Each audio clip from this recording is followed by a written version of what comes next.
Chapter 1. Age of Mechs. They called this era the Age of Mechs. It was not as if the introduction of mechs replaced other weapons of war.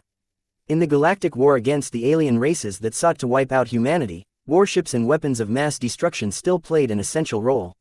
Yet a nuclear bomb was too destructive if used against humans. Alien races could easily pick up a bargain if humanity constantly weakened themselves to settle internal grudges. These pointless wars would only end when humanity united all of its separate fiefs. Many visionaries have attempted to do so, and succeeded, up to a point. Peace never lasted. The human race had an inborn tendency to fall apart. The grand enterprise of unity failed time and time again. So people separated, still loosely allied by their common ancestral heritage, but with nothing else in common. Wars continued, but a complex web of treaties limited the destruction of essential war materiel. The human race stood a better chance of resisting alien incursions once it stopped destroying their own settlements and warships. It's all fine and dandy to conquer your neighbor's planet. At the very least, don't bring out the big guns and please lease the expensive stuff in space intact. Not the best solution, but somehow humanity muddled through. With the stagnation of naval battles, ground warfare took on new significance. Infantry, tanks and artillery enjoyed a resurgence of popularity as the fractious human race fought over their own territory. Naturally, any invaders didn't have it easy. Forced to operate on enemy soil, the conflicts often devolved into wars of attrition. Even if the invaders painstakingly triumphed over their enemies, was it worth the effort? They would find out in dismay that they lost more money from their army than what they gained in territory. Most of the warmongers realized that waging war was a money-losing business. Just as planned, the pacifists thought as they patted their backs. The treaties had been extensively drafted for just such an outcome.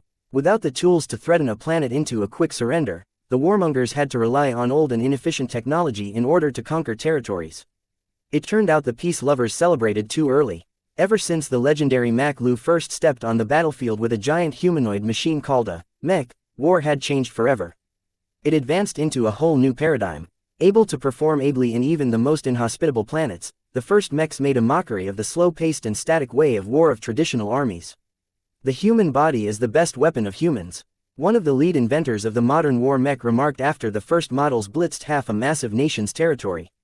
Everyone knows that infantry is flexible but fragile while tanks are tough but clumsy.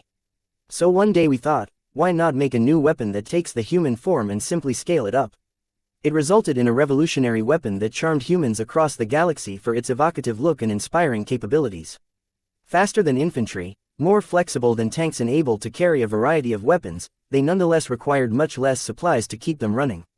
Their logistical footprint was a fraction of what a conventional army gobbled up. This alone ensured that mechs dethroned all other service branches.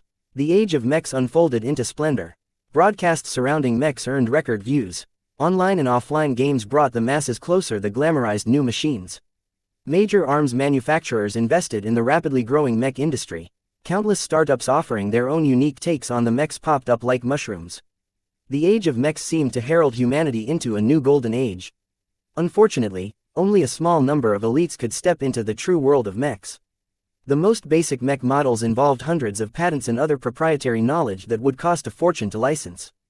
Those interested in piloting an authentic war mech also needed the right genes. The highly arcane neural interface that allowed pilots to control their mechs as natural as moving their own bodies could only be piloted by a gifted handful. Those who ignored the warnings fried their brains. It took a long time for researchers to establish a clear view of how many people possess the right potential. From the latest statistics, only a mere 3.5% of all of humanity possessed the right genetics to successfully connect to a neural interface. These privileged elites, tested for compatibility from their 10th birthday, enjoyed admiration and worship from the 96.5% who were doomed to never step into a cockpit. Not all of the 3.5% would actually go on to pilot a mech, but even the poorest potentate from the most backwater planet had to undergo training. Once they gained a basic proficiency in piloting, they were added to the reserves. Just in case, Vase Larkinson was born with the conviction that he belonged in the cockpit. His father was a mech pilot. His grandfather also piloted mechs. He could name at least 9 direct ancestors who all served honorably in the Bright Republic's renowned mech corps. Most of his aunts, uncles and the rest of the extended Larkinson family had a long history of piloting mechs. "Dad, what's it like to be a pilot? It's dangerous, but it's also the only time I feel alive." His 10th birthday changed his life. His entire world crashed down on him once the doctor from the Republic announced the results. His genetics marked him as one of the 96.5%. In other words, he was a plebeian, a norm. No matter which word was in vogue, Vase became a commoner doomed to never to enter a cockpit in his life. There's nothing dishonorable about having different genes. The doctor reassured the young Vase. He had already crushed the dreams of countless kids. One more hardly fazed him at all. No one is good at everything. The rest of the 96.5% get by just fine. Find some passion in your capabilities. Not everyone is destined to follow their father's footsteps. His father, Wrinkle Larkinson, half-hearted patted the young Vase's back as he gave him an ice cream. What else could he do? His frequent tours of duty left Vase to wallow in his depression alone. And so Vase turned from a precocious boy who dreamed about mechs into a sullen teenager drowning himself in games and partying. With a deceased mother and a father absent from frequent tours of service, no one could rein Vase in. He graduated from high school with less than stellar grades. What now? Vase finally pieced himself together once he considered his future. He couldn't waste away his life forever. I'm not a pilot. I'm never going to be a pilot. All I really know is mechs. If I am never fated to pilot a mech, then I can still do something else. I'm still a Larkinson. Mechs are in my blood. Vase narrowed his goals. If he couldn't pilot a mech, then he'd be the one to make them. In the age of mechs, a mech designer led the development of mechs. Just as crucial as mech pilots, they came up with innovative designs of mechs and shaped them into reality. Some of these designers were just as famous as the aces who achieved incredible feats with their mechs. Some of the most prestigious designers worked for the major arms manufacturers. They were able to deftly spit out a casual new design that would be sold 1,000,000 times. These were the star designers, the superstars who had CEOs and head of states at their beck and call. Even a casual sneeze could impact the stock prices of the companies they worked at, for they were just too influential. Many of the larger human states relied on their exclusive designs to give them an edge in conflicts involving mechs. Then came the middle class of the mech designers, the entrepreneurs with at least a complete series of mech designs. Adept in all facets of what constituted a mech, these seasoned engineers could take a pile of random parts and come up with unique designs that filled most of the conventional roles any decent client demanded. Some designers focused on churning out loads of mechs at the most affordable cost, while others might spend their whole lives on a single model. What was left was the bottom heap. About 90% of all designers fell into this category. This included the fresh graduates, the failed entrepreneurs and the washed-out old-timers with outdated knowledge. They couldn't design anything other than rip-offs or blatant copies of more successful models.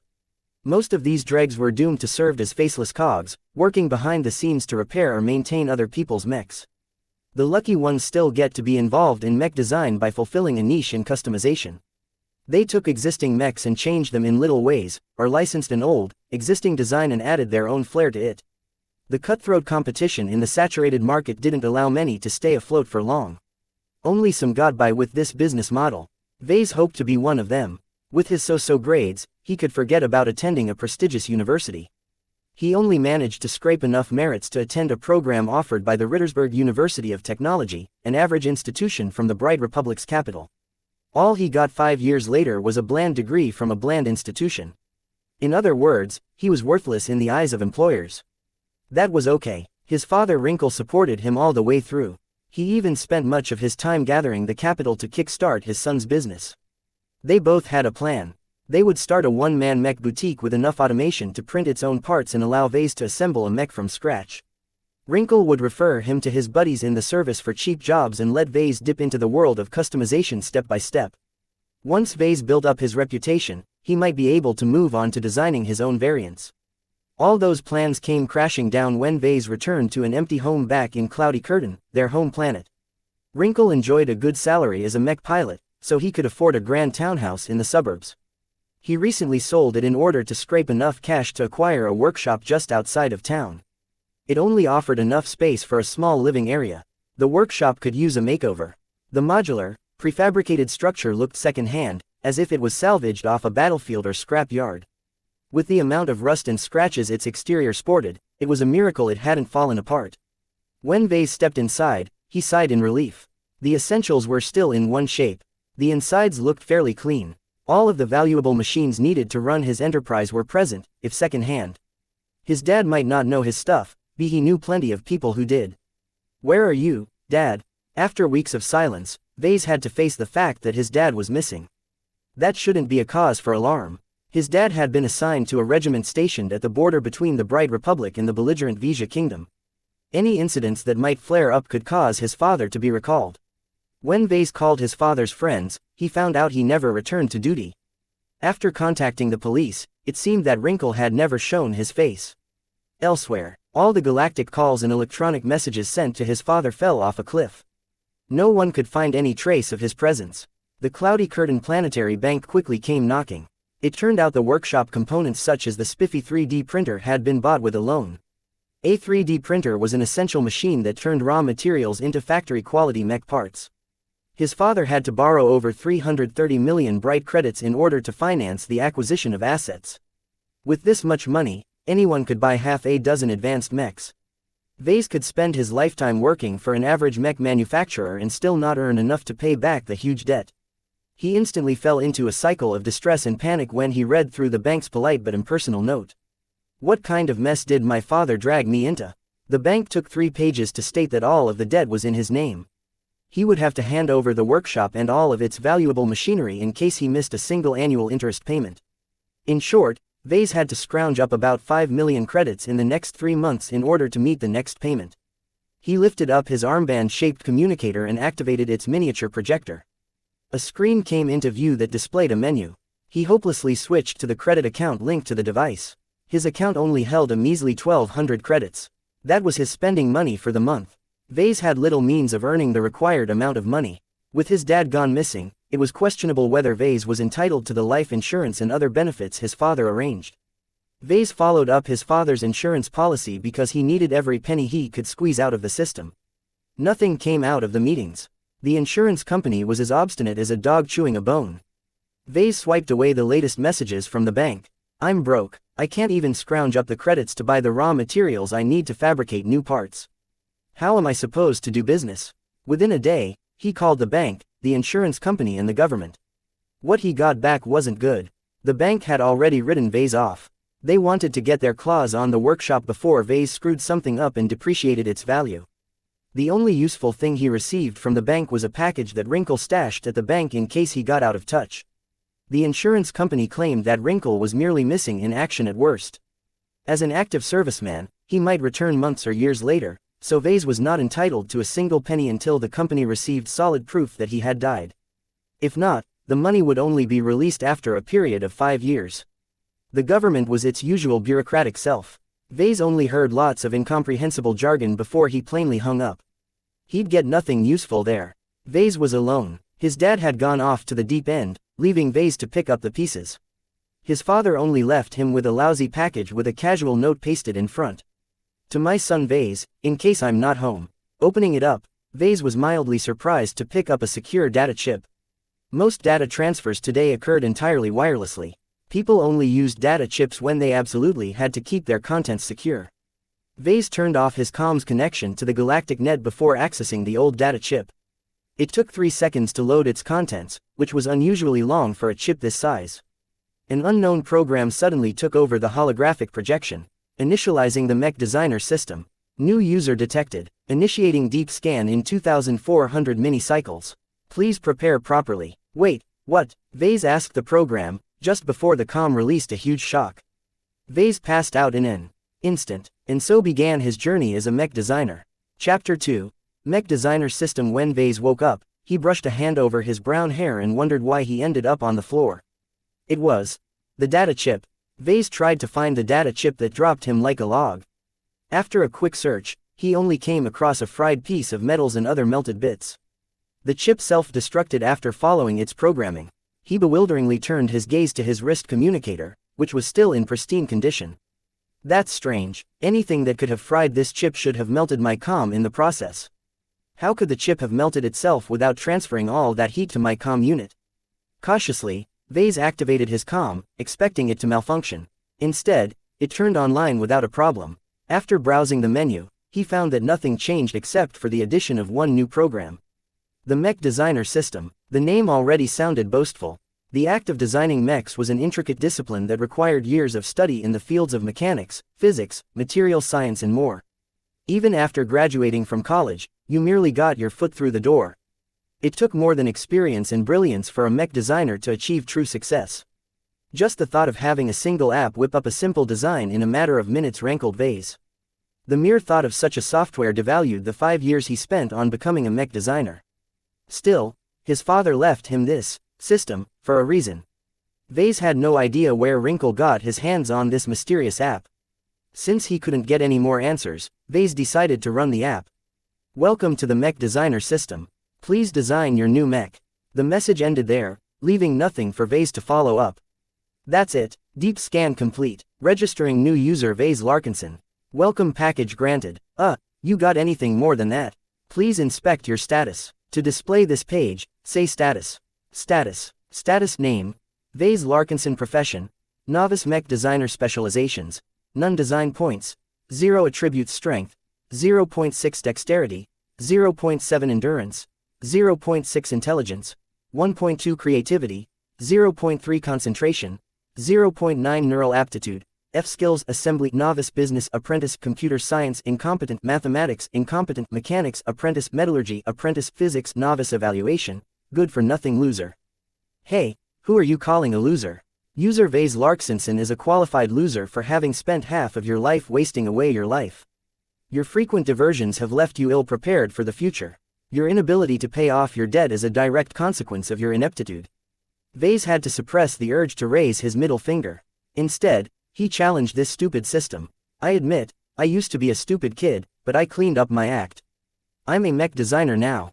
It is your lucky day. The Mech Designer system is the ultimate tool in this galaxy to design any machine that falls under the category of mechs. Any authorized user is allowed to use this system's many tools to design any mech imaginable with no conceivable limits. Who would believe such shameless boasting? So can I just whip up something that weighs 1,000 tons, runs at Mach 50 and can even travel faster than light? Certainly user, but you must design its components and integrate them into a viable design by yourself. If you then wish to fabricate the design using the system, then you will be required to exchange a corresponding energy value expressed in design points. It sounded ridiculous that a piece of software can just wish a mech into existence with energy alone. How many design points does it take to fabricate a mech? How easy can I earn these points anyway? An average mech requires 1,445,645,313 design points in order to be fabricated accurately. Calculating your current combination of attributes and skills. After estimating your capabilities, you are able to earn an average of 3.89 design points per day.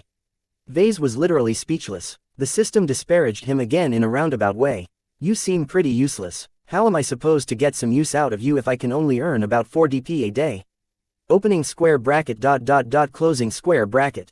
Yeah, I thought so. Vase muttered quietly. His finger already hovered over his comm, ready to shut down this useless app. User, please do not exit the program yet. You have yet to explore the menu, nor have you opened up your welcome package.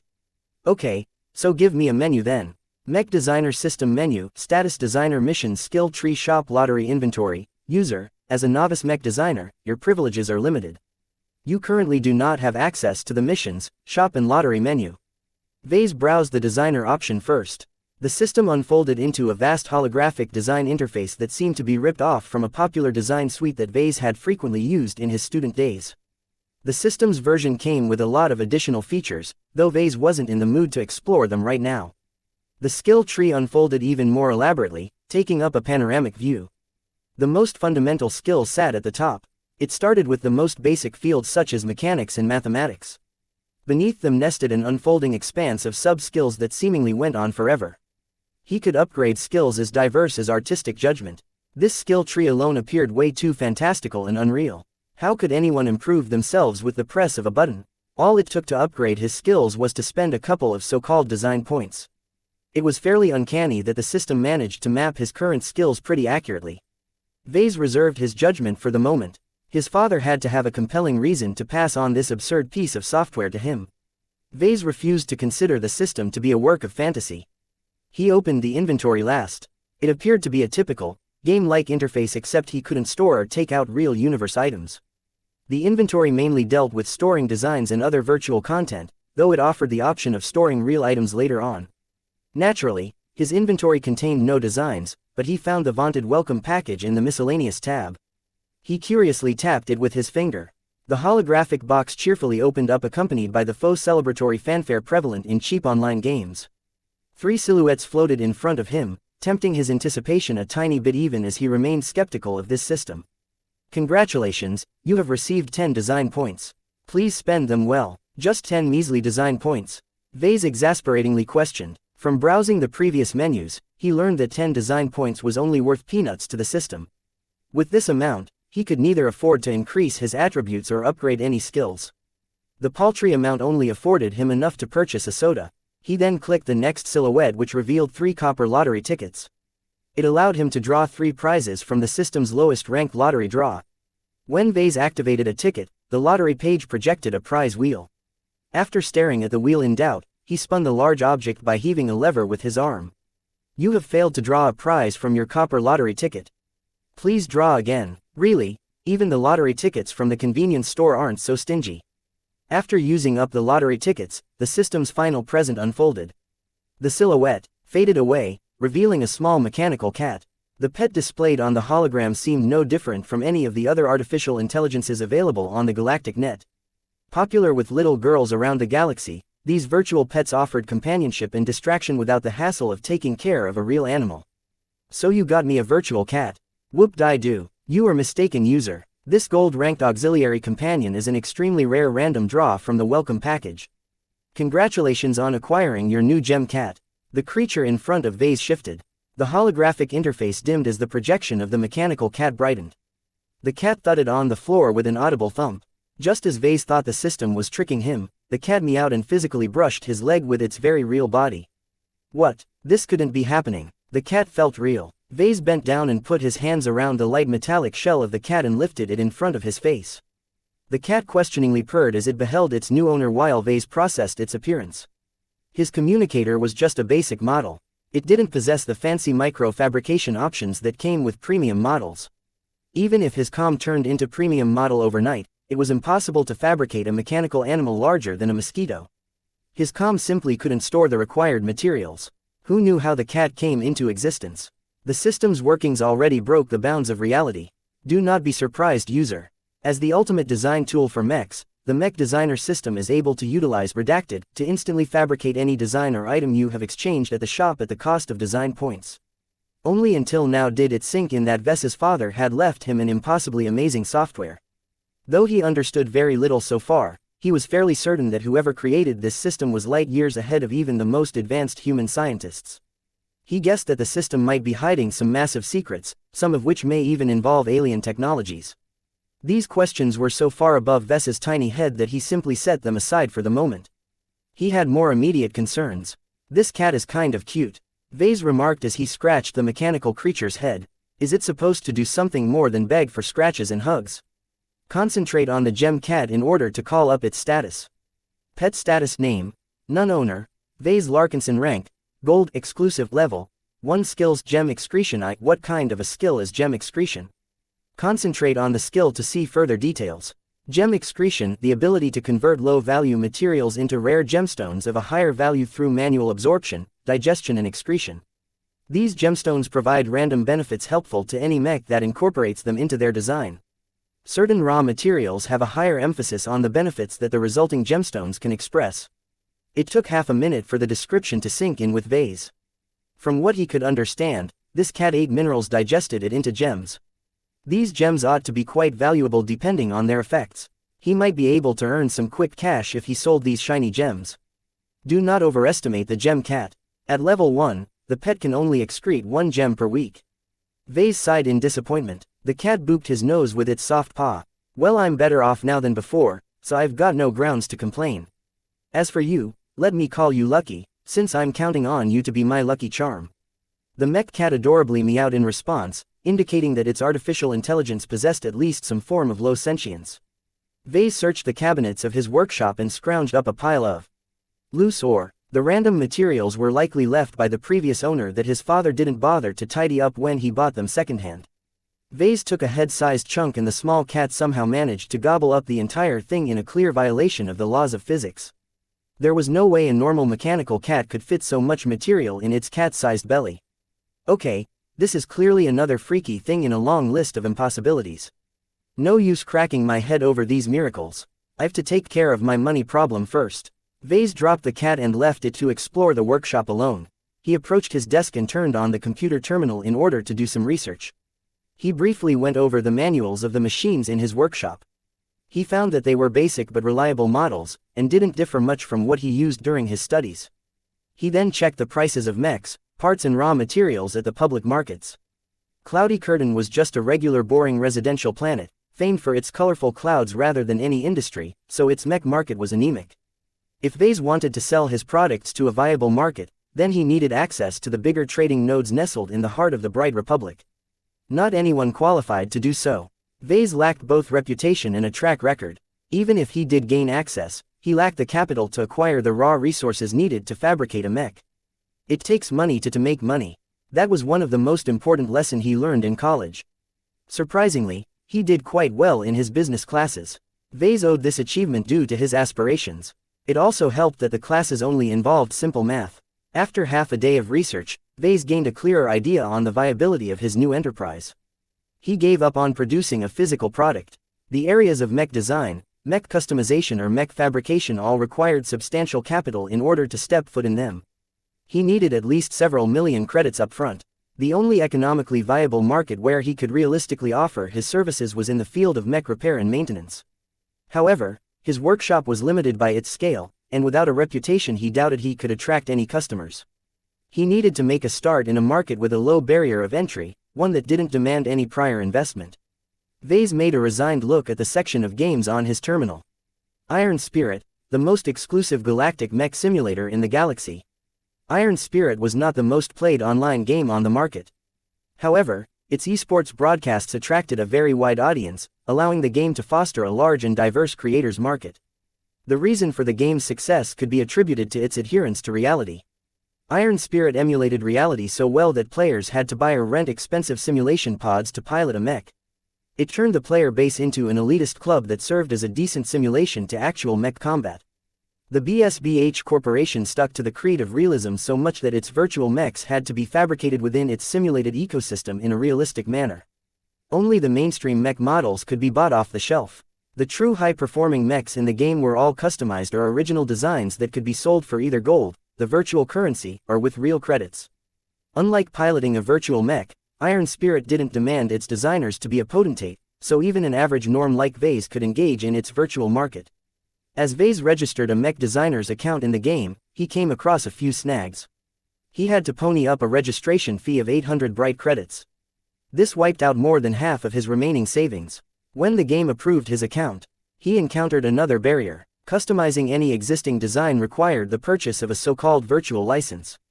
The licenses for the cheapest parts started at around 10,000 credits, while the licenses for the most outdated one-star mechs were valued at 100,000 credits.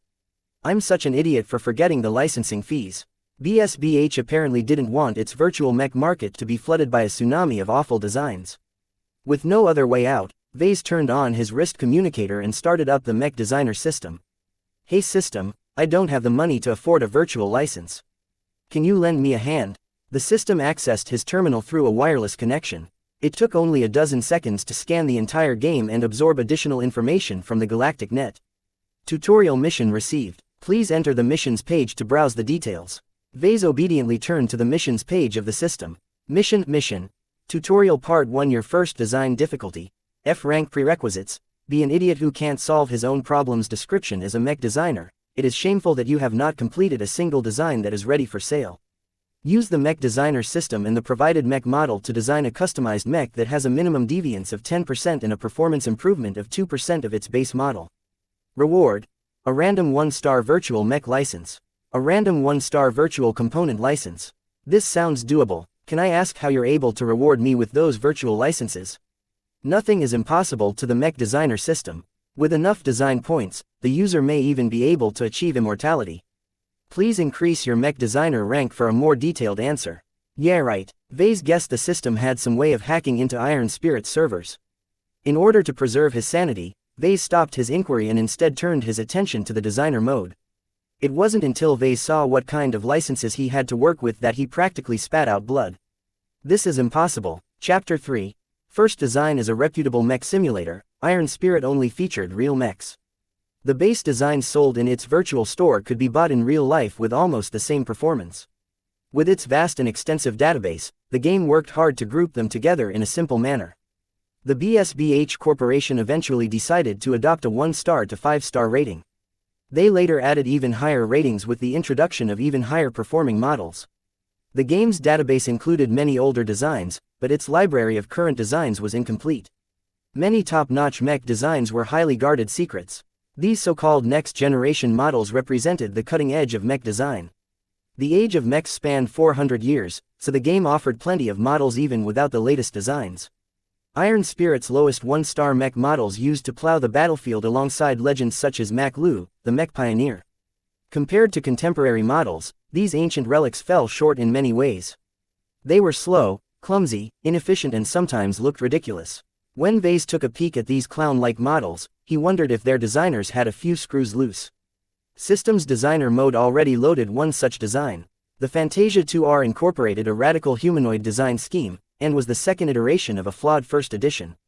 The Fantasia masked very little due to its slim and narrow design, allowing it to run faster and longer than the stockier models available at the time. These gains were made at the cost of other parameters such as armor and firepower. For whatever reason, the designers shaped the Fantasia 2R in the form of a woman. Its concave torso, sloping breastplate, thin limbs, and narrow head evoked the appearance of a supermodel dressed in skimpy armor. The older 1R model already looked like a feminist's worst nightmare. The manufacturers doubled down by attaching hair-like sensor threads on top of the 2R's head. The sensors at least served a practical purpose, since they turned the model into a decent scouting mech. Since the Fantasia was such a light and thin mech, Vase had very little leeway in modifying its parts without destroying its good points. In contrast, Vase could easily tinker with heavier models, shaving 10% of its mass without sacrificing too much of its defense. After applying modern techniques to the ancient design, he could easily raise the performance of his variant by 2 or 3% compared to its base model. This Fantasia the system provided me is really too skinny. Since he couldn't go for the route of subtraction, he needed to find another way to add value. Vase could easily improve the design by adding additional components. Unfortunately, the system only provided the license of a single component, giving him very little options. The virtual component license the system gifted him came with an overly lengthy name. The creators called it the Gemini Twin Rear Ejection Energy Booster. The complicated component did 3 things at once. First, it allowed a cockpit to eject from the rear in case of emergencies. It provided a fairly large amount of energy storage, allowing mechs to last longer without resupply. Lastly, it provided a large amount of straight-line acceleration with its boosters, though such boosts consumed a lot of energy. Normally, such attributes matched perfectly with the Fantasia 2R's focus on speed. There was only one major snag. The Gemini's dimensions were drastically oversized. The Gemini had been designed to accommodate the first heavy mech in existence, the Megacrab. This mech was a behemoth that required 8 legs and twin cockpits for 2 pilots. Trying to affix the Gemini system to the Fantasia 2R was like trying to put a stuffed backpack onto a clueless toddler. If only I had more assets. I can't do much without more licenses. I'm not good enough to modify the base design extensively. Vase tinkered with the system's designer functionality. Surprisingly, he found it remarkably easy to implement his modifications. The design tools responded to his thoughts alone, cutting back errors resulting from unsteady hands or faulty calculations. The designer's assistance to his work was like adding wings to a tiger. Despite his enjoyment, Vase found it hard to wrap up a finished design in a single day. He reluctantly shut down the mech designer system and took care of his needs. He gobbled up a cheap nutrient pack and cuddled his new pet to sleep in an unfamiliar bed. Vase wrestled with the problem for 3 more days. He spent most of the time trying various ways to combine the hefty Gemini add-on to the thin and wispy Fantasia frame. From a total of 17 attempts, he outright failed 15 times, leaving only a couple of barely functional designs. When he projected the design in all of its glory, he felt like finding a hole to burrow into. It looked ridiculous. Vase had attached the Gemini to the rear of the frame. It sounded simple, but the Fantasia's various restrictions made it a tricky problem. The profile of the 2R's lower torso was so thin that the Gemini simply couldn't be attached to that location. He already tried to do so several times. From his many attempts, Vase concluded he could only attach the Gemini onto the upper back or the lower waist. Since placing such a heavy add-on too high would severely unbalance the Fantasia to the point of tipping it over, Vase could only add the Gemini onto the Fantasia's waist. The combination looked obscene. His cheeks turned red as he beheld the model's mock-up. Its only saving grace was that the custom design had improved on some points. Though the mech became heavier and less agile with the addition of such an uneven weight, its straight-line traveling speed rocketed upwards. The pilot also enjoyed a massive increase in safety with the improved cockpit ejection system. It could eject both cockpits at once, one real and one decoy. This provided a marginal benefit in Iron Spirit, as a successful ejection lowered the cost of repairing a defeated mech in the game. Alright system, does my first design make the cut? Scanning design. Simulating performance. Completed. Do you wish to name the design? Let's go with Fantasia 2RE. My variant's rear end is the only thing that's improved. Design evaluation. Fantasia 2RE. Variant name. Fantasia 2RE base model. Fantasia 2R original manufacturer. xianxia armaments weight classification. Medium light recommended role. Sprinter harasser armor. F carrying capacity. F aesthetics. A endurance. C plus energy efficiency. C flexibility. D firepower. D plus integrity. E mobility. B plus spotting. B X factor. None deviance. 23% performance improvement. 4.5% overall evaluation. Horribly overweight for its intended purpose, the Fantasia 2RE is nevertheless redeemed by its amplified power and forward potential. Its improvement in open terrain and long-distance missions does not outweigh its anemic flexibility and horrible performance in close-quarters combat. The model's unique appearance may appeal to a small subset of pilots. You have received 1 design point for completing an original design. Congratulations on completing the first part of the tutorial. The rewards have been sent to your inventory. You have also received a bonus for exceeding the requirements of the mission. Vase sighed in relief. He had worked hard to merge 2 entirely different things together. While he succeeded on a fluke, he still managed to pull through. Now that he finished this ungodly mission, he could move on and forget this abomination of a mech. He wiped away the projection of the design and opened his inventory. 2 gift-wrapped packages awaited his eager fingers. Vase quickly tapped both icons, letting them unbox together. You have received a virtual license for the following mech, xianxia Armaments Fantasia 2R. You have received a virtual license for the following component, Maxidron Gemini Twin Rear Ejection Energy Booster. Really, you're giving me the same stuff I've been torturing myself for 3 entire days. You have received a new mission. Please read the details in the missions page. Mission. Tutorial Part 2 Your first sale difficulty, F rank prerequisites. Completed Tutorial Part 1 Description You cannot call yourself a proper mech designer if your design isn't used. Please endeavor to sell a mech based on your first design. Reward. 1000 design points. You're setting me up, system. Even if I can find someone stupid enough to buy the 2RE, I still don't have the credits to purchase the raw materials. Iron Spirit doesn't let designers fabricate a virtual mech for free even if I possess the necessary licenses. The game taxed mech designers by charging them for the raw materials. You have forgotten your bonus. Please look at the currency tab in your inventory. A red packet awaited Vase when he switched his view. He tapped it, causing the virtual envelope to unfold into imaginary bills. It eventually landed into a neat stack with the total amount displayed on top. Congratulations for receiving 100,000 bright credits. Vase widened his eyes. Exceeding the expectations of the system provided considerable rewards. With the sudden windfall, he had a lot more options to earn money. Now, while 100,000 credits might not let him purchase a license for another mech, he could still purchase plenty of cheap components such as armor plating, cooling systems, batteries and even weapons. Before Vase put his newly gained credits to good use, he first made sure to complete the mission. He uploaded the saved design of the 2RE onto Iron Spirit's virtual workshop. He then spent about 10,000 credits collecting the raw materials required to fabricate the design.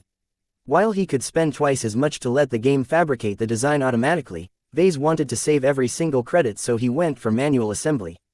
Vase spent 2 days fumbling around the virtual workshop's 3D printer to print all the required parts. He then took 3 more days fumbling around the assembler trying to put all the diverse and heavy parts together. Somehow, Vase felt a little closer to his first creation as he finally clicked the final part together. He even took some time and credits to paint the chassis purple and red. You're not the prettiest girl, but you're my first. Vase shook his head. That sounds wrong. While trying to erase the unpleasant image of mech-human romance from his mind, he quickly put the finished model onto the market. He didn't choose to sell the virtual mech for real credits, though the option was available. Practically all low-tier mechs in Iron Spirit were sold in gold, the in-game currency that mech pilots earned when they won matches against their opponents. The market set a minimum price of 1600 gold, reflecting the cost of raw materials if Vase had paid for them in gold. I'm not stupid enough to sell it at cost. Let's add 100 gold. My labors has got to be worth something. Just after he finished with the lot, he also checked his user profile. He chose to hide his real name for now. It wouldn't do for his future career in mech design to be tainted with this awful design. He casually set his nickname as Chasing Clouds, as a reference to his home planet and in his aspirations. With that chore done, Vase threw the mission to the back of his mind and went to mech section of the market. He browsed all of the available variants of the Fantasia 2R. If he wanted to design a competitive but affordable Fantasia model, he needed to do his research on what market already offered. He could then tailor a list of requirements and scour the market for fitting components. Vase sunk into his work. He fell into the enthusiasm starting his career in mech design. Even if designing virtual mechs for a game didn't bestow him with the qualifications of a real mech designer, he could still polish his basic skills. Once he accomplished a handful of sales, he could purchase better licenses and design better variants. Still, I can't play with virtual mechs forever. There's no way I can earn enough credits to meet my next interest payment. He needed to earn enough credits to fund the operations of his real mech business. If the expensive fixed cost of purchasing licenses was left out, then he could easily make the deadline. Reality wasn't so kind. Virtual licenses only apply to in-game designs. There's no way I can afford a legitimate production license with my current assets. Actual production licenses came with prohibitive costs and restrictions. For the privilege of using another company's intellectual property, Vase had to pay a high price. He also had to give the original owners a cut of his earnings. Along with the cost of raw materials, profits grew thin. It's impossible to make it without the help of the system. I hope the 2RE is going to sell out quickly, because I have a feeling I'm going to need all the design points I can get. Lucky sauntered over and meowed at Vase. What's up, buddy? The cat tugged at Vase's pants and tried to lead him outside. Curious, Vase followed the mischievous cat outside and spotted something sparkling behind the weeds. Vase came close and picked it up, revealing a green gemstone. Upon realizing its significance, he hurriedly dropped it down.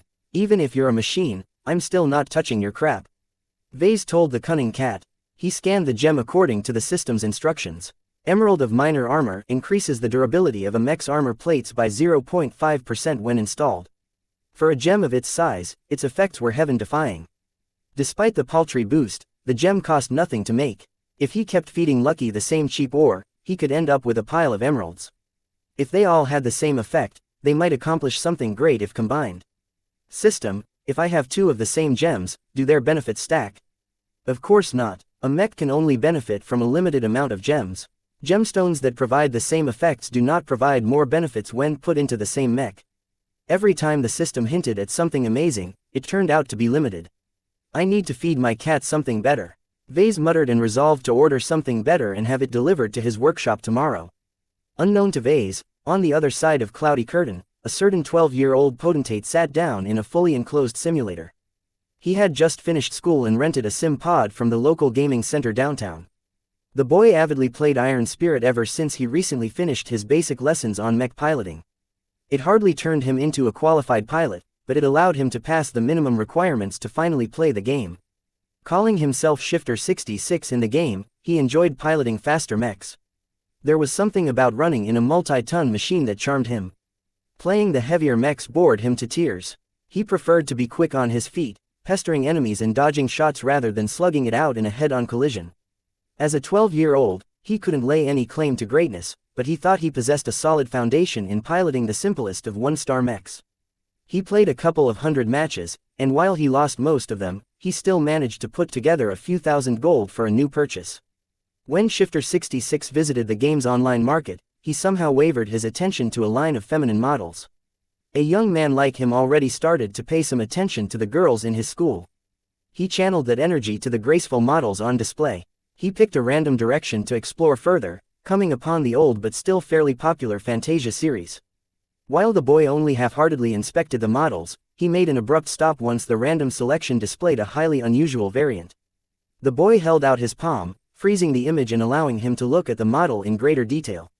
Fantasia 2RE Tier, 1-star base model, Fantasia 2R purchase price, 1700 gold, she looks perfect.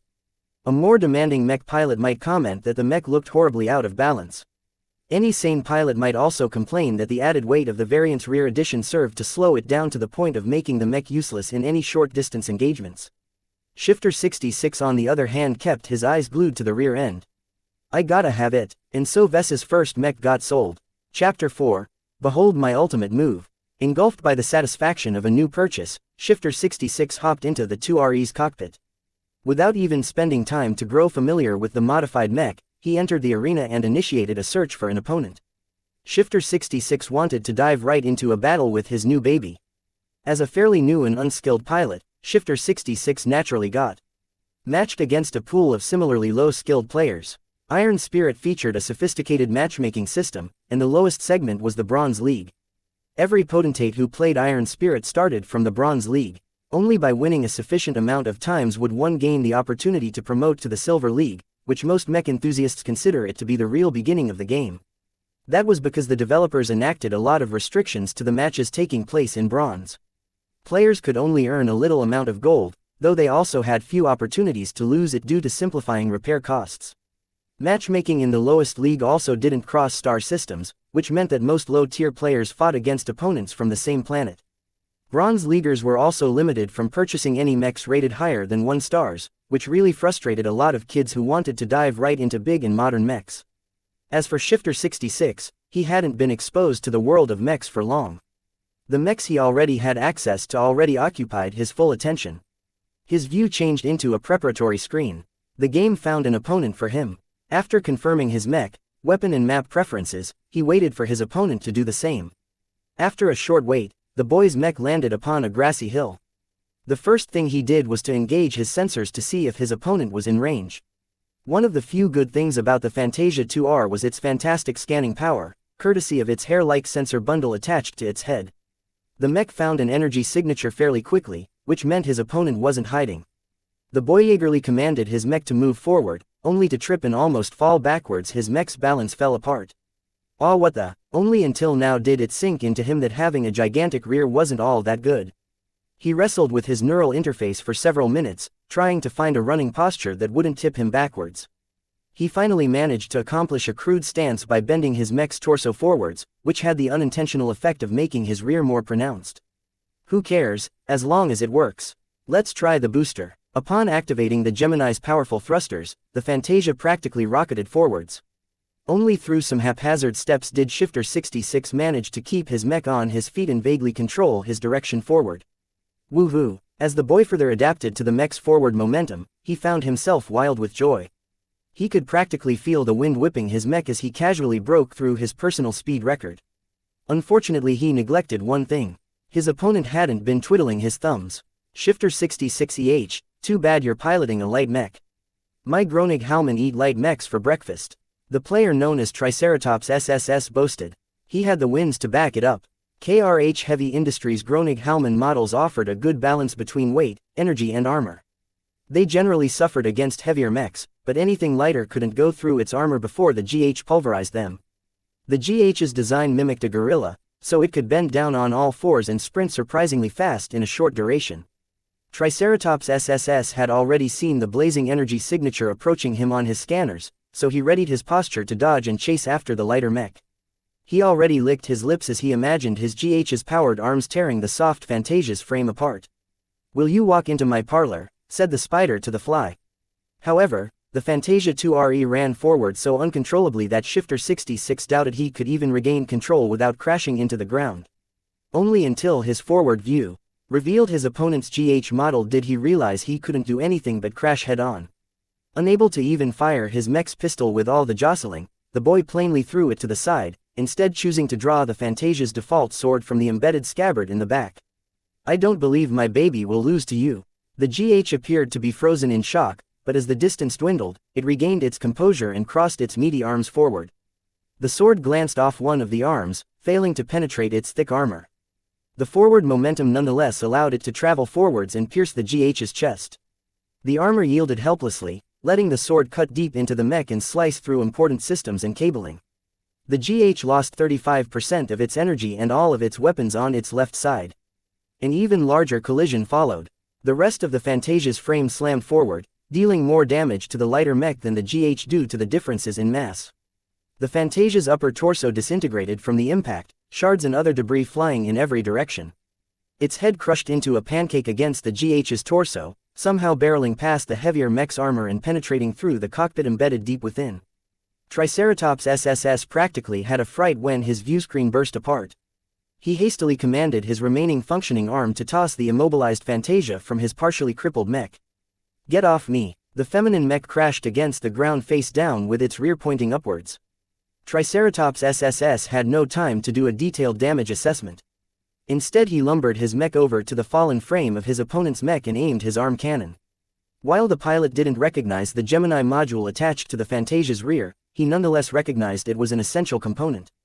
Unable to fire, ammunition feed disrupted, the GH's pilot cursed and abandoned his ranged options. He readied his fist for a punch. Shifter 66 frantically tried to command his wrecked mech to move. "Damn it, why isn't she moving? This is the end of the road for you, punk." Just as the GH landed the punch, a hatch on the Gemini blew apart. It revealed a hard-shelled cockpit, which ejected instantly from the Fantasia with substantial thrust. While it didn't travel with the force of an armor-piercing shell, it nevertheless possessed enough force to smash apart the GH's ramshackle torso armor and pound its pilot into meat sauce. Exhaust smoke spurted out of the Gemini's gaping cavity. Burn marks littered the immobilized Fantasia and the surrounding foliage as the decapitated Gronig-Hallman mech collapsed like a puppet with its strings cut. Winner. Shifter 66. Huh, the boy groggily wondered as the rewards from the win poured in. It worked, I won. It had been a complete fluke to eject the redundant extra cockpit. In the final moments, the boy pretty much pressed every neural button he could find, trying to get his mech to do something other than being a sitting duck. Ejecting the cockpit was one of the last options left. Ha ha ha ha, I knew my wouldn't disappoint. Shifter 66 spent a significant fraction of his newly earned gold to instantly repair his mech. More expensive mechs required manual repairs or payment of real credits to get it done instantly. Fortunately, Iron Spirit didn't bother to milk excessive fees from its beginners, so the boy had nothing to worry about. He threw himself back into the arena. Triceratops SSS, who turned out to be a boy just a year older than Shifter 66, simply sat stunned in the simulator. He couldn't believe he got done in by an ejected cockpit. He loaded the replay of the last match, fast-forwarding to the final moment before slowing down the playback to leave him with plenty of time to watch. The same incomprehensible action happened again, just in a different perspective. Triceratops SSS chose to watch the event from the side. He could see the immobilized Fantasia billowing out ejection fire and smoke from its battered rear module. Its left hatch blew apart, making room for the abruptly accelerating metal shell that protected the empty cockpit.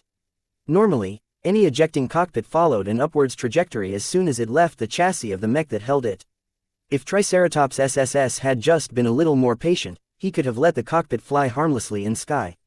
Instead he could only watch as his past self moved the GH into punching range of the Fantasia, thereby exposing its damaged torso to his opponent's crazy strike. He pretty much impaled himself onto the enemy's lance. This isn't real. This stupid mech looks so dumb and ugly. Who the hell made this mech? This Shifter 66 must be trolling if he's bored enough to bring such a mech into the arena.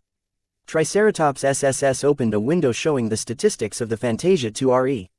The numbers made little sense to him, as he hadn't been studying mechs very long.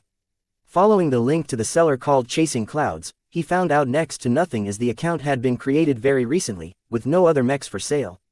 The seller's privacy settings caused Triceratops's impromptu investigation a dead end. Well, if I can't find anything out about the seller, then let's check Mr. Shifter 66. I want to see whether you're a pro playing on an alt account. Though Triceratops SSS spent his time in the Bronze League, he occasionally fought against opponents with a much higher apparent skill level on occasion. These monsters mostly consisted of expert mech pilots with a successful career in the upper leagues of the game. Sometimes expert pilots with real-life mech combat experience also took the game for a spin, causing many helpless Bronze Leaguers to cry helplessly as they got beat up in turns. When Triceratops SSS loaded into Shifter 66's next match, he already saw that the battle had reached the peak. The Fantasia 2RE had difficulty catching his much lighter opponent, who happened to be piloting a Fantasia 1R. As the predecessor model, the 1R lagged in several areas compared to the 2R. Nonetheless, the 1R the opponent piloted was the stock model, granted him a decisive advantage in agility and short-range mobility. The forest environment also bogged Shifter 66 down. His 2RE couldn't find a clearing to put his substantial boosters to good use. Without the extra speed afforded by the boosters, his 2RE had been rendered into an overweight mech, clumsily trying to turn its sluggish frame in the direction of his flitting opponent. The 1R's pilot played it smart, Triceratops SSS noted. The 1R seemed to be wary of Shifter 66's mech boosters. It neither faced the 2RE directly in the front and behind, using its superiority in lateral movement to keep the mech to the sides. The boy could only grit his teeth as he endured the light laser blasts digging into his Fantasia's rear armor. He only managed to endure until now because the enemy's Fantasia lacked the capacity to field heavier firepower. However, just its basic pistol possessed enough punch to eventually slag the 2RE's armor into a puddle. Shifter 66's own pistol had already been shot to pieces and he could only try to make potshots with his heavier but unwieldy marksman rifle. "You asshole, are you a monkey or a man? Stand still for a moment." The 1R ignored the complaint, and resolutely kept up its dodging. The boy knew he couldn't let this merry-go-round continue, so he activated his boosters and just rocketed into the trees. His mech crashed through the trees with minor difficulty, though he accumulated internal structure damage with each tree felled. He couldn't keep this up for long. Nonetheless, Shifter 66 managed to retake the initiative. The 1R's pilot panicked. Allowing the 2RE to build up distance meant exposing him to powerful laser fire. He hastily followed after the rocketing mech, inadvertently lining up right behind the 2RE's Gemini system. "Behold my ultimate move," Shifter 66 yelled as he slammed his fist on the secondary ejection button. The Fantasia's twin cockpit whooshed forward from the Gemini model in another fiery blast. This time the cockpit kept up a straightforward trajectory. Changing that setting was the only thing the boy prepared in advance before he dove into his next match. The cockpit rocketed backwards with a speedy but avoidable trajectory. The 1R could easily step sideways if it kept its chassis in the correct stance. Unfortunately, the stock model chased after the 2RE with full speed, allowing for very little leeway to dodge immediately. By the time the 1R managed to shift its torso, the blazing cockpit slammed its right shoulder to pieces. The Fantasia 1R massed much less than the GH, so the impact this time resulted in much heavier damage even though it occurred off-center. Practically half its shoulder and the entire arm blew apart. The battered cockpit flew off in a random direction with the Fantasia's gun stuck in its shell. "Haha, you're mine now." The boy was ecstatic to see his gamble succeed. He stopped the boosters, causing his mech to abruptly slow down and trip. It took an embarrassingly long time to get his mech up its feet, but the kid felt too flushed with success to feel any bother about it. The 2RE lumbered back to the crashed 1R model. The loss of a shoulder and an arm shouldn't have crippled a Fantasia 1R. Most of its essential systems rested in its waist, so as long as it possessed two functional legs, it could still outplay the 2RE. The pilot eventually lacked the skill to compensate for its damage, as all he could accomplish so far was to run around in circles. The boy stopped his approach and raised his mech's rifle.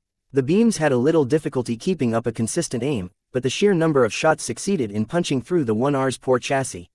"Winner. Shifter 66. Ha ha ha." The boy laughed as he raised his fist. He had won again, proving him that his gold was well spent. Though clumsy, his mech held a few surprises, and anyone who thought he was an easy target would get a nasty present. Triceratops SSS on the other hand cursed Shifter 66's luck. He felt a little glad that he wasn't the only pilot who fell for the 2RE's trick. He kept spectating Shifter 66 as he mindlessly doves into the arena. Subsequent matches proved that the boy had celebrated too early. Matchmaking had adjusted Shifter 66's opponents after he kept relying on cheap tricks. These slightly more seasoned pilots recognized the Gemini add-on and knew what it could do. Though they laughed at the 2RE's rear-heavy appearance, they still treated their enemy seriously. The lighter mechs generally ran rings around Shifter 66, taking small bites at a time and leaving him with little opportunity to strike back. The heavier mechs proved to be easier opponents for him, as they were less capable of dodging his newly invented ultimate move. Only the heaviest one-star mechs could shrug off the damage caused by the sudden collision. Remembering that he had to go home for dinner, the boy eventually called it a day. With a couple more wins than losses in his record, the potentate felt that buying the Fantasia 2RE was one of the best decisions in his life. Before he logged off, he added the designer in his address book. Oblivious to the potentate, Vase looked at his system's notification with a puzzled expression. "The mission finished that quickly. I can't believe there's someone stupid enough to buy the mech I put on sale."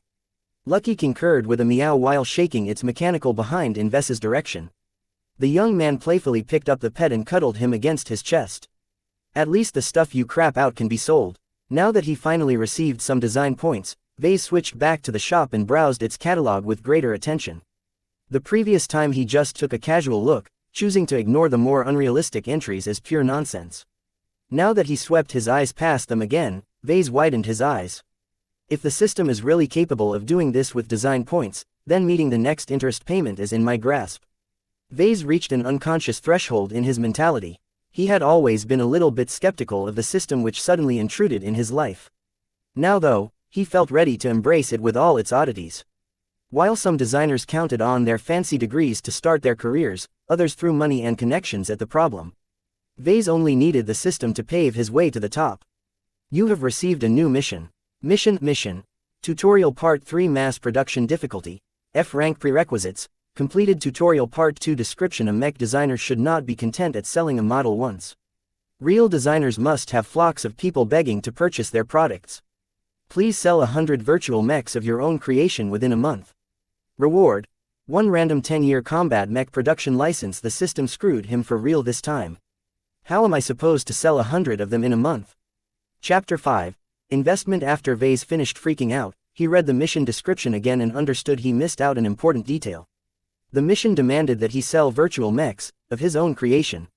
What the phrasing implied that he wasn't stuck with trying to peddle the ungainly Fantasia 2RE to a group of idiots. As long as Vase spent the month designing a couple of decent variants and promoting them on the local net, he might reach the sales figure. 100 sales a month might sound like peanuts to established virtual mech designers, but meeting it remained a hefty challenge to a nobody like Vase. I can't physically build all 100 models by hand, Vase concluded as he formulated a basic plan. At this tier, pilots don't demand too much from their models. It'll be fine if I outsource the manufacturing to the game. The game made it easy to automate production of any design as long as the owner had fabricated it in the virtual workshop by hand at least once. It came with hefty downsides if Vase decided to enlist this service. The cost of production doubled and the quality of the finished mechs took a substantial hit. These were deliberately set by the BSBH Corporation in order to avoid the mech market being dominated by a small number of professional producers. The biggest challenge was to design a custom mech that was still worth buying even after its quality took a dive when put into mass production. It had to offer at least one substantial advantage over the competition. He'd never be able to accomplish such a design without help. Luckily, the bright credits and the design points he earned from the previous tutorial missions could help him out a lot, if he spent them wisely. Despite the tight 1-month deadline, Vase felt highly motivated. The reward for completion mentioned that he could receive a production license for a real mech. Licensing costs for outdated mechs were modest, but nobody bought antiques except for special purposes. The licenses for current mechs started with prices ranging from tens of millions of bright credits, not an easy amount for Vase to pull out of nowhere. The system taking care of the license reduced his projected spending by at least 80%. Only the randomness of the reward kept him a little vigilant. He hadn't received much luck with the system so far, so he felt there might be a possibility he might receive a useless model. Any design over 100 years old were too obsolete to be of use in the battlefield. While some mech designers have found a niche by refurbishing classic models with modern materials and technology, it had never been a large enough market. Perhaps the system's randomness might also screw him in the other direction. Vase could receive a model that was too high-end, one that cost billions in materials alone to produce. His small-scale second-hand 3D printer might not even have the capabilities to process all of the exotic materials involved with the production of the parts. If he was particularly unlucky, some big players might even wonder why his small mech boutique possessed such an expensive production license in the first place. Vase shook his head and got down to earth. First, let's spend the design points. They're not much, but enough for a total beginner like me. He had received a windfall of a 1000 DP for completing the tutorial mission, but he couldn't rely on earning the same amount going forward. He only earned 1 DP for completing a successful design, and another point for selling it. At this pace, he'd face a considerable drought of DP in the near future. The points aren't doing anything sitting in my status. I might as well spend them as I desperately need to improve my basic capabilities. His recent experience in designing a mech variant and putting it on the market helped put his skill level in perspective. Vase had a better what his good and bad points are in comparison to other inexperienced mech designers who sold their work in iron spirit. Status: Name: Vase Larkinson. Profession: Novice mech designer. Specializations: None. Design points: 10-12. Attributes: Strength 0.6, Dexterity 0.7, Endurance 0.6, Intelligence 1.2, Creativity 0.3 concentration, 1 neural aptitude, F skills assembly novice business apprentice computer science incompetent mathematics incompetent mechanics apprentice metallurgy apprentice physics novice evaluation, a loser on the right track. His status hardly changed since the last time he viewed it, only his concentration had improved by 0.1. While he could work hard to raise his attributes and skills on his own, the system could do the same. While he could have bought more equipment or pets from the system, what he really needed right now was to improve his own capabilities. Vase had enough sense not to rely too much on external help. After browsing the shop and the skill tree for a couple of hours, Vase formed a spending strategy based on the prices set by the system. Attributes formed the basics. Not all of them were useful, but intelligence, concentration and creativity had a pretty big influence in Vese's future limits. His creativity especially appeared deficient, something he could confirm firsthand as any casual drawing he sketched would draw looks of disgust. Vase wanted to raise his 3 core attributes substantially, but if he did that, he might not get an immediate benefit for the amount he spent. They were just too big and vague. Developing his skill tree provided immediate results. He could improve practical sub-skills like increasing his proficiency when working with the 3D printer or become more proficient in balancing a mech's weight distribution. A lot of the fancier and impressive skills cost millions of DP to unlock and required the acquisition of other skills first. Those goodies were still too far away for the moment. Vase spotted plenty of low-hanging fruit that could improve the value of his designs for a modest amount of DP. Frankly, Vase was spoiled for choice. But if he wanted to accomplish 100 sales within a month and earn enough credits to meet his interest payment, he needed to ignore the extras and focus on the money makers. Spreading himself out in too many areas of interest would dilute his gains, resulting in a marginal increase in the value of his designs. An improvement of 1% in every category was not as eye-catching as a jump in 10% in a single criteria. I need to think deep about this. My choices here will affect the rest of my career. Many star designers gained their fame from standing out in a particular aspect. Raul, the armorer, Mendoza was a genius in the area of developing new armor alloys and employing them in ingenious ways in his mech designs. The mechs his company manufactured supposedly boasted the highest survival rate. Another star that Vase admired was Jonathan Rasmussen, known as Apollo. He only developed one line of mechs in his entire life, Sunburst series. Each of the Sunbursts incorporated fire attacks in its arsenal, and they grew increasingly refined with the development of every new generation. In 50 years, Apollo had introduced the Sunburst as a quirky but niche mech into the pinnacle of heat-based mechs. Naturally, there were also stars who went in the opposite direction. The polymath, Claire Gramza possessed one of the most formidable intellects in human space. Any field she put her mind into, from physics to computer science, she reached the top. She was also notoriously prolific in pushing out designs, many of them incorporating the latest advances in whatever field of science she was studying at the moment. Vase knew he wasn't a genius who could spread his attention everywhere, so he had no intentions of imitating the polymath. He'd be better off imitating the previous 2 examples and pick 1 or 2 things he could do better. He always did better in the mechanical side of things. His skill proficiency in his status screen reflected this. Vase browsed the skill tree and picked a couple of interesting choices. 3D printer proficiency I 200 DP, jury rigging I 150 DP, lightweight armor optimization I 200 DP, speed tuning I 200 DP. His choices reflected a bias on light mechs. This was a practical decision reflecting his economic circumstances. Outside of games, heavier mechs were mainly employed in professional and military outfits, groups who generally did business with the major arms manufacturers and disdained taking orders from small, one-man mech boutiques. Lighter mechs required less raw materials to build up and the low-end production licenses were dirt cheap. The public market consisted mostly of less formal outfits who tried to save costs everywhere, so they widely used light and medium weighing mechs whenever they could get away with it.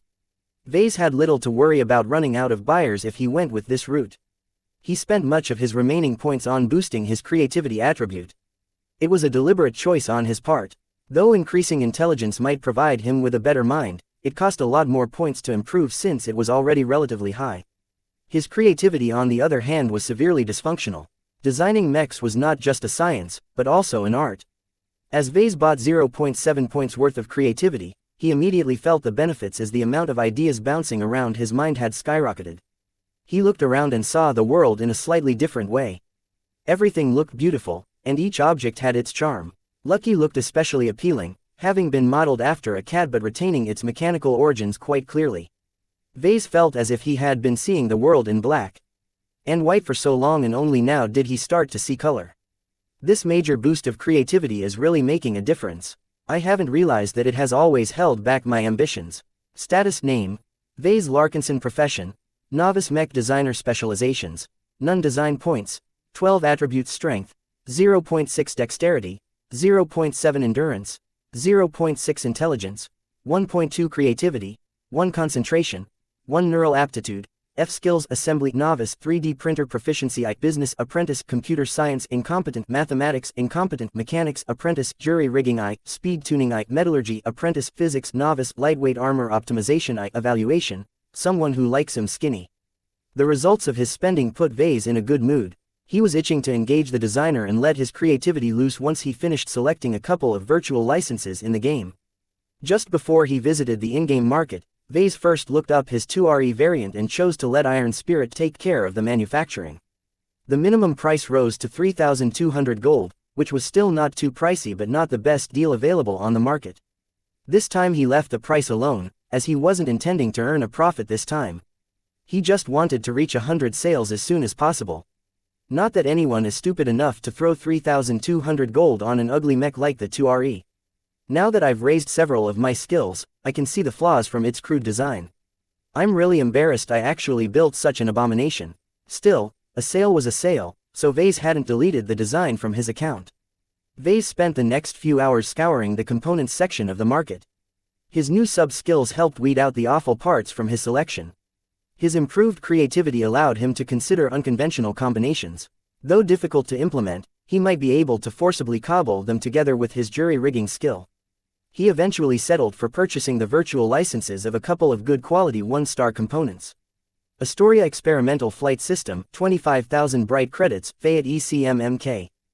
7,000 bright credits, Red-Eye Assisted Aim Module, 9,999 bright credits, MTTR Removable Battery Pack, 3,000 bright credits, Harconix Light DMR version 3, 19,999 bright credits, Festive Cloud Generator, 5,000 bright credits, Mirren 21 Ultralight Armor Plating, 10,000 bright credits. Almost 80,000 bright credits exited his spending account as Vase finalized his purchases. Parting with half of his newly gained credits hurt, but he consoled himself for making the necessary investments. The component licenses he chose performed exceptionally in the 1-star range. Their high prices also ensured that not many of Vase's competitors incorporated the components in their own designs. The 1-star mechs ultimately served as training wheels for new potentates, so it wasn't worth investing too much when one had access to much better mechs in a few years. Overall, the parts Vase had licensed all revolved around enhancing flight. The early mechs such as the Fantasia lacked flight options due to the immaturity of flight technology back those ages. The Astoria flight system had been invented 100 years after the introduction of the Fantasia, and featured lackluster power, short flight capacity and an oversized wing profile that was easy to damage. But it did the job. It had been one of the first successful modules to allow for mechs to fly in standard planetary conditions, thus introducing a new dimension in mech battles. Let's get to work. I have to integrate them into a single coordinated platform. Vase opened the system's designer and loaded the stock Fantasia 2R model in his virtual workspace. He loaded the components he just bought one by one and spent hours integrating them properly into the Fantasia 2R's frame. It was never as simple as bolting them on. Each placement needed careful judgment and tedious work. The Astoria wings came first, its huge skeletal wing bones flaring impressively outwards, making the Fantasia appear like a fallen angel. Its combination of thrusters and anti-gravity systems meant the wings had been designed to maximize its surface area. This also made it easy to damage, as any casual hit could reduce the component's performance and ground the mech. To combat this vulnerability, Vase chose to carefully bulk the Astoria's limbs with the Mirren 21 ultralight armor plating. This was a delicate and error-prone job, one that could easily reduce the flight system's efficiency by a drastic amount. He ultimately had to spend an entire day trying to get it right. He placed the Fayette Electronic Countermeasure or ECM over the left eye, making sure to align it so the short antenna extended from the Fantasia's ear. The ECM ensured that automated and aim-assisted systems had a harder time tracking the mech. It worked particularly well against guided missiles, as long as they were from the same tier. The Red-Eye Assisted Aim module had been placed over the other eye. Its red, gleaming lens giving the Fantasia a menacing look. The Red-Eye performed well against mechs without ECM, helping pilots keep their aim onto enemy mechs once they acquired their targets. Aim assistance was practically essential in all low-tier flying mechs. Pilots simply couldn't aim steadily enough if they jerked around in the air. All of these systems drained energy, especially the flight system. The modules came with their own energy storage, but as one-star parts they lacked endurance compared to modern alternatives. This required Vase to place rectangular MTTR battery packs anywhere he could fit on the Fantasia without overburdening the frame. The only place he could fit more battery packs was at the front upper torso. He papered over the vulnerable packs with additional ultralight armor plating. He placed most of them around the waist, making the chassis look like it wore an overfilled tool belt. The great thing about the MTTR was that the packs were disposable, allowing pilots to eject them once they were drained of energy. He covered them up with Miran 21 armor plates to make them less prone to damage. Finally he added in an unconventional but potentially effective system, the Festive Cloud Generator. A specialty of Cloudy Curtain, Vase had visited many mech shows on his home planet that used the colorful cloud generator to create patterns in the sky. Though its bright colors hardly helped with stealth, Vase thought that it might help obscure the Fantasia and its vulnerable wings if placed on the rear just underneath the Astoria. Once he had integrated all of these components, he set the Fantasia's default weaponry to be a bog-standard combat knife and the new Harkonix Light DMR. Not quite a sniper rifle nor a standard assault rifle, the Harkonix nevertheless offered precision at a generous firing rate. The rifle's hefty power requirements necessitated a power coupling with the mech, meaning that if the Fantasia dropped the DMR, it couldn't be fired anymore. Once Vase brought all of the newly bought parts together, the new variant looked nothing like its stock model. Though it gained a generous amount of mass, the new Fantasia also appeared like a predator, capable of striking down any interlopers from afar. He enjoyed putting this variant together. He had been able to flex his improved creativity and newly acquired sub-skills to do a much better job of integrating the parts than if he was still a fresh graduate. This is hardly a Fantasia anymore, so let's call you a Fantasia 2R Seraphim. Before Vase submitted the design for approval, he painted over the entire frame in Cloudy Curtain's national colors. It made the Fantasia appear as if it was born in the skies. Design evaluation: Fantasia 2R Seraphim. Variant name: Fantasia 2R Seraphim Base Model. Fantasia 2R Original Manufacturer. Kezia Armaments Weight Classification. Light Recommended Role: Aerial Marksman Armor. D Carrying Capacity. F Aesthetics. A Endurance. D Energy Efficiency. D Flexibility. C+ Firepower. C Integrity. F+ Mobility. A Spotting. B X Factor. F Deviance. 44% Performance Improvement. 17% Overall Evaluation. The Fantasia 2R Seraphim features a superior aerial performance at a horrible cost. Its performance in close-range combat has been sacrificed for powerful long-range firepower. The mech is able to outperform its opponents as long as it has energy to spare, which isn't much. The Seraphim further shines out due to its attractive appeal. You have received 50 design points for completing an original design with a performance improvement of over 10%. Vase whooped into the air with a cheer. He actually did it. He completed a custom design that outperformed the base model significantly. Sure, he overspent way too much to achieve such a boost, but it nonetheless propelled his Seraphim in the top tier of custom fantasias. Chapter 6. Taking flight. When Vase uploaded the new Seraphim design on the market, he quickly bought the required. Unlike the 2RE, the Seraphim boasted a much more complex integration of disparate components. A working model demanded that Vase take much better care of the fabrication and assembly of parts. His increased proficiency in working with the 3D printer helped him in printing out parts with less deviation than normal, which further assisted him in making the assembly occur without many problems. Vase received a nasty fright once he saw the final bill for the frame. I already have to spend 4,400 gold on the raw materials alone. If I let Iron Spirit automate its production, then the final price will at least be doubled. A 1-star mech that cost 8,800 gold to buy was an absolute luxury in the game. It took an average player months to build up such a fortune. Vase decided to add a credit price to his model. Since it's a high-performing model, I can at least feel justified if I charge real money for the Seraphim. He set a modest price of 3,300 bright credits per model, which was already at the floor of what the game asked of him. If he sold his mechs with bright credits, the cost of materials and manufacturing would also be deducted from the same currency, so in essence Vase earned no profits at this price. 3,300 bright credits still put the Seraphim well into the premium bracket. Vase felt a little nervous of competing against more well-designed models that mech pilots could acquire at this price. I don't believe my Fantasia will do too badly. It's one of the few flight-capable mechs in this tier after all. That's got to be worth something. Vase refused to sit on his laurels after he finished putting the Seraphim on sale. There were thousands of customized Fantasia models and millions of other one-star variants in the market. Hundreds of new creations popped up every day, so Vase had to go the extra mile in order to make his product stand out from the competition. First he visited all the major mech enthusiast board on the galactic net and shamelessly made some posts exaggerating the Seraphim's performance. He then visited Cloudy Curtain's virtual mech pilot community and exhorted the Seraphim as a patriotic purchase, as it integrated the planet's famed festive cloud generator. Though his online postings might generate a minor amount of attention, there was really too much crap on the net these days. His pathetic attempts at advertisement might as well be a drop in the ocean. After considering the issue for a few minutes, Vase decided to take the plunge and enlisted a short-term advertising service from the game. Iron Spirit featured a sprawling market, and the developers recognized that some designers wanted their own creations to stand out. So Iron Spirit's marketplace offered several methods in which to make a model stand out, such as putting them on top of search results, or putting them on display in the virtual environment. The cheapest option started at 1,000 bright credits a day, and Vase bought a package deal of 9,000 credits for 10 days of sporadic advertisement. This only left Vase with 11,000 credits in his accounts, which almost turned him into a pauper. Making money comes later. Right now, it's best for me to complete the system's mission. I'll earn much more once I receive a real production license. Peddling thousands of digital mechs in a game just can't compare to making a single sale in the real universe. After finishing his publication, Vase had plenty of time left, so he got back to the designer to come up with cheaper variants. His experience with modifying the Fantasia model helped him figure the areas that could be improved. Let's start with up-armoring the chassis. As Vase tinkered with his designs, someone else on Cloudy Curtain logged into Iron Spirit and checked out Vase's profile as a habit. Oh, Triceratops SSS widened his eyes.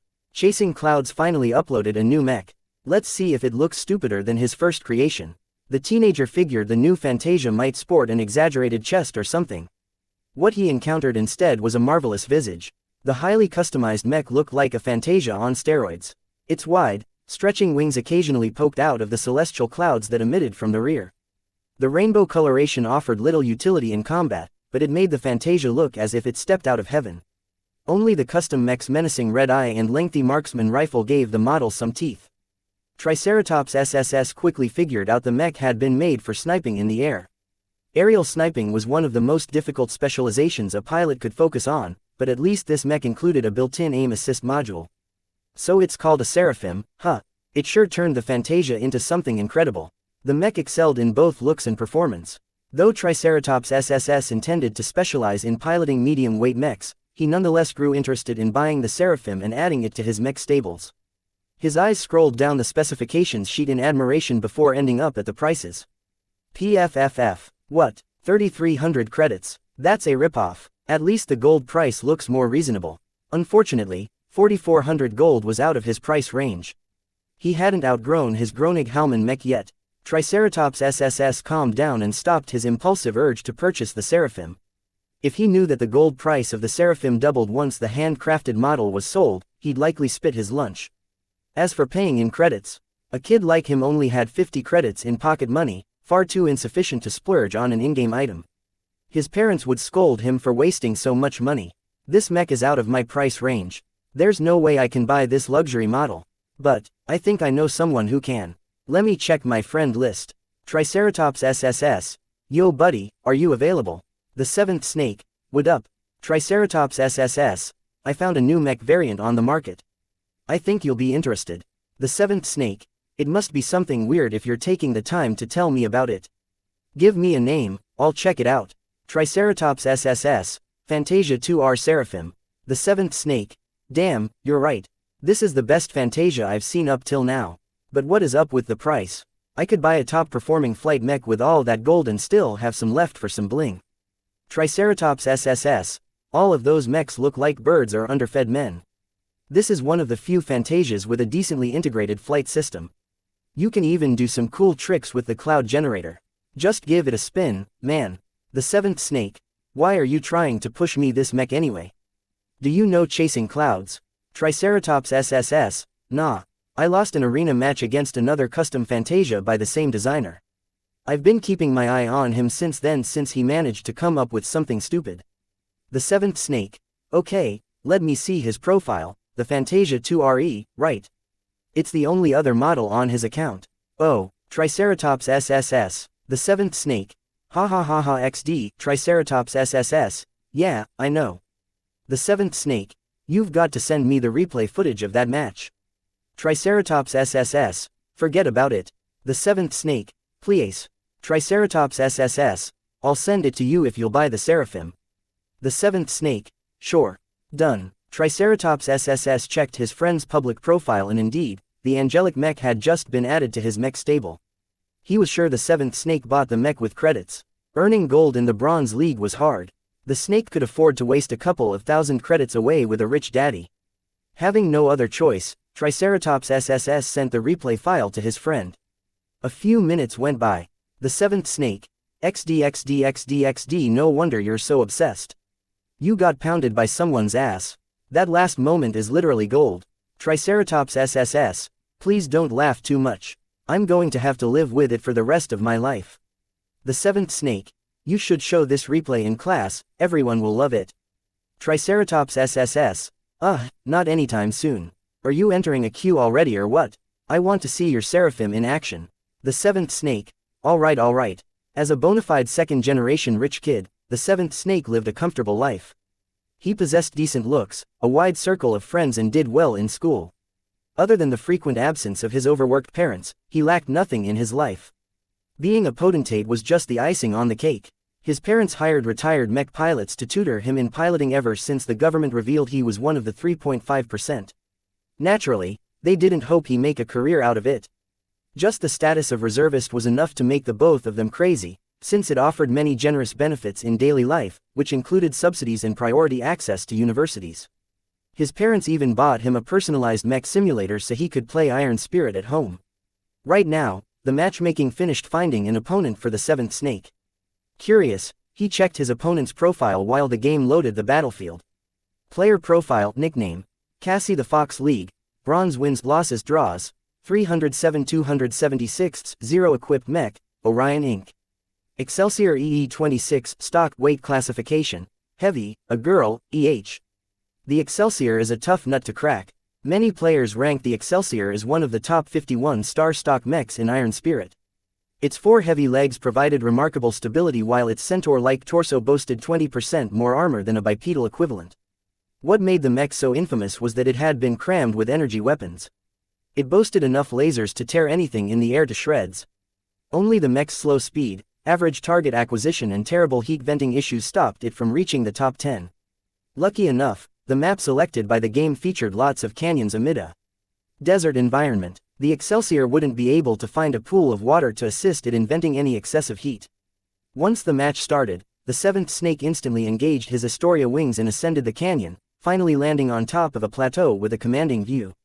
Though his flight had followed a jerky and unstable trajectory, it was nonetheless impressive that he maintained control of his mech despite flying the mech for the first time. The Astoria is a lot rougher than the flight systems I trained with. There's no stabilization. Regular reservists only learned how to control a flying mech in their last years in class. The seventh snake had a head start due receiving plenty of tutoring. Otherwise he wouldn't have been confident in purchasing and using the Seraphim in battle while his friend Triceratops SSS spectated this match. You must be watching me, right?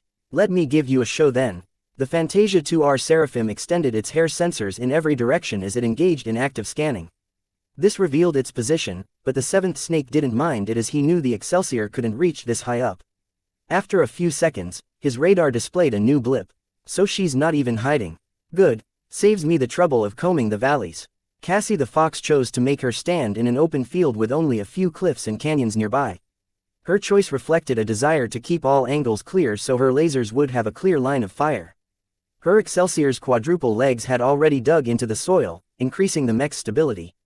Cassie the Fox wanted to slug it out. I'm not afraid of you. The seventh snake roared as he lifted off and flew towards his opponent, toggling on the cloud generator in order to announce his passage. The Excelsior had been caught off guard by the majestic entrance. The Seraphim immediately opened fire, its DMR spitting out compressed energy bolts at a telling frequency. Some of them even landed glancing blows on the Excelsior despite the Seraphim's speedy flight. The enemy pilot regained her composure upon getting his. She raised her Excelsior's arms and released a cascade of laser fire from its built-in barrels. The Seraphim's ECM helped muzzle the accuracy of the lasers, but the barrage of fire overwhelmed his awkward dodging. "You annoying fly," Cassie the fox screeched in the public channel. "It doesn't matter how many gimmicks you use, I'll still swat you down. Try hitting me more than a couple times before you boast." The girl realized she was overreacting and calmed down, slowing her fire rate. Though it meant her chances of hitting the seraphim went down, it also delayed the time when her mech grew too hot to continue firing lasers. The battle between the two mechs progressed into a battle of attrition.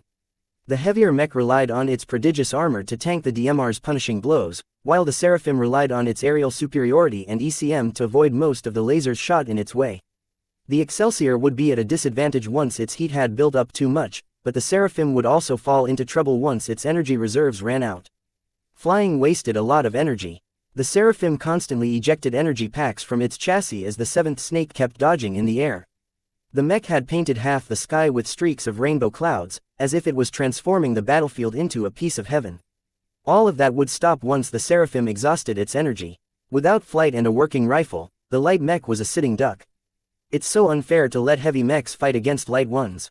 This really is the Seraphim's worst matchup. Heavier mechs offered more space for armor, energy, cooling and weapons. They always won battles of attrition due to their higher overall capacity. The Seraphim would run out of energy long before the Excelsior could no longer handle the heat. Something had to change. He stopped firing his DMR and detached the energy feed before letting it drop. Instead, he retrieved the combat knife from its holster and held it with both hands. The Seraphim flipped in the air and proceeded to accelerate downward, knife slicing the air as it thrust the weapon forward. "Are you crazy?" Cassie the fox asked in surprise, though she was whooping in joy as she narrowed her firing angle. Now that the Seraphim dove towards her Excelsior, it became a lot easier to hit. Several beams of superheated light landed upon the slimmer mech's head, ruining both the ECM and aim assist. This made it easier for her to land her shots. However, most of the lasers hitting the torso seemed to burn only redundant armor. Only the hits against the wings of the flight system achieved some real damage. Fortunately, the Seraphim pretty much relied on momentum to dive downwards, so the loss in downward thrust hardly affected the mech by now. Its cloud generator kept pumping out a colorful stream of vapor, making it seem as if the falling Seraphim was the embodiment of God's punishment. The distance between the two mechs closed rapidly, and just before the two mechs collided, both pilots moved. The Excelsior wasn't stupid to just stand there and take the hit. Cassie the fox redirected her emergency power towards the Excelsior's legs, allowing it to jump to the side with a surprising spring. The Seraphim already anticipated such a move. With only 100 meters to go, the feminine mech made another aerial flip, adjusting its fall along the enemy's trajectory while pointing the mech's heels downwards. The two collided in a massive crash with an impact that echoed across the canyon walls. Triceratops SS, who had been spectating to the side with rapt attention, could not even distinguish whether the Seraphim's suicide bombing had succeeded. Smoke, flame and colorful smoke engulfed the crash site, making it unclear if anything was still left intact. Damn it, who won? Chapter 7. Queen of the Skies winner, Cassie the Fox. I lost. The seventh snake sat back in his chair, exhausted even though he had been playing a simulation. The desperate dodging, the careful shots, that impulsive dive at the end. The high-intensity action echoed with his heart. He did not even begrudge his loss to Cassie the Fox. That final dive had been an attack that would have resulted in a Pyrrhic victory at best. Fighting in a way that killed 1,000 men while losing 800 might be fine in Iron Spirit where repairs were cheap and fast. In the real universe, such a reckless action was a good way to find yourself into a coffin or retired to a desk job. Triceratops SSS, that was amazing, shocked face the seventh snake, I know. I'm going to pay for it in repairs. Triceratops SSS, man, you really should have won. That dive was so brilliant, especially the way you contorted your mech at the last moment. The seventh snake, nah, I deserve that loss. I was too caught up in the moment to realize the Fantasia's legs couldn't possibly penetrate the shell of an Excelsior. For all his practice sessions, he still lacked the maturity and experience of an actual pilot. He was still young, so he could afford to make those kinds of mistakes. Triceratops SSS, so how was the Seraphim? Do you regret buying it? The seventh snake, it's definitely worth it, though I can't say the same for everyone. It has a very uneven performance. As long as you have enough energy, it's great, but if you run out, you're dead. I have a feeling I'm not going to be finished performing diving attacks. Triceratops SSS, yeah, it would suck if you have to face off against a heavy mech again. They could just tire you out. So how does it compare to your other flight mechs? The 7th Snake. The firepower isn't the best. It's fast and agile, but it came at a cost to armor and endurance. It's the perfect long-range harasser, but there's other mechs that can do the same job a little better. Still, I like this mech. It's really beautiful and I love the cloud generator. It makes me want to pilot this mech all day. Triceratops SSS, do you mind if I share the replay with the others? The 7th Snake. Haha, sure. Do what you want. While the 7th Snake dove back into the arena, Triceratops SSS sent the replay to his friends with a note to check out the new variant. Not everyone watched it, as a lot of them were not in the game or weren't interested. Those that did found the Seraphim to be a very impressive looking variant of the old Fantasia. Only when they searched for the mech in the marketplace did they receive a fright. Some of them even left disparaging comments in the mech's store page. 8800 gold apiece. I don't even earn that much in a year. Whoever pays 3,300 credits for this underspec mech is an idiot. Fucking get your brain checked, you greedy price gouger. This mech is too sexist. There's no reason at all enlarge its front chest. Mechs don't wear bras. Some of these potentates forwarded the replay to their other friends and mentioned the Seraphim's price. This caused a further ripple in admiration over the mech's beauty and scorn over its price. In the end, the sensation died down and nobody took the plunge to purchase the mech. In the meantime, the 7th Snake kept throwing himself into solo matches. He achieved a record of 12 wins and 5 losses so far, an impressive ratio, but nothing to boast about. Very few flying mechs appeared in the Bronze League, so some pilots went into battle without carrying ranged weapons. These hot-blooded youths who wanted to get right into the opponent's face could only cry as the Seraphim gracefully drew a rainbow in the air while pelting them with energy bolts. Only snipers and heavy mechs posed a threat to him. Their advantage in firepower or armor was so decisive that they had the Seraphim in the palm of their hands. The next match proved to be the most exciting one of the day for the 7th Snake. His opponent surprisingly piloted another flying mech. Player profile, nickname, Dire_Wolf League, bronze wins, losses, draws, 524, 363rd equipped mech, Lost Constellations model VF5 custom, weight classification, medium. Damn, this is a scary opponent. What is up with that insane win ratio? I've never seen a ratio that high in the Bronze League. The 7th Snake was sweating in his seat. The mech model also caused him to raise his vigilance. The Lost Constellations company was one of the more mysterious mech manufacturers even way back then at the start of the Age of Mechs. They adhered to a different design philosophy and were the first to introduce animal-shaped mechs in the battlefield. The famed model VF had been designed like a vulture. It traded speed for power and endurance. Though slow to catch up to any light mechs, it pumped out powerful shells from its cannons that could even shred heavy armor as long as it fired long enough. Though its ammunition was prone to run in extended battles, the Model VF was still able to pose a threat in melee range with its powerful reinforced claw and beak attacks. The VF5 his opponent piloted was undoubtedly a customized variant. Anything could be different from its stock model. The 7th Snake had no way of guessing what his opponent preferred, and simply reserved his judgment. The battlefield finally loaded, revealing an empty urban environment. The map consisted entirely of a densely packed downtown city. Metal skyscrapers blocked the views of both players while also diminishing the effectiveness of their sensors. I could get ambushed easily by the VF if I blunder around. It's best to wait for my opponent to come to me. The 7th Snake deduced. He chose to ascend straight up and chose a random, mid-sized skyscraper to land upon. The roof offered plenty of space but very little cover. The Seraphim turned off its wings before extending its hair sensors.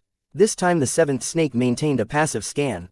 Essentially he just extended his mech's ears and hoped to catch a sound made by the enemy. This time he wanted to get a drop on his enemy. If he could take the time to make his first shot, he might be able to cripple the VF's wings. He stayed patient as 5 minutes passed. The time limit for a solo battle was 30 minutes, so he had plenty of time to spare. He was prepared to stand there and wait 25 minutes if necessary. He really couldn't relax against an opponent with such an impressive win record. The sweat trickled down the back of his neck as he continued waiting patiently. The alarm at the 13th minute almost threw him off the seat. Finally, you moved. The Seraphim retracted its sensors, turned around and carefully approached the edge of the roof in the direction of the opponent. He spotted the VF5 hovering at a generous pace, reserving its speed but making sure to keep up a juking pattern in its flight. He's trying to draw me out. And he doesn't know my Fantasia is sporting a flight system. The enemy was aware the Fantasia boasted a considerable sensor range. Instead of fruitlessly trying to search the Seraphim, he instead flew around seemingly lazily. The VF5's flight appeared slow, but it held considerable power in reserves. The VF-5 hit a number of short-range boosters underneath its wings to assist with dodging and carrying out swooping attacks. The seventh snake chose to take his time to aim. His sensors had detected the VF-5 a fair distance away. Together with all the sensor pollution the crowded urban environment offered, he had a 90% certainty the enemy hadn't spotted him yet. The Seraphim's red-eye module shone a little brighter as it locked on to the VF-5's left cannon, just underneath its wing. Since he hadn't received any sniper training, the seventh snake fired upon the moment he felt a buzz. The energy bolt that left the DMR's barrel soared through the air in a rapid flight towards the vulture-like mech. The VF-5, perhaps caught off guard by the projectile's unexpected angle, reacted too late. The wing and the barrel of its left cannon took a glancing blow. It resulted in minor damage to the VF-5's flight systems, but the damage the barrel sustained made the weapon inoperable. Dire_Wolf seemed to be enraged as the VF-5 opened its beak to let out a piercing scream. This sound wave disrupted Seraphim's lock on the vulture-like mech, causing him to miss his follow-up shots. The VF-5 explosively activated all of its boosters, ascending quickly towards the Seraphim. The seventh snake abandoned his position and took to the skies himself. The Seraphim widened the distance while continuing to fire back at the enraged vulture. The VF-5 could only helplessly dodge the shots while trying to keep up. It excelled at bullying ground mechs by shredding them with its powerful cannons, but with one already disabled and the other firing out of its effective range, the vulture performed rather poorly.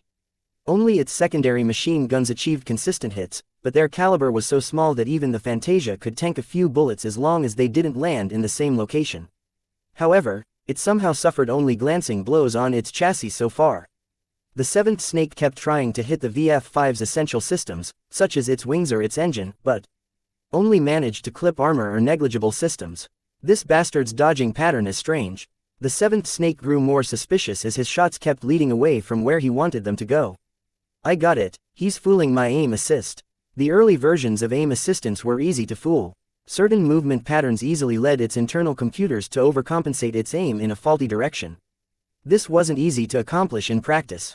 It took an unusually avid mech pilot to even be aware of this solution. In any case, now that he knew what was wrong, he disabled the red eye. This pretty much had an immediate impact on his DMR's accuracy.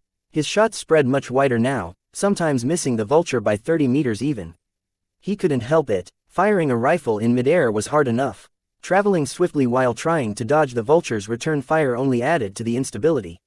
Nevertheless, the almost perfectly random distribution of shots threw the vulture off guard for a second time. Since even the Seraphim's pilot couldn't predict where his shots landed, his opponent could forget about figuring out a pattern. The exchange continued on for a handful of minutes. The VF-5 appeared miserable as its chassis sported a lot of scorch marks and ran low on ammunition. It succeeded in preserving its important systems, only suffering major damage to its massive wings. The vulture was built to be robust among the flyers, so even if it lost half its wings, it still maintained its capability to stay afloat. The Seraphim on the other hand survived the sporadic barrage of solid projectiles with a few dents. It suffered an unlucky hit at the end when a cannon shell managed to hit the rifle. The impact and subsequent explosion irretrievably wrecked the weapon, leaving the lightly armed Seraphim without a ranged weapon. Just as well, I only have a third of my energy left. Both sides knew this match would be decided up close. The Seraphim ceased running, turned around and approached the VF-5 cautiously while unsheathing its combat knife. The rainbow cloud spurting from its rear gave the angelic mech a majestic appearance, as if it was a queen that claimed the skies as its domain. The VF-5 let out an indignant cry from its beak as it accelerated in a sudden fashion, eager to challenge the interloper. While its half-wrecked wings reduced the power of its flight, its plentiful thrusters still provided a substantial amount of explosive acceleration. The vulture flew out with its sharp and menacing claws stretched out. The force of its approach enough to wreck any Fantasia-based chassis in a head-on collision. The seventh snake flitted to the side and used his superior agility in the air to keep his mech safe. He swiped the VF-5 with his combat knife, scoring occasional hits but unable to deal any critical damage. The cloud generator spurted out so many colorful clouds that the streets were almost completely obscured. This didn't affect either mech's performance, as they both switched to alternate vision modes that could easily see through the clouds of vapor. Somehow the VF-5's pilot managed to orient his mech in a way that presented its most armored portion towards the Seraphim. This let the VF-5 use its abundant armor to block the small knife. If the Seraphim's arms possessed more power and carried a better weapon, then it would have carved the VF-5 apart by now. Instead, it had to dodge the VF-5's fatal claw strikes with every approach, suffering a few glancing blows in return, one of which simply sheared off both its legs at the knees. The seventh snake felt constricted, and as his energy reserves fell to the last 10%, he again staked odds to a final blow. He stopped dodging sideways and flew towards the VF-5 head-on. The vulture noted the change in strategy and extended its claws and its beak in anticipation.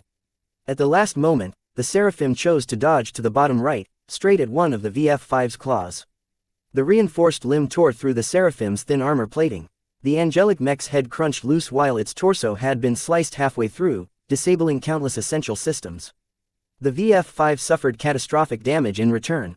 The seraphim's combat knife sunk deep in its chest armor, and while it suffered little damage so far, the close-ranged strike possessed enough momentum to carve through its plates. Red liquid leaked out of the gaps. The seraphim had succeeded in piercing the cockpit with its last gambit. Both mechs lost their propulsion and fell. Winner: the seventh snake. Chapter 8. Visitor Vess's face soured as his eyes skimmed through his analytics page in Iron Spirit. Really? What am I paying so much crap for? I thought advertisements are supposed to work. He only had 20 days left to complete the system's mission of selling 100 virtual mechs. So far, Vase only managed to sell his handcrafted Fantasia 2R Seraphim. That meant the other mechs he sold lacked his personal care and attention. Not only did their specs degrade, they also sold for twice its already ludicrous price. When Vase visited the Seraphim's store page, he encountered hundreds of disparaging comments. 8800 Gold XD. Do you lack a few brain cells? Are you autistic? Then go ahead and buy this gold-plated piece of turd. Can anyone lend me 8,700 gold? I promise to pay you back once I dominate the arena. No one can withstand my secret weapon of crapping rainbows. Don't buy this mech. This is an over-engineered piece of shit that simply slaps a lot of extra parts together. Just buy a real flying mech instead. With comments like these splattered over his mech, no wonder he couldn't make an additional sale. Vase had learned a valuable but expensive lesson with this experience. I lost sight of my target audience. I thought I could have slapped a lot of components together without consequence. But the Bronze Leaguers are mostly a bunch of kids with little gold and credits to spare. One-star mechs acted as training wheels in the game. As training tools, most potentates didn't bother to make an emotional connection to the mechs they piloted, considering them to be horribly outdated. The Bronze Leaguers paid more attention to the amount of performance they could squeeze at a given price. It was a good thing he hadn't spent the rest of his time in vain. Other than stuffing Lucky with ores, he also extensively reworked the Fantasia 2R into a new variant. It had been his most major project to date, flexing all of his new skills to his limit, especially the light armor optimization sub-skill. The new Fantasia variant sported complete matte gray armor plating. Vase had painstakingly removed its original armor plating and replaced them with the newer and more efficient Miran 21 ultralight armor plating. To retain and even improve the mech's durability, Vase had to recalculate every plate's profile and thickness, bulking up the mech in many areas. Despite the increase in armor, the mech's weight still enjoyed a considerable reduction, making it faster and nimbler on the ground. Vase felt highly satisfied with his work so far. He appreciated the miraculous powers of the system for allowing him to get accustomed to such amazing procedures in a matter of days instead of months. In a good mood and prompted by his rich creativity, he even added in the Fayette ECM and the festive cloud generator onto the custom mech's head. In keeping up with a ghost theme, he set the clouds to generate only grayscale colors, nicknaming the mech the Phantasm. Design evaluation: Fantasia 2R. Phantasm. Variant name: Fantasia 2R Phantasm Base Model. Fantasia 2R Original Manufacturer. Kezia Armaments Weight Classification. Light Recommended Role: Scout Ambusher Armor. C Carrying Capacity. F+ Aesthetics. B+ Endurance. D+ Energy Efficiency. D Flexibility. C Firepower. D Integrity. C Mobility. B+ Spotting. B X Factor. None Deviance. 8% Performance Improvement. 11% Overall Evaluation. You have received 50 design points for completing an original design with a performance improvement of over 10%. You have been rewarded with a lottery ticket for achieving superior performance improvement with minimal deviance. Vase widened his eyes at the second message. The system evaluated his custom work to the same standards as the industry, which made sense now that he thought about it. He had learned this in college but forgot about it when he grew delusional from possessing the system. Overenthusiastic designers who pumped in a lot of resources into a mech and only achieved a couple of % improvement over the stock model were regarded as trash. On the other hand, Designers who changed only a few things here and there and can still achieve an improvement of over a dozen% were regarded as masters in their field. Vase had gained the system's approval with the Phantasm's economical design. With 3 cheap components, he partially re-engineered the old Fantasia 2R's frame into a stealthy predator. The Phantasm could do everything the stock model was capable of, but just a little better. The real star of the show was Ves's tedious swapping of its armor. The Miran 21 might have offered less protection, but it weighed a lot lighter. Padding the Fantasia with additional form-fitting plates offered better protection but still managed to achieve an overall weight reduction. Not every newly graduated mech designer could accomplish the same. Without cutting down redundant and inefficient sections while making sure their spots remained somewhat covered, Vase could never have improved the armor so effectively. And now he held another lottery ticket. Like an eager kid with candy, Vase quickly switched to the lottery page and spun the metaphorical wheel. Come on, give me something good, like a production license or a bag of credits. You have received a strength candy. Strength candy increases strength by 0.1 upon consumption. Strawberry flavor. Vase fell on his knees and let out a frustrated scream. Come on system, I worked so hard the last few days. Why don't you throw me a bone or two? He felt like a wizard who decided to pump some iron in the gym. Developing his muscles was an unnecessary luxury that provided little help in his predicament. Well, since he received it, he might as well use it. After popping the gift in his mouth, he checked his status again. Status name: Vase Larkinson. Profession: Novice Mech Designer. Specializations: None. Design points: 113. Attributes: Strength 0.7, Dexterity 0.7, Endurance 0.6, Intelligence 1.2, Creativity 1, Concentration 1, Neural Aptitude. F skills: Assembly Novice 3D printer proficiency I Business Apprentice Computer Science Incompetent Mathematics Incompetent Mechanics Apprentice Jury Rigging I Speed Tuning I Metallurgy Apprentice Physics Novice Lightweight Armor Optimization I Evaluation: should pursue a career in designing space shuttles. He hardly felt the increase in strength, but after looking at the other benefits the system had brought, he felt pretty content. The system might not think highly of Vase right now, but he knew it could change in the future. After I complete 2 good designs, I will have enough DP to buy a new sub-skill. The past week, Vase benefited a lot from the sub-skills he had already bought. Even though they offered the lowest tier of knowledge, they vastly improved his existing competencies and sharpened his instincts. He currently considered whether to buy additional sub-skills, or begin upgrading his existing ones. One would widen his base of knowledge and the other one would deepen it. Neither of the choices were wrong, so Vase had a hard time making a decision. The doorbell rang, interrupting Ves's introspection. He wasn't expecting any visitors, nor did he order something to be delivered. Curious, Vase activated the front door's camera. Hey Vessie, are you in? It's me, your cousin. Melinda, Vase exclaimed. He jogged over to the front of the workshop and met his cousin with a hug. Long time no see. No thanks to you, little Vessie. Melinda smiled as she ruffled her younger relative's hair. I see you changed your digs. It looks very small. I know it doesn't look impressive, but I'm stuck with it so I might as well make it my home. The two entered the workshop's small living apartment and sat down on a beaten-up sofa. Lucky, who had been happily napping in the middle, meowed with indignation as he was pushed to the side. Oh, it's so cute. Melinda gushed as she picked up the cat. What's its name? I call him Lucky. I'm counting on him to turn my life around. Vase responded, then sighed. I know you didn't come because you missed me. Tell me what the family wants. The Larkinsons had been an established family of mech pilots for at least 200 years. Though they lacked wealth and a deeper foundation in the circles of power, they managed to firmly root themselves in the military. Together with dozens of other families, they constituted the Bright Republic's unofficial military aristocracy. Grandpa's been busy at headquarters, so he couldn't spare much time searching for what happened with your dad. With his resources, the only thing he managed to figure out was that it wasn't related to the Mech Corps. Talk about Ves's missing dad lowered his mood. He tightened his fist. I don't know where dad ended up, but I'm sure he's still alive. We all hope so, Vessie. But life has to go on. We can't put our lives on pause. Your aunts and uncles are quite worried about the debt your dad accrued in order to afford all of this. It's too extravagant. They think you're still 20 years too young to take up the responsibility to run your own mech business. So they disapprove, huh? They only want what's best for you. Melinda replied as she put her hand on his shoulder. You can still turn around and give up the assets to the bank. With your qualifications, my dad can fast-track you into the Mech Corps as a technician. You'll be able to get loads of hands-on experience repairing and modifying next-generation military mechs. Your job prospects will improve a lot once you've got a couple of tours of service under your belt. Vase shook his head. It sounds safe, but it's too slow for me. I want to make a name for myself as a mech designer, not a technician or repairman. Most star designers start their career young. That doesn't mean you have to follow their footsteps. Without a formidable background like wealth or connections, you don't possess the qualifications to enter a cutthroat business like selling mechs. He wanted to tell Melinda that she was wrong. Vase did enjoy a background advantage. His father's mech designer system had given him a lot of help and could be counted on to help him find his footing in the business. But he couldn't mention it to his cousin. The system was strange and unique, and Vase might lose his life if others wanted to rob this advantage.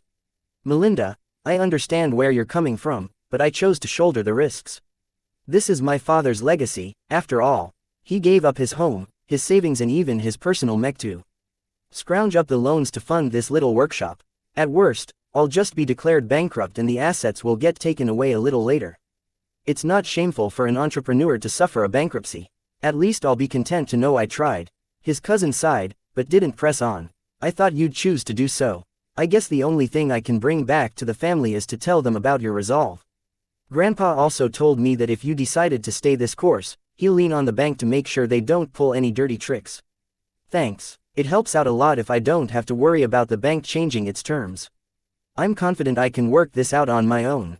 I already have some plans in the works. Oh, can you show me some of your work? Vase brought his cousin to the working area of the shop. He activated the terminal and logged into his Iron Spirit designer account. I've been trying to make a name for myself as a designer in the game. I've made a deal with I can't say who. I only need to do well and sell enough virtual mechs to receive some additional startup resources for my real business. Let me show you my 2 latest designs. The Seraphim awed his cousin for its graceful appearance. She grinned and pinched Ves's cheek. So you started to fiddle with the Fantasia, huh? Do you need me to introduce you to some ladies I know? Melinda, I'm not a kid anymore. So other than its gender, tell me what you think about my mech. The Seraphim showcases your fundamentals. You've impressed me with how decently you incorporated all of the components together.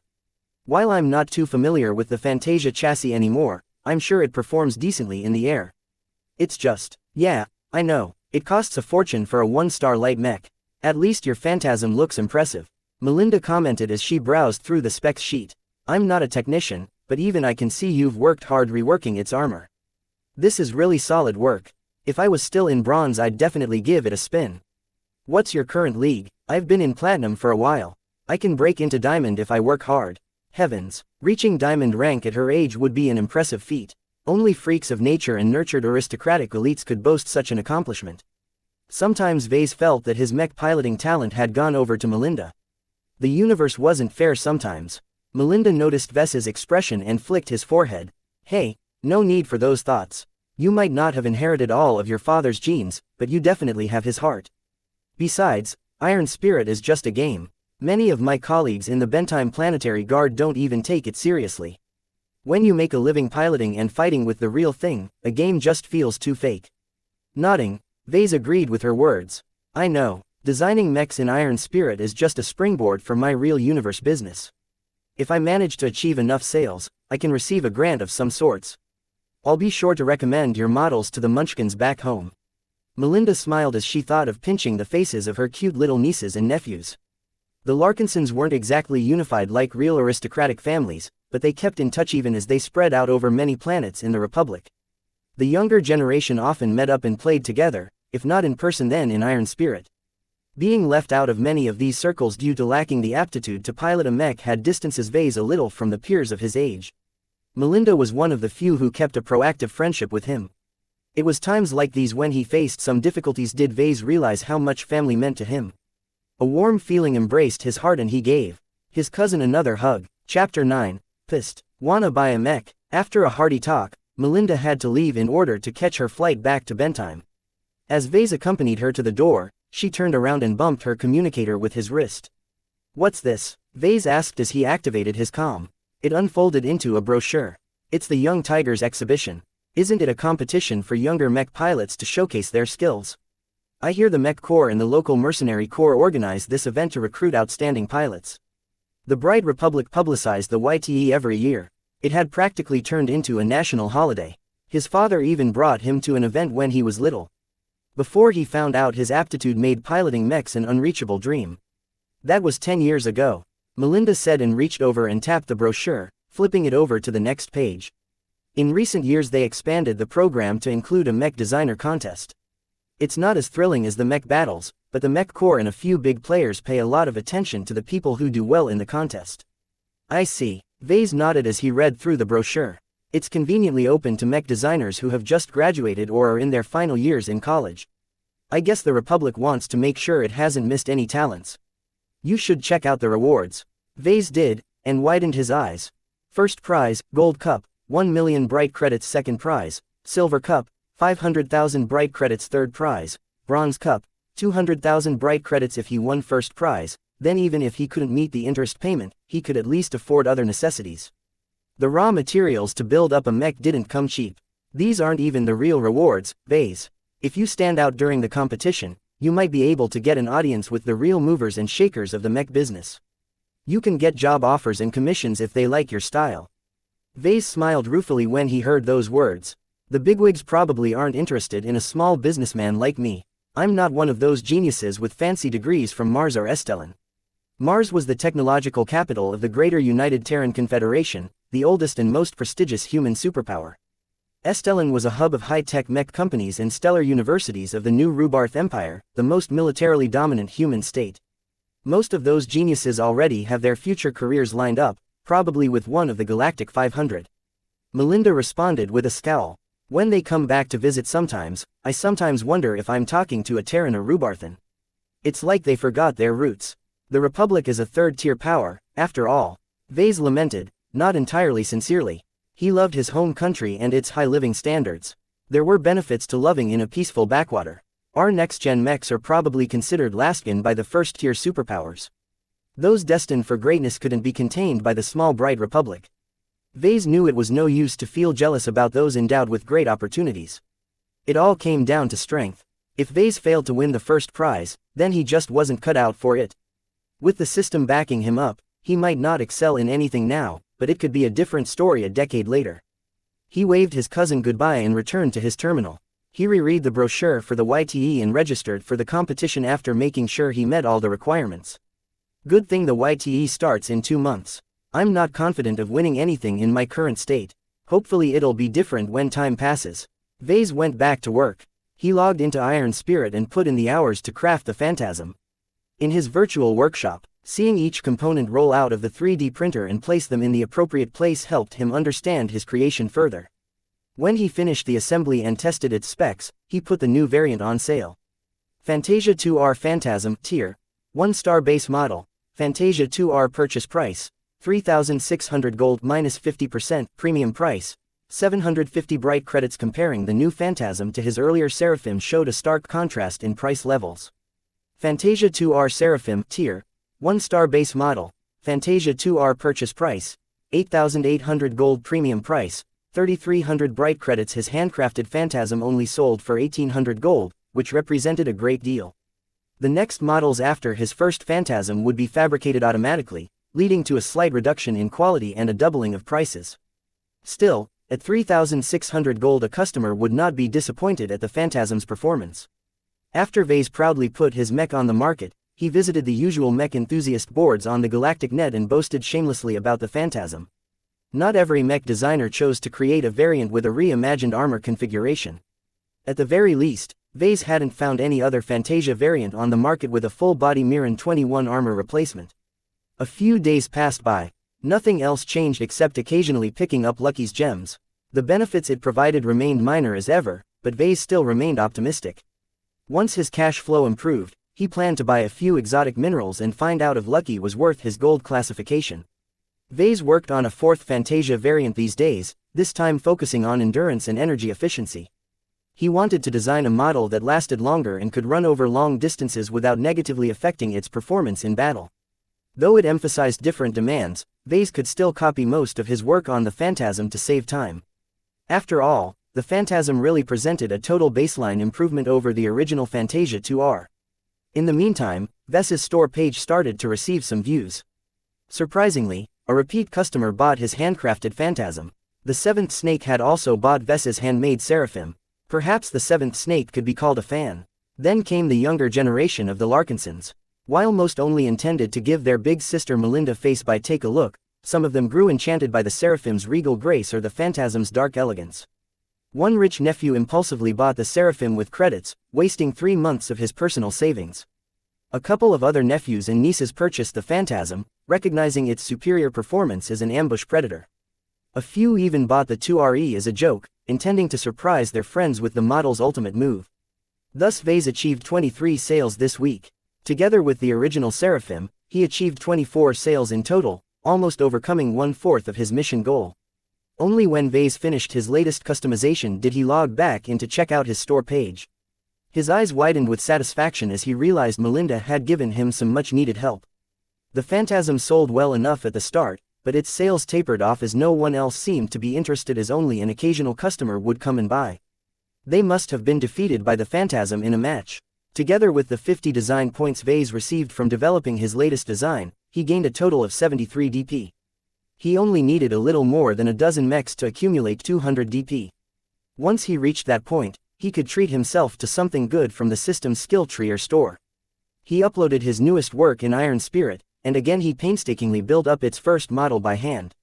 Just like when he fabricated the phantasm, he felt a deeper connection with the Fantasia chassis by being involved in every step of the way.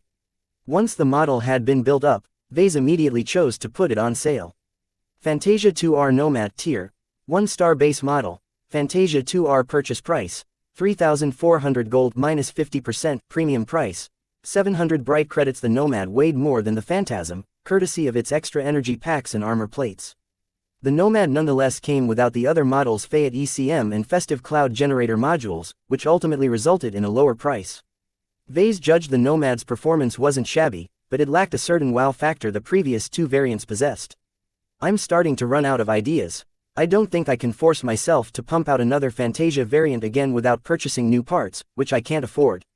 With only half a month left to go, Vase needed to do something about the mission the system gave him. The Nomad's introduction to the market might help progress his sales, but he doubted he could achieve 100 sales before the deadline passed. I need to go out and push my mechs in person. Frankly, Vase was too poor to afford a more sophisticated solution. While he gained a healthy amount of credits from the sale of his virtual mechs, he needed to reserve the capital for his mech boutique's future operations. Besides, his previous ad purchase in Iron Spirit had been like a drop in the ocean. Vase dug into the assorted pile of junk the workshop stored in its backyard, managing to scavenge a broken, window-sized holographic picture frame. With his technical skills, it was a cinch to restore it.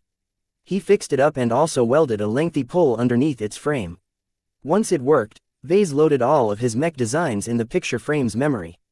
After a quick thought, he also added in some footage copied from some public replays featuring his mechs winning. Naturally, he ignored the matches where his mechs lost miserably. Ready to go out, Vase took the board and called for an aircab.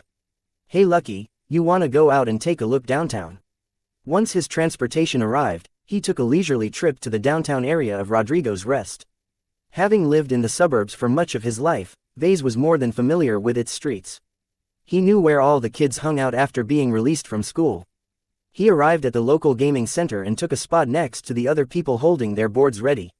Lucky meanwhile jumped about here and there, exploring the trees and lantern posts in perplexed curiosity. Vase wasn't worried he'd run off, so he let his pet explore to his heart's content.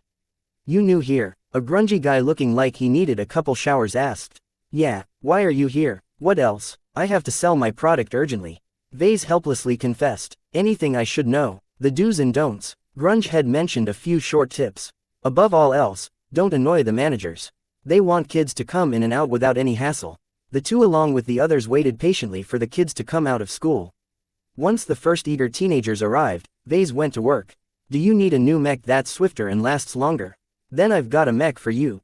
Naturally, most potentates ignored the people soliciting their products. Only a couple of young pilots spared a glance, but their eyes only stayed focused for a second or two before they entered the game center. Standing for hours at a time holding an animated board tired Vase out. He gritted his teeth and carried on with his work to push his mechs into the minds of the visiting players. Things changed once Lucky returned. The cat evidently had his fill of exploring the environment. It effortlessly jumped on top of a trash can near Vase and rested languidly atop its cover like a king surveying his serfs. The cat's fine workmanship and agreeable expression attracted a few girls. "So cute, can I pet it? It's such a big baby." Lucky appeared overwhelmed, but Vase put a hand on its neck to calm him down. "Please don't press against my cat. He's young and hasn't been out very much." After realizing the young women weren't out to hurt him, Lucky meowed and stared at them with his shiny eyes. "So adorable, let me take a picture with him. I love his liveliness. It's even better than the dog I have back home." "Did you build him yourself?" Vase coughed awkwardly and shamelessly answered, "I was involved in its creation, yes. Lucky is unique and isn't for sale, but if you're interested in my other creations, how about you take a look at my phantasm?" As groups of squealing girls tried to pet and take pictures with Lucky, Vase allowed them to do so as long as they behaved. The cat seemed to lap up all of the attention, as if he was making it up for the times when Vase appeared too preoccupied with his work to play with his pet. Nonetheless, the steady stream of girls allowed Vase to conveniently insert a few mentions of his products. "Be sure to search for the Fantasia 2R Phantasm when you visit the in-game market. It's the perfect mech if you want to look good while kicking your friend's ass." Maybe 99 out of 100 girls paid zero attention to Ves's words. If the one girl who actually paid attention visited his store page, then Vase felt his hard work was worth the trouble. Surprisingly, his increased strength allowed him to stand on the sidewalk and last a little bit longer. Holding the picture frame up tired him a little less than he expected. His physical strength also translated into mental strength in a way Vase couldn't really figure out. He felt the effects anyway. This made him reconsider the utility in upgrading his other, useless, attributes. "Maybe upgrading my dexterity will make my thoughts nimbler, and upgrading my endurance will increase my willpower. The system isn't what it seems in the first place. There's a lot depth to it and I've only dipped my toes so far." After the sun started to dip down below cloudy curtains horizon, Vase called it a day. He ate a quick meal at a local restaurant and took a shuttle ride home. Sinking tiredly into his sofa, Vase activated the system and checked his progress. Mission progress: 35 100th sales. He sold 12 mechs today. If his sales kept up the same pace, then he'd definitely accomplish the mission within a week. He also accumulated 198 DP. With just a few more sales, he'd reach the threshold of 200 DP, opening up a lot of options in the system's shop and skill tree. Though other mech designers might scoff at Ves's pathetic street peddling, all of his hard work had paid off for him personally. Naturally, Lucky contributed much to his success. He picked up the sleepy cat and stroked his muzzle. "You've done a good job acting cute. I'll order a few treats and have it delivered tomorrow." Lucky meowed in contentment. Chapter 10. White Elephant. Vase kept up his sales routine for a week. He visited different cities each day in order to maximize his exposure. Lucky always accompanied him, and with the help of his charm he managed to draw enough attention to his products to sell 100 mechs with less than 2 weeks to spare. He also accumulated a hefty 263 design points, but hadn't spent them yet. He thought it would be better if he received his next mission first. Congratulations for completing tutorial, part 3. You have received a 10-year combat mech production license lottery ticket. Please visit the lottery page to redeem this ticket. For completing the mission with time to spare, you have been awarded a bonus lottery ticket. The system sure loved lotteries, giving Vase a bad feeling. His luck with the lottery so far had been mixed. "Hey system, shouldn't you have sent me another mission by now? Please do not get addicted to missions. The mech designer system only offers missions in order to guide its users to the right path. Only babies require constant hand-holding." "Are you a baby?" Vase practically spat blood. "Who's the baby?" "You are a baby." In fact, Vase felt rather terrible after hearing those words. He had indeed grown accustomed to the system's guidance. Now that he lacked a clear mission to strive towards, Vase felt as if he was adrift. "No, that's not right. I still have to prepare for the Young Tigers exhibition that start in 1.5 months. I also have to make progress in collecting 5 million credits to pay off my interest in 2 months." In other words, he needed to advance his skills and earn a lot of money. Vase could work on that without the system generating another tutorial to tell him how to accomplish those goals. "Too bad I can't earn any more completion rewards. That reminds me, I still need to use up last mission's rewards." Rubbing his palms, Vase turned to the lottery page. He ignored the option to spend DP for a lottery draw and instead selected the option to use the tickets on hand. First, he activated his bonus ticket. Same as his previous lottery draws, it only entitled him to win an award from the lowest pool of prizes.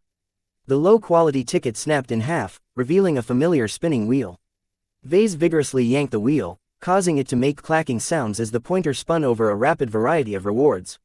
The wheel slowed down after half a minute. Time appeared to slow down as the wheel ticked forward in an exaggerated fashion. It allowed Vase to read the rewards hovering around the pointer. Endurance Candy, Alien Party Ears, 100,000 Bright Credits, Lantern of Imperfection, 1-Day Haunt. The pointer passed over the Endurance Candy, swept past the strange ears, and almost landed at the sum of credits. Vase never objected to having more money.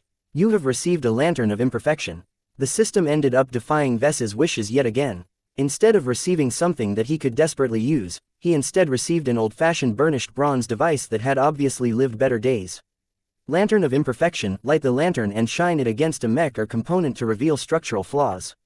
The revealed flaws are only visible to the holder of the lantern. The lamp contains enough oil to burn for 5 hours. This could be useful, Vase remarked, actually a little impressed by the generosity of the lottery.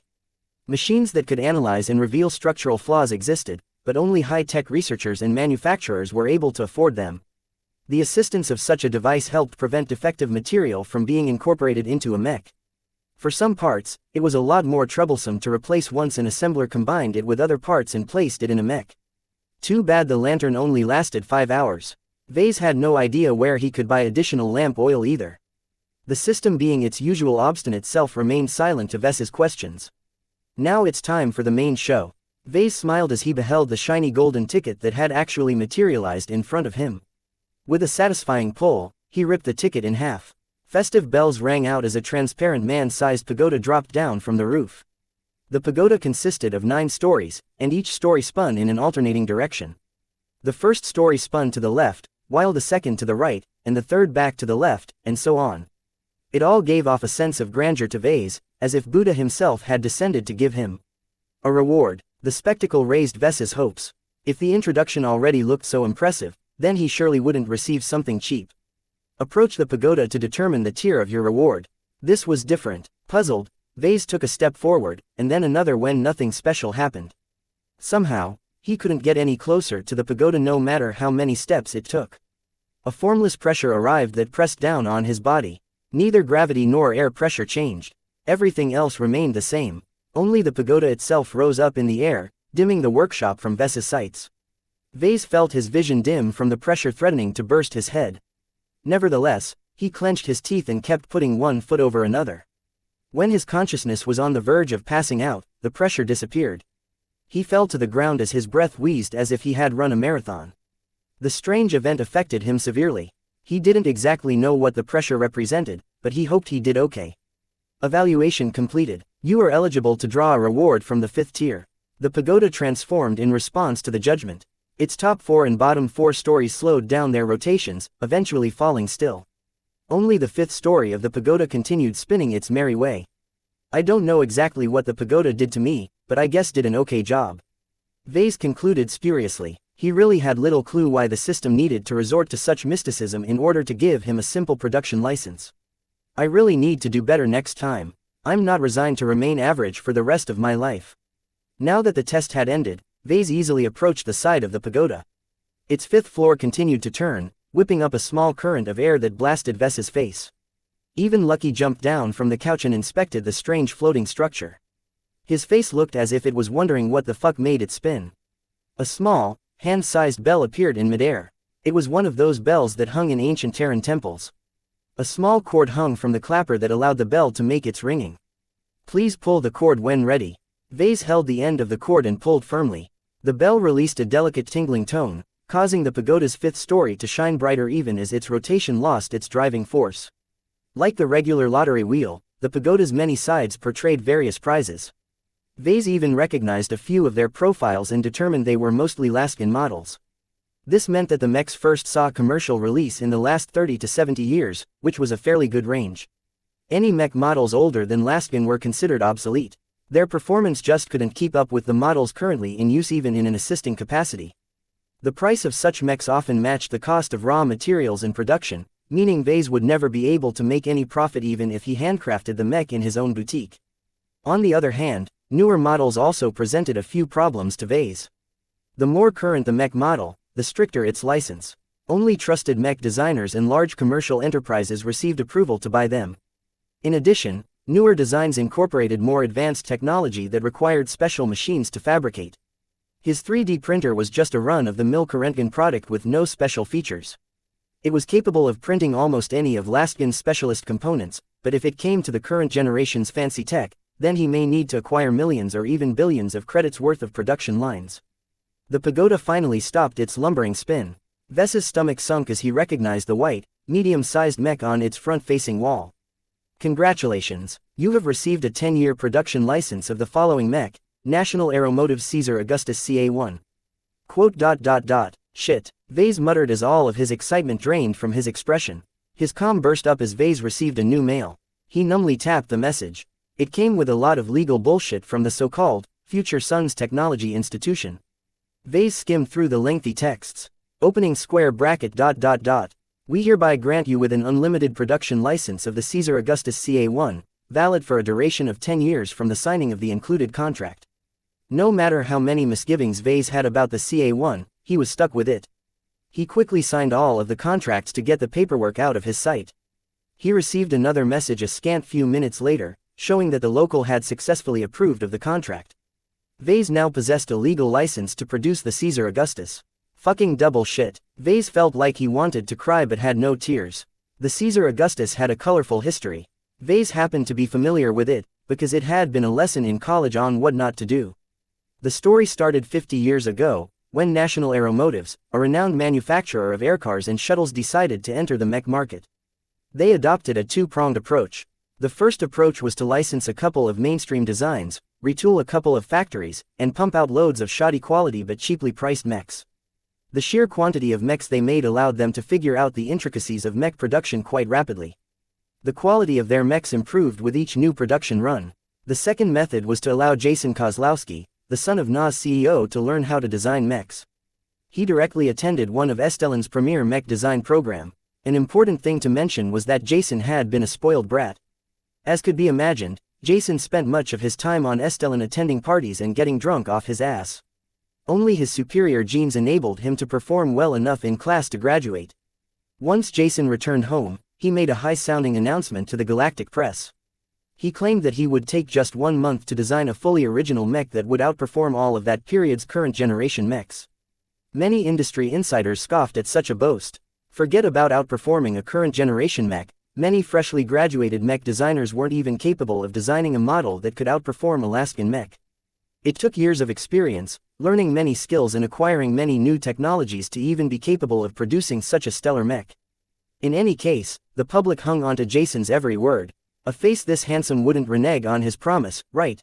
After the announcement, a couple of black-suited men quickly brought the prodigal son away from the press conference and he was never seen again for a month. Some conspiracy theorists guessed that National Aeromotives wanted the public to forget about Jason's pledge. They received an unexpected surprise when Jason showed up to the press exactly 30 days later. A slightly disheveled but attractive young man then proceeded to introduce his month-long effort. He domineeringly named it after the first ancient Roman emperor, for it was indeed capable of outperforming most mechs of the current generation. Just its majestic posture and stately head design showed that Jason spent quite a lot of time matching the mech's aesthetics to its superb offensive power. The Caesar Augustus offered supreme offense and supreme defense in the medium weight class. By far the most expensive component was National Aeromotives' proprietary armor plating, originally designed to protect its most luxurious line of space shuttles from direct microasteroid impacts. Though expensive and difficult to produce, the armor offered superior protection that approached next-gen standards at the time. The CA-1 also provided a variety of offensive options. Its main weapons were its 2 wrist-mounted laser cannons.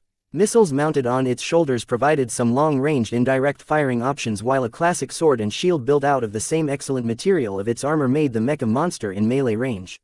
While Jason showed off a holographic model of the white-painted mech and its admittedly impressive capabilities, the experts combed over its specifications. They quickly couldn't hold in their laughter. The Caesar Augustus hid a bevy of issues underneath its perfect exterior. Jason crammed the CA-1 with so many gadgets that it affected the frame's integrity. Any damage that got past the armor could easily damage 5 essential subsystems, either crippling the mech or at least take it off the battlefield. In order to save space, many of those subsystems got tangled together, making it a pain in the ass for any technician to replace even a single faulty power line. The mech also lacked endurance. It peaked early but had no staying power. Its missile capacity could be emptied in seconds. Its wrist-mounted laser cannons built up an alarming amount of heat that Jason had done almost nothing to mitigate. And even if he did, the mech's average energy capacity meant it couldn't feed the weapons long enough anyway. Fortunately, Jason hadn't been conceited enough to add a flight system to the already over-engineered mech. Its energy would just drain faster in that case. All of this meant that Vase was now stuck with one of Na's biggest commercial flops in recent times. The CA-1 was a white elephant that was difficult to produce and required constant babysitting. The most troublesome thing about producing it was that its special armor plating required a dedicated machine to produce. Vase's 3D printer wasn't advanced enough to produce it on its own. It was impossible for Vase to produce the stock model of Caesar Augustus in 2 months. He lacked the time, money, skill and equipment to accomplish such a clusterfuck of a production. And even if he did manage to cobble up a model, it was a question whether it would sell. However, the system awarded him with only just one production license, and for better or worse, Vase was stuck with the elephant. It's not like I'm stuck with the stock model. I still have the mech designer system. If Vase could use the system to redesign the CA-1, he might be able to come up with a less demanding version of Jason's first masterpiece. He wasn't ready to give up. A tentative plan already drew in his mind. Chapter 11. Cash woes. Vase made the biggest gamble of his life so far. If he won, he'd be able to produce a stellar mech and sell it for a hefty profit, making more than enough money to meet his impending interest payment. Success danced on a string, and each time Vase stumbled, he risked the whole scheme coming apart. First, Vase needed to grow accustomed to the Caesar Augustus. Fortunately, a real universe production license also counted as a virtual license in Iron Spirit's terms of service. He only needed to send a copy of the license agreement to the game's support to be able to tinker and sell the model in-game. As a Laskin mech in today's standard, the CA-1 counted as a 5-star mech in the game. This meant only older, more skilled potentates had the capability to buy the mech.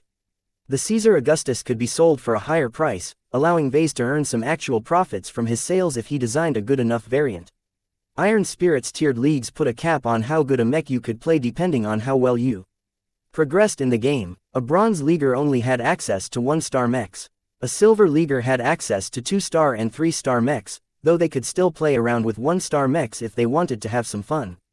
A Gold Leaguer had access to both 4-star and 5-star mechs.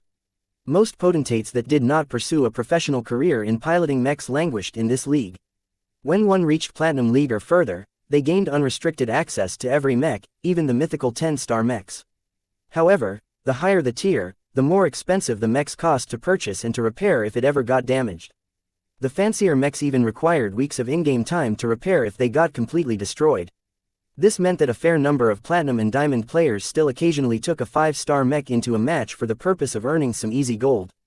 This resulted in 5-star mechs being one of the most profitable tiers in Iron Spirit. High-performing models especially attracted attention. However, whether Vase could break into this market was still a question, considering he lacked familiarity and expertise with the Caesar Augustus. In the 45 days of time before the Young Tigers exhibition started, Vase needed to produce an extensive and realistic redesign of the CA-1 stock model. He needed to acquire new sub-skills and credits to buy virtual licenses of the components he needed for his redesign. In the meantime, he had to release a number of mech designs in the game in order to generate even more credits. Much of the money would be used to buy the real universe production licenses of the components he had used in the game. It sounded terribly complicated, but actually Vase didn't need to change what he had been doing so far. Essentially, Vase only needed to continue to design variants and put them onto the in-game market to sell. First, Vase contacted Iron Spirit's support in order to receive his virtual license. A production license of a Laskin mech already cost many millions of credits. He'd be damned if he was forced to purchase a 5-star mech's virtual license, which potentially ran into the millions. While he waited for his application to be approved, Vase shut off all distractions and loaded the CA-1 into the Systems Designer program to begin tinkering with it. He wanted to pry apart its shiny armor and see how much of a mess its infamous internals looked like. Besides finding a replacement material for its armor, Vase also needed to optimize its internals in order to turn the CA-1 into a competitive mech. One look and his hopes were dashed. It really did look like someone took a plate's worth of spaghetti and tried to stuff it in a small cup. It was doable, but it mashed everything together and left far too little slack. Cables, pipes and structural supports all crammed right next to each other, sometimes dangerously so. For example, if a certain cable broke and released electric sparks, it could ignite the gas released from a punctured pipe. Though Vase knew these linkages could produce a catastrophe, he lacked the skills and resources to fix them.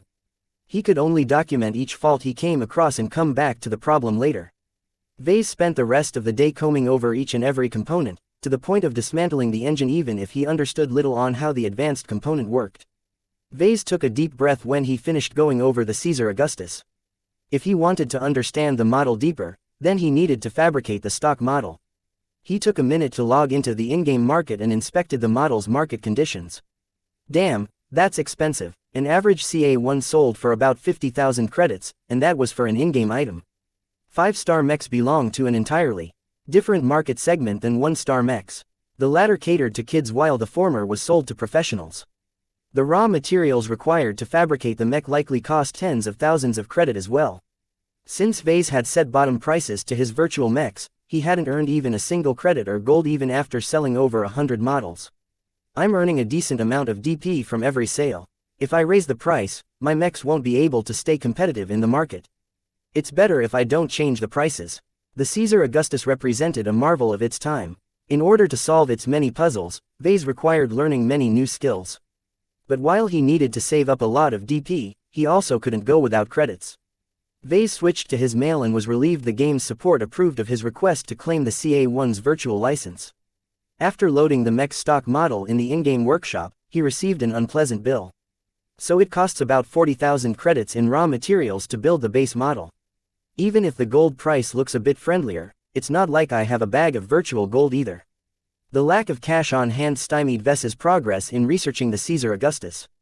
There was only so much he could do to play around with the mech's design in the designer. Vase had learned one important lesson when designing the Fantasia variants. A passionate mech designer needed to get hands-on with his own creations. Just making a few doodles in a design program didn't turn you into a veteran designer. A real expert got his hands dirty, putting each and every part together to see how it works and where any problems might arise. With only about 9,000 credits on hand, Vase needed to scrounge up at least 31,000 credits from any source he could squeeze. He first checked the system, but couldn't find any option to convert his DP to credits. Perhaps he could buy a few knick-knacks from the shop and sell it for a tidy sum, but that option wasted too much valuable points. Should I call Melinda? Vase wondered out loud. Family stuck together. If Vase took the time to explain his plans and difficulties to his cousin, he was sure she'd lend him the credits. It's not right. It's due to my own poor planning that I'm facing a shortage on credits. If he cried and went to his family to bail him out, then sure, they might lend him a hand. It would also prove that he'd been in over his head. His aunts and uncles already disapproved of his career path. He wanted to avoid giving them ammunition. Perhaps sell Lucky's gems. Vase had dug out half a dozen of these little shinies, and they all provided minor benefits when installed onto any mech. Any expert would love them if they realized they could improve their mechs by just installing a single jewel. Shaking his head, Vase discarded the idea. Nah, that's a last resort. If he introduced these gems to the universe, a lot of powerful players would want to know their source. Vase lacked the strength to isolate himself from the connected universe he lived in. It was child's play to track him down once he revealed any oddities. Forget about it, I need to figure out something else. What do I have that's valuable but not so much that it can be sold for some quick cash? The workshop, out of the question. The building, 3D printer and assembler constituted the most basic requirements of a mech manufacturer. Vase couldn't part with any of it. He might as well make a deal with the bank about the loan if he gave up on the workshop. What else did he have? The licenses, for one. Since he had just read through the terms of the Caesar Augustus production license, he became well aware of what he could do with it. National Aeromotives didn't allow any shenanigans, nor did they accept any refunds of a license Vase acquired through a charity grant. I still have a number of 1-star virtual licenses. At this stage they're helpful, but not necessary to my plans. I wonder if I'm allowed to refund them. I bought them out of my own pocket after all. Perhaps their terms aren't as restrictive. Vase searched the galactic net to see whether he could get some money out of the licenses. To his relief, the BSBH Corporation indeed set down a standard policy for returns. A virtual license could be relinquished within the week at no cost if the purchaser hadn't used it in any of his current models. If the owner possessed the license for more than a year, then the game wouldn't give 1 credit back. Vase fell in the situation in between, having bought the licenses for more than a week but much less than a year. Iron Spirit allowed purchasers to get back 75% of their money if the licenses were not in use, and only 50% if they were. These terms only applied to licenses bought personally at normal prices. Licenses bought at a discount or granted by other institutions didn't count, and unfortunately for Vase, the virtual licenses gifted by the system fell under this category. Ves's head spun after he combed through all the license agreements, but his work paid off. He knew what he could return and how much money he could claw back from the game. He visited Iron Spirit's support site and submitted a refund application. Astoria Experimental Flight System, 12,500 bright credits, Fayette ECM-MK. 3,500 bright credits, Red-Eye Assisted Aim Module, 4,999.50 bright credits, MTTR Removable Battery Pack, 1,500 bright credits, Harconix Light DMR version 3, 9,999.50 bright credits, Mirren 21 Ultralight Armor Plating, 5,000 bright credits. The total amount of credits Vase expected to get back was 37,499 credits. He left out the Festive Cloud generator in his refund application because he grew rather fond of it. He intended to incorporate the small, innocuous in his other designs whenever it fit. As the support staff already received Ves's personal information when he made his previous licensing request, they worked quickly in processing the refund. An hour later, Vase received a mail and a credit transfer that indicated his refund application met with success. With about 45,000 credits in spendable cash, Vase was more than ready to start producing the Caesar Augustus, at least in Iron Spirit. Yet before he did so, he hesitated. The Caesar Augustus was a monstrously complex mech. While many processes had been streamlined in Iron Spirit's virtual crafting environment, it still remained a lifelike simulation. If Vase failed to produce a mech that matched the stock model's specifications, at the very worst he'd end up with an unsellable mech. A mech that remained stuck in place meant no new cash flow. Without another source of credits, he wouldn't be able to produce another virtual mech to advance his understanding of the model and earn more cash. All of this meant he couldn't fail at the first step. I'm not alone in this, Vase realized as he slapped his forehead. Just because I can't beg for money from Melinda doesn't mean I can ask for advice. He activated his comm and made a call to Bentime. Melinda's face popped up. Instead of the casual clothes she wore in her recent visit, this time she appeared in a formal uniform. Hey Vessie, what's up? I'm good, but I've got a little trouble. Okay, tell it to me briefly. I'm technically on shift so I need to get back to work soon. Vase nodded and described how he received a grant license of the infamous Caesar Augustus. Naturally the charity the system set up looked squeaky clean on paper, so Vase wasn't worried Melinda would dig into it and find anything improper. He emphasized his determination to tackle the challenge of mastering its design. Frowning, Melinda tutted her disapproval. They've sure thrown you off the deep end. The CA1 is a beast of a machine, not something a fresh college graduate should come into contact with. This sounds pretty shady. Never mind that, Melinda. Just tell me if you can pry something loose from the Mech Corps or the Bentime Planetary Guard. Without getting you into trouble, of course. Melinda furrowed her brow. I can ask the mechanics for some tips. I'll also see if I can dig something up from the archives. I'll pass anything I can find along to you as long as it's not classified or proprietary knowledge. Thanks a lot. I'm sorry for troubling you that much. Hey, your family, Vessie. I'd do anything to help. I gotta go back to work now, so see ya later. Bye. With that done, Vase turned to a different issue. With his DP steadily accumulating, he should make a tentative shopping list of sub-skills he needed to rework the CA1. He opened his skill tree and started to comb over the available skills. Chapter 12. Duo Q. The battlefield finished loading, revealing a ruined city. Craters, broken mechs and other war debris littered the landscape. Eerily, no life moved in the city. All was still, except for the desolate wind howling between the cracks of fallen skyscrapers. The silence ended as a brilliantly colored streak rose in the air. The Fantasia R2 Seraphim readied its long-ranged rifle and scanned the surroundings vigilantly. Come on, let's stop hiding like rats, the seventh snake publicly declared. I'm right here, shoot me if you can. Nothing responded to his taunts.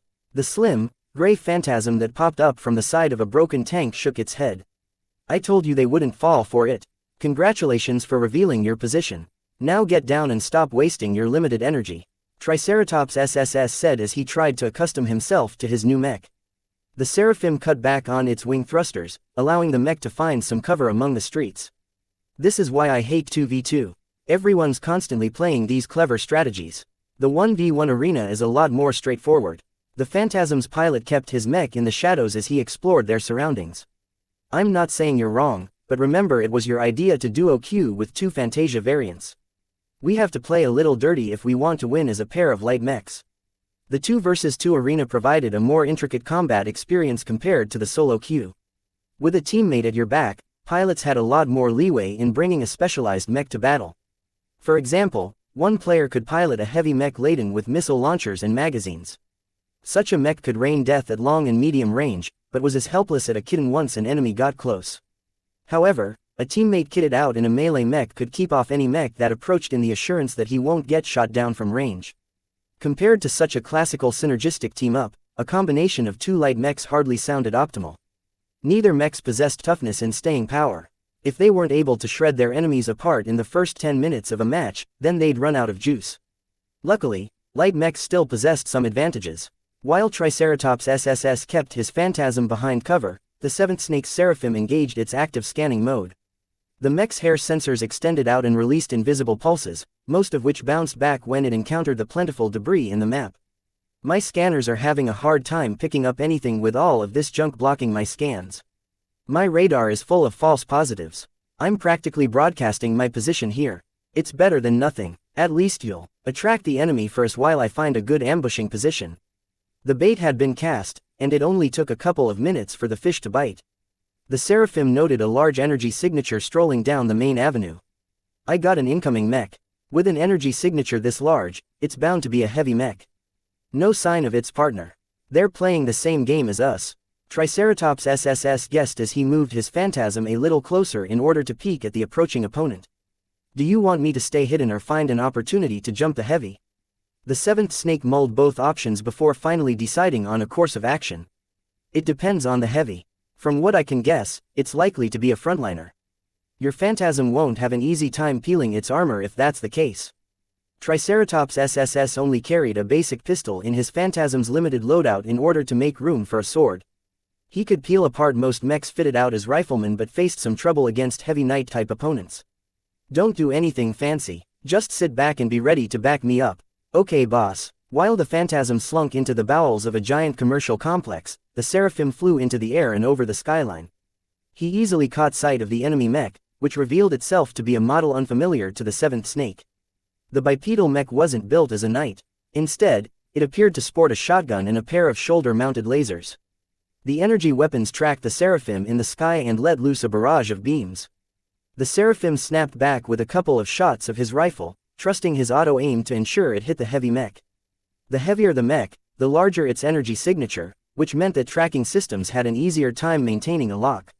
In the meantime, the flying mech cut back its thrust and dropped to the roof of a ruined apartment building, which cut its line of sight. Tops, the fucker's a striker. Its armor doesn't look too heavy, but he's sporting a really big shotgun. If he manages to draw a bead on you while you're closing in, you're dead. No worries, pal, he won't get me if I come from behind. Just keep attracting his attention. Triceratops SSS cockily replied. The Seraphim flew back into the sky and shot a couple more times. He had an easier time tracking the heavy mech than vice versa. Even though the Seraphim ran a little hot, it's still a much lighter and less energy-intensive machine. The constant roof hopping ensured the heavy mech had to waste a lot of time reacquiring his targeting lock for his shoulder weapons. The 7th Snake wouldn't be so daring if the heavy mech wielded a long-range rifle, which the enemy pilot could fire on instinct instead of relying on computer-guided algorithms. In the lower tiers of Iron Spirit, such computer-based targeting always worked like shit. I'm in position, Snake. You want me to go in? The other guy's still lurking around. You might get sniped before you know it. I'll take that risk. I really want to peel this heavy guy's face with my sword. He's just so arrogant. The Seraphim took a few glancing blows from the lasers as it rose to fire another volley. The 7th Snake guessed that the pilot took over manual targeting for his shoulder-mounted lasers. That meant the enemy would take time to switch back over to his shotgun when pressed in close range. Okay, let's do it. I'll make a few dives to attract his attention. Don't wait too long or I'll get screwed. After taking a deep breath, the 7th Snake jumped off the roof, spread his mech's wings and made a high-speed dive towards the enemy, all the while releasing a rainbow stripe. His rifle awkwardly shot a steady stream of energy bolts, most of which dug shallow holes into the heavy mech's plating. The Harkonix Light DMR fitted the Seraphim well. It possessed good range, a fairly high accuracy and didn't gobble down too much energy. Unfortunately, Its punch had always been a little under-tuned among long-ranged rifles. The heavy mech, despite being under constant fire, practically ignored the DMR's shots, confident his armor could withstand the damage for the moment. The seventh snake gritted his teeth. I've learned a few new tricks. The great thing about energy weapons was that the wielder could change its power on the fly. He flicked a special switch and paused his shots. Instead, the rifle's chamber started to accumulate energy and heat. As the seventh snake jinked his mech to the side, he fired his overclocked rifle after a full second of charging. A bolt 3 times the size of his regular shots escaped from the barrel. The energy projectile drew a thin white line as it streaked across the air and hammered the heavy mech's shoulder, straight up crippling one of its laser cannons. The heavy mech panicked a little. It jogged towards the nearest structure, eager to find some cover against the threatening fly buzzing over its head. Its remaining laser cannon ineffectively released a barrage of automated shots, most of them missing due to the Seraphim's speed and active ECM. Just as the mech barged through the entrance, Triceratops's phantasm dropped from the ceiling. Its emergence happened too sudden, and the heavy mech barely rotated its lumbering torso halfway before his sword sank straight down its neck with the full momentum of a falling mech. The heavy mech exploded into sparks as the sword managed to stab through its power source. The phantasm pulled out its weapon and flourished it with pride. Ha ha ha, suckmatic, Triceratops SSS elatedly boasted as he approached the smoking mech and squatted up and down near its face. You just got owned by the master swordsman. What are you standing for? Fucking move. The warning came too late. A thin but powerful line shot straight through the phantasm's torso, obliterating the cockpit in an instant. A loud sonic boom reached the mech moments later, not that it helped. A sniper, the seventh snake exclaimed, and flew full throttle in the direction of the previous shot. Why did he stay hidden to the point of letting his teammate die first?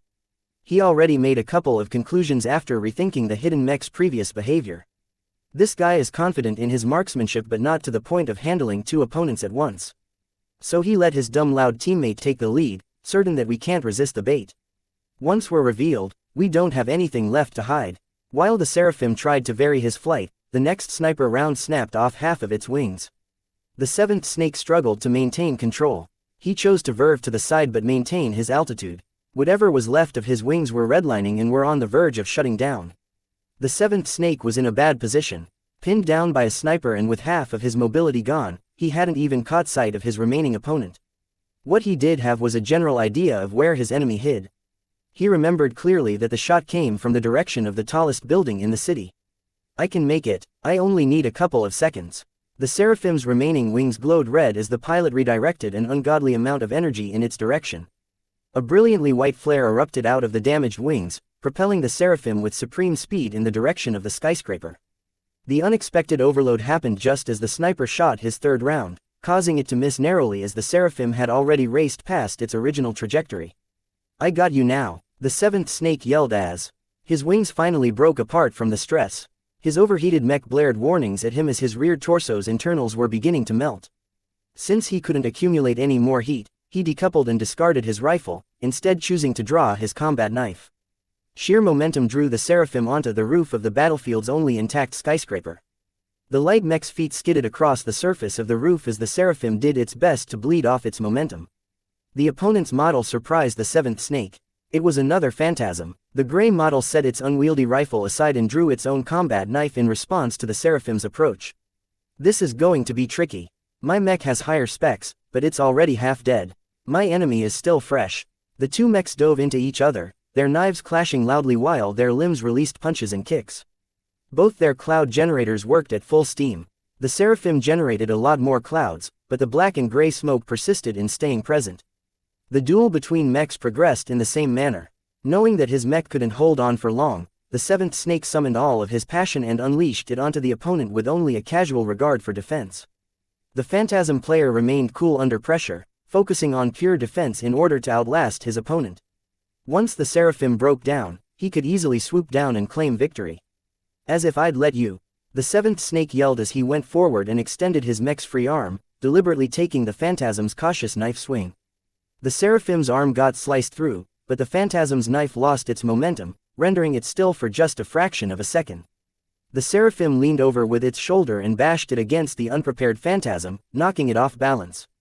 The Seraphim then swung his knife with an underarm swing, cutting ruthlessly into the phantasm's belly, right where the cockpit rested. I've avenged you. The seventh snake sighed as the game confirmed his victory. That was cool, Triceratops SSS exclaimed in the party chat. That last moment when you sacrificed your arm, I swear the enemy phantasm just froze. I guess he's too new. His marksmanship is top-notch, but I think he lacks experience in close-quarters combat. Kind of funny how he chose to use that particular model as a sniper. It's not a bad choice in the lightweight class, but there's better options out there. It's the third phantasm I've seen so far this week. The Fantasia variants from Chasing Clouds are beginning to pop up here and there in our local server. Triceratops SSS let out a disappointed sigh. They used to be our secret. You're practically his first customer. You got all of his mechs right. Yeah, except for the 2RE, the one with the big behind. I just can't bring myself in piloting such a mech in battle.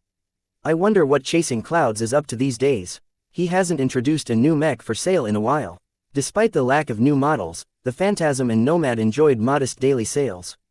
In fact, a couple of potentates even bought the 2RE a couple of times as a joke. Vess's initial attempts to push his models onto young girls had achieved a small ripple effect. Other girls interested in the feminine-looking mechs bought them to play together with their friends. Boys wondering what the fuss was all about checked out the mechs in the store, and bought them as well for different reasons. Though not the cheapest or most effective mechs, the Fantasia variants succeeded in establishing a foothold in Cloudy Curtain's digital battlefield. They had never been bad models to begin with, they just lacked public exposure. While sales hadn't grown to the point that they had gone viral, Vase nonetheless enjoyed a steady stream of DP even after his last tutorial mission had finished. Chapter 13. First Build. The skill tree featured a virtually endless amount of skills. With enough design points, Vase could become the ultimate mech designer, capable of drafting a complete design in minutes with his left hand while pointing out the faults of someone else's work with his right hand. Naturally, Vase lived in a world where time and resources were finite, so he didn't delude himself into thinking he'd ever reach that point in his lifetime. For all its merits, the mech designer system represented an incomprehensible piece of technology. Sometimes Vase felt as if reality itself bent to its whims. He didn't know how sapient the program was or how it determined its own limits. If one day the system's sophisticated AI turned crazy, entire star systems might get embroiled into war. The system in fact always addressed him as a user, not an owner.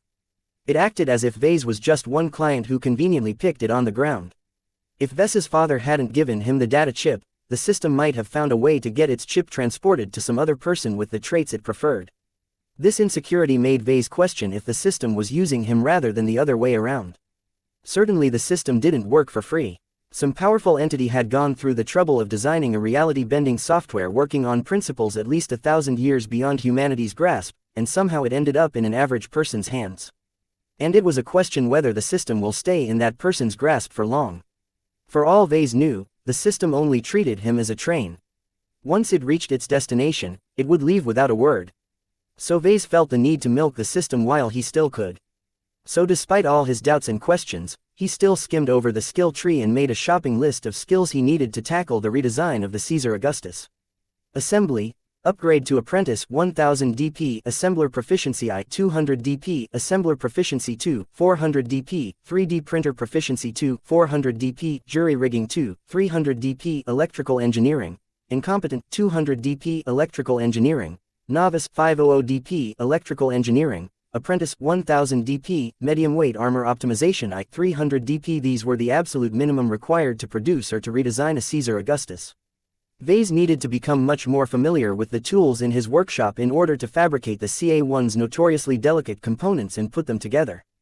And if he wanted to redesign the mech to make it easier to produce, then he needed to become proficient in electrical engineering pretty fast. Since Vase was attempting to fabricate a stock CA1 in Iron Spirit, he felt he should make a start on a purchase. He picked the cheapest option in the list and bought it immediately. You have spent 200 DP to acquire Assembler Proficiency I. Please view your status in order to confirm your skills. Status name, Vase Larkinson. Profession, Novice Mech Designer. Specializations, none. Design points, 98 attributes. Strength, 0.7 dexterity, 0.7 endurance, 0.6 intelligence, 1.2 creativity, 1 concentration, 1 neural aptitude. F skills. Assembly Novice 3D Printer Proficiency I, Assembler Proficiency I, Business Apprentice, Computer Science Incompetent, Mathematics Incompetent, Mechanics Apprentice, Jury Rigging I, Speed Tuning I, Metallurgy Apprentice, Physics Novice, Lightweight Armor Optimization I, Evaluation, halfway stepped out of the stupidity cave. His status hadn't changed much except for the painful loss of so much DP. Now that he had the means to produce a virtual version of the Caesar Augustus, Vase got ready. He logged in the game and entered his workshop. It was a good thing the machines in the workshop scaled to the mech you were working on. Iron Spirit remained a game even if it touted itself as a simulator, so it didn't want to scare people off by being too greedy. However, some people spread rumors that the game would introduce a future update that enhanced the gameplay experience of designers by forcing them to start paying for upgrades in their equipment. For now, the game simplified many things for Vase which he felt grateful for. He only had to pay 40,000 credits to get the raw materials for the CA1 delivered to his virtual workshop. Actually, the cost of raw materials didn't actually represent the value of the digital goods Vase received. The pallets of metals, plastics, ceramics and other materials he received were just a bunch of data that could be infinitely duplicated. The payment acted more like a tax in another name. Some of it ended in the hands of the taxman, in Ves's case the Bright Republic. Another portion got sent to the intellectual property owners of the many mechs and components Vase used in his designs. Only a relatively small portion of credits remained as revenue for the BSBH corporation that ran Iron Spirit. Well, now it's time to transform these ingots and pellets into working components. Vase rubbed his digital hands as he approached the virtual workshop's 3D printer. The house-sized machine was a souped-up version of the one he had in his real universe workshop. Much of its features and quirks carried over. With a familiar hand, Vase started loading the blueprints of the frame, the most fundamental part of a mech, representing the skeleton that anchored the other components. Since it mostly consisted of solid pieces, with the occasional hinges and joints, the production occurred smoothly. The young Jason Kozlowski hadn't messed with it evidently. Still, due to the higher quality alloys used in its composition, the construction of the frame took up half a day. Next came the power reactor, the part that generated energy from energy cells or processed fuel. In general, the power reactor was a mature piece of technology. Developers only tinkered with it here and there to provide a few more % of efficiency or maximum capacity. They could be easily scaled to tailor a mech's weight class, and the CA1 featured a fairly well-designed medium reactor. As a long-standing manufacturer of aircars and shuttles, National Aeromotives produced their own lines of power reactors. Jason borrowed a premium reactor available from the company's R&D division and stuffed it in his design. The reactor required extra precision in the fabrication of its many miniature parts. Vase had printed engines from scratch before with the 3D printer, but this was the first time he took the trouble to print each millimeter-sized component one by one, and assembled them all together by hand. The tedious work took up an entire day. Vase felt he did an adequate job, in that the reactor worked. Whether it performed well, that was for later. With that experience over with, his work on the engine proceeded a little smoother. Unlike the reactor, the engine took in energy to produce motive force. It allowed the mech to move its limbs and run like a marathon contestant.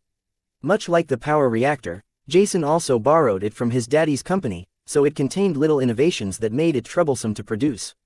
Vase grew highly appreciative of Na's craftsmanship when he finished assembling the engine. After that followed the musculature that made use of the motive force to move the mech's limbs. Cheaper mechs such as those used in agriculture used hydraulics, electrical engines or a bevy of other cheap alternatives. Combat mechs required something more sophisticated, to better emulate a living being's responsiveness when pilot connected to them neurally.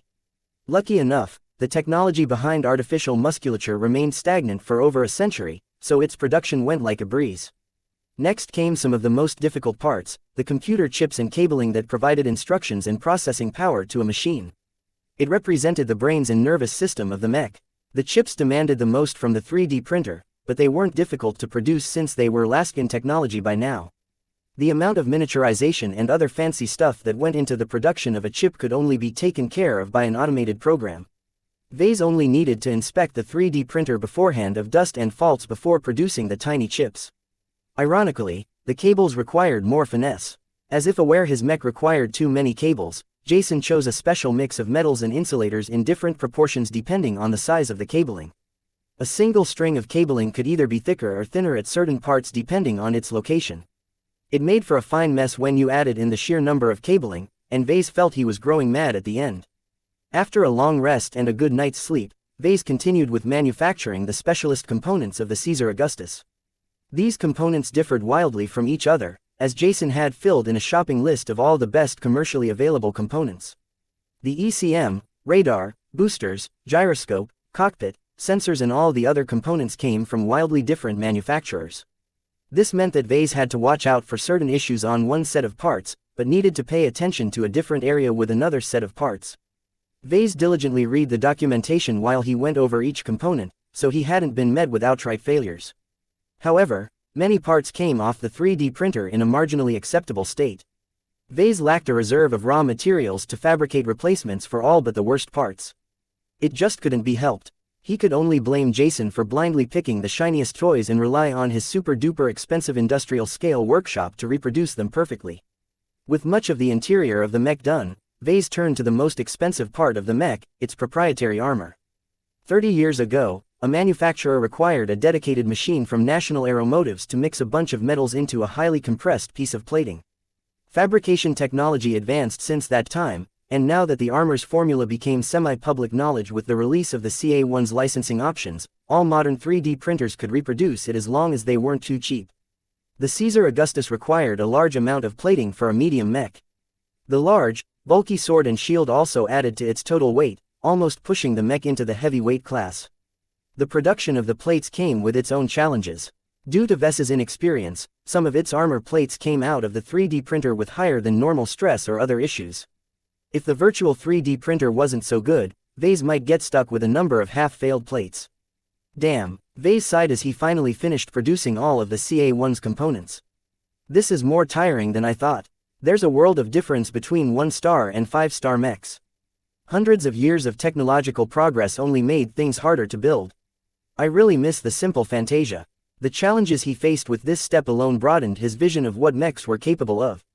Working on a near-modern mech meant for elites taught Vase what this target segment looked for in a war machine. An elite mech has to meet different requirements than regular frontline mechs. They pack as much armor and punch as possible in a reasonably mobile package. Energy efficiency isn't necessarily a problem when you can swap fuel or energy cells from a support group on the field. Jason wasn't wrong to design the CA1 along those lines. He just went a little bit too far with it. Competing mechs could do almost everything the Caesar Augustus could do, but lasted a little longer in the field. Sometimes that extra time counted, so procurers wanted to be safe than sorry by picking the less exaggerated choice.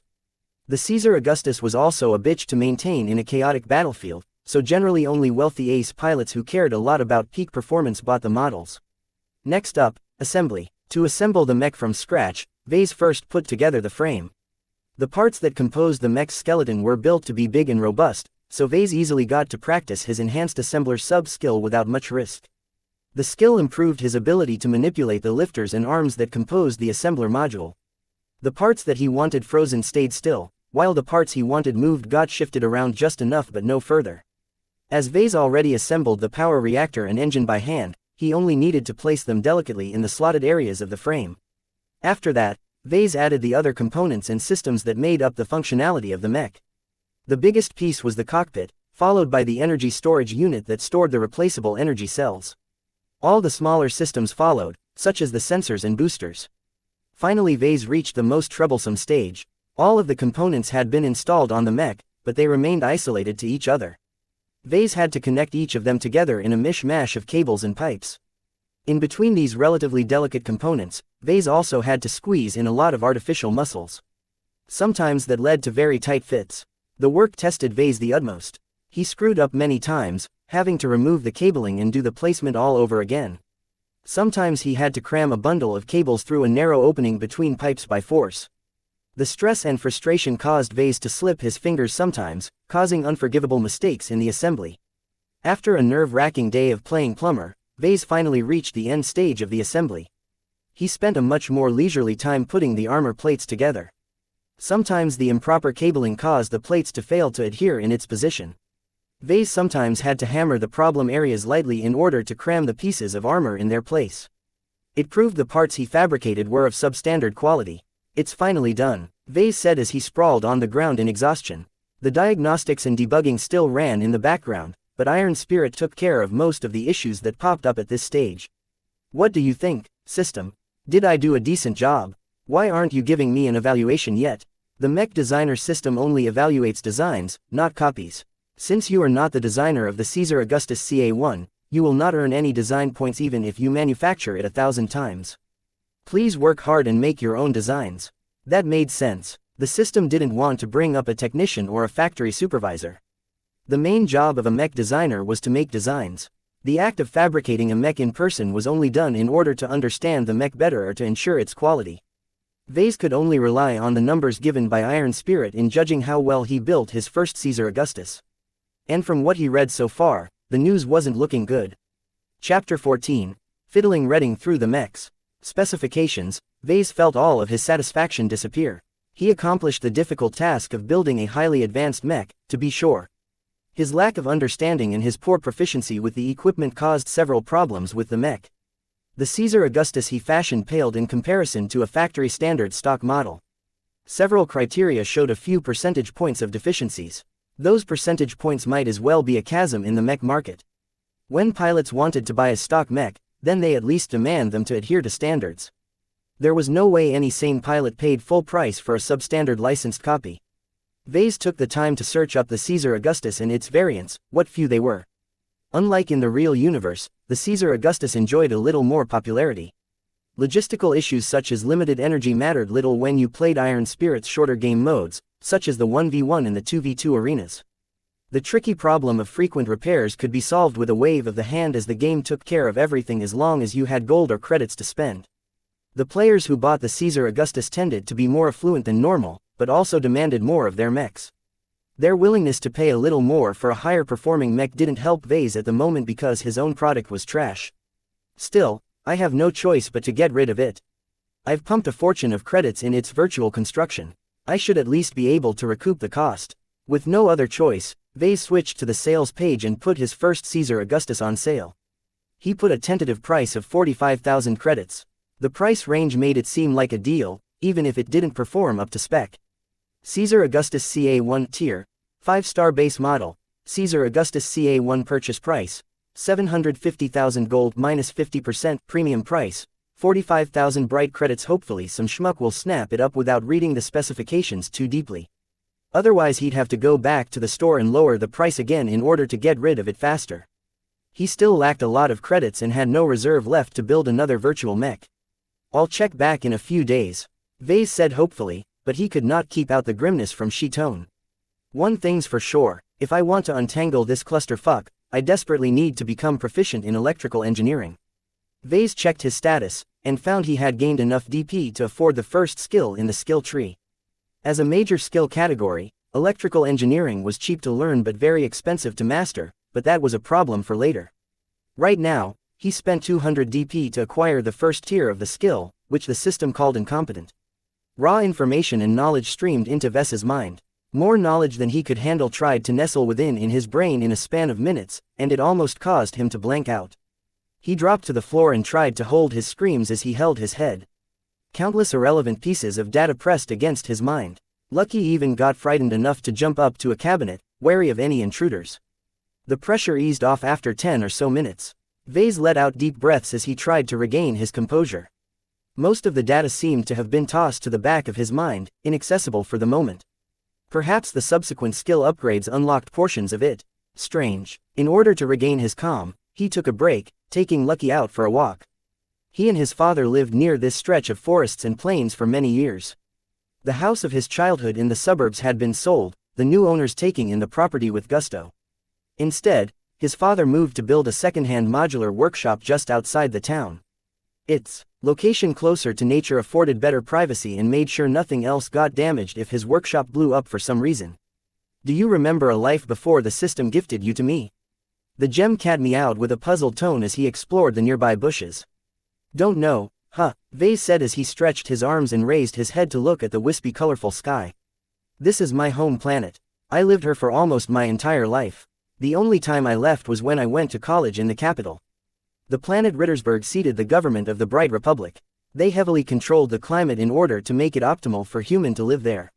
Sprawling cities, fancy villas and vast stretches of terrain and indigenous wildlife turned it into a paradise, an expensive one, but idyllic nonetheless. Still, Vase vastly preferred the rugged and untamed lands of Cloudy Curtain. The terraforming corporations who transformed the ball of rock into a life-sustaining planet only stuck around to do the bare minimum. They left with their fat paychecks even as incongruities popped up. The local air smelled different than the standard Terran norm. The summers never lasted long and it was cloudy pretty much every day. This was his home. He was an inhabitant of Cloudy Curtain first, and a citizen of the Bright Republic next. Few woes occurring in the rest of the galaxy concerned him here on this quiet planet. This corner of the galaxy was on the outskirts of civilized territory. It held few stars, not much exotic resources, and only a few small alien polities shared the Bright Republic's rimward borders. Mech battles only happened occasionally. Besides the wars between the Republic and the aggressive Vija Kingdom, the most the Mech Corps had to handle were lone criminals and small bandit groups too weak to prey in the bigger neighborhoods. This led to a life of peace and stability, an enviable state of affairs for some people. His father purposely left the livelier planets of Rittersburg and Bentheim in order to make his home in snoozy Cloudy Curtain. When Vase grew up on this planet, he felt no different from his classmates and other people around him. Only when he studied at Rittersburg did he realize that the rest of the galaxy moved in different speeds. It both scared and excited him. Eventually, Vase firmly entered this complicated, murky world in order to fulfill his dream to become a mech designer. Just this decision alone brought him into contact with the government, trade associations, suppliers and more. He felt connected to the galaxy, as if anything he did affected the rest of human civilization. Only a little, but it felt as if his existence mattered. What kind of crap am I thinking? I should go back to work. Vase decided, and led Lucky back to the workshop. In the meantime, he made a call to Melinda. Hi cousin. Hey Vase, I was about to mail you back this weekend. So do you have any results you can share with me? Melinda sent a few documents over the interplanetary comm. The Caesar Augustus is a rare beast, so the Mech Corps never officially purchased any of its models. However, it did come into contact with a few models piloted by pirates fleeing the authorities of the bigger empires. They even captured one intact, more or less. Did they do anything with it? The Mech Corps may be penny pinchers sometimes, but they won't throw away a functional mech. An ace pilot took it over and piloted it for a few years before it got embroiled in a border skirmish with the Vesians. It lost its left leg and a chunk of its waist. When it came back to the hangar, the Corps decided it was more trouble than it was worth trying to fix it up again, so they sold the rest for scrap. Damn, so it's gone now, right? Yup, recycled down to the seats. Well, there goes my hope of refurbishing it. So anyway, the Mech Corps must have learned a thing or two about the CA-1, right? Nothing officially, but I tracked down one of the technicians that serviced the CA-1. That was impressive, and also a little dangerous. Melinda could get in trouble if she harassed a veteran too much. Don't worry about it, cousin. Melinda smiled over the comm. He found the Caesar Augustus to be a bitch to maintain, but he still misses it. He freely gave me the notes he kept about the mech. I've sent it through this connection, so you should already have them in your storage. That's going to help out a lot. Thanks for taking the time. I'm looking forward of what you can do. Be sure to give me a call and show off your work when you finish a design. Will do. When Vase returned to his workshop, he perused the documents Melinda sent over. The retired technician had conveyed his thoughts in a haphazard manner, with no apparent order in his many ideas. Vase spent quite some time to iron out the disordered words and plentiful jargon into something legible. What he got opened his mind. The technician was evidently proficient in improvisation and jury rigging. He kept the Caesar Augustus going for years even without official replacement parts from National Aeromotives. Though the notes contained no schematics or blueprints, just getting to know the changes and the reasoning the technician came up with already gave Vase ideas for his own customization plans. His newly gained skill in electrical engineering also helped him puzzle out the crude drawings of rerouted cables and shifted systems. The retired technician spent some of his spare time trying to come up with a better layout for the most problematic tangles. Not many of them looked viable, but the technician succeeded in coming up with some optimizations, making the mech a little easier to maintain. After digesting the material, Vase had the urge to work on a design immediately.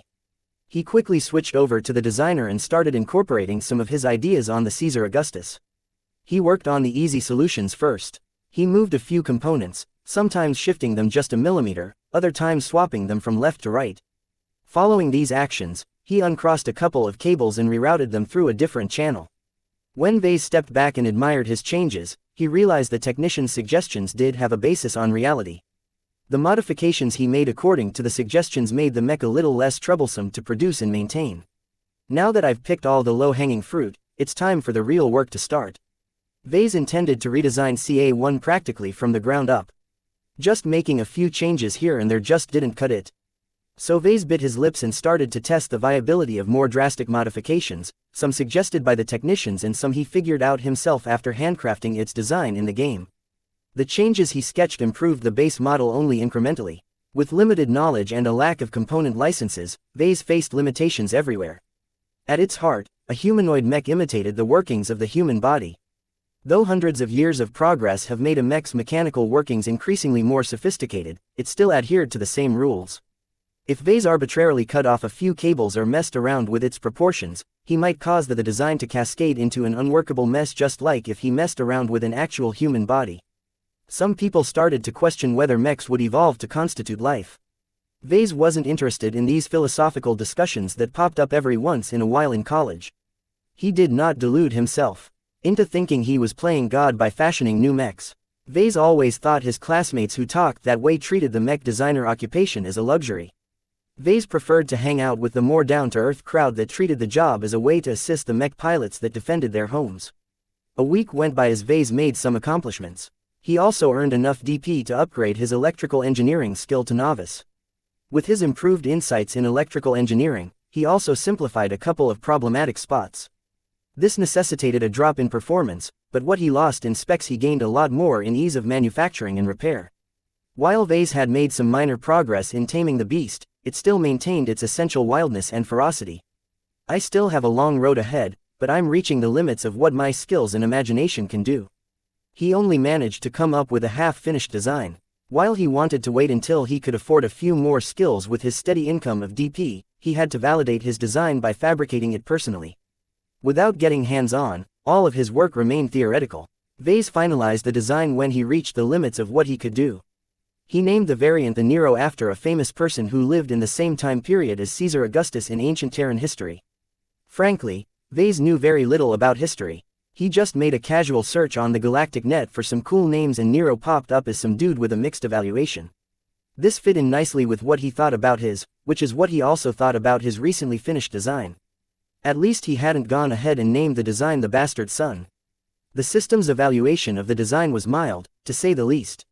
All of its core systems and armor remained the same as its stock model, so the system gave him a low rating for effort. The only thing Vase managed to pry from the system was a base reward of 10 DP due to the design being based on a complicated Laskin model. He was ready to start fabricating a virtual mech. When Vase logged into Iron Spirit and visited the market section, he found to his surprise that someone actually bought his half-baked Caesar Augustus. The Grand Green Road. The username sounded like a complete stranger. Vase checked his friends list and found nothing. Searching the galactic net only revealed that the player wasn't a celebrity. Who the fuck is the Grand Green Road? Well, whoever he was, he saved Vase a lot of trouble. Whatever. Since the mech got sold, I have enough credits to fabricate the Nero. He threw the identity of the buyer to the back of his mind and entered the virtual workshop to go to work. He was eager to see if the Nero he produced could match the specs of a standard CA1. Chapter 15. Father. The center of the Bright Republic lay in Rittersburg. Though Bentheim surpassed the founding planet with its vibrant economy and liberal housing regulations, Rittersburg still remained the seat of government of the 100-planet state. Only inherited and distinguished families were allowed to live in its luxurious housing districts.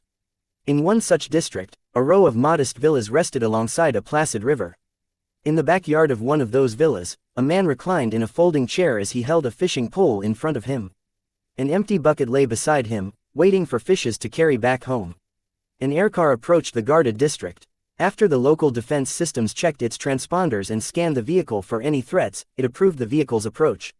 The aircar smoothly descended onto the landing pad next to the garage. The door opened to reveal the chiseled face of a man in uniform.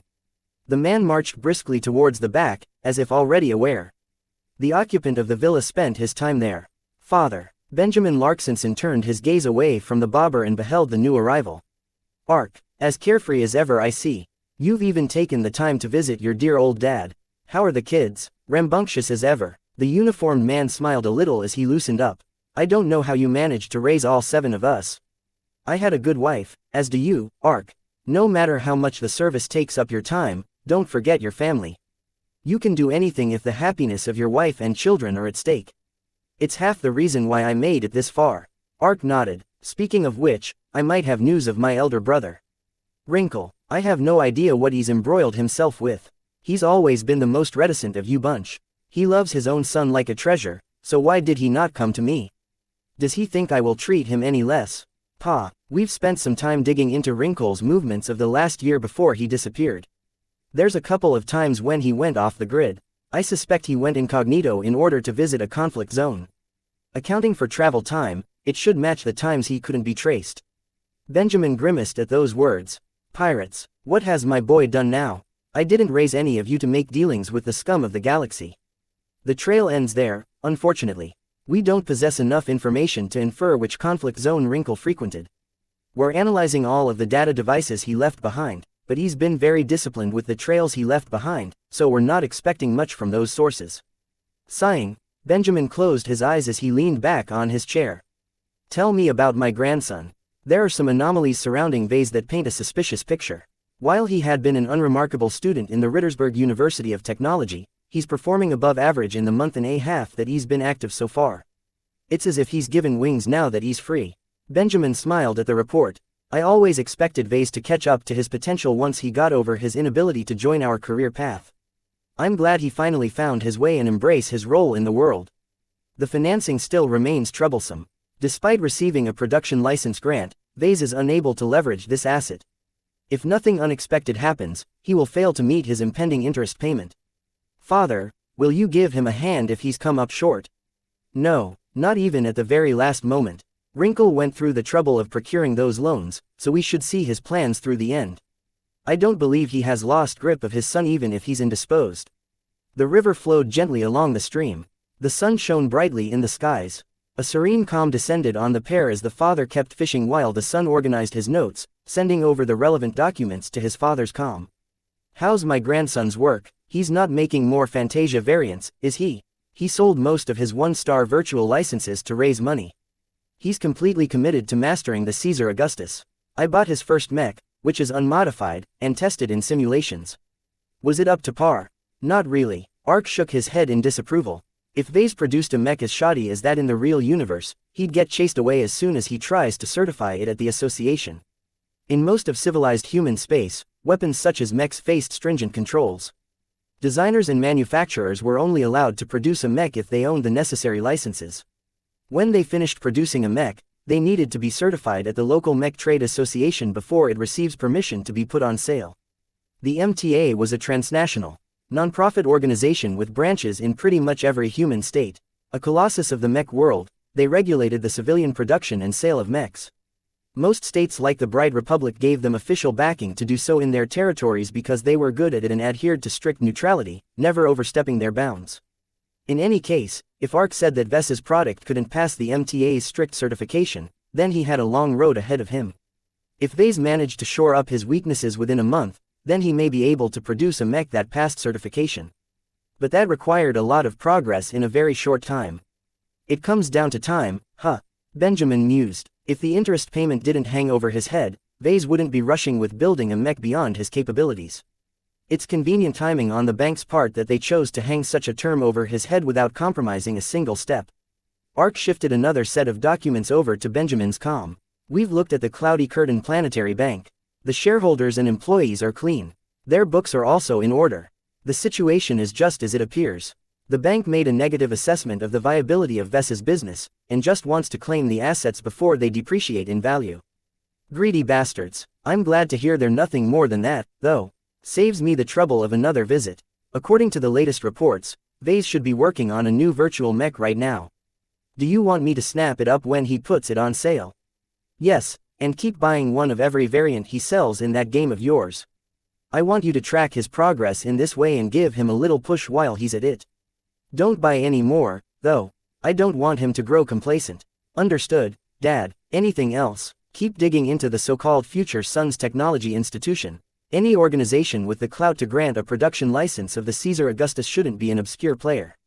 We still can't make much progress on that front since they're based in the New Rubarth Empire. Their corporate laws are too opaque, deliberately so. Even if we use our sources, they won't be able to get anything. Benjamin spat to the side. Ark, I don't need to know the shareholders or donors of the institute. Just find out if a New Rubarthan or a foreigner taking advantage of the local laws is pulling the strings. That should be doable. I'll pass on your instructions. That should be enough on your plate for now. Leave me to my fishing. I'll go over the documents later and send you my thoughts in a day or two. Very well, goodbye. As Ark left the villa, Benjamin relaxed his eyes and smiled. He held a steady grip on his fishing pole. What kind of father abandons their son? The fish still didn't bite. Back on Cloudy Curtain, Vase released an exhaustive breath as he finished fabricating the Nero in Iron Spirit. The customized Caesar Augustus model still had its problem spots. However, with prior experience and the various modifications he made to mitigate a few bad spots, Vase encountered fewer risks during fabrication. The CA-1A Nero, as he named it, still caused some difficulties, particularly with its armor plates, which Vase hadn't modified.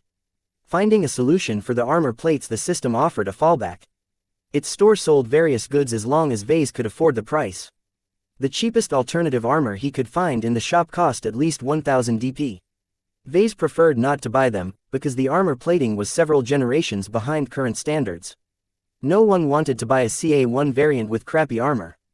A big part what made the Caesar Augustus was its sword and shield, which were made out of the same expensive alloys as its armor. Cutting back on the armor meant not just lowering the CA-1's defense, it also affected its offensive power. Luckily, it wasn't a problem he needed to concern himself with today. Vase put the Nero on sale once he ironed out the remaining kinks revealed by the last-minute tests. CA-1A Nero, base model. Caesar Augustus CA-1 purchase price, 950,000 gold minus 50%, premium price, 60,000 bright credits. Charging 60,000 bright credits for the Nero was stretching the model's value. It only offered a marginal improvement in performance and a slight decrease in repair cost to any player interested in a Caesar Augustus model. Still, seeing how his previous mech got sold fairly quickly, Vase hoped his handcrafted Nero at least provided higher profits. He wanted to see some validation in the work he put in his models. Now that he finished the Nero, Vase ought to go back to the designer and create another variant. The problem was that Vase couldn't achieve a breakthrough in either improving the CA-1's internals or replacing its armor. It came down to a lack of skills and resources. I can't afford the things I need. Vase sighed. Stupid system. Why did the pagoda thing reward me with a Caesar Augustus? He checked his status again in order to see how much catching up he still had to do. Status: name, Vase Larkinson. Profession, novice mech designer. Specializations, none. Design points, 175. Attributes: strength, 0.7. Dexterity, 0.7. Endurance, 0.6. Intelligence, 1.2. Creativity, 1. Concentration, 1. Neural aptitude. F skills: assembly, novice, 3D printer proficiency I, assembler proficiency I, business, apprentice, computer science, incompetent, electrical engineering, novice, mathematics, incompetent, mechanics, apprentice, jury rigging I, speed tuning I, metallurgy, apprentice, physics, novice, lightweight armor optimization I, evaluation, an all-rounder in incompetence. I've acquired a decent amount of skills, but I've split my attention. Vase concluded as he saw how many low-level skills he currently possessed. I should either finish upgrading my electrical engineering or pick up medium-weight armor optimization I. Raising my assembly sub-skills can wait for later once I start fabricating the real thing. Nothing changed after staring at his status for 10 solid minutes. Come on system, I'm at the end of my rope. You haven't sent me a mission for a while now. Why not give me something to work with? Do you expect me to beg my grandpa for a loan or something? You have received a new mission. Please check the mission page for the details. Yes. Finally, Vase celebrated as he raised his fists with a grin. He then knelt on the ground, kowtowing towards the computer terminal. You are my god, system. He kept praising the system and its timely missions, completely forgetting the times he cursed the system for giving him missions with ridiculous demands. Mission. Tutorial Part 4. X Factor difficulty, B rank. Prerequisites, completed. Tutorial Part 3. Description. Some have characterized the profession of mech designer to the modern Prometheus. Are mechs purely machines, or are they something more? Please design a mech with a prominent X factor, ranking at least E or higher. Reward: 1 random 10-year medium armor production license, 200 tons of raw materials reserved for armor production. The rewards attracted Ves's attention. With a production license and a couple of containers of raw materials in the bag, Vase faced much less financial pressure in gathering the other materials required to fabricate his desired CA-1 variant. This mission was essential to his future planning. Vase scratched his head. What the hell is X Factor? User, please research diligently and form your own answer to the riddle of X Factor. There are no wrong answers. Okay, whatever. Vase had the feeling this problem was a lot bigger than anyone thought. Chapter 16. Pieces of the puzzle from the esoteric manner in which the system described the X factor, Vase felt a headache coming. What was all of this stupid talk about Prometheus and life? A mech was a weapon, a tool in which humanity used to wage war. In ancient history, when humans wanted to find a means in which to leverage a power greater than the human body could carry, they turned to horses. When cavalry added their weight to a charge, a normal foot soldier possessed few means to resist such force. With the rise of machines and the fuels that could power their insatiable appetites, warfare evolved. The deadliness of a single soldier remained limited, but could be multiplied if they operated tanks or airplanes. Though the uses of infantry never faded out even until this day, the primacy of machines over man in matters of warfare reigned supreme ever since. The introduction of mechs to the battlefield reinforced this principle. Melding the human form with the awesome power of machinery, the mechs provided humans with an excellent means to wage warfare on the ground. In the past 400 years since the first mechs stomped all over a battalion of infantry and tanks, they remained the mainstay of human planetary warfare. Vase thought deeply and could not rack his brains in figuring out where this elusive X factor fitted in. It sounded a lot like the metaphysical bullshit that remained a popular topic of conversation among the dreaming students back in college. Man, why am I trying to figure this out myself? Vase shook his head. He sat down in front of his terminal. Let's see what the galactic net has to say about the X factor. The topic appeared to be obscure, but due to the sheer size of the galactic net, Vase found plenty of sources. Does the X factor exist? An interviewer asked the older gentleman across the seat. I do not know, the professor replied, shaking his head. In all my years of researching and developing the neural interface that allows pilots to control a mech like their own body, I have never come across a case where the mech provided measurable feedback to the pilot. The vague stories I've heard about the X factor all originates from the mouths of mech pilots, who aren't exactly the most authoritative voice in the area of mech design. So you're saying it might be a hoax? I try to keep an open mind, so I'm not inherently dismissing the theory. If someone is able to present me with stronger proof in the form of hard data, then I'd happily convert into a believer. But from what I have found out so far, the primary sources that speak, please like and follow the Cultivation Audiobooks channel about the X factor are mostly veteran pilots suffering from borderline PTSD. Age, combat stress and mental injuries all contribute to hallucinations that mislead them to think a mech is doing more than it should. We haven't conducted enough research on the impact of prolonged use of the neural interface to a pilot's psyche. Alright, so you remain skeptical. The interviewer nodded. Then Professor, let's change to a different tack. Do you believe that mechs are alive? The academic let out a contemptuous laugh. Let me ask you a question for once. Do you believe that mechs can think for themselves? At some level they do. All mechs possess computing power. Without processors to regulate a mech's operations, the pilot would be overwhelmed by irrelevant data. They act as the unconscious mind of a human's body. Since the infrastructure for an unconscious mind already exists, who's to say a mech can't also support a thinking mind? Just because they have the potential to do so doesn't mean that makes it so. In your eyes, there's a small gap between processing data and independent thought, but in my eyes they are separated by a chasm as wide as the distance between galaxies. We humans have worked on artificial intelligence for thousands of years, but for all our advances we have merely achieved a facsimile of sentience. Computers still can't independently dream or formulate their own desires without an actual human hand holding their train of thoughts. And never mind these complex desires. The most fundamental part of life is to reproduce, and I have never seen a mech become attracted to another. The interviewer laughed modestly. Certainly that's true. However, they don't have to lift a finger to reproduce themselves. Us humans are doing it for them by developing ever newer mechs. Perhaps we might live in a future someday where the number of mechs outnumber the humans piloting them. Are we raising our own doom? What do you think about that scenario? Accumulating war materiel is a natural state of affairs. No matter if you have 1 mech or 30 mechs, the pilot remains firmly in control. All the conspiracy theorists out there who believe that mechs are the remnants of an ancient machine civilization don't know what they are talking about. The first mechs have been developed using gradual advances in technology, all neatly documented and traceable without any alien influence. The interview went on for a few more minutes along the same vein. Vase had an inkling of what the X factor was all about. I suppose most people think just like me, that mechs don't think for themselves. Vase mused as he scratched his head. But can I still say the same now that I have the system? Vase had gone through a lot since the first time he received the system. He interacted through its menu like it was a software program, but he also talked to it like the system was an individual. Certainly the system responded like a living being, even showing some emotion underneath its robotic exterior. The question was if displaying these emotions merely fell into a programmed response. Was the system programmed to follow instructions all this time? Goddammit, this is just like the chicken and egg problem. It just goes round and round. He learned to disregard problems he couldn't solve in a short time. Ordinarily he'd just ignore this issue, but since the mission forced him to figure out the X factor, Vase had no choice but to continue racking his brains around the question of life. Man, let's find a more practical source of information. I need more hard facts and less wishy-washy talk, Vase thought as he went back to the starting page of the Galactic Net. Interviews provided by mech pilots tended to be more direct. Since they weren't scientists, they didn't fear ridicule if they said something wrong. Erica's my partner for life, a female pilot gushed as she watched over the technician servicing her damaged mech. I can't count how many times he saved my life.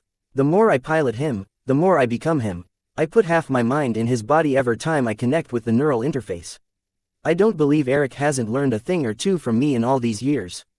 There were many moments I got into trouble in the battlefield. If Eric hadn't mentally nudged me here and there, I might have never escaped those deadly moments. If it was legal to marry a mech, I'd already be standing here wearing my bridal dress. I don't know why I'm still alive, a wounded mech pilot rasped as he beheld the stumps of his arms. I knew I was a goner as soon as 3 bastards popped out of nowhere. My mate died, his cockpit blown apart before he could dodge. Something just snapped then. He was my friend, the partner I always shared my patrols with. Even our mechs had been a pair ever since they rolled off the factory. I guess my mech felt the same, because he fed his anger into me while I channeled my fury back into the frame. You know what happened next. We tore those bastards to shreds. A shaggy-haired prisoner of war sat down on a metal chair behind a metal table. He looked around the interrogation room with distaste. You want to know my secrets? Ha, you unfeeling murderers don't know the first thing about the mechs you're piloting. Have you ever rubbed your hands against them affectionately? Have you sat down next to their gigantic feet and tell them about the stars? Did you for one tiny moment stop murdering innocents long enough to treat your mechs like a person? I guess not. That's why I've been able to kill over 200 of you bastards with just me and my mech. Because I was never alone. I've chased after the oft-rumored X Factor for my entire life. An elderly executive stated as he sat behind an imposing desk in his office. I bought and piloted over 3,000 mechs. Bipedal, quadrupedal, humanoid, avian, reptilian, whatever the shape, you can be sure I piloted it at least once. I've also painstakingly tracked down over 100 damaged, scrapped or second-hand mechs piloted by some of the most famed aces in the galaxy. All of them were excellent machines, especially after I restored them to their glory. So did you manage to fulfill your life's ambition? The old man smiled wistfully. Perhaps, perhaps not. I certainly think that the X Factor exists now more than ever. But has everyone faded for it? Perhaps us 3.5% are not the cream of the crop we believe to be. Maybe only 3.5% of the 3.5% of humanity possess the right aptitude to trigger the X Factor. But these so-called superpotentates cannot all be blessed. They need the right mech to unearth their full potential. But that's just a random idea I'm tossing out, don't take it too seriously. A mech is lifeless. It isn't born, it's created. It doesn't die, it gets destroyed. A famed new Rubarthan ace pilot said as he resolutely stood before his mech in a hangar. All of these myths about the silly X Factor are mistaken. I believe in the endless potential of the human heart. When one puts his body and soul to a single purpose, he can achieve 110% or even a 120% of his maximum potential. The mech is not the source, but the means in which we pilots can achieve miracles. I don't disrespect the pilots who believe in the X Factor, but they attribute too much of their success to their mechs and not enough to their humanity. Vase always believed mechs were machines. They were born for the purpose to be used, and if they failed to perform up to spec, then they'd be discarded as heartlessly as one would throw away a broken chair. You might feel some affection for sitting on it for years on end, but in the end it was just a piece of furniture. But now he came across plenty of hearsay that suggested that mechs were more than unfeeling tools. They had the capacity to think, to feel emotions, to make decisions on their own, even if only faintly. Was this what the system referred to as the X Factor? Though skeptics provided plenty of viable alternatives, Vase leaned more in favor to the idea that mechs could possess life. Still, his beliefs changed nothing by itself. His mission wasn't to uncover the mystery behind the X Factor. Instead, he had to design a mech that incorporated the vaguely defined X Factor. How the hell was he supposed to bring life to a mech? Then he remembered that he might have already touched the threshold. He activated the system and switched to his old designs. He called up the Seraphim's evaluation. Design evaluation. Fantasia 2R Seraphim. Variant name. Fantasia 2R Seraphim Base Model. Fantasia 2R Original. Manufacturer. Kezia Armaments. Weight classification. Light recommended role. Aerial marksman armor. D carrying capacity. F aesthetics. A endurance. D energy efficiency. D flexibility. C plus firepower. C integrity. F plus mobility. A spotting. B X factor. F deviance. 44% performance improvement. 17% overall evaluation. The Fantasia 2R Seraphim features a superior aerial performance at a horrible cost. Its performance in close-range combat has been sacrificed for powerful long-ranged firepower. The mech is able to outperform its opponents as long as it has energy to spare, which isn't much. The Seraphim further shines out due to its attractive appeal. The description commented on the Seraphim's fundamental attributes. Nothing in it hinted at anything metaphysical, yet the system still gave him an F in X factor. Vase almost couldn't believe it. The Seraphim, a kludgy variant of the 400-year-old Fantasia model, carried the potential to ignite a mech pilot's performance beyond its pinnacle. What makes the Seraphim so special? The R2E, Phantasm and Nomad are also based off the Fantasia, but why don't they have a whiff of X factor? The puzzled nagged at Vase. He felt as if he had the pieces in front of him, but he just couldn't make it fit. He doubted spending more time in the galactic net would help. A lot of the people who researched it never experienced the X factor for themselves. Maybe he should find someone closer. He considered calling Melinda, but he didn't want to distract her from her work. Serving in the Bentime Planetary Guard was a great honor for a pilot as young as her. Vase already crossed the limit when he asked her to pass over information on the Caesar Augustus. I don't need to find a real pilot. Iron Spirit is supposed to simulate reality accurately. Can it also simulate the X factor? It was an interesting question that Vase had no way of answering, but he was willing to bet the answer was favorable. He went to his store page and checked his sales log. Only 5 players bought the Seraphim. 4 of those only piloted the mech occasionally, with mixed results. Only 1 player piloted the Seraphim frequently and with considerable prowess. A bronze leaguer with the nickname the Seventh Snake. Chapter 17. Capture the flag. Joshua drained the energy drink down his throat and tossed the can to the ground. A cleaning bot appeared out of nowhere to take the garbage away. Mom, I'm home. An elegant woman entered the foyer whilst carrying a babbling toddler. She approached the teenager and gave him a kiss on his forehead. Joshi baby, how was school? I'm not a kid anymore, Mom. Joshua whined as he avoided his mother's embrace. He ran up the stairs to his room. And I did fine in school. My mech trainer complimented me again today. That's good news. The higher your performance, the higher your rank when you become a reservist. Just don't join the mech corps. I'm not going to, Mom. Joshua said as he threw his bag on his bed. I'm going to play with the simulator again, okay? Don't forget about dinner again. Yes, Mom. After fending off his nagging mother, Joshua left his room and went downstairs. He took 2 flights down and entered the basement. Situated in a cooled and isolated room was his personal mech simulator pod for Iron Spirit. An expensive piece of machinery, it outperformed the rental pods at the game center. His parents even forked out the money to dig a secure set of cables to the nearest galactic net node in order to ensure his bandwidth never conked out. All of this turned Joshua's pod into the best performing unit on Cloudy Curtain. As Joshua entered the pod and let it close around him, he leaned his head back into the headrest that served as the neural interface. It hummed as it came to life, connecting Joshua's brain signals to the programs executed by the pod. The world changed. The cool steel walls of the simulator pod made way for a vibrant world. Many young men and women around his age walked through the digital streets of the starting area. Some sat next to fountains, watching the live streams of popular players that chose to broadcast in public. Others entered one of the many stores in order to shop for a new outfit. As for Joshua, he pulled up his friends list and tapped at one of the names to begin a dialogue. Yo Tops, hey a snake, Triceratops SSS greeted as his face appeared at the corner of Joshua's view. Up for another bout of arena? Joshua shook his head. I don't feel like it. The 1v1s and 2v2s have been getting kind of stale for me lately. I'm ready for something different. Oh, Triceratops SSS mulled as he switched to matchmaking. You wanna play Capture the Flag or Base Conquest? Let's do Capture the Flag. It's 5v5 so I feel my skill still matters in that game mode. The two paired up and entered matchmaking for Capture the Flag as a duo. They first received 3 random players to fill up their 5-man team. Hey fellas. Triceratops SSS greeted his new teammates. Me and Snake here are pairing up as light mechs.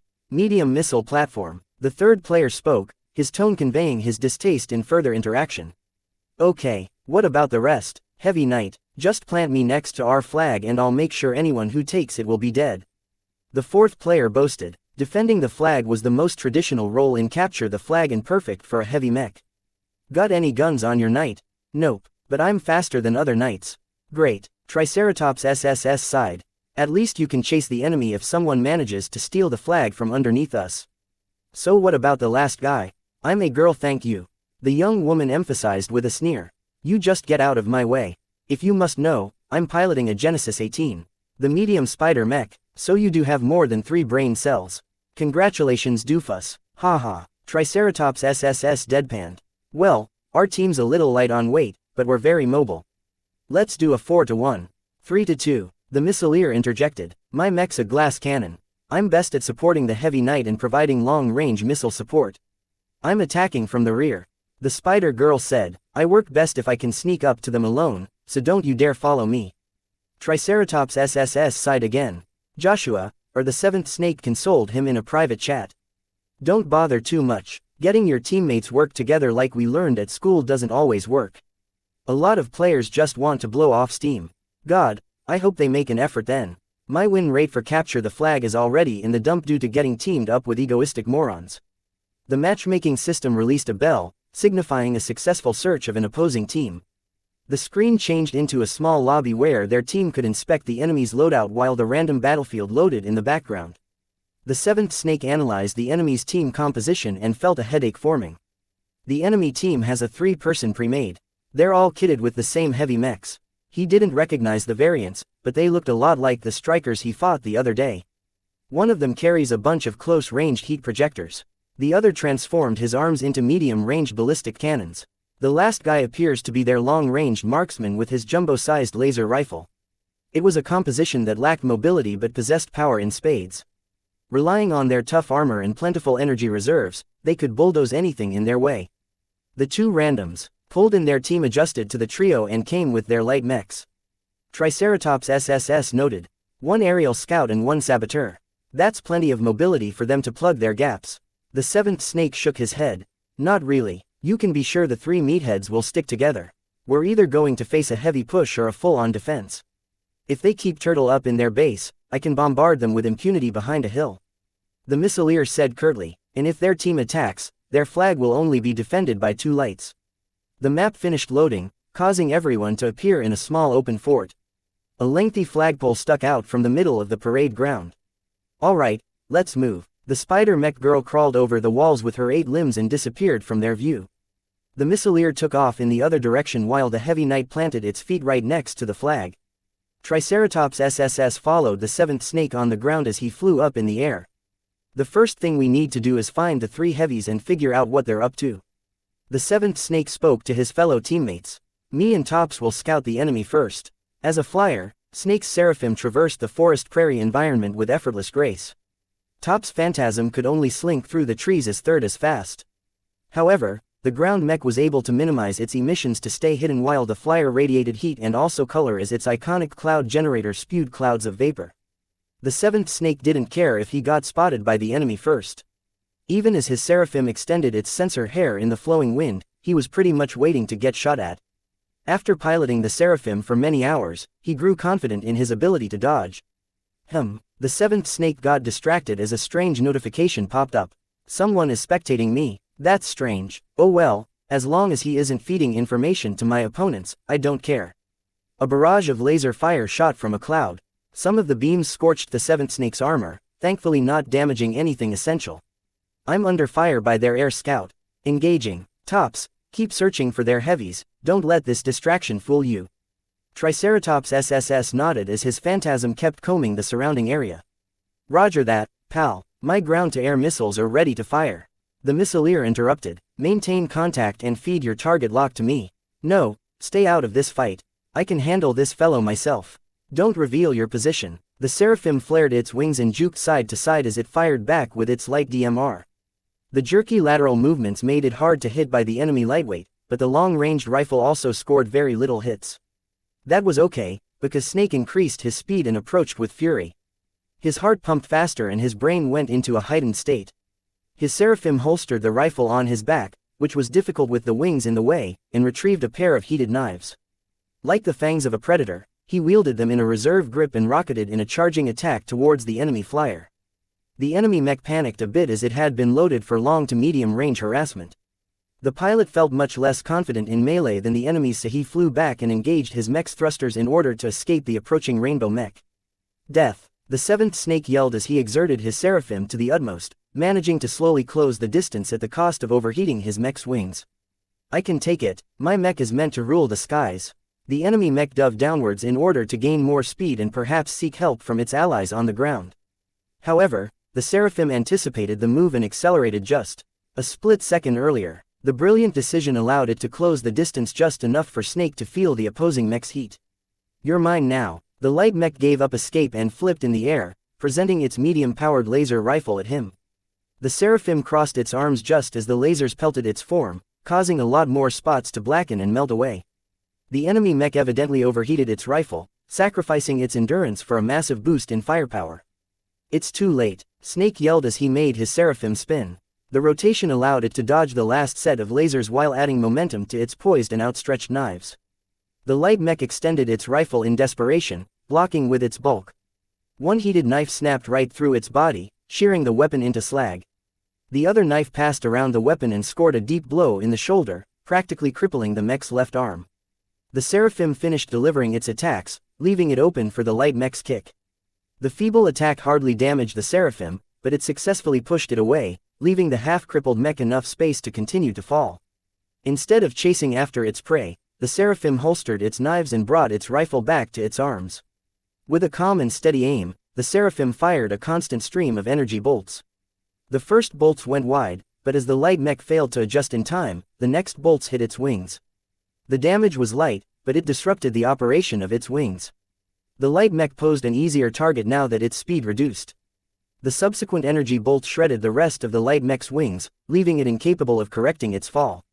Their aerial scout is doomed, the seventh snake stated as he watched the smoking mech crash into the ground and explode. What's the situation down on the ground? Their saboteur is good, the spider mech girl responded. He got 2 of my legs, but he hasn't come out unscathed. Don't bother me, let me focus on the duel. Their heavies are attacking our base. I'm having a hard time keeping them off our flag. The heavy knight gasped. Mr. Missile Fan is helping, but I really need more help. Triceratops SSS also filled in his status.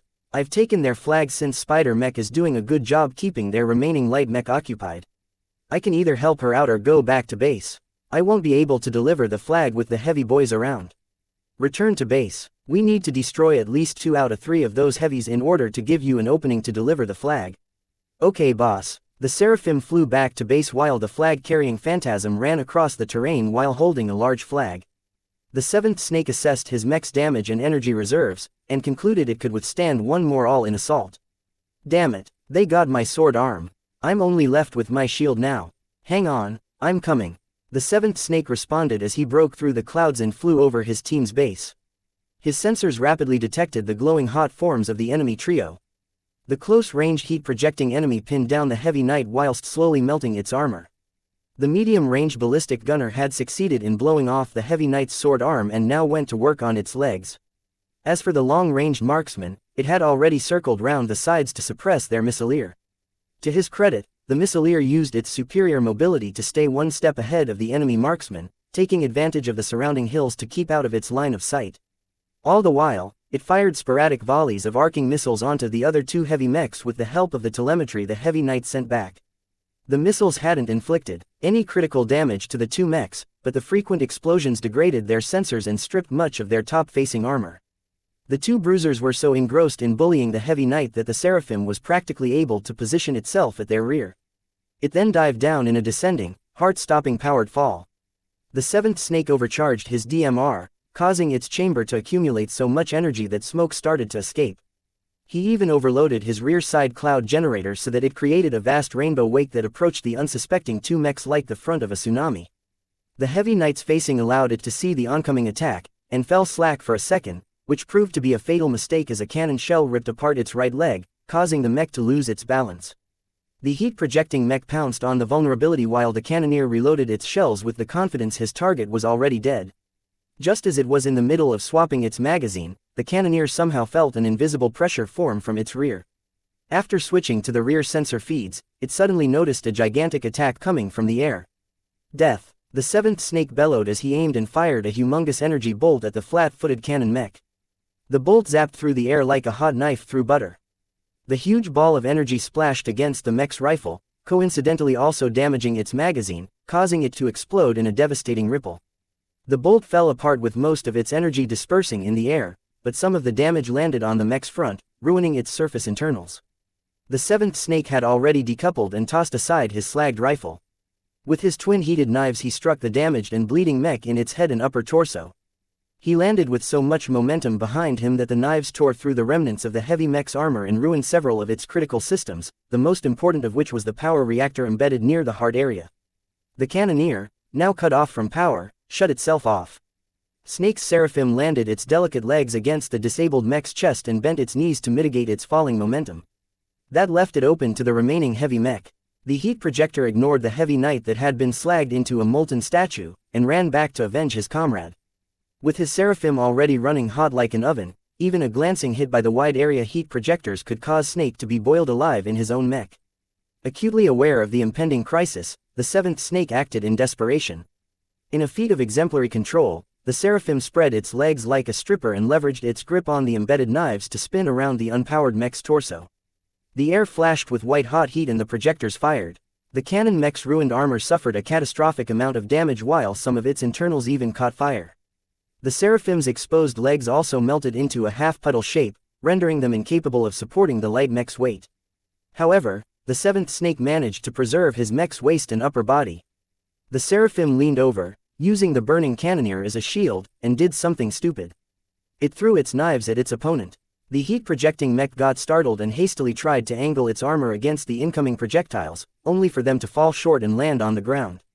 The heat projector grew enraged, and stomped over with his lumbering mech while firing its heat weapon without regard. The seventh snake continued to make his mech hug the increasingly hotter cannon mech, hoping desperately that it would last. Tops. Got it. The heat projector inadvertently walked away from the center. This left the waiting Triceratops SSS a narrow window of approach. His phantasm swiftly but quietly climbed over the walls of their fort and made a beeline to the center where his own team's flag also rested. Noticing his mistake, the heat projector's pilot commanded his mech to turn its torso. With his pair of heat projectors poised to fire, the phantasm was bound to suffer greatly. That was until the seventh snake managed to pry off his battered and half-molten seraphim away from its shield. With a disabled pair of legs, the seraphim nevertheless crawled forward with all the strength its feeble arms could muster. It approached underneath the distracted heavy mech and reached out to grab on the heat projectors. The seraphim succeeded in spoiling one of the heat projector's aim. It unleashed much of its molten fury harmlessly against the ground. The other heat projector succeeded in hitting the phantasm. However, the phantasm suffered no damage beforehand, and with only one projector achieving a hit, the phantasm maintained its ability to move. With a limping run, Triceratops SSS succeeded in planting the enemy's flag right next to their team's unconquered banner.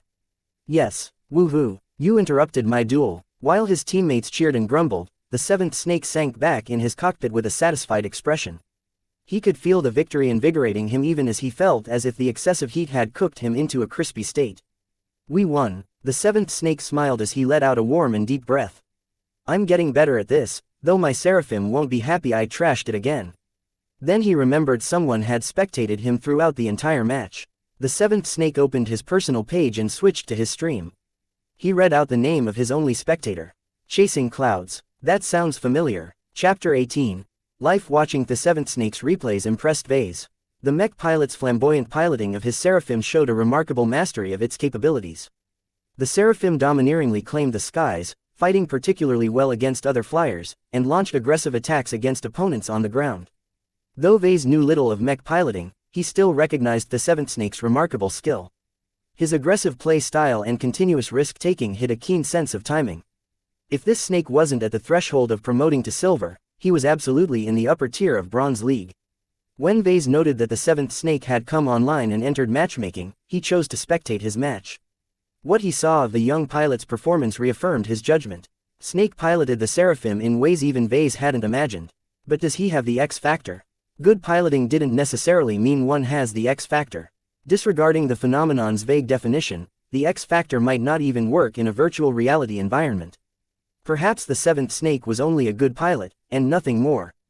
Still, Vase believed it would be beneficial to his understanding of his mechs if he had a talk with the pilot. When Vase initiated a call, the mech pilot answered immediately. "Hello, I saw you spectating my last match. Who are you?" "I'm the mech designer who created the Seraphim variant you're piloting." "Wow," the pilot gasped. "No wonder I found your nickname familiar. So you're the famous Fantasia customizer. I'm researching a new project, and I need some feedback from the people who pilot my older work. Can you spare me a moment of your time?" "Yes." Vase was taken aback at the seventh snake's enthusiasm. This was the first time since he became a mech designer that someone afforded him respect. "Hey, calm down kid. I just want your thoughts on some stuff, so don't be too stiff," Vase told the player, hoping he wouldn't be paralyzed into silence. "Let me ask you my first question. Your records show that you've been piloting the Seraphim ever since you bought it. What makes you stick with the model? I think you must have realized by now that it isn't the best mech in its weight class." The seventh snake paused as he tried to formulate his words. "I can't describe it. I never thought about replacing my Seraphim. I love it far too much to get rid of it. The mechs that I've piloted before are all good machines, but they don't fit my style." "What do you mean when you use the word style?" Vase asked, wondering if it had anything to do with the X factor. "My play style, my way of fighting, something like that. The Seraphim just clicks with me in a way no other flyer could. It's like we're part of the same brain wave. I can feel my passion engulfing the entire mech when I'm deeply engaged in a fight. No other mech can make me feel this good." "Alright, let me ask you something else. Have you ever experienced a moment where your mech gave you a push? For example, did the mech warn you of danger while you were unaware of it? Were there moments when you thought doing something was impossible, but you still managed to achieve it because your mech gave you a helping hand?" The seventh snake fell into silence. "I don't recall any moments like that. I'm always in full control of my mech. What I'm pretty sure of is I feel more at ease with the Seraphim. It's easier to play at my best when I'm piloting the Seraphim than with any other mech. I've even bought your Phantasm and Nomad models, but I never could get quite as comfortable when I play with them. Maybe it's the lack of wings. I've fallen in love with flying." Vase asked the seventh snake some other questions. What distinguished a good pilot and a great one? Are mechs better when they are smaller or larger? Does he believe in metaphysics? The young pilot's answer revealed no surprises. The boy wasn't aware of the X factor, nor did he seek to pursue anything magical. Vase formed an image of the young potentate. Young, wealthy and well-trained, his view of the mech world had been colored by the many teachings of his tutors. It was therefore no surprise that they avoided telling him about the X factor. A young man like him had no business chasing after a fantasy. "I have one last question." Vase wrapped up the interview. "Try to take a moment before you answer this. Do you believe your mech is alive?" I don't know," the seventh snake replied with a confused expression. He scratched his head, trying to recall the times when he piloted the Seraphim. "I'm not delusional. Of course it's not alive. The Seraphim's a great mech, but it doesn't have an AI as far as I know. What I can say is that piloting my Seraphim makes me feel more alive than anything else." "Alright, thank you for taking the time to tell me about your experiences. Goodbye. I hope I helped." "You certainly did, don't worry about it. Can I ask you something before you go? Are you going to put more one-star mechs on the market?" Vase shook his head. "I'm sorry to disappoint you, but I don't plan to do so. I've sold most of my one-star licenses, so I can't construct any new one-star mechs. My hands are kind of full trying to start up my real universe mech business." "Oh, so you're a real mech designer? No wonder. That's not to say I still don't have a use for Iron Spirit." Vase responded carefully, naturally not mentioning that earning massive DP was his main reason for sticking around. "Once I earn some revenue, I'm transitioning to 2-star mechs. The profit margin is better in that tier." He would also have an easier time to reach beyond his limited customer base in Cloudy Curtain. In a few months, he'd hopefully gain enough skills to produce a competitive design. After shutting down the game, Vase stood up and stretched his limbs, mentally re-examining the interview. The seventh snake spoke with a peculiar accent that reminded him of the officials working in the capital of Cloudy Curtain. Despite his good upbringing, the young potentate described his piloting in the same vague way as the veterans did when describing their incredible feats that others thought involved the X factor. In other words, the interview provided inconclusive results. Vase hadn't come much closer to understanding the elusive X factor. Was it some kind of energy that hid inside a mech? Was it some evolutionary catalyst that manifested in only a couple of pilots? There's one thing all interviews about the X factor have in common. Love, affection, grief, vengeance. Whatever was the case, most of the extraordinary performances mentioned in the galactic net were backed by strong and unrestrained emotions. It seemed unrelated. What do emotions have to do with the performance of a mech? That's like suggesting that an aircar can fly faster if the driver felt happy or angry. It made no sense. But an aircar doesn't have a neural interface. Vase remarked as he thought he found a clue. The neural interface allows mech pilots to receive sensory input from the mech, allowing them to treat the frame like it's their own body. Any decision a mech pilot makes is sent as output through the same interface, thus causing the mech to move according to its commands. Vase went back to his terminal and sought out a few articles about the neural interface. The neural interface was a highly restricted and highly controlled piece of hardware. Under no circumstances did any manufacturer allow the neural interface to leak out unnecessary signals. Excessive sensory input would overload a pilot's brains, while excessive movement output would cause the mech to lose control. The neural interface was strictly programmed to detect and block unauthorized signals, and technicians checked them frequently if they weren't tampered with. Pretty much every mech designer and technician trusted the neural interface to work as advertised. If thousands of industry insiders are sure there's nothing fishy with the neural interface, then it's not the source of the X factor. Emotions also elicit brain signals, and since those were different from the sensory and movement signals, they were explicitly blocked by the neural interface. But what if those signals are inseparable? Could emotions be conveyed through the same signals, therefore making it impossible for the neural interface to filter them out? For example, if a mech held a sword over a fallen enemy, did its pilot's desire to kill his opponent get blended in with the same signal that commanded the mech to thrust down its sword? If a mech spotted missiles flying in its direction, did an emotion like fear accompany its sensor signals of the incoming threat?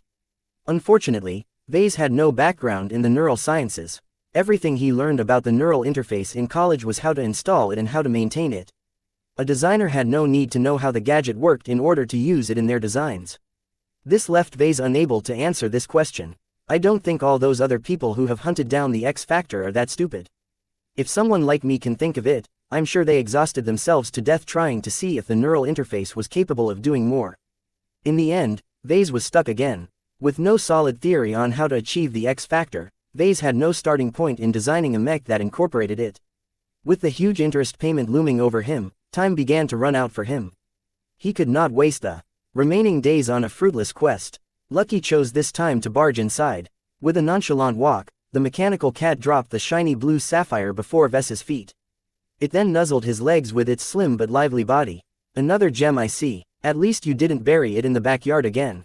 Vase picked up the sparkling blue gem and inspected it briefly before storing it in a small safe. Good job, buddy. Vase took a break. He picked up his gem cat and sank down on a sofa. He scratched the cat's metallic hide, not really sure if the cat even felt his fingers, but sure acting like it did. Lucky closed its eyes as it lay down comfortably on Ves's lap. As he looked at Lucky, a strange thought inserted in his head. Are you alive? The cat kept purring as if he didn't understand the question. But Vase knew the gem cat was smarter than he looked. It possessed an AI way more sophisticated than the thoughts of an average household cat. What is life? The age-old question of life engendered a lot of controversy over the years. Many scientists mentioned that life had the ability to learn, adapt and reproduce. These clinical definitions of life try to encompass all manner of life, including even the tiniest bacteria. That made the definition far too broad to be of use in this situation. Instead, Vase wondered if Lucky could be called a living being. Sure, he probably couldn't mate with another mechanical cat, but Lucky was no different from any other pet. Whether Lucky's responses formed spontaneously or through a large script of possible responses, it didn't matter. Humans worked in the same way if one pulled up their microscopes and sunk deeper into a person's cells and DNA. I don't care what the scientists and experts say. Since you're capable of expressing your emotions, you're alive in my book. Vase was also pretty certain the key to unlocking the X factor lay in emotions. If Lucky could express emotions like love, hate, fear and disgust, why not a mech? Certainly, a mech didn't possess the programming to ferment such redundant thoughts in the eyes of scientists. But what if a mech bypassed the neural blockade? It could borrow the pilot's complex neural system to form its own emotions. Since the mech neurally connected to its pilot's brain, its emotions mirrored the pilot's own feelings. A mech's anger would neatly mirror its pilot's own hostility towards an opponent. This would only enhance a pilot's current mood and not display anything abnormal in the neural interface. I'm kind of reaching out there. How can a novice designer like me get it right while countless of experts miss this gap? At this point, Vase stopped caring about the opinions of others. He kept it simple. Lucky is alive. The system is also a living being. If these two entities are capable of life, then I believe that mechs can also live. If he presented these words to one of the researchers who studied the X factor for decades, he'd be laughed and ridiculed at. It was a stupid-sounding argument that relied entirely on subjective anecdotal experience.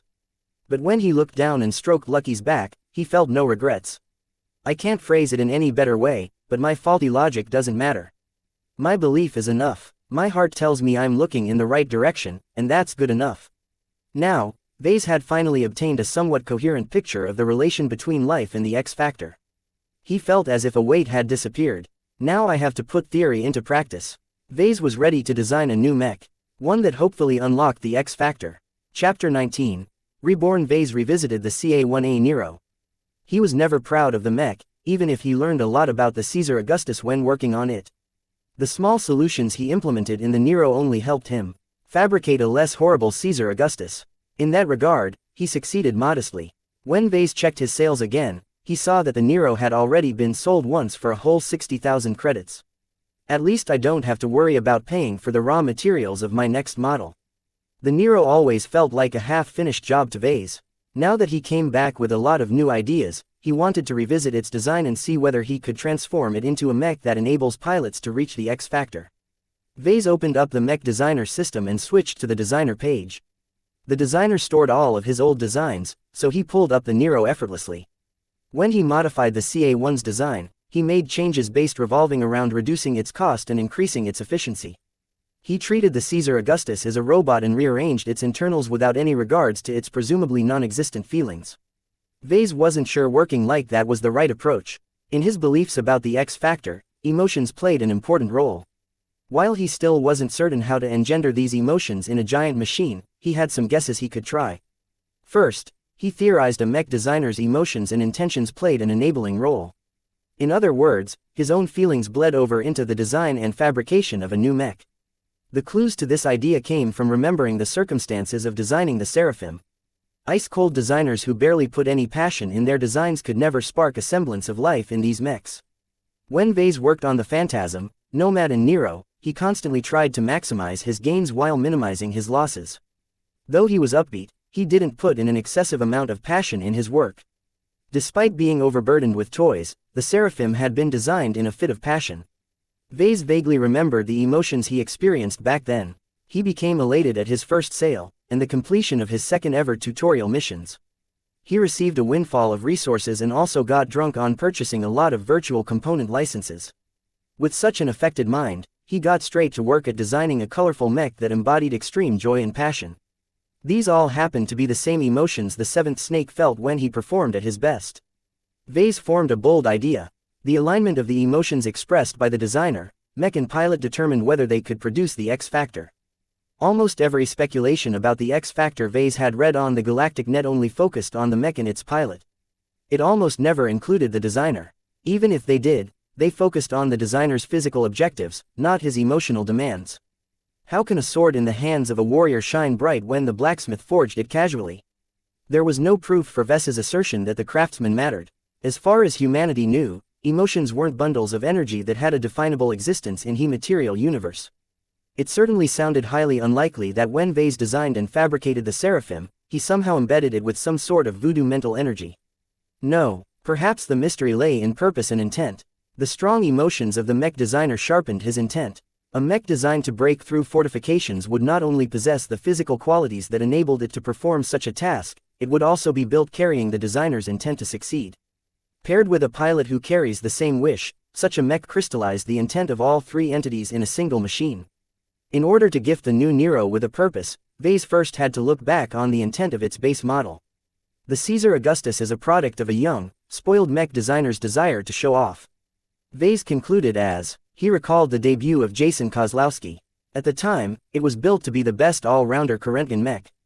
Jason obviously hadn't been modest in his demands. However, he possessed one thing many other mech designers lacked.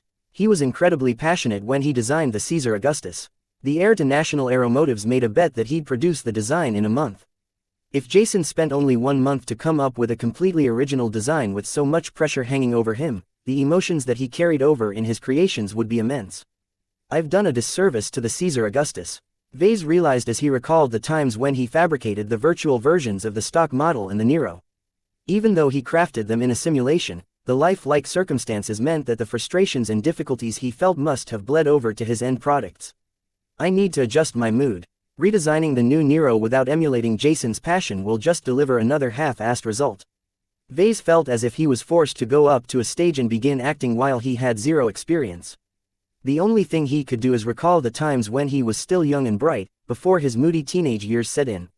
He used to dream of following in his father's footsteps and become a mech pilot. I was naive back then.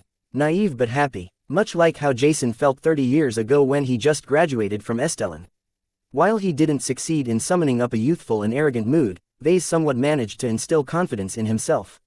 I don't have anything great to draw upon in my past, but with the help of the system I can still dream of the wonders I'll experience in the future. The Caesar Augustus' main attribute was exuding absolute confidence. Jason believed the mech he designed was the best of the current generation. It surpassed any frontline or elite mech within the same technological boundary. Only the most advanced next-gen models carefully developed and kept hidden by the first-tier states could beat it in a fair fight, and those mechs were usually kept hidden from the public, employed only in the most frigid battles by the geniuses of the largest empires. In other words, the Caesar Augustus had reason to be arrogant. After matching his confident mood with the arrogant and narcissistic mindset behind the Caesar Augustus, Vase went to work making adjustments to the Nero. Naturally, in the perspective of improving the Nero's physical capabilities, he only had limited options. He hadn't learned any new sub-skills since the time he designed the Nero, after all. He also couldn't undo all of his work in the misguided intention to emulate Jason. Instead, he sought to bring back the charm of the base model. Vase had originally smoothed out the minute incongruities Jason incorporated in CA1's armor. He used to regard them as sloppy flourishes that added nothing of value. Now he noted the seemingly useless contours enhanced its domineering image. Next, he paid attention to its internals. The changes he made to produce the original Nero were minor optimizations. They reduced the risk of catastrophic faults and made the mech easier to maintain, but the underlying idea behind the changes was that he made the mech more timid. Jason designed the CA1 to be a show-stopping elite, focusing purely on its martial prowess and not nearly enough attention to its practicality. Vase somehow had to reconcile two opposite intents. One was the need to make the Nero more practical to maintain and repair. The other was to retain the Caesar Augustus' aggressive edge. The way Vase decided to go about it was to revert a couple of changes and implement a couple of new ones. The Caesar Augustus emphasized confidence to the point of recklessness. The Nero emphasized self-preservation to the point of timidity. Therefore, the Nero Redivitus should be focused on competence that its systems could take a better beating. Essentially, Vase left out much of the arrogance embedded in the base model. Since he hadn't made any major changes, Vase finished updating his Nero after only half a day. After Vase added in the finishing touches, he let the system evaluate his redesigned variant. He aptly named it the Nero Redivivus, after a somewhat dubious legend that the ancient Roman emperor rose from the dead. Vase imagined he succeeded in bringing his older work back to life. Design evaluation: CA1B Nero Redivivus. Variant name: CA1B Nero Redivivus. Base model: Caesar Augustus. CA1 original manufacturer. National Aeromotives. Weight classification: medium-heavy. Recommended role: elite vanguard armor. A carrying capacity: C aesthetics, B endurance, D energy efficiency, D+ flexibility, E firepower, B+ integrity, E mobility, D+ spotting, C X factor, E deviance, 4% performance improvement, 3% overall evaluation, a customized design that barely improves on the original. While it is slightly easier to fabricate and repair, this variant offers barely any benefits. Rare among other variants, this design has not butchered the base model's X factor. Instead, it has retained a shadow of its presence. You have received 50 design points completing an original design of a last-generation mech. You have received 100 design points for designing a mech with a trace of X factor. Yes, I did just enough to get it to work. Vase rejoiced, happy for reaching the finish line just as he put in so much work. The windfall of DP he received also helped. At least Vase received some indication from the system that his attempts to recreate the vaunted X Factor succeeded. I haven't wasted all of my time. Vase waited for a moment, but nothing else had happened. System, I've completed the mission. Won't you give me the rewards? Please continue fabricating your design in order to complete the mission. Regardless of the Nero Redivivus inadequacies, it offered the possibility to unleash the X Factor, but evidently the possibility wasn't enough. He had to prove its existence by making the design come to life. I'm pretty sure the mission stated that designing a mech should be enough. Do you just want me to finish what I started? It didn't hurt to practice. I might as well do it. But first, let's spend my DP. Enough time had passed for his Fantasia variants to sell several hundred times, though their sales trend started to decline. And while Vase only managed to sell the Caesar Augustus and the Nero once, their higher tiers resulted in more DP when they were sold. Together with the DP he received as a reward for designing the Nero Redivivus, Vase saved enough points to purchase the medium-weight armor optimization I sub-skill in the skill tree. I'd rather purchase the 3D printer proficiency 2 upgrade since I still have trouble reproducing the Caesar Augustus parts, but I really need to learn how to work with armor once I receive the new license. It was a matter of priorities. Without becoming more proficient in modifying armor, he might fail in adapting the new armor to the Caesar Augustus. He'd be wasting the valuable license if he botched the design. He checked his status again to see if anything else had changed. Status name: Vase Larkinson. Profession: Novice Mech Designer. Specializations: None. Design points: 74 Attribute Strength, 0.7 Dexterity, 0.7 Endurance, 0.6 Intelligence, 1.2 Creativity, 1 Concentration, 1.1 Neural Aptitude. F Skills: Assembly Novice, 3D Printer Proficiency I, Assembler Proficiency I, Business Apprentice, Computer Science Incompetent, Electrical Engineering Novice, Mathematics Incompetent, Mechanics Apprentice, Jury Rigging I, Speed Tuning I, Metallurgy Apprentice, Metaphysics Incompetent, Physics Novice, Lightweight Armor Optimization I, Medium-Weight Armor Optimization I. Evaluation: achieved a step into novice territory. Surprisingly, he gained some benefits from his focused research. The long hours he spent reading and watching interviews rose his concentration by 0.1 points. The scattered but varied theories he learned and formulated by himself also gained acknowledgement by the system, resulting in a new sub-skill called metaphysics. Seems like you acknowledge that metaphysics has merit. Vase remarked coyly at the system. It didn't deign to reply. Shrugging, Vase switched back to his skill tree and saw that the metaphysics sub-trees were under a special condition. He spotted plenty of icons, but fog shrouded their names and descriptions. He also couldn't spend his DP to unlock them. He wasn't allowed to cheat his way into mastering the X Factor. This only underscored its value. Well, he could figure it out later. First he had to fabricate the Nero Redivivus in order to prove his assumptions and complete the mission. First, I need to get in the right mindset again. I can't treat the fabrication process as a chore. He began work on fabricating the new Nero whilst keeping a confident, trusting attitude. This wasn't always easy to keep up for hours. Vase frequently took breaks in order to keep his mood fresh. This caused him to take twice as long to finish the Nero Redivivus, but when he finally read through the testing and diagnostics of the completed model, he gained a pleasant surprise. Despite his fumbling, the Nero Redivivus had actually improved. Its construction went a little smoother, causing less substandard parts to pop up. This improvement helped along the assembly process, where Vase spent much less time wrangling ill-fitting parts into a hole. I'm finally done with this. Vase sighed. He visited his store page, removed the first Nero from his catalog, and added in the Nero Redivivus to take its place. The system finally gave Vase what he deserved. Congratulations for completing the mission. The road to understanding the X Factor is long and bumpy. There are many destinations at the end of the road. Believe in yourself and advance towards the end point unique to you. You have received a 10-year random medium armor production license lottery ticket. Please visit the lottery page to redeem your ticket. You have received a 200-ton medium armor raw materials package. Please visit your inventory to open the package. Vase was already filled with glee. My luck's been bad lately. The heavens must surely compensate me this time. Hopefully I won't encounter another pagoda. Chapter 20. Armor. Vase waited for a long time to receive an armor production license. The good ones cost at least as much as an advanced mech license, but even bargain bin armor cost a pretty penny. Demanding a 100 million bright credits to license a decent armor system was considered reasonable. Of course, if Vase was really desperate, he could license outdated armor or even stuff that was so old, its owners didn't even bother charging a license for its use. The latter was useful if Vase made a civilian mech, such as a machine designed to lift containers in warehouses or sow crops in a farm. There was no way he'd ever implement such rotten armor in a combat mech. Any pilot that chose to bring such a poorly armored mech to the battlefield was asking to be sniped in a single shot. Over the 400-year development cycle of mechs, the components that accompanied their designs also evolved over time. Lasers got more efficient, enabling them to deal more damage with less heat.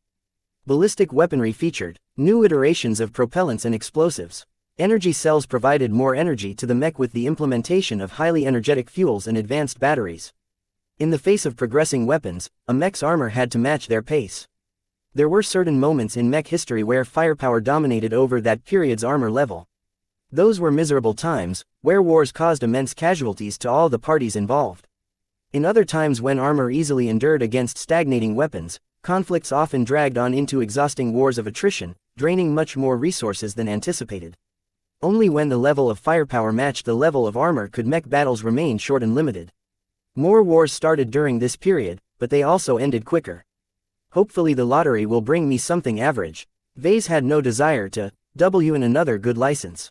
The Caesar Augustus was already bad enough. He did not want to compound his expenses with some kind of super deluxe armor plating that required special machinery to produce.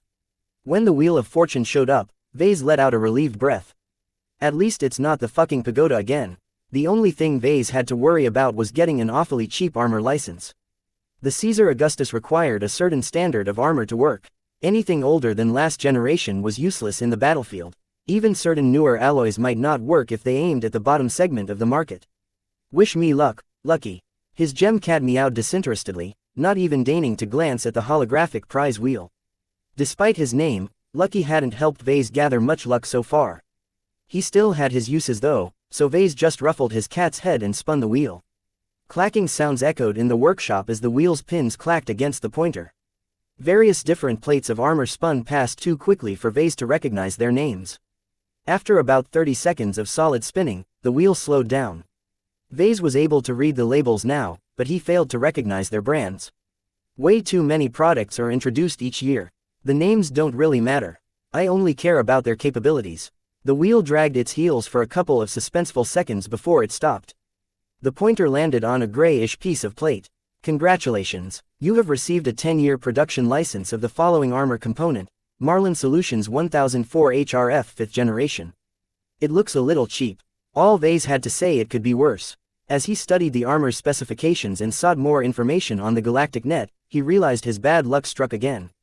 At least he hadn't suffered critical damage. The 1004 HRF was actually a bog-standard piece of armor. It was also popular, seeing as Marlin opted to renew its formula for 5 generations.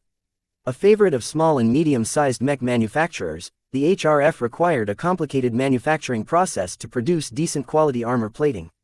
Decent quality for average second-line mechs, like law enforcement or planetary guard regiments. The 5th generation of the HRF thankfully qualified as current generation armor, so its fundamental specs weren't inferior to the mechs his cousin Melinda piloted at the Bentime Planetary Guard.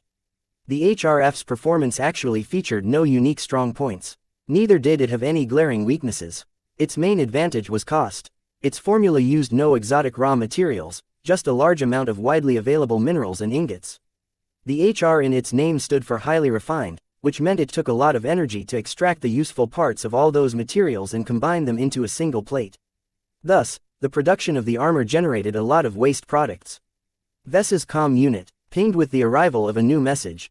Just like with the Caesar Augustus, one of the system's shell companies sent him the production license for the HRF via the galactic net. After combing over the license agreement and finding nothing amiss, he signed it and sent it back to the fake institute. The system would take care of the rest of the paperwork, like registering his license at Marlin Solutions in the local branch of the Mech Trade Association. He unpacked his virtual box of raw materials next. A huge set of containers got dumped in Vess's storage area, practically filling it up halfway. Opening them to take a look inside revealed neat boxes filled with ingots, minerals and powders. Damn. 200 tons should be enough for a couple of mechs with plenty to spare, if I had any other armor license. But the HRF wastes so much input that I'm not even certain I can produce enough plates for 2 mechs. If Vase bought the 200 tons from the open market, he'd have to cough up almost 20 million bright credits. Processing them into finished plates of armor used up a lot of energy and a fair amount of time, so Vase also needed to pay tens of thousands of credits in his next electricity bill. This was also why he appreciated the system's rewards for this mission. The materials gifted to him saved an enormous amount of trouble. For most mechs, armor plating cost the most, due to its excessively high material needs. Other components such as the power reactor and engines demanded a lot of precision in its manufacturing, but asked a lot less of its materials. Their main value lay in their sophisticated architecture, which fell under intellectual property that the license already covered. Vase had checked the price of a 10-year Caesar Augustus production license shortly after he first got it. Such prices weren't made public, so he had to visit a couple of mech fan sites to find a couple of estimates. The license's price supposedly ranged from 500 million to up to 2 billion bright credits. Jason stuffed his mech full with goodies from different companies. It's no wonder they all want a piece of the pie when he licenses out his mech. That was the way business worked. It was extremely fortunate that Vase had earned the licenses through the system. If he had to resort to other means, he might have been forced to sign away his independence. For example, a competing manufacturer might lend his leftover licenses if Vase sold a majority stake of his company's stock. To any other mech designer, they'd feel fortunate if someone decides to invest in their startups. To someone who has the system like Vase, it'd be satisfying thirst by drinking poison. He refused to be shackled by anyone. With only about 4 weeks left until the start of the Young Tigers exhibition, Vase wanted to complete a viable design that he could show off to the elites attending the event. The manufacture and sale of any model based on the Caesar Augustus was still too difficult for Vase to achieve by himself in the limited time before he had to meet his interest payment. Even though the base model could still compete with current models, the Caesar Augustus only had a very small circle of customers. It was not viable to produce the mech first and put out a few ads on the galactic net to sell later. It might take years for some random pilot looking to buy a cheap elite mech to stumble upon his work. By then he'd already be bankrupt. No. It's better to seek out a customer first. I won't be wasting the remaining half-month I have left. I don't want to do a fruitless job manufacturing a mech I'll never earn anything from its sale. Hopefully a lot of wealthy people will visit this year's YTE. Anyway, let's not put the cart before the horse. I need to get to work with the new design. Vase loaded the Mech Designer System's exclusive designer and looked at his available models. He considered iterating on the Nero Redivitus, which would save him a lot of time, or start over from the base model. Both choices had their pros and cons. While I'm rather short on time, 4 weeks should still be plenty. What's more important is that I start designing a variant with the X factor in mind from the beginning. If I keep working on the Nero, I'll just muddle it further by blending in different emotions and intents. He'd certainly be able to design a decent mech, just not one with a strong X factor. The X factor doesn't matter very much if I'm designing a mass production model. But if I want to sell something based off the Caesar Augustus, I need to tailor it to an elite who treasures his mech as a partner. I absolutely can't be casual about this point. With the base model loaded, Vase wasn't in a hurry to fiddle around. According to his self-made theory about actualizing the X factor, the intents of the designer, mech and pilot had to align. This sounded simple, but Vase wasn't designing an original mech. Instead, he adapted from another designer's existing work. What really happens to the X factor if a mech has multiple designers? The Nero Redivitus showed that the X factor hadn't disappeared from the base model, unlike with the first edition of the Nero. This meant that if the intents and emotions of the two designers overlapped, the X factor would be preserved. This fit in with his theory. But what if he had an opposite intent from the original designer? Say Designer 1 has developed a mech design that emphasizes defense. Designer 2 comes along and makes a variant of the design that focuses heavily on offense. Would the opposing intents neutralize themselves, or would Designer 2's intentions overwrite Designer 1's original imprint? The truth might be a mix of the two, where Designer 2's intent becomes predominant but in a diluted form. I don't have enough time to experiment with intents. Vase chose to keep his intent simple, one that did not clash with the base model. I want a mech that retains its dominance. Though it's too outdated to become a mainstay in a modern battlefield, it can still rule over civilian and mercenary mechs. A warhorse, an aggressive mech that needs to perform at its best when the pilot needed to show off his prowess. It didn't need to stick around in extended engagements and try to outlast the enemy. It preferred to break through and smash any obstacles in its way. He already had a name in mind for his new variant. The Mark Antony. A rogue and a bastard, he nonetheless served as a daring cavalry commander under some dude called Julius Caesar. He later became rivals with the guy who eventually got called Caesar Augustus, and died because he wasn't as competent. Sucks to be you, but I got to thank you for providing a fitting story to your name. Mark Antony's history paralleled with how Vase envisioned his mech, both in its role and its relation to the base model. The Mark Antony would be a cheaper and less armored version of the Caesar Augustus. It should retain or even expand on the aggressive arrogance of its base model in order to prevent its opponents from exploiting its weaknesses. Now that Vase formed a strong image of his future design's purpose, he could finally begin working for real this time. Let's start with the armor. It's the biggest job by far, and I need to replace the original model's armor wholesale. This is going to take a while. Chapter 21. Cladding. Designing an armor scheme for a mech took a lot of skills and knowledge. Vase was frankly impressed by the young Jason Kozlowski's work in making the armor of Caesar Augustus look majestic while still doing its job. Of course, he also enjoyed limitless resources and help. With an abundance of processing power, Jason could easily layer the armor plates in a way that minimized the gaps. Vase lacked a room full of processors ready to solve any problems by brute force, but the Mech Designer system came with its own perks. The designer offered a number of simulations that showed how certain sections responded to laser fire or other types of damage. It simulated a mech's maximum capacity for damage. It also had a tool that showed how to disable the mech with the least amount of effort. Using these aids saved Vase a lot of effort. Together with his newly gained medium-weight armor optimization I sub-skill, he felt competent enough to start his job as an armorer. Rather than copying Jason's armor contours, Vase decided to remove most of it and start from the bare minimum, only keeping the ingenious ways Jason and his helpers kept the joints protected. He started with the legs. For mechs, legs not only provided movement, they made sure the mech stayed stable. While the mech's engines devoted most of its power to supporting the legs, the limbs had to bear the entire mech's weight in addition to its own armor. The mech's legs were absolutely crucial to a mech's operation. Crippling even one of them might immobilize a mech, effectively achieving the same results as killing it. Protecting the legs was a top priority. The Caesar Augustus enjoyed luxurious armor on its legs. National Aeromotives knew their business when they developed its proprietary armor. It offered excellent protection at a decent weight. Now Vase somehow had to keep his Mark Antony's legs protected while not piling up too much armor. Excessive bulk reduced a mech's flexibility and speed. The Mark Antony is a spear that breaks through obstacles. It needs mobility more than armor. The legs has to facilitate a charge. It doesn't need to be excessively nimble. The Antony doesn't pretend to be a light mech in that regard. The Mark Antony featured slightly thicker armor, especially on its front axis. While it made the legs vulnerable to crippling strikes from the rear, it could take about 75% of a beating the base model's legs could endure. This was already very generous considering the enormous differences in price between Vase's newly acquired HRF and the original armor plating. Next came the torso. The core of any mech, it features by far the most space for its systems. The cockpit, power reactor and engines all resided in the torso. This placed unparalleled importance on its protection, especially with regards to shielding the pilot inside. Mechs were expensive, but potentates were rarer. Only 3.5% of the total population of humans possessed the potential to pilot a mech, but not every one of them actively pursued a military career. Mechs could be gained fairly easy by spending enough credits, but pilots represented a limited resource that replenished slowly. Thus most countries treated pilots like gold but mechs like silver. The armor schemes of most mechs reflected this demand, making it the thickest part of their armor.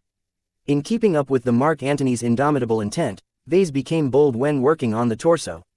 He pursued aggressive lines that largely mirrored Jason's own scheme, but added more bulk to the lower torso and shaved a bit of armor from the upper torso. The upper torso of a mech usually housed the cockpit and some other delicate components that could fit by the side. Surrounded by the shoulders and arms, it took a lot to excavate the cockpit from the heavily armored chest. The lower torso housed the power reactor and engines. Their central position ensured energy and motive power could flow in all directions of a mech equally. Naturally, not all mechs followed this scheme. Some lighter mechs such as the Fantasia 2R swapped the positions around. In the Mark Antony's case, Vase decided keeping its engines and power reactor working his main priority. The mobility of the mech must not be compromised. The cockpit still enjoyed adequate protection, but not to the exaggerated extent of the base model. The cockpit's frontal protection got reduced by as much as 50%, an inevitability considering the HRF armor plating's lack of exceptional attributes. Layering too many plates on top of each other not only wasted Vase's armor budget, it also threatened to upset the mech's balance. Still, considering the HRF's much cheaper cost, it was a price worth paying in some situations. Vase spent some time with the rear torso, but not too much except for thickening it a little bit. The Caesar Augustus possessed above-average rear armor, but if Vase replaced it the same thickness in HRF plating, he'd turn the Mark Antony in a mech with its rear section dangerously naked. He had no choice to bulk up the rear, choosing to incorporate some subtle angles that helped deflect damage aimed at the cockpit or engines, but otherwise keeping it plain. The shoulders deserved special attention. Jason's CA-1 employed shoulder launchers for long-range missiles. This wasn't anything unusual for mech designers who wanted to offer a long-range solution to round out their mech's deficiencies in that area, but Jason very clearly half-assed the attempt. The Caesar Augustus was not a mech that specialized in lengthier engagements at longer ranges, so it carried no room for additional missiles. In short, the launchers only fired the missiles in its tubes before they became useless ornaments. He considered removing them. Sure, the launchers were relatively small and light, and didn't hinder the mech's mobility all that much. On the other hand, it added little firepower beyond its initial salvo, and the addition of the system and its mechs meant its logistical footprint grew larger than what could be justified. Well, it's not like anyone has to stick to these missiles. They can easily change them to something to their liking. These days, missile systems became a lot more standardized than in the past, where each manufacturer used different sizes to monopolize the sale of refills. The missile launchers employed by Jason came from a reputable manufacturer, so plenty of missile types could fit in. Shorter-range missiles that lacked sophisticated guidance options packed a lot of punch, which might be crucial when employed with great timing. He spent a lot of time refining the torso before moving on to the arms. Most humanoid mechs employed arms as their primary weapon platform. They required protection from harm due to their essential role in a mech's offense, but they also had to retain their nimbleness in order to operate their weapons as smoothly as real human arms. Regarding the use of arms, mech designers generally chose from three different options. One was to keep the arms articulated like a human's, letting the mech depend on external weapons like pistols and rifles. Great importance is placed on mimicking the arms to its biological equivalent, sometimes achieving a synchronization of up to 99%. This allowed marksmen to fire their weapons as accurately as they could in real life without depending on aim assist and other guided aids, which provides a remarkable advantage in certain times. Another route was to embed weapons in the wrists. Usually smaller and less powerful than handheld weapons, it kept the arms free to wield weapons while simultaneously offered additional firepower without detrimentally affecting weight and carrying capacity all that much. However, such weapon systems needed to be fed energy or other resources from the torso. Accommodating these needs weakened the arms internally and created more weak points. The wrist-mounted weapons also unbalanced the arms and made hand-mounted weaponry less accurate. The third, most extreme way of employing arms was to replace the lower arm or even the entire arm for a dedicated weapon emplacement. This made mechs lose the ability to hold external equipment, but they gained a powerful weapon affixed to a stable platform. Mech designers generally regarded these designs as trying to marry a tank into a mech. Such a solution is generally employed on frontline mass production models. Larger mech corps made the best use of large numbers of uniformly equipped mechs and also had the most need for large caliber weaponry that the weapon arms usually affixed.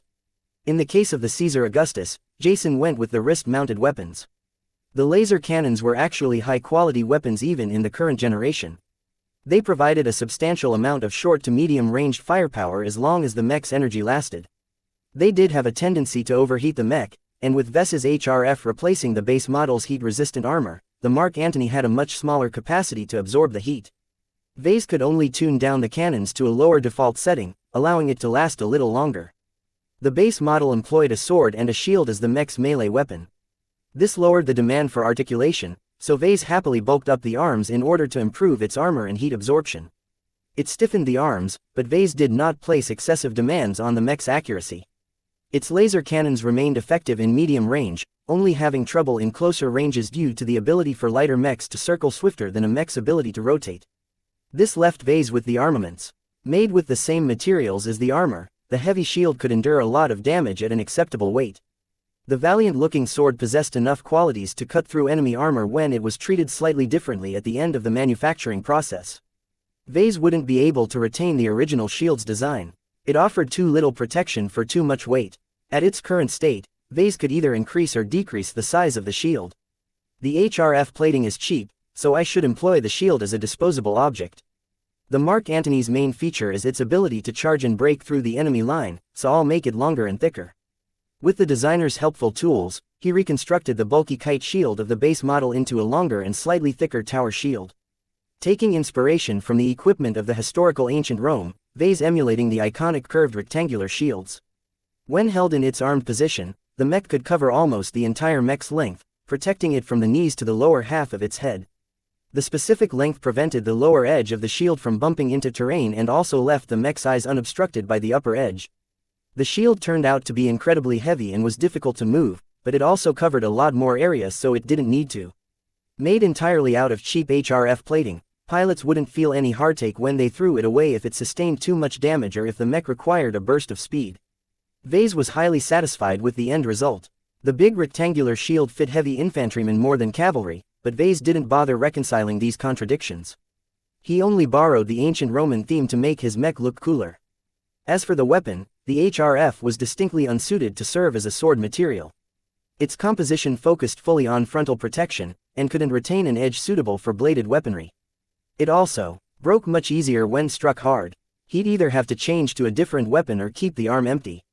The HRF only excels at cost. Vase took the same approach as with the shield. He bulked up the mech's weapon and didn't bother adding any edge. He eventually ended up with a short mace with a bulky rounded end. Since the mech already carried quite a bit of weight from its armor and shield, Vase hadn't opted for something larger like a hammer or staff.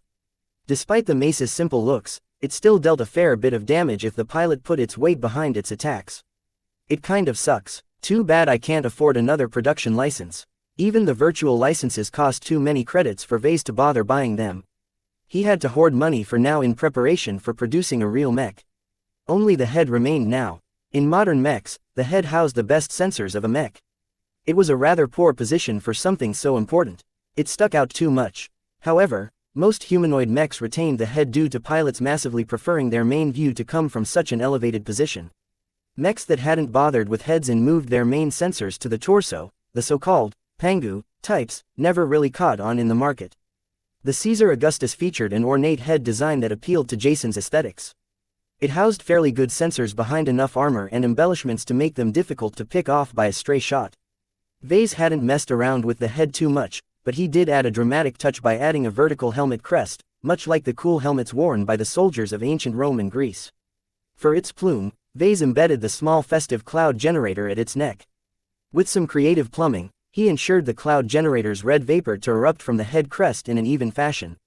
He put enough power in the ejection of vapor that it held onto its semicircular shape in the wind even if the mech moved around. Having finished working on the exterior, Vase stepped back and beheld the entire mech. It matched what Vase envisioned for the Mark Antony, a medium mech carrying a heavy shield to facilitate its tendency for head-on and charges and collisions. Discarding the shield allowed the mech to regain its mobility, enhancing its maneuverability in melee combat and leaving a hand free for a spare pistol or knife.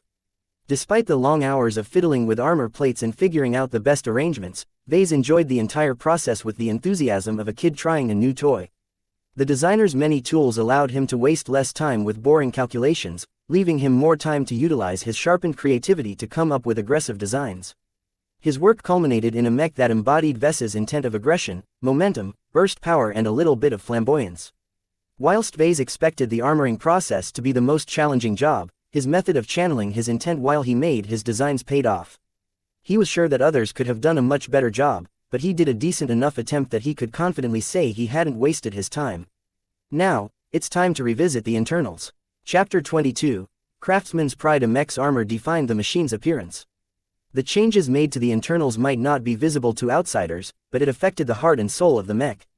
His experiences in muddling around with the Nero and making more focused modifications with the Nero Redivitus taught him a lot about the design philosophy behind the Caesar Augustus. Vase already knew that Jason wanted to cram as much goodies in his frame as possible. This adversely affected the mech's internal integrity as any damage that passed by its armor could spark a cascade of faults. While Jason relied on National Aeromotive's excellent armor to mitigate this issue, Vase had to make do with Marlin Solutions' budget-focused 1004 HRF 5th generation. Despite his best efforts, the Mark Antony's armor only withstood about a third as much as the original armor in the worst locations. The best places only matched the original armor by 80%, which was already extremely generous. With an armor scheme that only protected the Mark Antony's internals by an average of 50% of the base model, Vase wondered if he should vacate some unnecessary components in order to make room for more structural support. The internals of a mech consisted of every component underneath a mech's outer shell. The internal frame that acted as the skeleton of the Caesar Augustus was strong and thick. It needed to be, as it sometimes came under intense stress due to the weight it carried and the attacks it bore when the armor was penetrated. The highly durable synthetic muscles that controlled its limbs also took a lot of space, as an abundance of power was required to move the CA-1's generous armor. The components themselves varied in their requirements. The cockpit, engine and power reactor all took up most of the space in the torso, but other systems such as sensors and processors had plenty of space in the mech's otherwise useless head. The pipes and cabling that connected the components together looked thin, but added up together they made up a significant and important portion of a mech's internal space. The original Caesar Augustus models came installed with some truly fine components. Even though the mech was now considered last generation, the quality of its numerous components allowed the mech to overcome most current generation frontline models as long as its energy lasted. However, this led to the CA-1's internal space becoming congested by cabling as all those components needed to be connected to the engines, power reactor, cockpit or more. It exceeded all the recommended safety margins Vase learned in college. The mech only supported so much weight. The Caesar Augustus had been classified as a medium mech. Such mechs were the mainstays of battles, able to dodge slow attacks and tank the lighter ones. To retain the minimum amount of mobility required to pilot the mech in such a manner, Jason already stretched the Caesar Augustus to its maximum limits. Any heavier and the mech would end up into an uncomfortable weight class beyond medium weight but lighter than heavyweight. It was hardly able to dodge most attacks, but its armor couldn't endure against a sustained assault.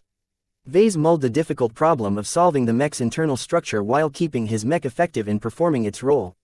The Mark Antony is aggressive. As long as it's able to charge at the enemy and thump them in the opening moments, it's sufficient. Battles of attrition and extended engagements are not its specialties.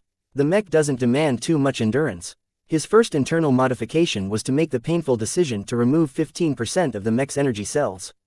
This reduced the mech's ability to sustain a pitched battle, but it freed up quite a bit of space. Mechs generally featured two kinds of energy cells. The most often used cells acted as batteries or capacitors with a fair amount of readily available energy. These battery-type cells could be used to power a high-intensity laser cannon, allowing the weapon to fire in quick succession as it drained power very fast. Battery cells generally were employed on mechs that depended highly on energy weapons and were expected to fight short but intensive fights. Other types of energy cells carried fuels or other energetic materials. While these cells couldn't provide an immediate boost of energy to power a weapon, they provided a lot more energy for the same amount of weight and space. When these fuels were injected into a power reactor, the mech enjoyed a steady output of energy that could sustain it in a medium-intensity battle for an extended time. This energy profile worked great for mechs that emphasized endurance and staying power, such as frontline mass-production mechs. The energy cells Jason used were high-end batteries that provided the mech with a decent amount of instantaneous energy. However, once they were drained, the Mark Antony could only rely on its slower-working power reactor. At low-intensity mode, these usually provided enough power to keep a mech moving, but could not power anything else, such as weaponry. Vase dared to reduce the amount of energy cells because he had also tuned down the wrist-mounted laser cannons previously. The weapons should last the same amount of time even with a reduced maximum capacity. Naturally, this came at the expense of a mech's total damage output, which many mech pilots placed an undue amount of attention on. It was also just plain uncomfortable knowing you'd run out of juice faster. It nevertheless freed up sufficient space to rearrange some placements in order to optimize the extra breathing room Vase created. He carried out more extensive modifications than the ones he made with the Nero and Nero Redovitus. With the older variants, he had to really force himself to squeeze maximum value out of every millimeter he moved something away. The larger buffer of space he had now did wonders in entangling a crowded internal space. It was like rearranging a crowded suitcase, when you had stuffed it with clothes, toiletries and other objects to the point that it wouldn't close. There came a point when no matter how many tricks you pulled, you couldn't reduce the volume any further. Simply removing a few unimportant items let the suitcase have a breath of air, allowing the owner to easily fill up any excess empty space and ensure the contents were distributed equally. Vase kind of treated his design the same way. The energy cells didn't take up a lot of space, but removing a chunk of them still freed up 5% of the mech's internal volume. This allowed him to shift Part A, making room for the shifting of Part B, which made room for Part C, and so on until Vase could finally untangle the highly congested portions of Parts 10 and Y. It took several days of constant work to rearrange the base model's internals. The modifications he made reduced the amount of weak points by at least half. The mech's ability to receive internal structure damage had improved quite significantly. Not to the point of calling his mech a zombie, but just enough to make up for the Mark Antony's inferior armor. Vase made sure to prioritize the most critical components related to the engines and power reactor. Above all else, the mech had to keep running. The Mark Antony neared its completion. Vase had put the finishing touches on its internals and even readjusted some of the armor's contours in order to accommodate the changes. A faint and barely present sense of anticipation built up in Vase. In the end, he spent 2 weeks pouring much of his heart and soul into creating the Mark Antony. The mech represented his first foray into real mech design. Then why do I feel my design is incomplete? Vase wondered as he zoomed out the mech's image in the designer. He felt a sense of incongruity that prevented him from finalizing his design. There is something lacking about my mech. This was the intuition Vase had recently acquired when he crafted based on intent. It guided his actions and decisions, not necessarily making him choose the most efficient routes, but always one that fit. When Vase studied the mech's crest and the red plumes floating out of the narrow slit, he finally realized it. It's the paint job. The Caesar Augustus came primarily in white. Jason chose this color in order to echo ancient marble statues of majestic figures.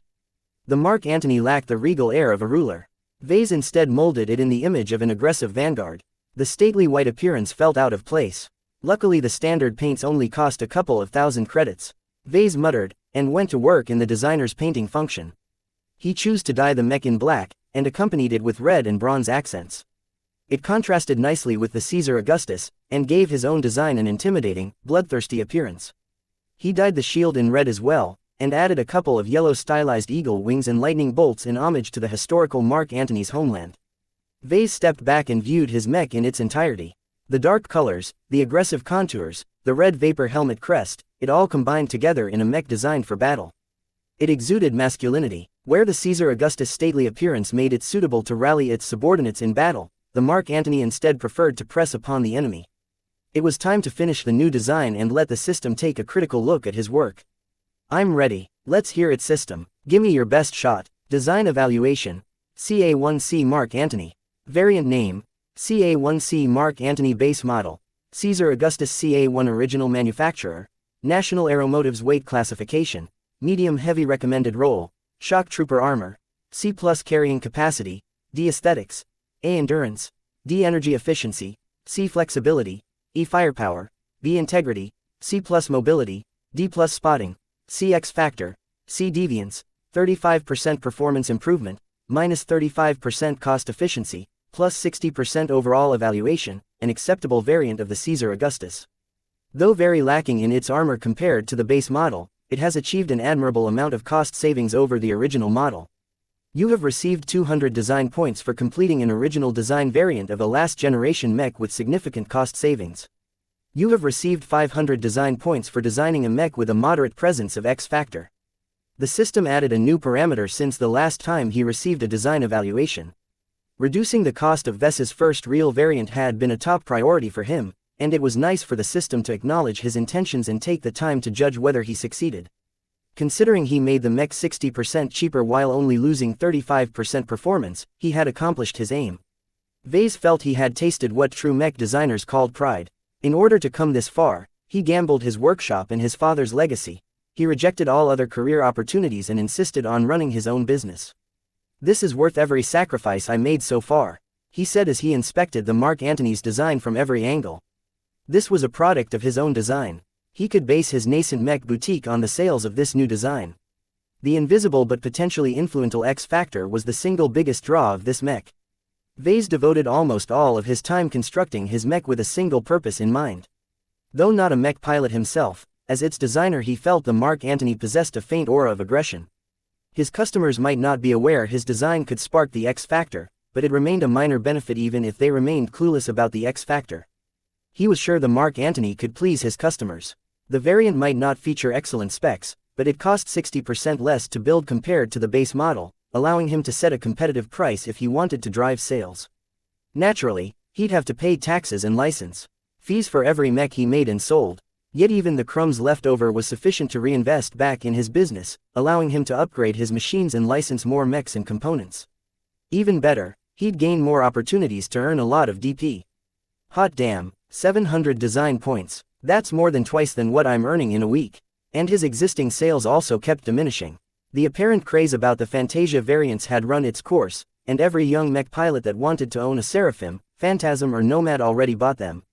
This reinforced the notion that Vase always had to keep moving on. He couldn't rest his laurels after designing a successful mech variant. Also, I can earn a shipload of DP designing a mech that's still in use today compared to 100 prehistoric mechs. It made sense. Costs had risen while technology advanced and became more complex. The 400-year-old one-star mechs exercised the knowledge Vase learned in college, but he hadn't truly made any breakthroughs. In contrast, Vase learned much more about mech design when he worked on what Iron Spirit considered a 5-star mech. With the points he already saved up, Vase possessed just over 1,000 DP. It represented an unexpected windfall, and opened up many goodies in the system store. Lottery tickets, attribute candies, I can even buy a brand new 3D printer from my workshop. Vase muttered to himself as he gulped his saliva. There's even a time capsule that allows me to slow time by 2 times. How crazy is that? The system's so powerful it can even affect spacetime. Perhaps the system wasn't bluffing when it boasted it was omnipotent as long as it had enough DP. He shook his head. Gotta stop dreaming these fanciful ideas. I've already budgeted my upcoming DP spending. With a reluctant and painful gesture, Vase bought the assembly skill upgrade from the skill tree. A whoosh of energy burst in his mind as an explosion of knowledge started to press on his brain. He screamed in pain as he felt information he once read but never really understood become clear as day. Outside data also continued to stream in, settling into the deepest parts of his brain. Vase breathed deeply once his brain stopped stampeding inside his skull. I thought I did decently in my studies, but it turned out I was too ignorant. Raising his assembly skill to apprentice level deeply impressed him of the power of the system once again. He imagined he went through school as an average slacker, only to trip on the ground and hurt his head, causing him to inexplicably turn into a genius. He learned so much about assembly that it put his previous work to shame. The benefit of learning a main skill was much more comprehensive than upgrading a single sub-skill like learning how to operate 3D printers. He filled a lot of gaps that fell in the cracks between his increased proficiencies in operating the 3D printer and assembly machines. I'm ready to bring this design to life. Naturally, Vase wanted to fabricate the mech. It was too risky to build up the mech for real, but constructing it in the simulated environment of Iron Spirit will allow him to test his product and iron out the kinks he missed. Chapter 23. Cell. When Vase logged into Iron Spirit, he visited the support section in order to register a free virtual license. The game charged a lot of credits for the virtual license of the Marlin Solutions 1004 HRF 5th generation armor plating. Considering that anyone could make a living if they designed and sold even a halfway decent mech, the prices weren't unreasonable. The support staff processed his request promptly. Vase had made this request before, so they still possessed all of his information. After confirming that he possessed an authentic production license for the armor, he received his approval half an hour later. With all the paperwork done, he loaded the Mark Antony's design file into the virtual workshop. Let's get to working. Still motivated from his previous evaluation, Vase had no trouble getting into the right mood. The Mark Antony embodied aggressive passion, so in order to keep its X factor intact, Vase entered a state of mild frenzy. With the help of his much more comprehensive assembly skills, he operated his 3D printer with gusto. Parts rolled off the printer as if he printed paper.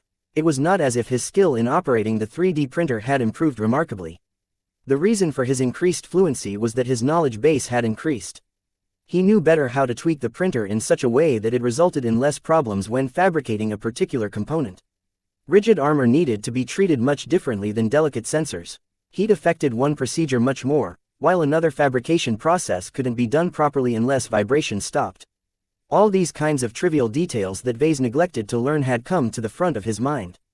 The ease in which he applied the newly learned knowledge impressed him of the power the system wielded once again. Naturally, not every component came out perfectly. Knowledge did not necessarily translate to better tool use. It was like learning how to play a piano by studying a book. At least the armor plates came off without any deficiencies. The HRF required a lot of processing to produce, but all it took was time and loads of resources. As mass production armor, it had been developed in a way to make it easier to produce in bulk. Fabricating one set of armor plates for his mech was easy. Vase moved to the assembler and worked to put the parts together. From the internal frame, to the components, to the artificial musculature, to the cabling and pipes, until finally he molded the last pieces of armor in their places. His assembly skill allowed him to optimize the order in which he put the components together, avoiding a couple of difficulties arising from inconvenient spacing. Working with parts that lacked any major defects also helped smooth the process along. Frankly, the fabrication process could still be improved. With his prior experience in working with the Caesar Augustus, Vase felt confident he wouldn't screw up if he had to fabricate the Mark Antony in his real universe workshop. His biggest difficulty was actually sustaining the proper intent while fabricating the mech. Despite his best efforts, it took over a day of work to finish the mech, and it was impossible to maintain the same mood throughout the fabrication process. He took brief pauses whenever possible, but his time constraints urged him to keep working. He nearly collapsed when his virtual workshop finished testing the finished mech. Lucky left his perch at the couch and bumped his head against his body with worry. "Haha, I'm fine, buddy." The specifications sheet showed his mech possessed no faults. Only minor errors marred the mech's performance, but they only impacted it in a minor fashion. In other areas, the specs performed as expected. Now I have to set the price. The art of pricing was a subjective and delicate art. The Caesar Augustus CA1 sold for a default price of 50,000 credits in the in-game market. As Vase had built the CA1 himself once before, he knew the game set the base model's cost of raw materials at 40,000 credits. Without taking into account the cost of labor and the time spent to produce the model, Vase could expect a profit of 10,000 credits a sale just for pumping out the base model. The Mark Antony cost a lot less to produce. Iron Spirit only charged Vase with 18,000 credits for the raw materials. He had to thank the HRF armor plating for that. The reduction didn't entirely account to the cost savings in reality, but that was because the fees associated with the licenses remained fixed. Even if Vase replaced every component of the Caesar Augustus with discarded paper and wood, he'd still pay several thousand credits at a minimum. The Caesar Augustus only outperformed the Mark Antony by about 35%. If Vase wanted to set a price based on utility value alone, he'd set the credit price at about 29,000 credits. This provided Vase a profit margin of 11,000 credits, a significant improvement for a variant that's cheaper and faster to produce than its base model. It's not all sunny though. Not all mechs were sold through credits. A lot of players spent their in-game gold to buy the virtual mechs. The exchange rate between gold and credits was never fixed, as players with certain privileges could buy gold for credits, but not the other way around. The BSBH Corporation didn't want to lose any money on their game. This also meant that mech designers like Vase could not earn any real credits when players bought one of his designs with gold. Fucking greedy bastards. With the astronomical amount of revenue they're earning each year, they could spare the 0.01% of money they earn to remunerate the designers that work their asses off in their virtual workshops. Vase was able to disable the gold prices if he wanted to. Plenty of elite designers did so in fact. These famed designers produced great works that sold well even if players had to fork real credits for their work. Vase had no fame or reputation to rely on to sell his products with real money, so he left the gold prices alone. With 2 weeks left to go until the Young Tigers exhibition starts, I don't have the time to advertise my mech. I'll just set a reasonable price to keep sales going. CA1C Mark Antony Tier 5-star base model. Caesar Augustus CA1 purchase price 425,000 gold minus 50% premium price 25,000 bright credits. The in-game price of 425,000 gold was a steal for a mech with such a performance. However, even if the handcrafted version got sold, the automated mass production models still remained within tolerance at 850,000 gold. It was unfortunate that Vase wasn't exactly sure if the X factor still worked if the game took over production. It'll introduce a weak link between the trinity of designer, mech and pilot. The intent of a cold machine in charge of pumping out mechs and nothing else will pollute the emotions of invested in the design. Perhaps the design's impressive X factor rating of C as given by the system might get demoted to AD or E rating. It probably won't drop any further. My intent is so strongly embedded in its contours that some of it will likely stick even if the most unfeeling robots worked on my design. And from what he understood, the game would be stupid to simulate such a tedious process. Iron Spirit merely copied the mech designer's handcrafted design, reduced the specifications a little, and slapped a doubled gold price for its efforts. In such a case, the X factor should retain a large amount of its potency. At least I hope so. X factor can't be measured as far as I know, and I'm still not completely certain it can express itself in a virtual game. Vase planned to look it up later when his model got sold. He logged onto the Galactic Net to do his usual marketing routine. He left messages at message boards and online communities. Hopefully the mech received enough exposure from someone to make the first sale. All I can do now is wait on that front. He checked his spending account and found he could afford to fabricate the Mark Antony again. Having nothing better to do for the next 2 weeks, he dove into the virtual workshop again to handcraft another mech. I'm going to need all the practice I can get. The more models I build, the better I'll be able to build the real version of the Mark Antony. Screwing up in the virtual world only resulted in a few hundred credits worth of damage. Messing up in the real world might mean writing off 1,000,000 credits if the mistake was costly. He couldn't afford to get tripped up by the more challenging portions of the fabrication process. Meanwhile, many light years away from Cloudy Curtain, Ark Larkinson sat at his desk, processing the paperwork for the day. His comm unit lit up as he received a call. "Heya Uncle Ark, Melinda." The man smiled, releasing his hard-faced expression now that he spoke to one of his favorite cousins. "Since you're calling me while I'm still on duty, I suspect you have something that can't wait." "Right-o, you know about Vase, right? That he's recently received a pair of production licenses from God knows where." Ark frowned at the mention. The so-called Future Sons Technology Institution were run by people he'd never heard of, received donations from empty shell companies, and offered no means to apply for any of its grants. As far as the Larkinsons had found out, the FSTI was a cover for a third-party influence. The question was who? The Visions, the new Rubarthans, the Terrans. Ark dismissed those options from his minds. Vase was too insignificant to bother manipulating. "We're still looking into this organization. New Rubarthans can be remarkably opaque in their bookkeeping. They're running so many plots against each other that they've taken shady accounting to the highest level." Melinda grinned, not really worried about what was happening with Vase. "The kid is fine. The production licenses are held in his name, so the Institute can't take that away from him now. Let's shelve this discussion for later." "What did you call me for, Melinda?" The woman's grin widened. "Vase finally did it. He just released a mech that looks like it's going to be his first money maker. He was working on modifying the Caesar Augustus. That's not an easy thing to do. It's been only a month or so since he received the mech production license. When I checked on his progress, all he released so far were models with only marginal changes. This time it's different. He successfully incorporated the HRF armor. That is, faster than we'd expected." Ark replied, his eyebrows raised. "The technicians I consulted at the depot told me it's not simple to fully replace a mech's armor." Though he lacked the technical background to understand the finer points in mech design, as a veteran mech commander he still knew a thing or two.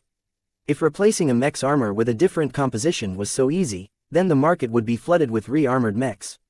In actuality, any seasoned mech designer could do the same, but they disdained playing around with customizing someone else's design.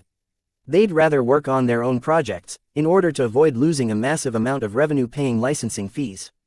Melinda swiped her hand, causing her comm unit to send a document over to her uncle. "You should look at the mock-up images and the spec sheet. It's an exceptional work for a designer as fresh as Vase. He has my respect so far." Ark nodded as his eyes swept over the specifications with a laser focus. "It's a shame what happened to Wrinkle, but the sudden responsibility has done the boy a lot of good. Boo-hoo, my little Vessie is all grown up now. He doesn't want to cuddle with big sister Melinda anymore." Melinda mock cried with fake tears. Then she resumed smiling. "Anyway, I'm here to borrow some credits from the family. I spent all my salary on some new digs, so I can't take my little cousin's mech for a spin. And you know I don't play Iron Spirit all that often, so I don't have enough gold either. You don't have to worry on that account. Your Uncle Contour bought every single mech the boy released in the game and reported back to us of his impressions. Well, this ain't one of Ves's practice designs. This is the real deal, a mech that Vase plans to sell in the real universe." Melinda slammed her fists together. "I think we owe it to him as a family to push along his sales. Your grandpa was quite clear on this, Melinda. We will only purchase one mech for testing purposes, no more. Then at least give me the credits to play, test the new mech. I can do the job just as well as Uncle Contour. He won't be happy. Then he can buy the mech with his own money." The two Larkinsons stared at each other over the comm, its signals instantly sent across star systems. "Fine, you'll have your credits. I expect a professional review of Ves's work. Don't try to slant things in his way." Sure, I know how to do my job." Ark slitted his hands, opening up a small menu. After selecting his banking options, he prepared to send over some cash to Melinda. "How many credits?" "Only 25,000 bright credits. It's a lot cheaper than his Nero thingy." "That does sound cheap, for a variant based off the Caesar Augustus." After sending the credits, Melinda bid him a quick goodbye, leaving Ark alone in his office and a terminal full of reports to sign off. He resumed reading the latest report, an intelligence update that remarked about the unknown parties being sighted near the country's border to the alien race referred to as the Basilisks. As a commanding officer in the Bright Republic's Mech Corp, he knew more about the undercurrent running throughout this star sector the last few years. Explorers, mercenaries and pirates have sporadically shown up at the borders of an alien race they should not have any dealings with. It smacked of another third party interfering in their star sector. Not that they'd find any evidence, and even if they did, so what?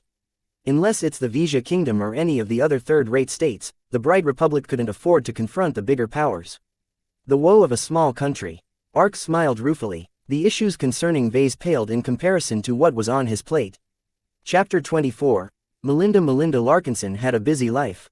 As a junior member of the Bentime Planetary Guard, she spent most of the time on patrols or back at base learning the ropes. As she was determined to reach the pinnacle of mech piloting, she continually sharpened her skills by sorting out troublemakers and sparring against her fellow guardsmen. A great number of business flowed through Bentime, the economic port of the Bright Republic. Due to a complex system of spatial distortions, spaceships had an easier time navigating towards Bentime. This especially facilitated ultra-long-range FTL or faster-than-light travel. Put simply, a ship can travel directly towards Bentime without making any stops in between in order to reorient themselves and cycle the FTL drive. Humanity actually stole the FTL technology they use today from a long-exterminated alien race. Through hundreds of years of study and refinement, they have already pushed their knowledge base on the tech to its limits. Nowadays, to go from one end of human space to the other only required a couple of years of non-stop travel. The existence of FTL-friendly ports formed the basis that made this swift travel possible. Bentime therefore formed the economic heart that kept the Bright Republic prosperous. It also invited greedy eyes, such as their ever-present rival the Wuxia Kingdom. Not content with their own port system, they always hungered to invade the Bright Republic's territory and snatch the strategic planet away for themselves. Some of trouble the Bentime Planetary Guard had to handle could be traced to the covert actions of the Wuxians. Just the last month alone Melinda had to respond to several emergencies. One case was a lone wolf who took an illicit drug and went on a rampage with his heavy mech. Another case involved a family who fell into ruin in the past, returning from the dead and taking on one of Bentime's established family businesses. Then there were always the ever-present pirates skulking in the outskirts, ready to snap up a lightly defended transport convoy. Though only in the service for 4 years, the amount of petty and not-so-petty conflicts she had to resolve numbered in the hundreds. While not a genuine substitute to the high-intensity battles of a full-scale war, Melinda was able to increase her experience and sharpen her initially rough piloting skills. Right now, Melinda finished her shift for the day. She deposited her mech at the hangar, waved the technicians goodbye, and left for the guard's exclusive training center. "Hey Melly," a fellow junior guard pilot sidled up to Melinda. "What's up? I can see the smile in your eyes a light year away. Got a date or something?" Melinda huffed. "I wish, Janet." "Nah, I nagged my uncle for a few thousand credits and pried it out of his hands." "Wow, and he let you do that? Must be nice to be a Larkinson." Janet held out her hand as if she was a crippled grandmother. "Spare some alms for a poor commoner." Ouch. Janet received a playful punch in return. "Scram, I already have something in mind." Melinda entered the training center with a curious Janet trailing after her. They skipped past the physical exercise rooms and entered the virtual simulation area. "Oh, are you going to spar against someone again?" "Not really." Melinda grinned. She picked a random simulator pod and hopped right inside. "I'm going to play a game. Iron Spirit, haha, it's been a long time since I last logged in. I must have dropped down to the bottom of the Platinum League by now." Janet laughed with faint contempt. After all, playing a game never beat the real deal. Shaking her head, Melinda was about to close the pod. "I'm not logging into the game just to fool around. Grab a pod and log into the game. Let's add each other to our friend lists. I'll show you what I'm about in-game." Shrugging, Janet hopped into a pod, curious what Melinda wanted to do with a large bunch of credits. Don't tell me she wants to buy a virtual mech. Is she crazy? If she wants to gain experience with advanced mechs, there's plenty of other programs installed in the simulators. After the two young women logged into the game, they searched for their counterpart and added each other to their lists. Janet playfully hugged Melinda's virtual body. "I'm here now. Please tell me what you're up to now. We'll have to take a visit to the market for that." They both entered the market, encountering a bustle of virtual avatars and computer-controlled personnel. Instead of approaching one of the many public access terminals to call up a shopping interface, Melinda led her colleague through the narrow streets of the simulated market city. She took a sharp turn into an alley and entered a small, rickety shop with a wooden door that almost seemed to fall apart. The interior hosted no furniture and almost appeared abandoned if not for the glowing blue ball floating in the room. "Welcome to Chasing Clouds Mech Shop. How may I assist you, customers?" The default robotic shopkeeper asked the pair. Well Mel, are you sure you want to buy something from this shifty store? I don't think the owner even bothered investing a single penny in this store. Melinda just bumped Janet onto the head. This store's owned by my cousin, Dweeb. He's a little short on cash so he can't waste it on a frivolous expenditure like a virtual shop. Most sales happen through the public terminals or from a Mech pilot's exclusive room. The lively city and its many ancient-looking storefronts were only recent additions to the game. The BSBH Corporation wanted to increase Iron Spirit's appeal by facilitating social interactions. The only reason why I brought you here is so you can take a closer look at the Mech my cousin designed. Oh, this is the first time I heard of you having a cousin who works as a Mech designer. Is it an original design? How can it be an original design? Melinda shook her head as she navigated the menu provided by the shopkeeper. It's only a variant, but it's also quite impressive. With a final press of her finger, the dark and empty shop seemed to fade away into an endless starry sight. A Mech gradually materialized in front of the two women. The Mark Antony revealed its dark and menacing visage to the two women for the first time. This, my cousin calls it the Mark Antony. It's a cheaper variant of the Caesar Augustus. Impressive, huh, wow, and you say it's cheap. It looks just as grand as the original Caesar Augustus, just with a different flavor. The dark armor plates, the blood-red shield with its lightning bolts and eagle wings, the various red and bronze accents, they all contributed to an image of unbridled bloodlust and aggression. What's that cool-looking thing at the top?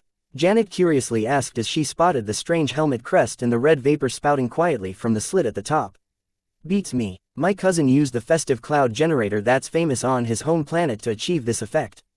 Haha, he actually used a party trick on such a serious Mech. Janet laughed, though she inwardly admitted that it added very nicely to the Mech's flamboyant flair. So what's its tier and how much for one? It's a middling tier 5 Mech, but it costs just 25,000 credits. Sounds like a good deal to me. Janet nodded. Despite not having logging in for a year, she still retained much of her knowledge of the game, including the going prices of virtual mechs. If it's as good as the Caesar Augustus, then it's a steal. Melinda swiped her hand, removing the illusion and returning the pair back to the shop. She went through with the purchase. How can my cousin throw away money like that? He made a lot of changes, but the most important one is he replaced the stock armor with the 1004 HRF. The fucking HRF. That shitty armor the bean counters at the office loves so much. Wow, your cousin should win an award for using such a cheap material to make such a cool-looking Mech. No wonder it carries such a huge shield. Once Melinda finished her purchase, the pair exited the store and they walked back to the central plaza where they could transfer to different areas. Give me 15 minutes so I can get the hang of my new Mech. Let's head into a match after that, okay? Sure, Melly. I need to go through my Mech stable and make sure my Mechs are still configured right. I haven't played in ages, after all. What game mode do you want to queue up for? I vote for the 2v2 arena. Melinda shook her head. I won't be able to play the Mark Antony to its fullest potential in an arena match. Let's queue up for the war-torn instances. Damn, sister, so you wanna jump straight into it. I'll go prepare a long-range support Mech for you then, because you'll need the cover. As Janet left to sort out her neglected game account, Melinda entered her Mech stable and walked to the stall where her new purchase awaited her entry. The dark Mech emanated an invisible aura even as it silently stood inert. It feels as if I'm being sucked into hell. Melinda shivered a little, unnerved that a Mech that hadn't even started up give out so much intensity even if she couldn't describe what she felt. It's as if this Mech is not a machine but a god. Even as she closed the distance, the unease increased. She activated a lift to bring her up the cockpit that opened up from the chest. Like entering the belly of a beast, she slipped inside and strapped herself on the chair. It's just a Mech and not a monster, so why am I being so melodramatic? She calmed herself down and booted up the Mech. It came to life with a flicker, causing its golden eyes to shine like twin suns as various systems engaged their checks. After all the systems reported no errors, Melinda finally gained full control over the Mech. It blew away the constant unease Melinda felt before. It was as if it was all an illusion. Okay now, I only have a few minutes to get used to its quirks. Melinda dove into controlling her Mech with gusto. After using the neural interface to connect with her Mech, she felt as if she had become a giant filled with strength. The neural interface worked great, with no lingering issues unlike with older, second-hand interfaces. The Mark Antony's shield overburdened her shield arm, throwing her Mech out of balance. She carefully trod then jogged then sprinted with her Mech, getting familiar with the angled posture required to move with her tower shield held in front. She then repeated the same motions only without the shield, just to see how much her speed had been affected. The 15 minutes came and went in a flash. Janet opened up a private conversation with Melinda. "Come on, Melly, show me what you can do with that beast." "Alright, I'm kind of curious as well if my cousin's work can stand up to a real fight." The both of them paired up and entered matchmaking for one of Iron Spirit's larger game mode, the War-Torn instances. It simulated real battlefield circumstances, as most mech battles between the smaller human states employed at least a few dozen mechs. War-Torn instances usually played out as a team deathmatch mode with an impressive amount of players on each team, ranging from the standard 50v50 to a gigantic 1000v1000 during special events. Since Melinda wanted to drop into combat immediately, she selected the fastest 50v50 mode. Only a couple of minutes were required for Iron Spirit to match them up with 98 other Platinum League players around the galaxy. Iron Spirit customarily limited the matchmaking for Bronze League to a single planet or star system. Only until a player reached Silver, they'd be able to play with mech pilots from many light years away, though in the lower leagues most of their teammates and opponents came from the same star sector. Naturally, as career pilots, Melinda and Janet easily achieved their platinum ranks, and had the qualifications to play in a league filled with veterans, esports athletes and geniuses. As the large map started to load, the 50 players of Team Blue, evidenced by the blue glow encompassing the name tags above their mechs' heads, came together in a large holding area. One impressive-looking flying mech had a small crown hovering over his name tag. He was the highest-ranked player in their team, and enjoyed commanding privileges as a result. The name's Jackson 645, as you can read. "I'm too lazy to form a plan, so you can do whatever you want to do. It's not as if you're kids." Janet and Melinda both shook their heads. Just because most of the players in the Platinum League were professional pilots in the real universe, didn't mean that leadership was unnecessary to win in the game. But it was usually difficult for 50 complete strangers to agree to a single person's ideas, so nobody really bothered to take over the vacuum in leadership. So with an awkward silence, the 50 pilots waited silently in their mechs until the holding area opened up a ramp. It turned out they waited in a massive transport ship. The lightest mechs already sprinted out the exit as soon as possible, leaving the slower medium mechs up next. Melinda in her Mark Antony and Janet piloting some kind of medium cannon-wielding mech both exited in the next batch, stepping foot into a muddy, cratered battlefield. "Looks like it's Mud Planet. Hooray!" Janet cheered without a hint of celebration.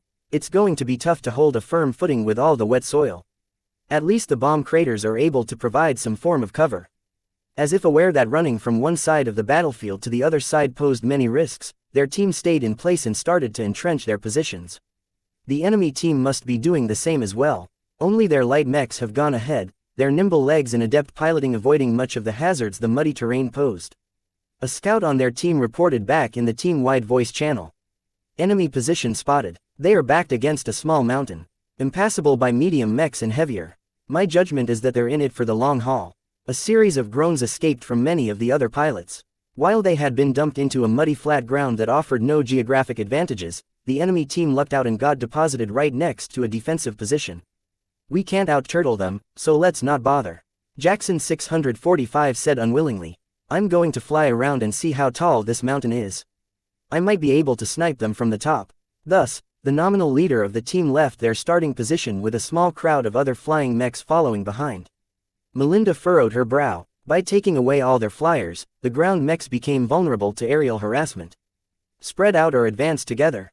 The terrain's not bad enough to force us to spread out," a heavy mech pilot said, worried about getting ambushed from the flanks. "Let's not thin ourselves out too much and let the enemy pick some easy bargains." "I agree. We've got a large number of heavies, so let's escort them to the front line." Halfway to the front line, the plodding mechs encountered an ambush. A deluge of long-range missiles rained down from the sky with the wrath of a god. "Incoming. Dive for cover. Goddammit, are our scouts sleeping?" The missiles accurately focused on two of their heavy mechs, bombarding them with so many explosions that only a couple of burning parts were left. "There's another salvo. We can't do shit here. Let's run back." "You retard, they're just going to keep shredding us with missiles if we turn back. There's no cover between here and our starting point. The only way we can survive is if we advance." As another heavy mech got torn apart while another dodged in the nick of time, the team's channel devolved into chaos. Indignant at the inaction, Melinda felt her temper rise. She piloted her mech forward and banged her tower shield against the hull of a skittery heavy spider mech. The noise deafened the arguments. "Look boys, our flyers are gone and our light mechs are asleep. We'll never get rid of the target locks on our mechs, so what's the point of running? I plan to charge at the enemy. Who is with me? Silence prevailed in the interlude between missile launches. The Mark Antony banged its mace against the side of its heavy shield, letting the clanging shake their minds awake. I asked, "WHO is with ME." Now that everyone on the team turned to Melinda, they began to notice the mech's unusual appearance. It had an aggressive build, carrying a stylized tower shield and a bulky mace. The red vapor helmet crest lent the mech an ancient, authoritative air, as if they were facing a martial general instead of just another mech. WHO is with ME. Janet stepped forward with her mech. I am. Taking the opportunity to push the rest of her team into something other than sitting ducks, Melinda turned around and led Janet forward. Follow me if you want to win. As if pulled by inertia, most of the medium mechs followed the strange black and red mech. The heavies struggled to follow in their footsteps. Soon enough, their entire team approached the enemy team's position like a wave crashing against a cliff. Lacking any fear, Melinda kept her bulky shield in front and focused her eyes for other ambushes. Her blood pumped faster as she relished the upcoming clash. Chapter 25. War-torn instance. The noise of battle echoed all around her as missiles kept raining down in salvos. Only now the blue team started to employ countermeasures. The medium mechs kept zigzagging while the heavies used their prodigious firepower to strike the missiles down. Melinda and Janet skillfully navigated forward. They dipped in the many craters to spoil line of sight and hide behind cover in case snipers aimed at them. Though not high-powered weapons aimed at them, they received sporadic rifle fire from their entrenched opponents. Melinda resolutely shielded Janet from incoming fire with her shield. Their team's light mechs must be engaging the enemy scouts by now. Melinda noted as the missile fire stopped landing with unerring accuracy. Spoiled by their ECMs, the deadly payload sprayed down in a wider spread, damaging many mechs but not to the point of wrecking them completely. What are Jackson and his flyers up to? Janet whined as she felt useless trudging behind Melinda's shield. Her cannon mech had no chance of firing back against an enemy hiding behind makeshift trenches. We're dueling their flyers. Don't bother us. The highest-ranked player in their team spoke before shutting off his comms. Janet, you're too vulnerable if you go any further. Stay here and provide support, okay? As a trained pilot, she recognized her circumstances, so she nodded without a word. Melinda already scanned the site in front of her. Open terrain, trenches, a lot of ordnance thrown in our way. I don't think they want us close. No shit, Melly. The only thing I can do is huddle behind a crater hoping they don't send arcing missiles at me. I really picked the wrong mech for this battle. A heavy knight bumped next to Melinda, his shield outweighing even her own. Hey, what's the plan? We charge forward. Once we get in their midst, we can turn this situation around. At the very least we won't be in a one-sided slugfest. You heard her, lads, follow us. The knight-type mech yelled as he raised his hammer in the sky and lumbered forward. Melinda overtook the heavy mech and kept her shield squarely in front. She checked her sensors to see if their team came with them, and when she saw they only kept plodding behind craters, she grew agitated. They were close enough for their rifles to deal a lot of damage. She clanged her mace against her shield so hard it almost dented the edge of the giant slab. Step on it, keep running and don't stop until you get in their faces. Though she was just one mech of many on the field, somehow her eye-catching form seemed to attract more gazes than normal. Her red crest that made her appear as a valiant warrior inspired others to follow along. Most of them were veterans or expert players after all, so they knew how bad they had fallen into the enemy's kill zone. They put down their apprehensions and followed after the shield bearers at the front. Perhaps recognizing that Melinda's mech led them forward, the enemy fire started to slant towards her position. She utilized her mobility as best she could, trying to weave to the sides in order to throw off their aim. Nevertheless, she wasn't as nimble as a light mech, so quite a few cannon shells and laser beams impacted her gigantic shield. One large caliber cannon round even blasted the right corner of her shield into pieces, almost throwing her off balance. Get on your feet, the heavy knight player yelled as he interposed in front of her, taking the brunt of the volleys while she regained her balance. My shield can still take much more. She pushed past his trudging form and sprinted faster. We're halfway. Just a bit more and we can pound their faces. Melinda felt an overwhelming desire to crash in their faces. She forgot she was playing a game, she forgot that her real life wasn't at stake, she even forgot to take note of the Mark Antony in order to write a report. No, the only thing in her mind was to bowl through their firepower. Her HRF-plated shield started to crack from all the ballistic impacts she received. The laser beams exacerbated the damage by melting the cracks wider. The shield was thick, but eventually the fact that it was made out of inferior metals and received a deluge of firepower couldn't prevent the bottom half from cracking away. Fuck. The loss of that section threw her off balance, and some sharp-eyed shooters immediately lowered their aim, hitting her legs. She could manage the laser fire, but the heavier cannon shells further threw her off balance. Only through skillful piloting did she manage to stumble past the initial seconds. After she regained her balance, she charged forward and closed in on the enemy trenches. She raised her other arm and held up her mace. Bash their heads. Ragged war cries escaped the throats of the other players in their team as they finally closed the distance. They lost 9 mechs throughout the run, but they finally made it to the trenches where the enemy's ranged superiority ceased to offer a decisive advantage. The enemy team possessed a clear lack of close-ranged fighters. However, a heavy striker appeared before Melinda and fired his oversized shotgun at her approaching form. "I can still take it," Melinda said with gritted conviction as she felt her tattered shield fall into pieces. She flung the remainder at the shotgun mech, causing it to flinch for a split second. Her mech's raised arm began to fall, allowing the mace to travel in a dangerous downward arc towards the enemy's head. The heavy striker's shotgun crunched as Melinda feinted her attack, successfully deceiving her opponent as she slipped her mace further downwards and cracked his main weapon. However, the lunging strike left her open to a counter-attack, an opportunity the heavy striker took as it raised both its arms. The glowing hot holes on top of the wrist spewed a gout of flame as searing as a spaceship's engine exhaust. Ah, Melinda awkwardly rolled away, throwing mud and burning liquids in every direction. Just as the striker adjusted its aim, a barrage of cannon shells impacted its torso, pushing it back and spoiling its attempts to take its opponent out. "Thanks, Janet. You're welcome." Before the other mechs in the trench ganged up on her, Melinda was determined to finish off the striker. She got into its face and smashed the mace against its left wrist, disabling the flamethrower. Still moving forward, she used her free hand to grab the mech's other arm, keeping it from turning the remaining flamethrower in her direction. She then bashed her mace against the enemy mech's face to disrupt its main sensors before bashing lower in order to disorient the pilot sitting in the cockpit. The heavy striker's armor largely held against her mace, but the amount of force she was putting in strained the pilot to the point of almost passing out. The shock waves passing through the armor could be deadly in itself once it gained a certain level of strength. Sure that she knocked out the pilot, Melinda dropped the unresponsive heavy and turned to face a pair of medium laser riflemen. They had qualms about firing at her when she stuck close to their ally, but its defeat left them with a clear line of fire. As she stormed over, Melinda raised her own fists and charged up the power of her laser cannons. The three exchanged laser volleys. Both sides tuned up their weapons so the damage they all took caused a couple of systems to malfunction. Nevertheless, Melinda remained steadfast, closing the range until she got into melee range. The two riflemen discarded their rifles and unsheathed their combat knives, but before they could do anything, Melinda shoulder bashed one mech while pounding her mace against the other mech's grip, redirecting its path. The mech that received the bash rolled onto its back, its knife only leaving a deep groove off the Mark Antony's thick front torso. It tried to retrieve a pistol to fire at her, but before it could do so her heavy knight teammate finally reached the trench with an awe-inspiring jump that landed onto the fallen mech's leg, the many tons of weight crushing them into broken parts.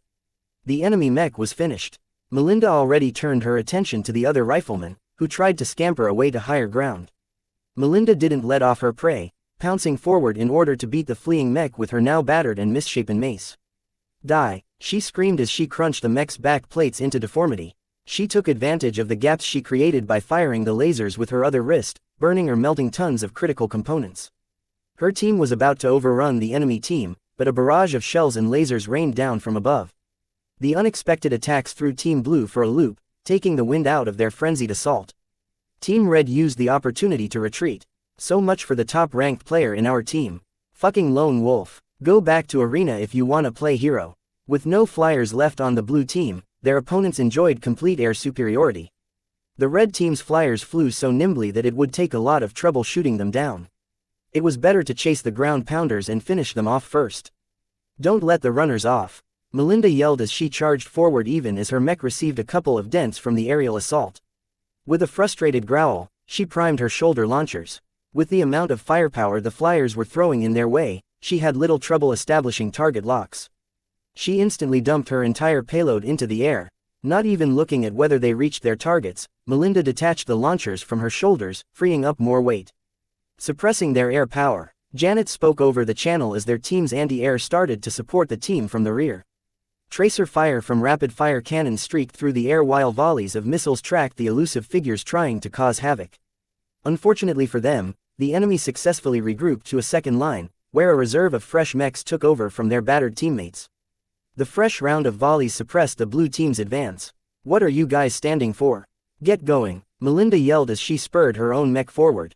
They raised her half-wrecked mace with one arm while blasting the enemy positions with laser fire with her other arm. When the laser cannons overheated from the rapid firing, she threw her mace to her other hand and fired with the other wrist cannon. The Mark Antony always carried heavier armor than usual among mediumweights, but the mech's armor started to show some cracks. Her left eye blew apart while her reactor's power generation reduced by a third. Nevertheless, she still managed to haul her mech to the second line with both wrist cannons blazing with excessive heat. The enemy was ready for her. A sword wielder closed in while firing a ballistic pistol. The heavy bullets impacted her mech's damaged chest, exacerbating the damage and causing her to stagger a little. By the time the sword wielder closed in, his weapon already aimed at the gaps in the armor. Melinda threw her damaged mace at the approaching enemy. The weapon bounced off the mech, startling it and slowing down its charge.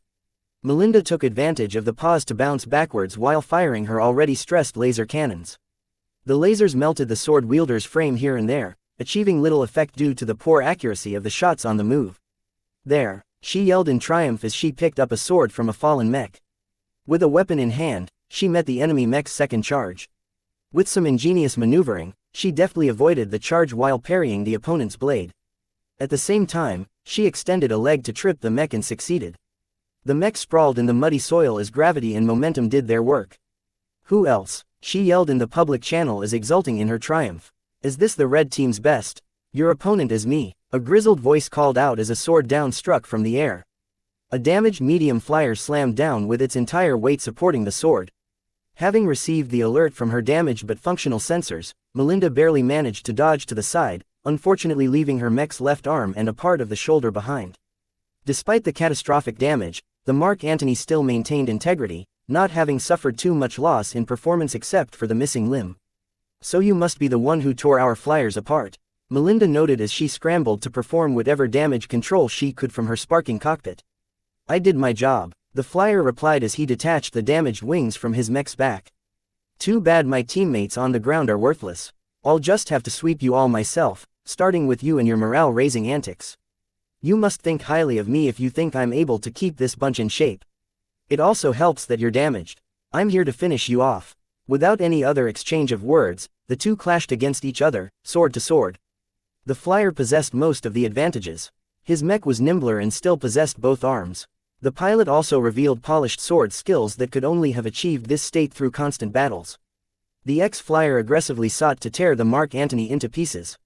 It took all Melinda had focusing on defense and firing the occasional wrist laser to hold back the onslaught. The smart play here was to wait until Janet or some other mechs came by to lend a hand. "I can't hold on," Melinda gritted her teeth as she admitted it. She threw away all her reservations and threw her mech forward. The ace pilot reacted far too quickly, as if already expecting such an action.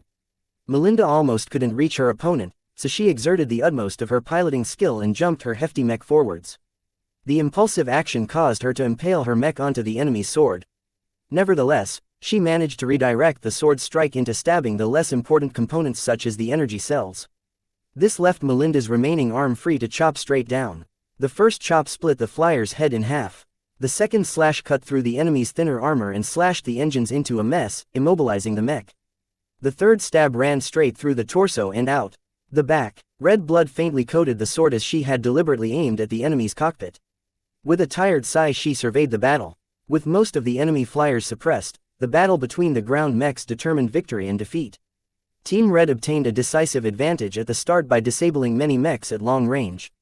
Team Blue evidently had the advantage in close quarters combat, and dished out plenty of payback. Did we win? Not a lot of mechs remained. Shortly after, only one remaining mech from Team Red still stood on its feet. Melinda kept back as support, only firing her overstressed wrist cannon whenever an opening presented. A high-powered cannon shell ripped apart a damaged foot, causing the enemy mech to tumble for a bit. The mechs fending it off now pounced at it like it was a bowl of caviar. The last of the red team didn't make it through the dismemberment. Team Blue has won the match. Melinda rubbed her eyes as she came down from the high. Is the game always this intense? I enjoyed this match way more than I thought. Despite its ragged state, the Mark Antony performed well for a discounted 5-star mech. Even in its damaged state and missing an arm, the mech still exuded dominance, especially now that it left the battlefield. It was as if feeding the machine with the flesh and blood of its enemies allowed such a machine to grow. That's just nonsense. Melinda shook her head. I don't know how Vase did it, but I actually want to hop back in and queue for another match. Janet's voice popped up from their private channel. You were awesome. As Janet babbled in the many ways Melinda pounded her opponents into pieces, the girl in question still digested the previous battle. I don't know why, but the game has grown more realistic. I've been affected by the realism of this game. Chapter 26. Objective. Now that Melinda got out of the high of super realistic combat, she remembered why she stepped into the simulator in the first place. This mech, the specs aren't bad. It's a pity about the armor. It doesn't hold up in a large melee. The shield's also far too heavy for the scant amount of protection it's offering. Still, when she saw how few gold she had to spend to repair her mech and replace her shield, she smiled. The total amount she lost paled in comparison to the amount of gold she earned from performing well in that last match. She even received the coveted MVP award. The game really went all out in retaining its older customer base with these tricks. Janet whistled her appreciation as she read the score list. Damn Melly, you went to town on them. You've personally disabled 4 mechs. Yeah, and pretty much wrecked my entire mech in the process.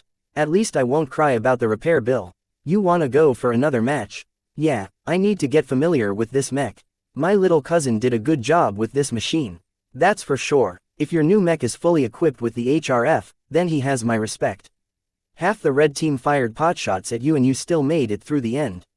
I didn't know you were so gutsy for leading the charge. I got caught up in the moment, I guess. She didn't know what made her enjoy piloting the Mark Antony so much. For a 5-star mech, its specs were mediocre and it clearly tried to do too many things at once.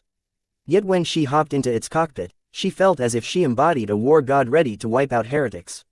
Its dark paint scheme and blazing red shield brought out the urge to go on the offensive. Janet, do you think the game's become more realistic? I hardly noticed I was playing in a simulator. Duh, that's because you're playing with the Planetary Guard's best simulator pods.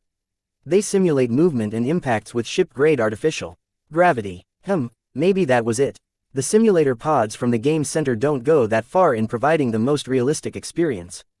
The simulation pods of the Guard might not be the best in the galaxy, but they still provided excellent training opportunities.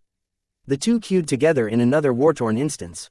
This one was the map of the day, a 200v200 featuring a massive battleground with multiple objectives to capture or destroy. Matches could last up to 2 hours if both sides were evenly matched. The matchmaking took a few minutes to gather enough players. Once it finished matching players, their team entered another lobby. This time Melinda ignored the posturing and smack talk between her more dominant team members.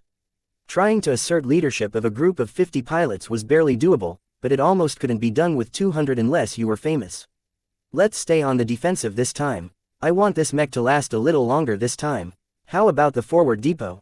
We can refill our ammo and energy cells there if we need any, which you sorely do if I recall your mech's energy expenditure. As the match started, the mass of mechs left the giant hangar and entered an urban combat environment. Modeled after an old Terran historically preserved city, most of the structures were only a couple of stories high. Enough to cover mechs at ground level, but not enough to provide significant protection if enemies shot at them from the air. All 200 mechs in their team split up as they attended to their chosen objectives. Some players intended to assault a remote location, while others planned to defend a spot to the last mech. Melinda and Janet were joined by a gaggle of random mechs as they reached a small forward depot that represented one of the secondary objectives in the game. Our main win condition is to conquer the city hall, while the enemy team has to take over our military HQ. The asymmetric conditions forced the two teams to adopt different strategies. The military HQ offered better repair and resupply, while the city hall possessed better active defenses. It encouraged the blue team to attack and the red team to defend. However, if the red team just kept turtling behind their walls, they'd run out of ammunition, energy cells and other resources. So the fight for the secondary objectives prevailed at the start of the match. When they reached the bunker-like depot, the group of mechs spread out to form an effective defense in each direction. They needed no discussion to decide where they'd be best employed. Janet brought her cannon mech to a reinforced firing position just within the bunker. She had a great forward view while being completely protected from aerial attacks. The first sounds of combat already rang out further in the distance. Scouts from both teams encountered each other, leading to limited skirmishes. A distressed light mech with a missing head suddenly barged the bunker's perimeter. Only its IFF or identification system prevented it from being blasted to pieces. They're coming. 8 mechs, mediums and lights. The light mech disappeared before providing greater detail. Seeing that no heavy mech had joined their defense, likely due to the depot being situated too far forward, Melinda readied her shield and held her other arm ready to fire laser blasts. The missiles came first. An arcing volley of missiles flew from a couple of blocks away and splashed against the surface of the depot, damaging its reinforced exterior. The second volley that came after got shot down by their team's anti-air. Subsequent missiles kept getting intercepted. While half of their team preoccupied themselves in shooting down the missiles, a couple of townhouses split into pieces as a group of 5 melee mechs burst through. Their guns blazed as they focused their firepower on a rifleman. The structure it hid behind got smashed to pieces, allowing the enemy mechs a clear line of fire to heavily damage the rifleman. Melinda kept her Mark Antony in the open, trying to offer an alternative target to the attackers. Unfortunately, they played it smart, keeping their attention focused on the more vulnerable ranged mechs. "Hey, over here buddy," she indignantly called, and charged towards their position while firing half her missile complement. The projectile successfully diverted the attention of one of the medium strikers, who activated its head-mounted rapid-fire machine guns to shoot down the missiles one by one. Nevertheless, Melinda made it through halfway by that time and her wrist laser kept pelting the striker, dealing moderate but sporadic damage due to the spread of her shots. The striker retaliated with a barrage of shotgun fire, the pellets stripping the front layers of her shield. Nevertheless, her shield held up against the attacks which could easily shred a light mech to pieces. Melinda stopped firing her lasers. Instead, she raised the mace in her mech's grip and prepared to smash it down against the opposing mech's face. The striker responded by activating a wicked-looking bayonet on his shotgun. As her mace came down, the striker dodged the telegraphed attack and thrust with its bayonet. Grinning, Melinda rotated the torso of her mech, causing her unbalanced mech to haul its shield in an angle that neatly deflected the bayonet attack in time. She then leaned her mech's entire weight against the shield, pushing the striker off balance with its weapon extended. A kick caused the shotgun to fly away, while the mace came around to smack viciously against the striker's face, crushing half its head. A few further whacks on the disoriented mech caused its cockpit to cave in, squishing the pilot into meat paste. Her other teammates had the attackers well in hand by now. Melinda and another fellow striker kept the 4 remaining mechs to stall, leaving them vulnerable to medium and long-ranged fire from Janet and her fellow mechs. The opponents left another fallen mech behind before fleeing back to their lines. The reprieve bought some time for them to get a grip on how their team fared in other locations. Forward depot is secure. Fended off a small raid. The fucking communications center is heavily entrenched. We ain't gonna capture a thing with a squad of heavies ready to rain missiles and cannon shells down on us. We were beaten back at the evacuation shelter. They took complete control of the civilians there. They're loading hostages. I can't make out which kind. The red team is up to something. If they're defending the satellites while hauling hostages, then they must be calling in reinforcements. Shit, we gotta stop them before they call in something nasty. Yeah, go ahead. Unless we divert at least 50 mechs to the comm center, we're not going to dislodge them from their cozy position. Well, they're going to win if we're sitting around. Relax. They've diverted so many mechs that the power plant is less secure. Once we take it over, we can pull the plug and say goodbye to all of their fixed defenses. Melinda nodded as she understood why there hadn't been a second wave of attackers. She felt agitated at the lack of heads to bash in. Her mech wasn't made to sit around idly. Janet, let's resupply and go. Most of the mechs present at the forward depot used its ample supplies to refill their energy cells and ammunition. If an enemy came to attack, they'd be highly vulnerable. Luckily, no one came, and Melinda managed to refill her missile launchers and a couple of spent energy cells. They decided to approach the communications satellites, which was currently under sporadic assault by their fellow team members. Missiles and other ordnance shot at the massive structures. However, most of the physical projectiles got shot down, while the lasers only caused surface burns against the surprisingly resilient antennas. It's useless trying to melt those antennas. They're built to last against a siege. One experienced pilot spoke over the comm. If we want to deny them the comms, we've got to destroy the control centers or backup power generators. We need to get close somehow. It's too risky to go in by air or at ground level. Is there an underground access point on this map? There are, but our enemies have mechs holed up behind a lot of barricades. It's going to be hell pushing through any of the tunnels. We've got no choice, Melinda said, already having a bad feeling about this situation. Unless you want to keep dicking around trying to melt all the antennas with your lasers, we've got to do something to disrupt whatever they're up to. Let's meet up to the north access point. Melinda left Janet behind. Her cannons wouldn't be useful in the tight confines of the underground. While Janet and her cannoneers stayed behind in order to provide supporting fire, Melinda gathered a ragtag bunch of mechs with the same thing in mind and entered the tunnel to the north of the comm center. The dark environment only lit up with red emergency lights, too dim to provide effective lighting. Melinda and the dozen other mechs switched their sensor mode from optical to whatever night or dark vision they possessed. Their scout went ahead at a faster but less noisy stride, disappearing for several minutes before sending back his observations. 6 light and medium mechs spotted at the juncture ahead. It's a warning post. They're going to make a run for it as soon as we appear. We're not built for stealth. A rifleman noted. Let's focus on storming half of them while letting the rest go. It's gonna suck if they get off a warning, but I don't think we have any better solutions.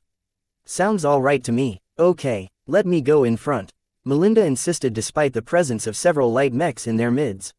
I might not be as fast, but I'm the only one with a big-ass shield. Fine by us, one of the light mech pilots spoke.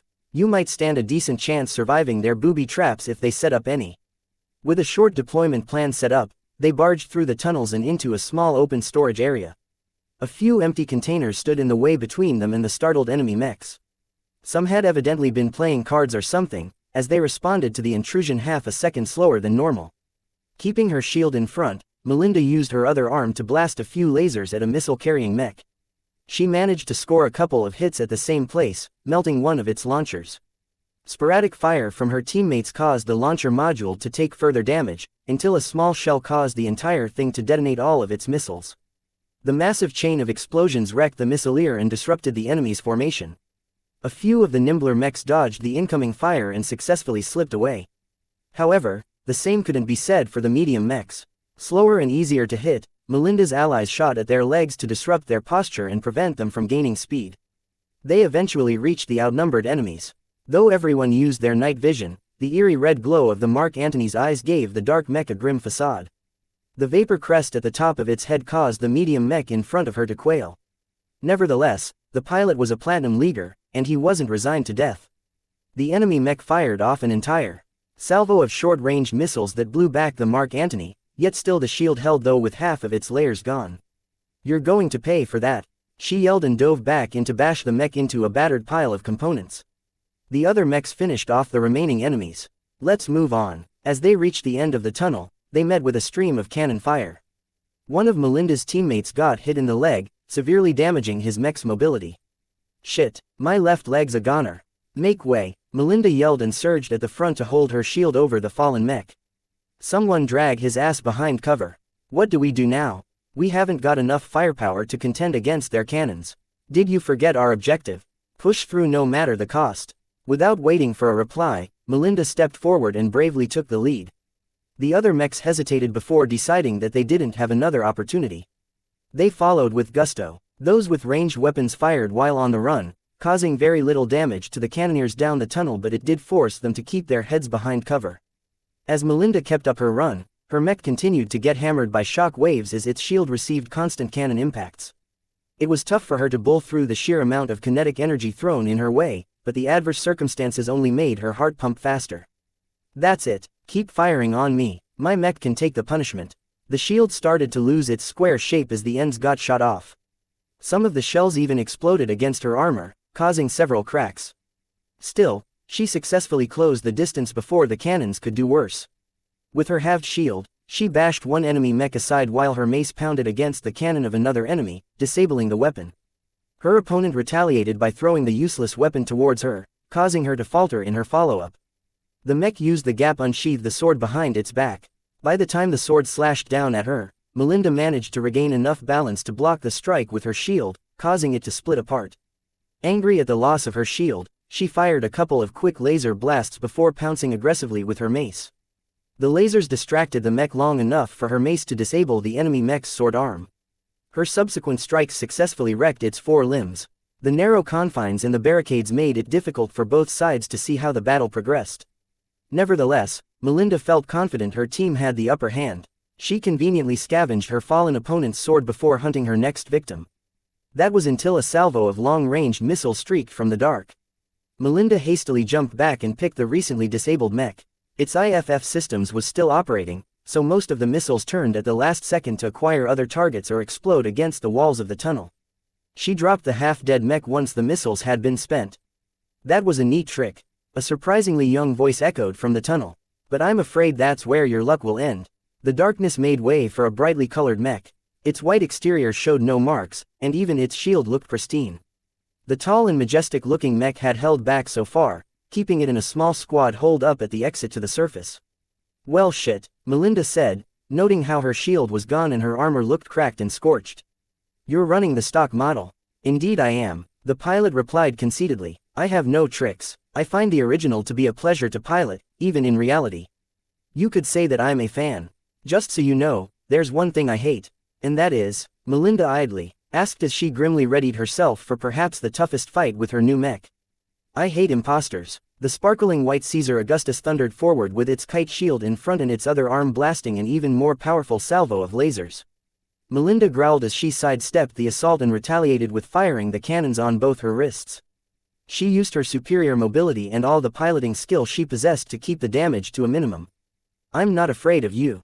Bring it on. Chapter 27. Absolute power in an unspoken agreement. The reinforcements that came with the Caesar Augustus busied themselves with fending off Melinda's allies. That's a nice mech you got there. Shame about the armor though. It's the Mark Antony, designed by someone I know. It's supposed to be a more affordable alternative to what you're riding. The Caesar Augustus pilot let out a contemptuous snort. The mere thought of cheapening any of this frame's components is abhorrent. It goes against everything this august mech stands for. You and your friend have no idea how much you sullied its grandeur. Like an unstoppable tide, the Caesar Augustus kept closing the distance as it exchanged laser blasts. Melinda's laser cannons were running hot, but the only thing she managed to achieve was to heat up the top layers of her opponent's shield, causing only a fraction of its mass to melt. Its defensive power was a testament to National Aeromotive's heat absorption research. It's useless. Face the inevitability. You talk too much, Melinda yelled as she abandoned her laser fire for a close-in approach. Like a nimble gorilla she threw her mech forward while juking as much shots as she could. The Mark Antony strained against the sudden turns even as the incoming fire heated up a lot of portions of her mech. It made the Mark Antony seem like a demon from hell, with its dark armor, glowing red spots and the ever-present water vapor leaking from the crest of its head. That's a funny gimmick, the Roman helmet design. But I'm afraid you're going to lose it when I hack off your head. The Caesar Augustus came into melee range, but despite the pilot's words the Augustus continued to charge forward like a train. Melinda only belatedly dodged to the side, suffering a glancing blow from the Augustus' quick slash. The two came together again and engaged in a furious exchange of blows interspersed with opportunistic laser blasts. The Augustus' shield was virtually indestructible as Melinda's dual weapons lacked sufficient weight or sharpness. The white sword struck with measured, disciplined strikes that followed a mysterious pattern. It successfully held Melinda at bay. The pilot of the Caesar Augustus must be an elite. His formal piloting skill overwhelmed her own as he moved the Augustus fluently like it was his own body. From his sword style to his movement pattern, everything the pilot did only put Melinda in a tougher position. Give up. I've seen what your mech is made of. You're an inferior copy. Shut up, Melinda replied as sweat poured down her face. She tried her best to hang on, but the opponent kept chipping away at the HRF plating that kept her mech protected. I can understand why you pilot such garbage. After all, if you don't have the money, you'll never pilot a mech as magnificent as the Caesar Augustus in your lifetime. Not everything can be measured with money, she hissed as she surged forward, risking a deadly stab which she parried with her borrowed sword. Her weapon cracked and broke in half, but it succeeded in taking the wind out of the strike. Her mace already pounced from above, the heavy rounded end traveling in a straight arc towards the Augustus' head. The enemy pilot hastily raised his shield, bouncing the mace back with a heavy vibration. Ha! What will you do now without a sword? This. Melinda dropped the broken sword and used her wrist to fire a couple of point-blank laser blasts right in the eyes. While most of the head was able to endure the heat, the main sensors and the delicate components buried deeper in the head were not so lucky. The enemy pilot screamed as he lost his primary vision. He performed a reflexive bash with his shield that pushed the Mark Antony back. She stepped backwards along with the push, and started to slink sideways in order to take advantage of the fact the Augustus now relied on its secondary sensors. You think you've blinded me? You're wrong. Surprisingly, the Augustus shifted adeptly in Melinda's direction. Perhaps wary of another point-blank surprise, the Augustus with its melted head kept its distance while firing its wrist laser. The Mark Antony spent its energy at a fast rate trying to dodge the shots. I've been lenient to you so far. I didn't expect you to scorn my face. Very well, let me show you the real power of the First Emperor. The Augustus dropped its shield, relinquishing much of its defensive advantage over the Mark Antony. Nevertheless, the Augustus moved forward with renewed grace. The enhanced speed alarmed Melinda, and it took all she had to dodge the Augustus' masterful sword stroke. The follow-up strikes chipped away at the Mark Antony's exterior, shaving off several portions of its arm and torso armor. Melinda pushed down her panic and kept composed as she danced around with her mech. As each second passed, she felt her conscious mind grow more intense. The Mark Antony's dark form echoed her every thought, allowing her to avoid the Augustus swords repeatedly. Even in the instances where she couldn't avoid damage, she exerted her utmost to let the sword strike her mech's best armored sections. All you can do is run like a cockroach and jump like a monkey. The pilot bellowed, frustrated at the continual chase. That's all a cheap whore riding a cheap imitation like you can do. You'll never be able to match me and my mech's brilliance. An irrational spike of fury invaded Melinda's thoughts. All her formal guard training warned her not to lose her composure. Having spent a lot of time mediating between hotheads piloting multi-ton war machines, she was well aware of the dangers of letting your anger get the better of your decision-making. The Mark Antony, I suppose you're not familiar with ancient Terran history. You see, way back then, Augustus defeated Mark Antony repeatedly. And now, history will repeat itself. Your cheap joke of a mech will never be as worthy as mine.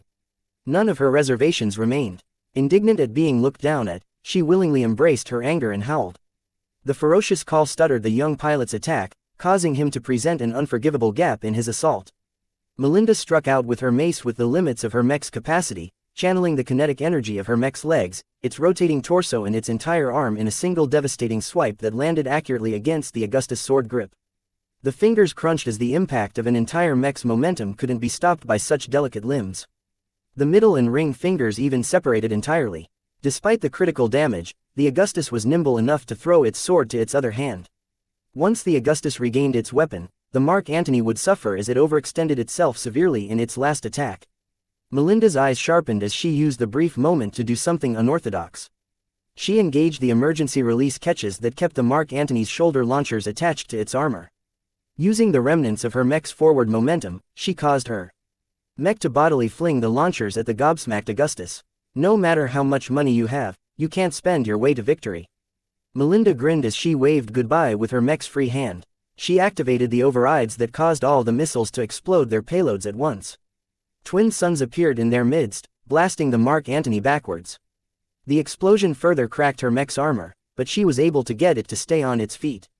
As the smoke and fire cleared, the Caesar Augustus looked much sorrier than before. Its armor surprisingly only sported a few cracks and craters despite suffering 2 concentrated magazine detonations. Unfortunately, even if its armor retained much of its effectiveness, the more delicate components underneath suffered worse. The amalgamated explosions radiated the combined shock waves of a full salvo of missiles. Worse, the propellants of the missiles hadn't been expended at all, so they blew up all at once as well, adding an incinerating quality to the explosions that left the bedraggled Augustus half burning in mechanical agony. What is this?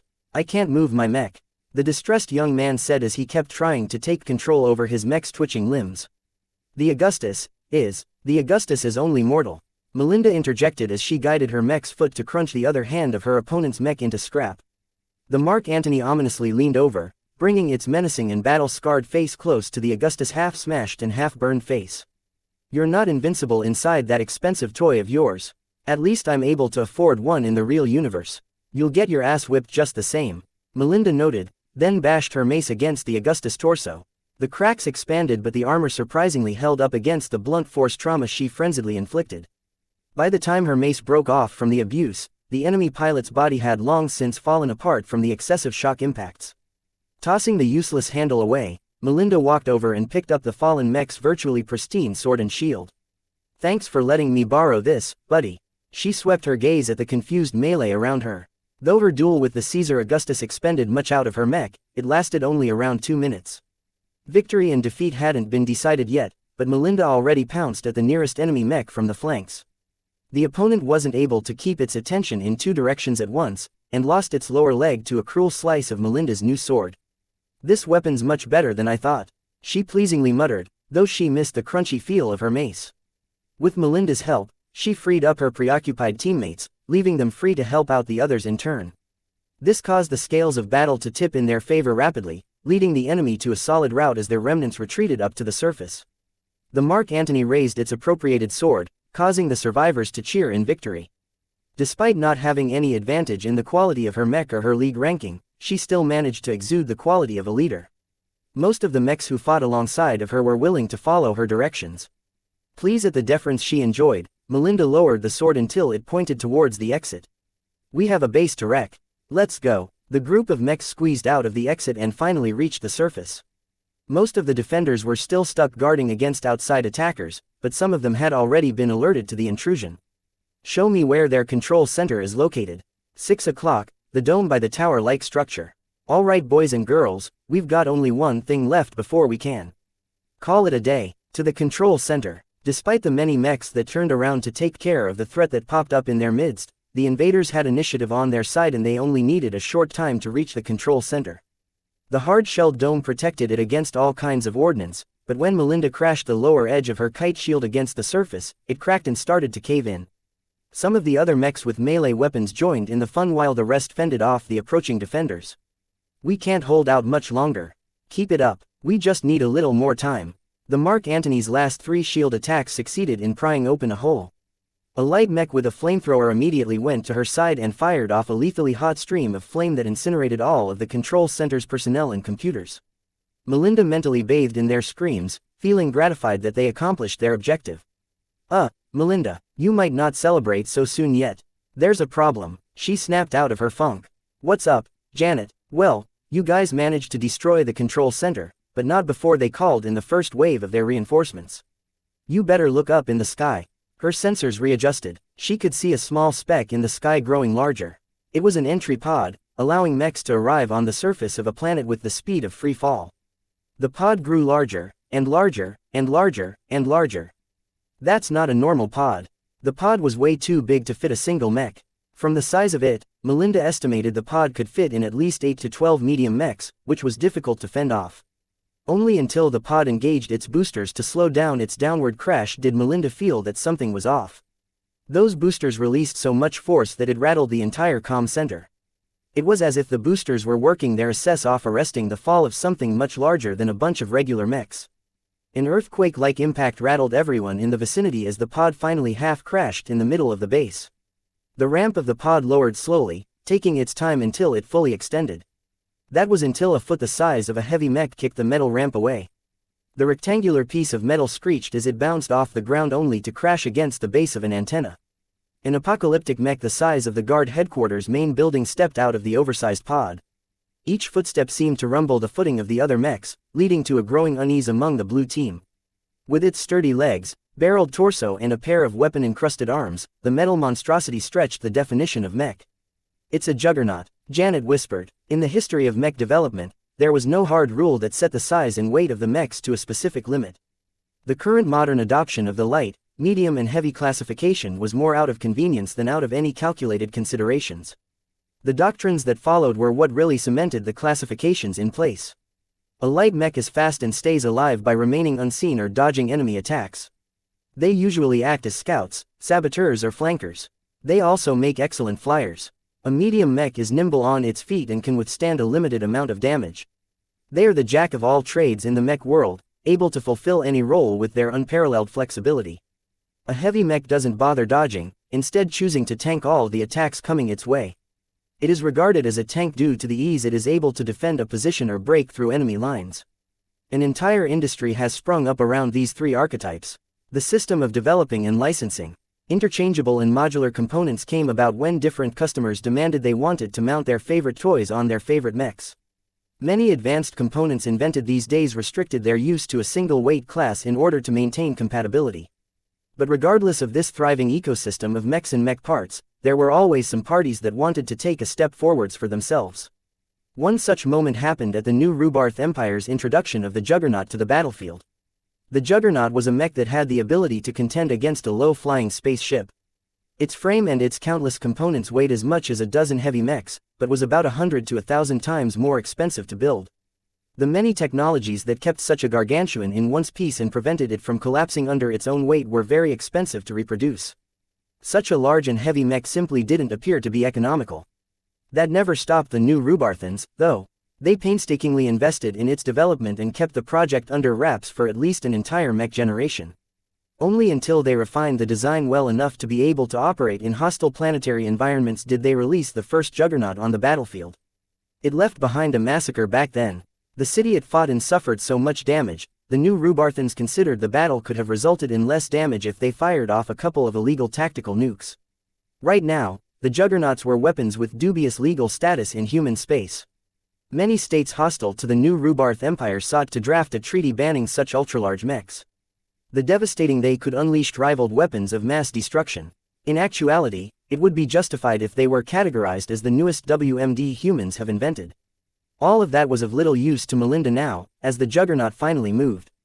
It raised one of its arms that bristled with gun cannons and pointed in the vague direction of Blue Team's military base.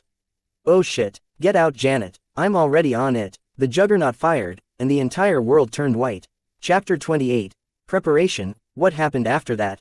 Vase asked over the comm as he rested on the couch. Lucky curiously tried to palm Melinda's head projected by the comm. The juggernaut blasted half the walls of the military base apart. It set up a panic in our team. Frankly, the only reason why we lasted so long after the juggernaut entered the field was because its pilot went drunk with power. He destroyed half his team with all the collateral damage he caused. The two spoke about the performance of the Mark Antony, and how Melinda found it to be a good mech despite its many faults. It doesn't have a good place on the front lines due to its scattered strengths. It's not quite a knight, not quite a striker, and its pitiful launchers don't give the mech a lot of long-ranged firepower. Well, I'm only working with the tools I have. Frankly, if I could replace the mace and shield with something sturdier, I'm sure the mech would perform just as well as the Caesar Augustus. Sadly, that's not an option if I want to keep costs and complexity under control. Vase shook his head. I've anticipated most of the issues you've mentioned, but they're kind of built into the fundamental design of the mech.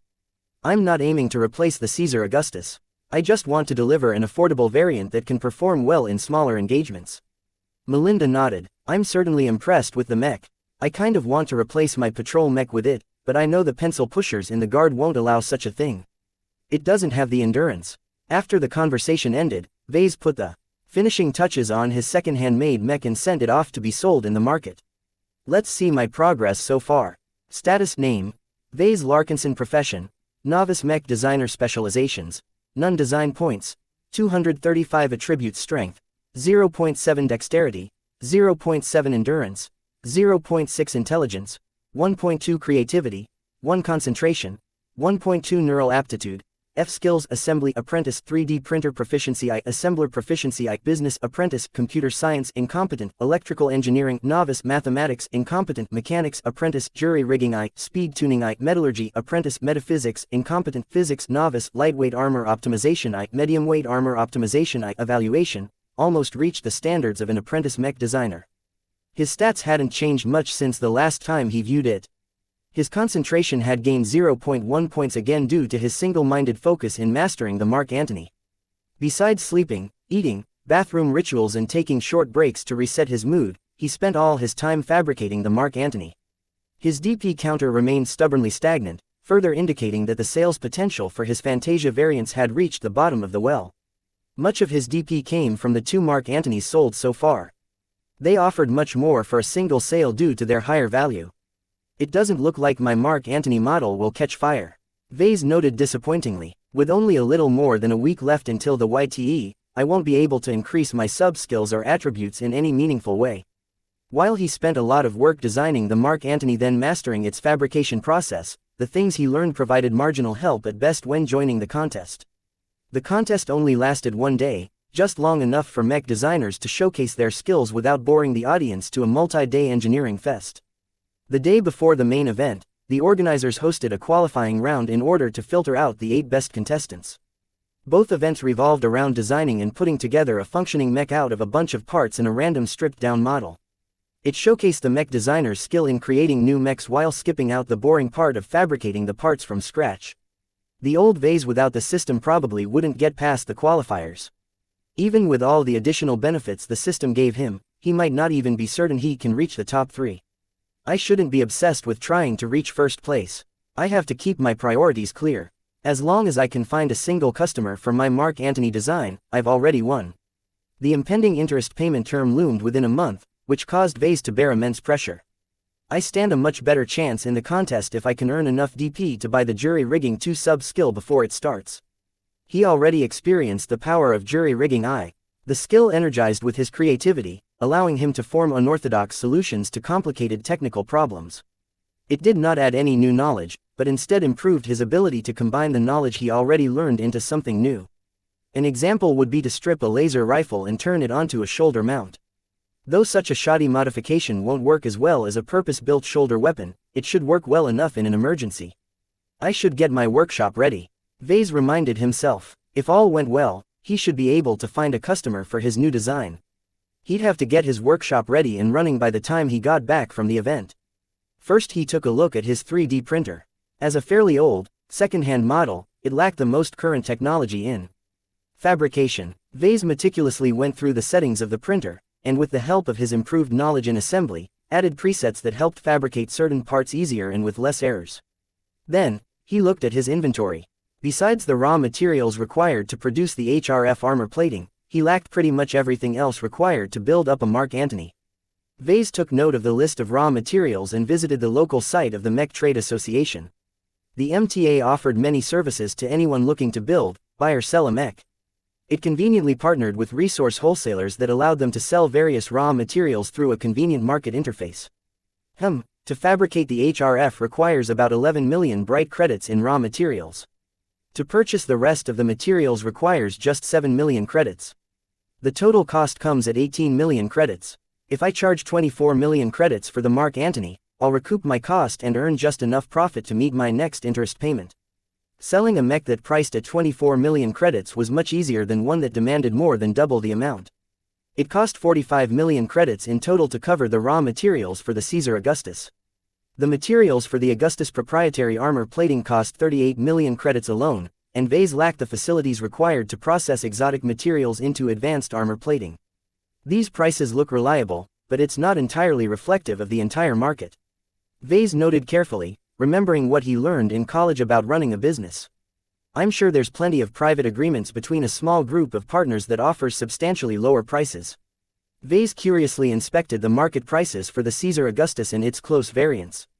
The official base model produced by National Aeromotive sold for a whopping 65 million credits. Naturally, as the original manufacturer and with the now mature Jason Kozlowski at the helm, the CA1 produced by Na was top quality.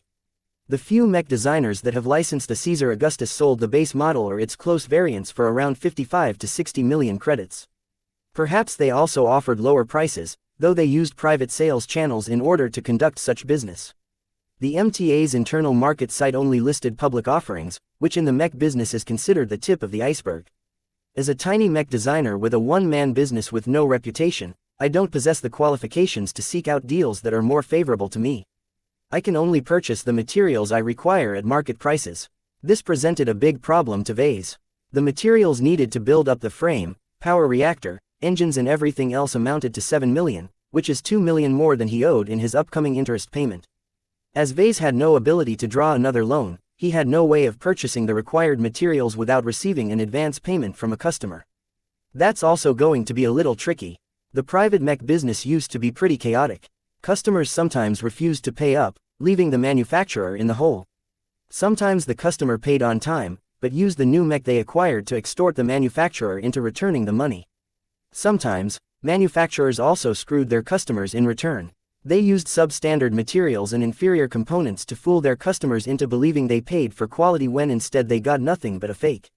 The establishment of the transgalactic MTA curtailed most instances of fraud and robbery. Customers looking to buy a reliable mech used the MTA as a middleman. The MTA certified each mech that passed through their hands, and made sure the mech conformed to the submitted and agreed upon design between the seller and buyer. Mech designers and manufacturers also benefited from the MTA. For the cost of 1% of a mech's sales price, they could take advantage of its many services, such as certification, access to the internal market, to letting them take care of collecting payment from the buyer. It provided a safe platform to do business for many small and medium-sized businesses. The MTA, though officially a charity, also acted as enforcers. They rigidly enforced the prohibitions on installing weapons of mass destruction onto mechs.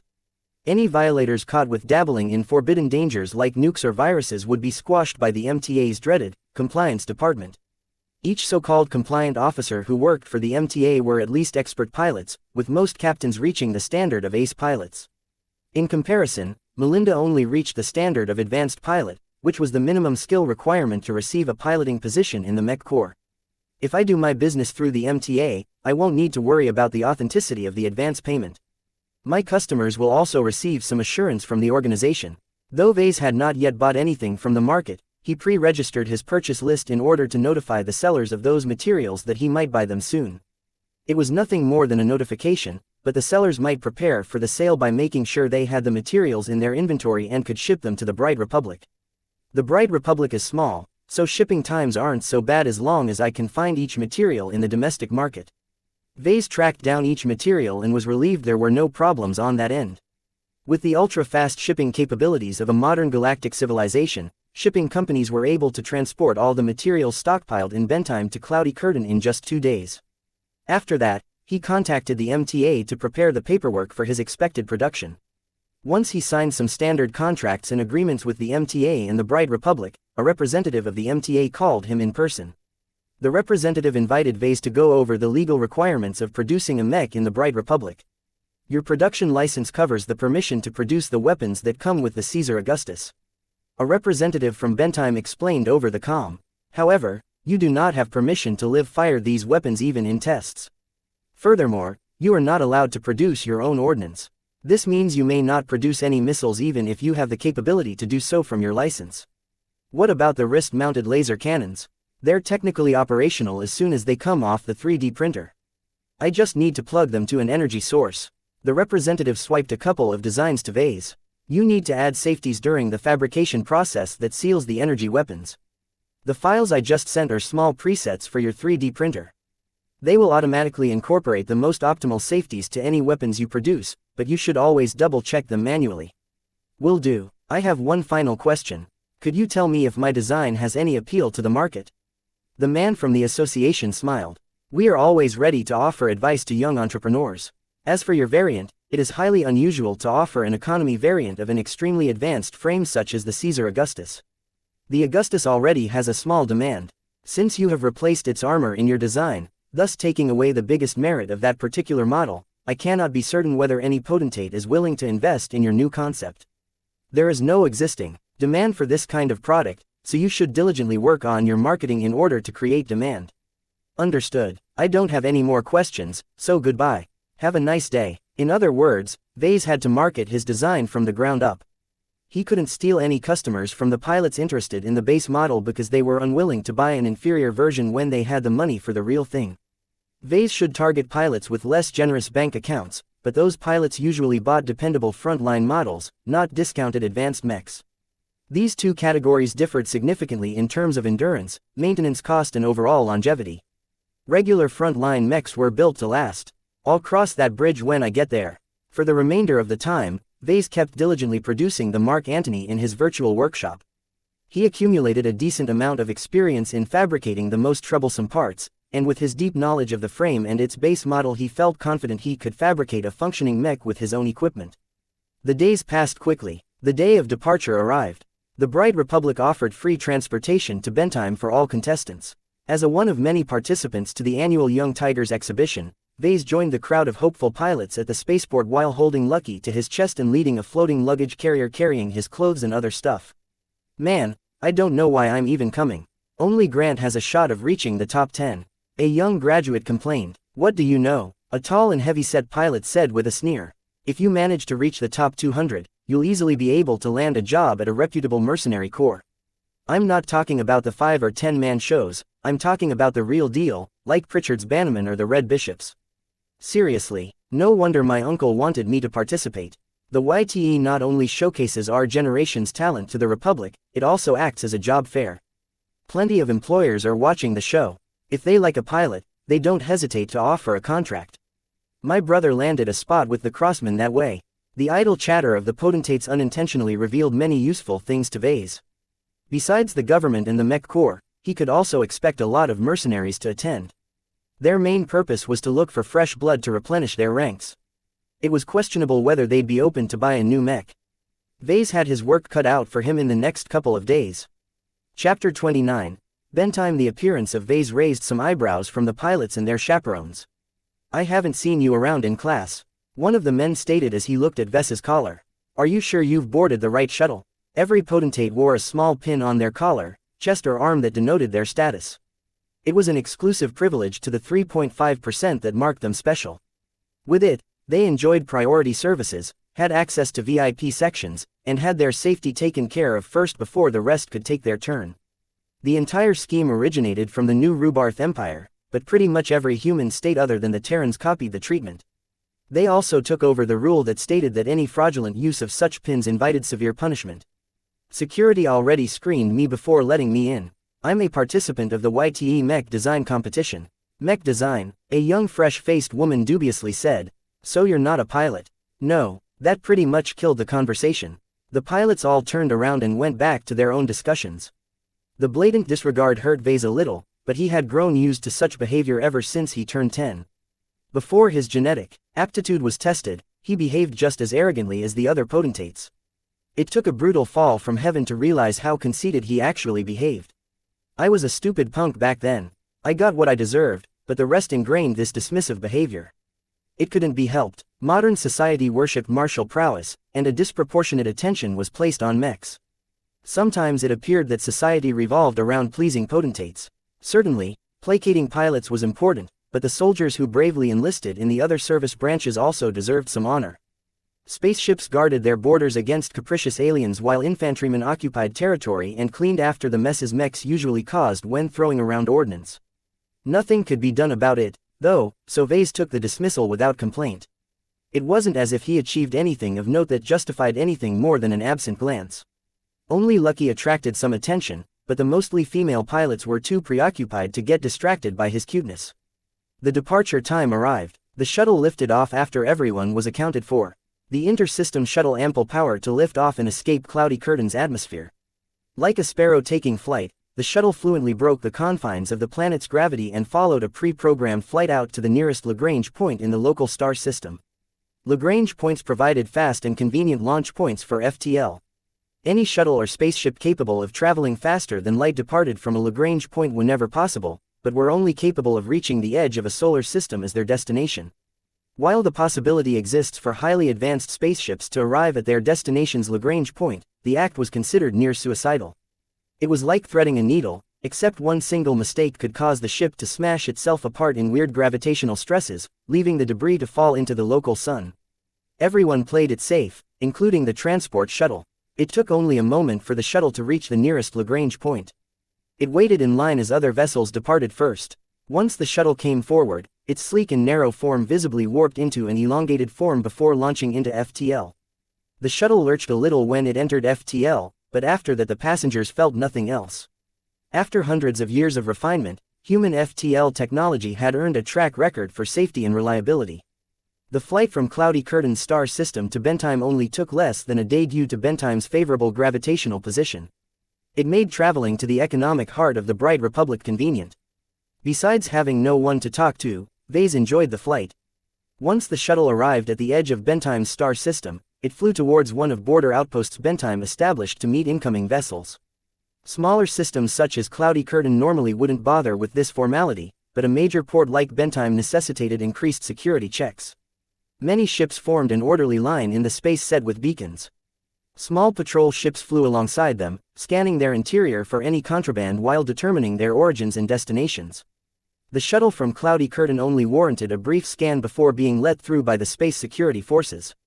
The passenger shuttle nimbly navigated deeper in the system like a fish swimming along a river. It passed by several plodding haulers and heavily armed warships. It kept its distance from rickety-looking mercenary ships and anything else that hinted of danger. After half a day's flight, they finally approached the planetary orbit of Bedtime. From above, the heavily populated planet looked like a paradise that mixed greenery with high-tech urban development. Ever since Bedtime established itself as the premier port of the Republic, the government invested trillions of credits in its ability to accommodate an endless amount of visitors and cargo. The shuttle landed at a crowded spaceport near the capital city called Durham. Vase, the pilots and their chaperones were practically booted out of the shuttle.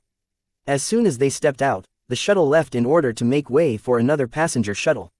Captain Jillian, the lead supervisor of the contestants from Cloudy Curtain, led them to a prepared atmospheric transport that brought them to a hotel near the venue. After leaving the shuttle, they entered the hotel in order to check in and left behind their luggage. Alright pilots, the Young Tigers exhibition officially starts tomorrow. You're free for the rest of the day, so go play at the local game center or shop until you run out of credits. I only have a few rules that I hope you can follow for your sake. The captain lifted up a finger. First, be at the venue at 6 o'clock local time. If your comms haven't automatically adjusted their internal clocks, do so now. Tardiness is no excuse. A couple of pilots activated their comms, and some of them had to adjust their settings. Second, you'll be tested for any drugs or intoxicants the moment you enter, so for God's sake don't go party in a club and get smashed. More than a handful of contestants find their qualifications revoked after imbibing a suspicious drink. Don't rule out sabotage from your competitors. There's spies and agents everywhere in the city. This caused a couple of pilots to gulp, though most of them snorted or dismissed the warning as a fantasy. As natives of Cloudy Curtain, the people in power never paid much attention to them. The best pilots of the Republic all graduated from institutions in Bentheim or Rittersburg. Third, do not get into an altercation with your rivals from other pilots. We're all Brighters here, so don't lower your standing in front of the foreigners. We have guests from all over the star sector here, so keep your roles in mind. The young men and women appeared to listen attentively, but Vase knew most of it would be thrown right out the window a few seconds later. If you break any of these rules, don't expect to participate in the Young Tigers exhibition. You're grown-ups, so bear the consequences of your screw-ups yourself. With the rest of the late afternoon and evening free, Vase exited the hotel holding Lucky against his chest alongside the other participants. The mechanical cat opened its artificial eyes wide as it beheld the exciting view in front of him. The crowded thoroughfares revealed that even at the outskirts, the capital hosted a lot of guests at this time. Every YTE was a celebration of martial might, so the Bright Republic hosted a couple of other activities to accompany the event. The Mech design competition was just one of many additions.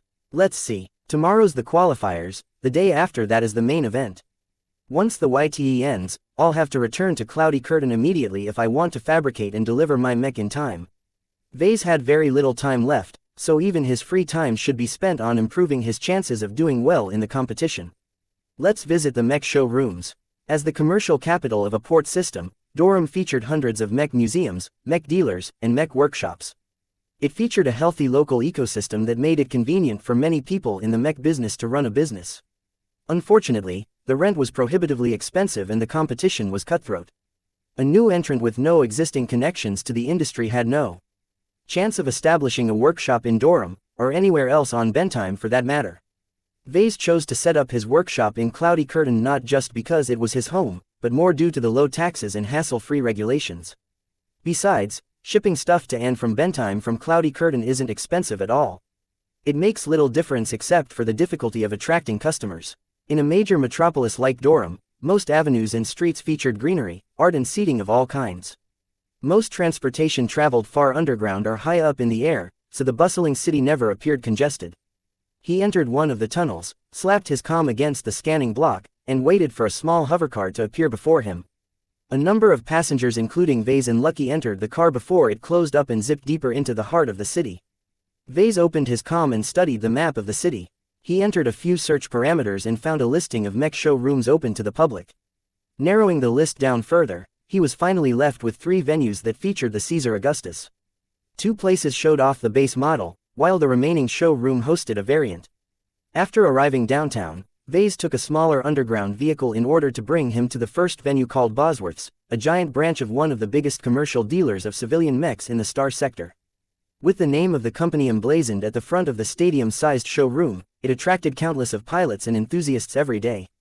After paying a small fee at the entrance, Vase entered the interior of the showroom and found his way to the section where their Caesar Augustus was hosted. After several minutes of appreciating the other mechs on display, he finally reached one of Bosworth's prized possession. Vase squeezed through a crowd of hundreds as they admired and took pictures of the tall, majestic mech. Seeing it in person made the trip worth it to Vase. He built the mech and several of his personally developed variants many times by hand, but eventually he had to admit his only real experience was in a virtual workshop. How could working with digital code compare to working with real metals and real components? Even from a healthy distance, Vase felt the Caesar Augustus emanate an air of majesty. It was as if the model was an emperor of mechs, and that it was natural for all other mechs to bow before his presence. This craftsmanship is good. It's not a standard model by National Aeromotives, that's for sure. With his deep knowledge of the Caesar Augustus, he noticed a few minute traces that spoke of a different fabrication philosophy than what Nar Jason Kozlowski adhered to. These personal touches brought the base model along a different path to its peak. I wonder if the craftsman who worked on this particular model is aware of how he meshed his own thoughts into the model. With his extensive research on the X factor, Vase started to get a rudimentary sixth sense for the phenomenon. He spent plenty of time watching replays of the seventh snake and Melinda in action, so he knew vaguely how the X factor was expressed. He tried to identify the vague sensations of emotions the model emanated, however faintly. It feels. The fabricator is old, experienced. He treated the Augustus as his magnum opus, his best work. He must not have licensed the model himself, but got the opportunity to fabricate it once somehow, perhaps because he got hired for a single job. He relished the chance of being involved with building up an advanced mech, so he treated the work reverently. The unconscious feeling of worship the old fabricator felt towards the model unintentionally enhanced the end product's awe. Perhaps that was why Bosworth acquired this particular specimen and showed it off in public. It certainly enhanced the chain's prestige. This was a worthwhile visit. I see now that there's a slightly different way of regarding the Caesar Augustus. Vase naturally refused to adopt such a servile philosophy. He believed that men were masters over the machine. No matter how sophisticated the mech, it's still created as a vehicle for a pilot to protect or destroy. Naturally, with his recent studies of the X factor, his views had adjusted slightly, but only in the sense that mechs performed best when they were created as similar-minded partners to their pilots.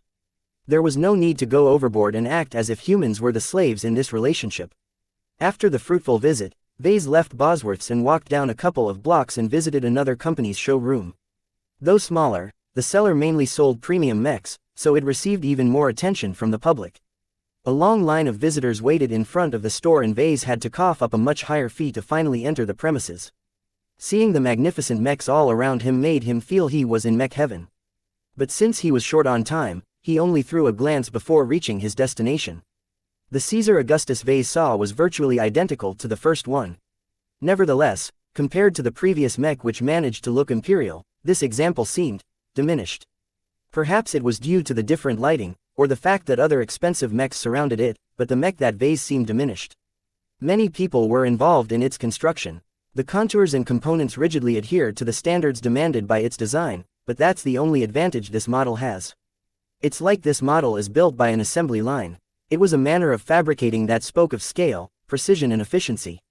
Instead of letting one fabricator make all the components by hand, a factory employed many people who all specialize in fabricating one single component. There would be one guy who makes only sensors, another person who's in charge of armor plating, and so on. This specialization ensured they maintained quality while keeping up a decent production pace. One of the worst things that could happen to a large-scale manufacturer is the occurrence of faults, so employing specialists or ICE that could take over such a role was key in maintaining consistency. It works if all you care about is the technical performance of the mech. Vase commented, feeling regretful that the manufacturer had not brought this mech to its full potential. I can't say I blame them. You can't measure X factor. Even though I learned so much, even the most renowned experts must still not have any means of quantifying the X factor. You couldn't put any value in an attribute that couldn't be seen or heard. Plenty of mechs with a high potential of X factor were treated like disposable trash. That was because industry standards favored mass production over individual craftsmanship. Even the mech designers that start a business by themselves let their employees take over the tedious work of fabricating his models when the designer achieved success. They only bothered crafting handmade versions of their mech to familiarize themselves with the model and fix any production issues that might occur. After leaving the showroom, Vase intended to visit the showroom with the customized version of the Augustus. However, after his comm beeped an alert, he knew he had to return to the hotel. The qualifiers for the YTE started tomorrow morning and he had to wake up early in order to make it in time. The time for me to prove myself is about to come. He grinned, relishing the chance to showcase his newly acquired abilities in front of a stage. Chapter 30.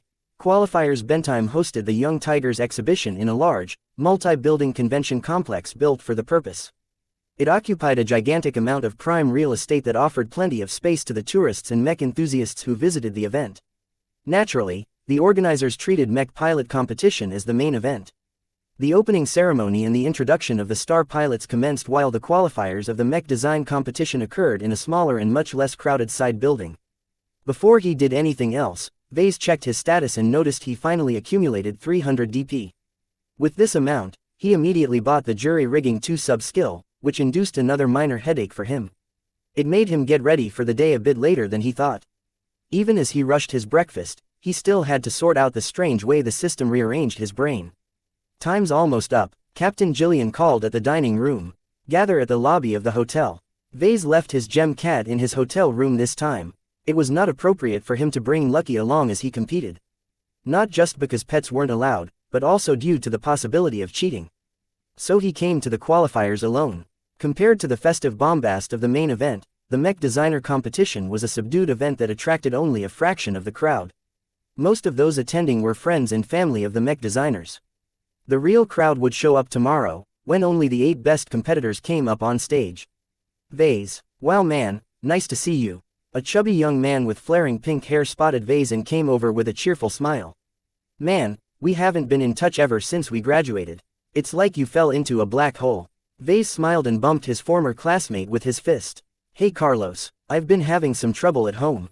Starting your own mech design workshop is harder than it looks. You actually went through with it. Never mind the hardware, how are you even capable of paying for the licenses? I had a little luck there. Vase proceeded to fill in most of what he did the last 2 months to his friend. Carlos Shaw looked at Vase with a mixed expression. I can't decide whether you're a lucky bastard or not.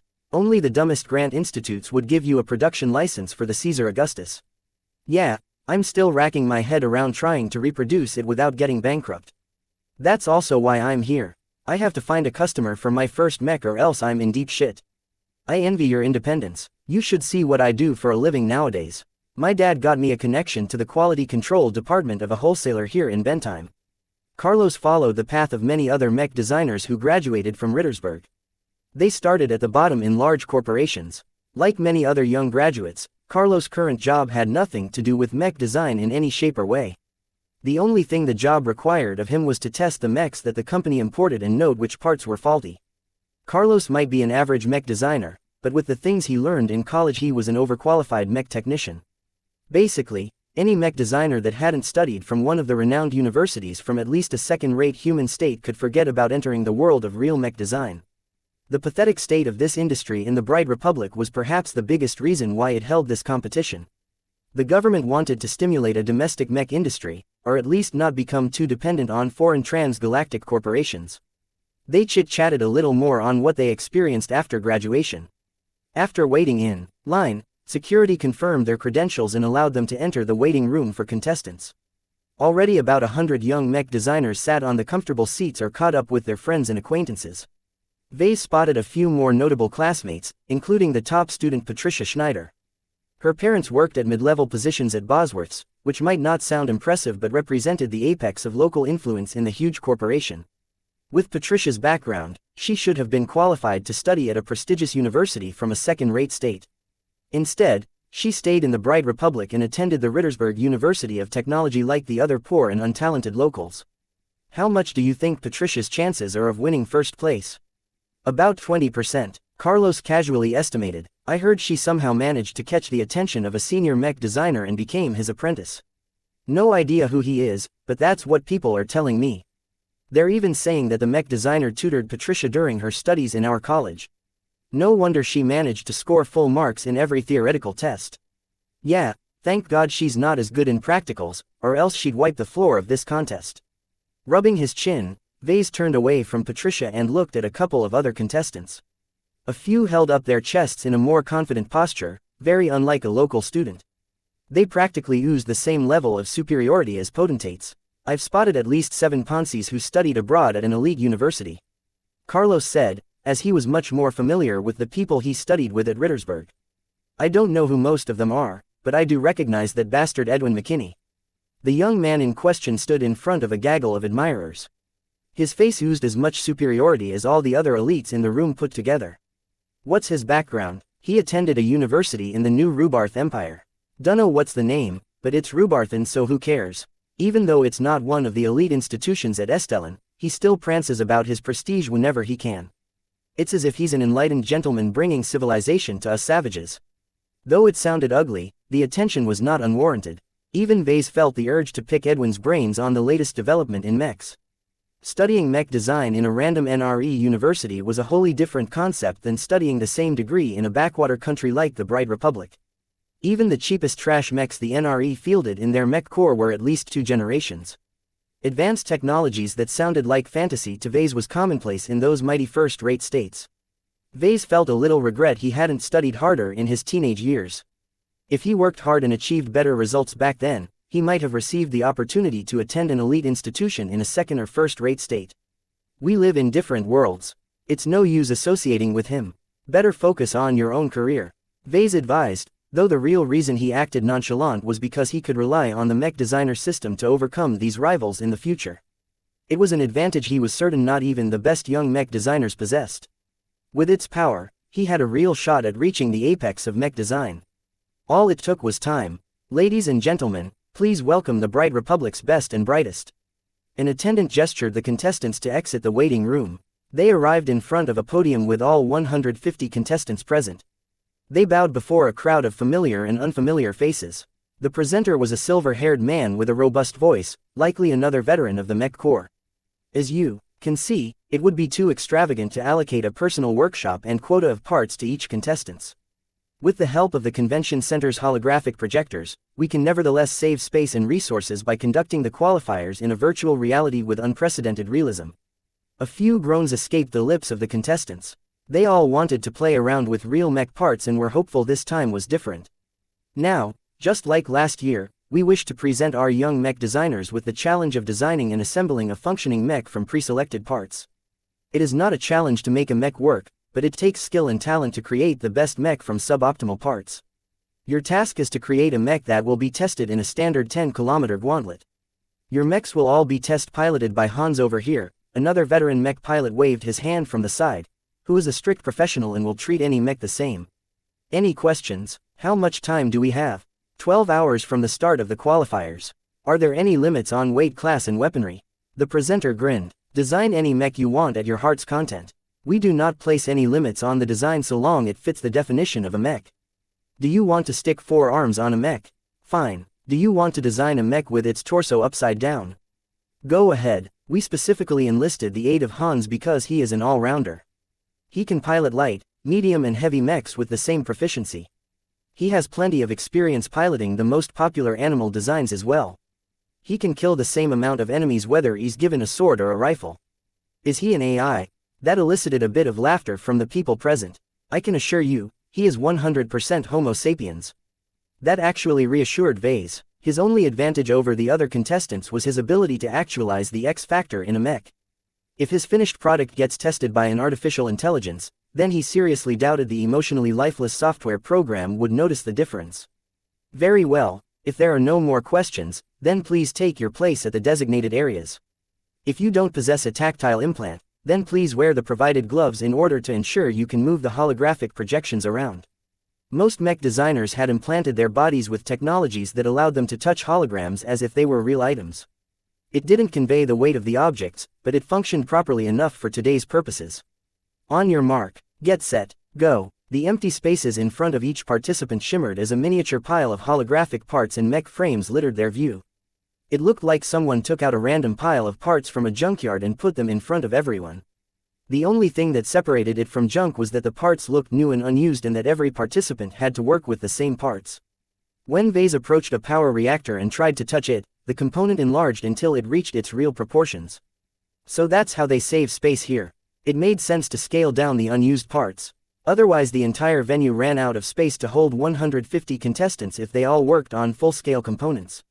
Vase looked around how others fared with the impending challenge. Most looked at the pile of junk and got briefly overwhelmed. Carlos scratched his head as he slowly went over his options. Patricia Schneider immediately chose a fairly standard humanoid internal frame and started sorting through different components to add to her new mech. As for Edwin McKinney, the young elite chose a bold direction for his mech. He chose to pair a lightweight eagle-shaped mech with a robust flight system. Such a combination would result in a flyer that hovers between the light and medium weight class, which was not a good area to fall into. Vase suspected that Edwin had a few surprises in store. As for his own design, he took a brief look at the components available. Most of the parts seemed outdated, roughly around 2 to 4 generations old. In Iron Spirit, these parts would be considered 3-star or 4-star parts, somewhat advanced for novice mech designers but not to the point of overwhelming them if they stuck to the simpler parts. The standard parts were all within his competence. Instead of starting to pick the parts he preferred, Vase took a different approach. He studied Hans, the test pilot for his competition design, and thought about the presenter's description of him. If Vase wanted to make it out of the qualifiers, he had to use his strengths, and that meant integrating the X factor into his design. It's a risk if I go this route. If I let my emotions instead of logic drive my design, then I won't make the most optimal choices. Other mechs will have better specs than mine. Yet what does it matter if his mech performed worse than other mechs by 5% or so? Only the mechs that performed the best in the gauntlet made it through the qualifiers. No matter how many bells and whistles a designer added to the mech, if Hans didn't use it to its full potential, then it wasn't a good design. The product had to fit the pilot, not the mech designer's preferences. What kind of mech does Hans prefer to pilot the most? Too bad Vase wasn't allowed to access the galactic net during this competition. He only had the brief story from the presenter to make a guess. What was this pilot's greatest strength? Versatility. Hans could pilot almost every mech in the market. That took a lot of training. This man dedicated much of his piloting career learning how to pilot many different kinds of mechs. He practiced shoring up both his melee and ranged weapon skill until he could use them interchangeably without affecting his battle strength. Perhaps it was a coincidence, but Vase thought a mech like the Mark Antony fit Hans well.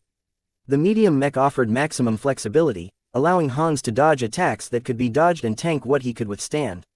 With a mason shield, Hans could tear any mech apart except for heavy knights, and with his wrist-mounted laser cannons he could shoot down anyone from mid-range.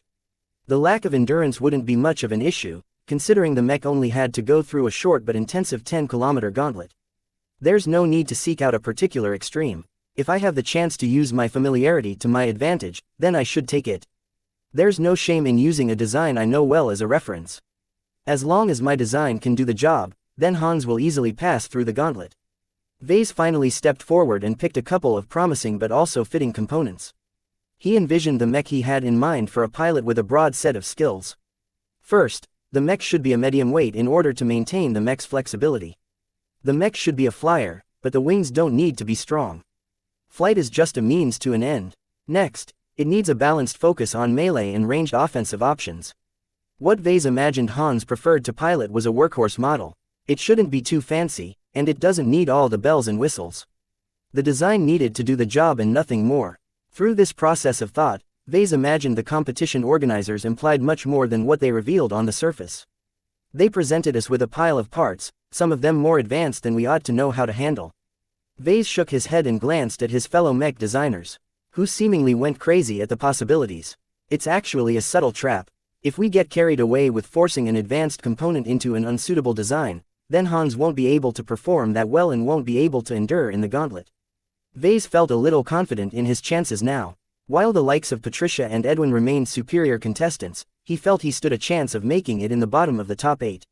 Let's see if I can recreate the ghetto version of the Mark Antony with these parts. Chapter 31.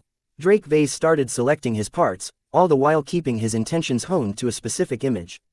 He wanted to build a versatile workhorse, a mech that doesn't have flashy features but is able to use the tools it has to their fullest effect. Building a mech started with the internal frame.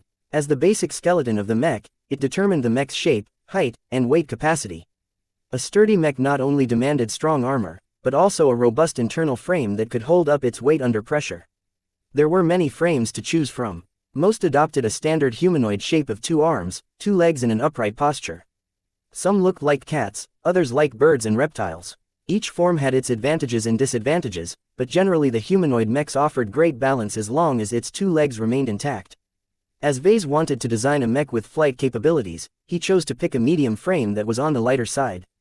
The frame's construction featured a clever arrangement of gaps, hollows and grooves. It saved a lot of weight while keeping its structural integrity intact as much as possible, though not always succeeding. Nevertheless, the frame held up to stresses as long as it wasn't used too heavily for years. Fortunately, the contest also automatically supplied the compatible artificial musculature. Though for the best original designs, it was best to form it from scratch, the amount of time it took was immense compared to borrowing an existing design scheme. Next up, Vase considered the contour of the mech and the configuration of the limbs. Humanoid mechs differed widely in size, bulk, thickness and so on. While some designers preferred to complete the internals first before considering the exterior, Vase wanted to do the opposite in order to set his limits beforehand. He already had a purpose in mind for his mech, so it was important he get the outer appearance of the mech done first in order to make it easier for him to visualize his intentions. First up, the legs. As the mech's base, the legs determined the machine's speed, weight limit and stability. Humanoid mechs boasted a wide variety of legs, from ones that specialized in long-distance efficiency to those that came built-in with boosters to facilitate powerful jumps. Vase envisioned a mobile medium mech, so he kept his selection limited to the lighter armored legs. He patiently dug through the pile of junk for a suitable pair of leg design schemes. God, these legs are shit, Vase muttered as he dropped the next pair of legs in disgust. Most legs he encountered were either light but frail, or sturdy but too heavy for his tastes.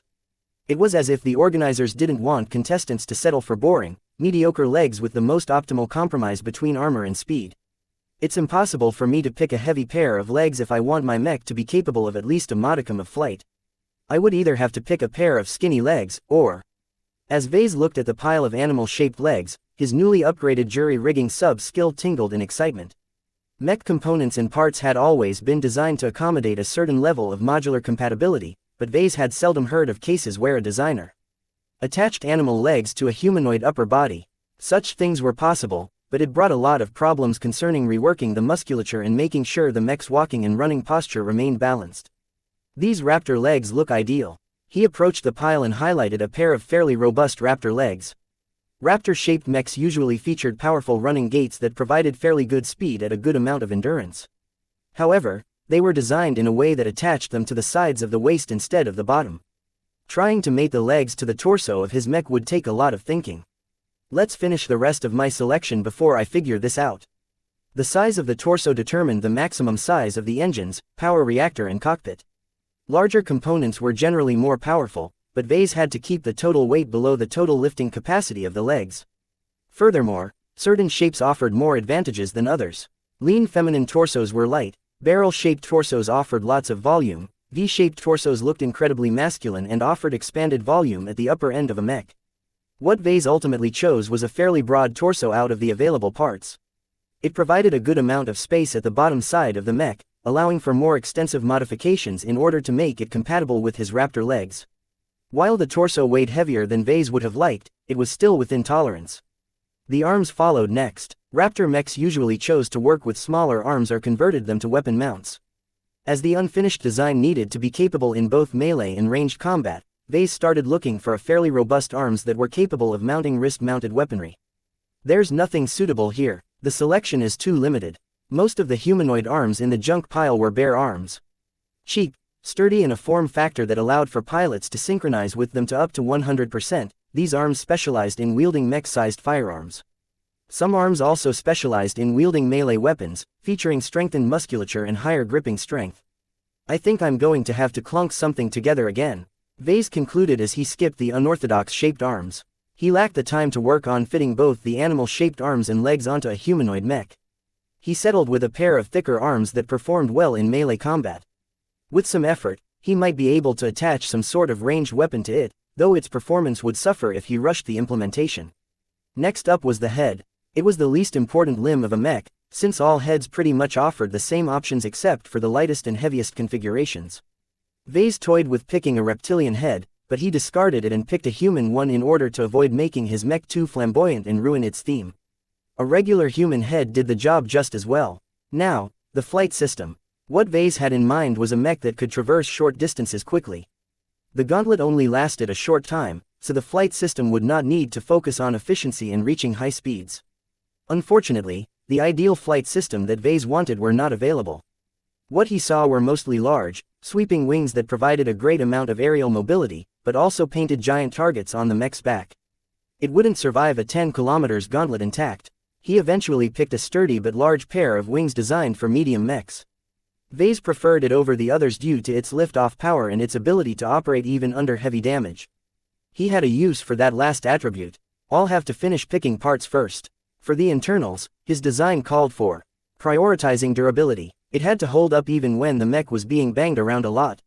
He picked a powerful engine, one that provided lots of power at the cost of horrible energy efficiency. For the power reactor, he went for a slightly underpowered one, but it was the only one that left enough space for the engines within the mech's internal structure. In order to power the mech sufficiently for the entire gauntlet, Vase added in lots of capacitor energy cells for a quick boost of instant energy. The sensors he chose were some of the most durable ones available, meant for a heavy gorilla mech. They provided no guidance or targeting assistance, but their viewing range was decent and besides their toughness was almost as good as armor. That should do it for the basics. Vase thought as he scanned the components again in order to make sure he hadn't missed anything. I'll look at weapons later. First, he had to put the basics together. First, he needed to make adjustments to the internal frame in order to accommodate the raptor legs. If Vase wanted to do it perfectly, he'd use the mech designer system's many tools to redirect certain mechanical components in order to achieve a sideways attachment. Unfortunately, his comm was disabled, and even if it were not, he'd be stupid to reveal the system. So he used the basic designer program provided to every contestant and made some crude and drastic changes. He creatively applied his jury-rigging skills to clunk something up between the legs and the lower torso. It took a little more time than expected, but by the time he finished the legs appeared to work decently in the simulator, though there was a higher than expected loss in the conversion of motive power. Still, Vase shrugged off the losses, focusing instead on his gains. As long as his vision of a versatile workhorse mech could be achieved, the sacrifices were worth it. Though this mech is going to look like a very strange horse once I'm done with its design. He spent the next 2 hours carefully integrating the engine, power reactor and cockpit inside the torso. After adding in some other minor components such as the energy cells, he attached the torso to the modified raptor legs. The balance was a little off, but Vase could adjust it later. First he had to finish attaching limbs. After the troublesome legs, it was a breeze attaching the head to the torso. Vase only made minor adjustments to the bog-standard human head in order to accommodate the gorilla sensors. The arms took a bit of effort to attach to the torso. Though not as extreme as with the legs, the arms were designed to accommodate a different chest profile, so Vase had to shave off and flatten a few bits in order to clunk the disparate parts together. The designer provided by the organizers locked a lot of advanced features. However, it did automate a lot of the most tedious and time-consuming work that did not really showcase the strengths of the designers working with it. The software's powerful processors automatically took care of laying down power cables and piping according to industry standard. What the designers could do after that was spend some time adjusting them in order to optimize their placements. In his case, Vase had to rework major sections of cabling between the waist and the legs. Somehow the standard software got confused when it tried to mate the connections between the two incompatible components. Only 4 hours remained after he finished putting together the limbs and the internals. The mech possessed the minimum qualifications to present itself as a complete machine, but it wouldn't survive the gauntlet this bare. The flight system came up next. Vase wanted his mech to be mobile in order to add to its options, but he didn't want the wings to dominate the mech and burden it excessively. So he straightforwardly cut off major portions of the wings, especially the parts that extended too far from the back. It left the flight system looking clipped. I cut over 60% of the parts but still managed to retain 30% of its thrust. It was a fairly generous ratio, helped by the fact the manufacturers paid attention to this issue. Most wings that lost so much length only provided enough flight capability to allow the mech a controlled crash. The wings Vase was left with weren't powerful, but they provided a sufficient amount of traversing speed, though he shouldn't expect the wings to let the mech fly high. Attaching the wings to the torso provided little trouble. Despite the fact that the torso wasn't built for flying, it still possessed all the modular connectors that eased the fusion between the two parts. The flight system looked remarkably compact compared to the larger and heavier torso, but that was the image he was going for. The smaller the wings, the longer they stayed intact. It kind of looks like a dragon bred with a human who delivered this mech into the world. The raptor legs provided the mech with a lot of leg power and mobility while still able to bear a generous amount of weight. Together with the hefty torso and arms, the mech's weight classification was approaching the upper limits of the medium standard, though it was not as bad as the Caesar Augustus and its variants. The wings provided enough thrust for the mech to help it move around as long as its weapon loadout wasn't excessive. The great thing about the junk pile was that Vase could pick the best weapons from it without worrying about licenses and fabrication. He rummaged through the pile and found a fairly thin but serviceable sword. He added a pair of lightweight backup knives before picking up a medium-sized round shield for defense. This took care of the mech's close-quarters combat needs. The ranged options were bound to be trickier. The mech only had 2 arms, enough for it to carry the sword and shield. He'd either have to resort to external add-ons, or force the mech to holster its unused weapons on its lower back, which did not offer much space due to the wings. Vase also wanted the ranged option to be something other than an afterthought. Unfortunately, that was difficult if he wanted a weapon that could pack a punch while simultaneously keep the mech light enough to maintain its mobility. His experience with the Caesar Augustus and the Mark Antony taught him that a pair of mid-powered laser cannons did not kill opponents fast enough, so for a ranged option he also needed a weapon that packed a punch. This was very difficult to deal with. As the time limit grew closer, Vase felt a little anxiety infect his mood, which he absolutely did not want. He took a small break from tinkering and refreshed his mind by having a small meal and taking care of his bathroom needs. Once he exited the toilets, he regained sufficient calm that he was able to focus on envisioning his desired mech again. He thought up a bold idea when he took a leak. It would test his jury rigging as well as many of his other skills, but if it worked, the mech could gain a short-term ranged kill capability. As ballistic weapons weighed too much and missile weapons lasted too short, Vase chose to take a pair of high-powered laser rifles as his weapon of choice. The rifles the junk pile offered packed a lot of punch, but were prone to overheating and gobbled up energy like there was no tomorrow. The first thing he did was strip their stock, optical sight and other useless doodads. Then he took a pile of light armor plating and crafted a rectangular shell around the rifle as protection. He then stuffed as much energy cells as possible within the casing, and linked it all to the rifle as its primary energy source. He then took a pair of turreted ballistic cannons, cut off their swivels and crudely welded the armored laser cannons onto it. After that, he installed the slightly oversized pair of boxes onto his new mech's shoulders. The mech had reached its limits in terms of weight, but the shoulder-mounted laser rifles offered substantial firepower at a distance as long as they didn't overheat. Vase spent the remainder of the time refining the coordination between the different parts. He especially had to recheck the programming of the swivels, and made sure that it acted according to the characteristics of energy weapons instead of ballistic weaponry. As his strange, crude Frankenstein of a mech came into being, he attracted a fair amount of unflattering attention. Compared to the elegant lines of Patricia's mech, this boy's work is a total mess. I don't know why he even bothers with the runty wings. It's not like the mech's going to fly in the first place with all that weight. Vase took no notice of the jeers. He knew his mech better than anyone else. The mech would work as advertised, at least for the duration of the gauntlet. Alongside its formation, Vase tried to keep his intent focused on one single concept, and he felt he did a decent job with all the limitations surrounding this contest. He wasn't able to fabricate the parts by hand, and most of them were also designed for mechs fulfilling different purposes. Such a disparate gathering of parts might even nullify the X factor entirely. I'm taking a big gamble here, but I'm confident I'm not wrong in taking this route. His strange mech married a humanoid upper form with a pair of raptor legs and some limited flight capabilities, so he named it the Drake. The mech carried his hopes of a victory in the qualifiers, and therefore allow him to come up to the big stage tomorrow where he could gather plenty of attention.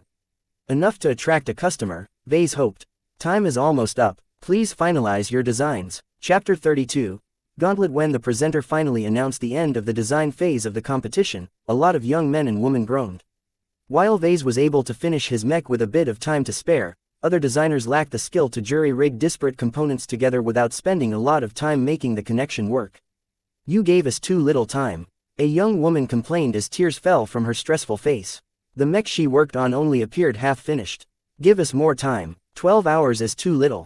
This is unfair. Silence. The presenter ordered with a bloody air, instantly causing the designers to quail. The terms of the qualifiers are published beforehand, so you should have prepared for this round. Last year's qualifiers also took 12 hours. We're on a tight timetable here, and the main round happens tomorrow. We won't postpone the event just so you can put the finishing touches on your work. When Vase looked around to see the progress of his fellow contestants, he judged about a third of them hadn't finished their designs. Many people tripped up because they spent too much time forcing components designed for different mechs to work together. Such failures proved they didn't possess much knowledge beyond the basics in mech design. It was interesting to see that the organizers place a lot of emphasis on this when holding the qualifiers. Some other designers lost too much time due to faulty judgment. One heavy mech featured highly advanced engines and power reactor. That was all fine and dandy, but the designer spent way too much time adding a lot of toys to make full use of that capacity. If he kept the 12-hour limit in mind and kept his choices modest, he could have made it through with his level of skill. In general, the contestants who left unfinished designs at the end of the period chewed more than they could handle. If they picked simpler, less mechanically complex components out of the pile of junk, then they'd at least leave a functioning mech at the end, showcasing their competence in working under pressure. Although I can't say I blame them for being ambitious. Vase might have been one of these losers if his father hadn't left him the system. If he was participating in the contest and wanted to have a shot at getting past the qualifiers, then he couldn't settle for average among 150 other contestants. The mech had to perform better than almost anyone else's work, so taking risks was unavoidable. As he looked at the dejected contestants who were forced to give up on the qualifiers due to their incomplete designs, Vase felt a little guilty he cheated his way out of this circumstance. Before the system's arrival, Vase was like any other novice mech designer who graduated from a local university. He possessed basic knowledge but never excelled at anything other than mechanics, and even that impressed no one because he learned outdated techniques that would be laughed at in more advanced states. His father gave him the system to circumvent years of dedicated study and experience. Why did he deserve to benefit from this miracle when many other of his former classmates were left to wallow in their mediocrity? He wasn't a saint, he never donated to charity, he wasn't even nearly as good in his studies as some of the others. There's no point dwelling on these feelings. I'm different from the others. They all made their choices in life when they chose to go down the path of mech designing. The mech design career path was one that led to fame, riches and prestige. However, it was also a cutthroat business that couldn't fit too many competitors. For every designer that clawed its way to the top, at least hundreds or thousands of others were resigned to lesser jobs like full-time fabrication or maintenance of other people's mechs. After sending off the losers, the presenter gestured to those who were still in contention. Please clear the main stage and stand to the side. Our pilot Hans will soon test the bold designs our young talents have whipped up. A very fancy simulation pod was brought at the very rear of the stage. Hans, fitted out in a skin-tight piloting suit, waved at the audience before entering the pod. The venue darkened and the stage began to light up in a fully realistic projection of a slim but elegant light mech wielding a polearm twice as long. The rest of the environment lighted up after that, showing hints of the urban landscape ahead that represented the testing grounds for all of the mechs. First up is a creation by Natalie Montag. Hans will put Mech the Lance Star to the test after 5 minutes of acclimatization. This preparation period applies to all other mechs tested today. Carlos walked over to Vase and whistled at the polished design in the projection. Natalie sure worked her magic. She's always been a light mech fanatic. She spent too much time polishing the exterior. I'm not sure the internals underneath the armor can withstand heavy duty. Vase judged with a critical eye. 12 hours left designers with too little time to create a good mech. Give them a week, and most of the contestants here could roll out designs that performed at least 50–100% better than what they rushed out.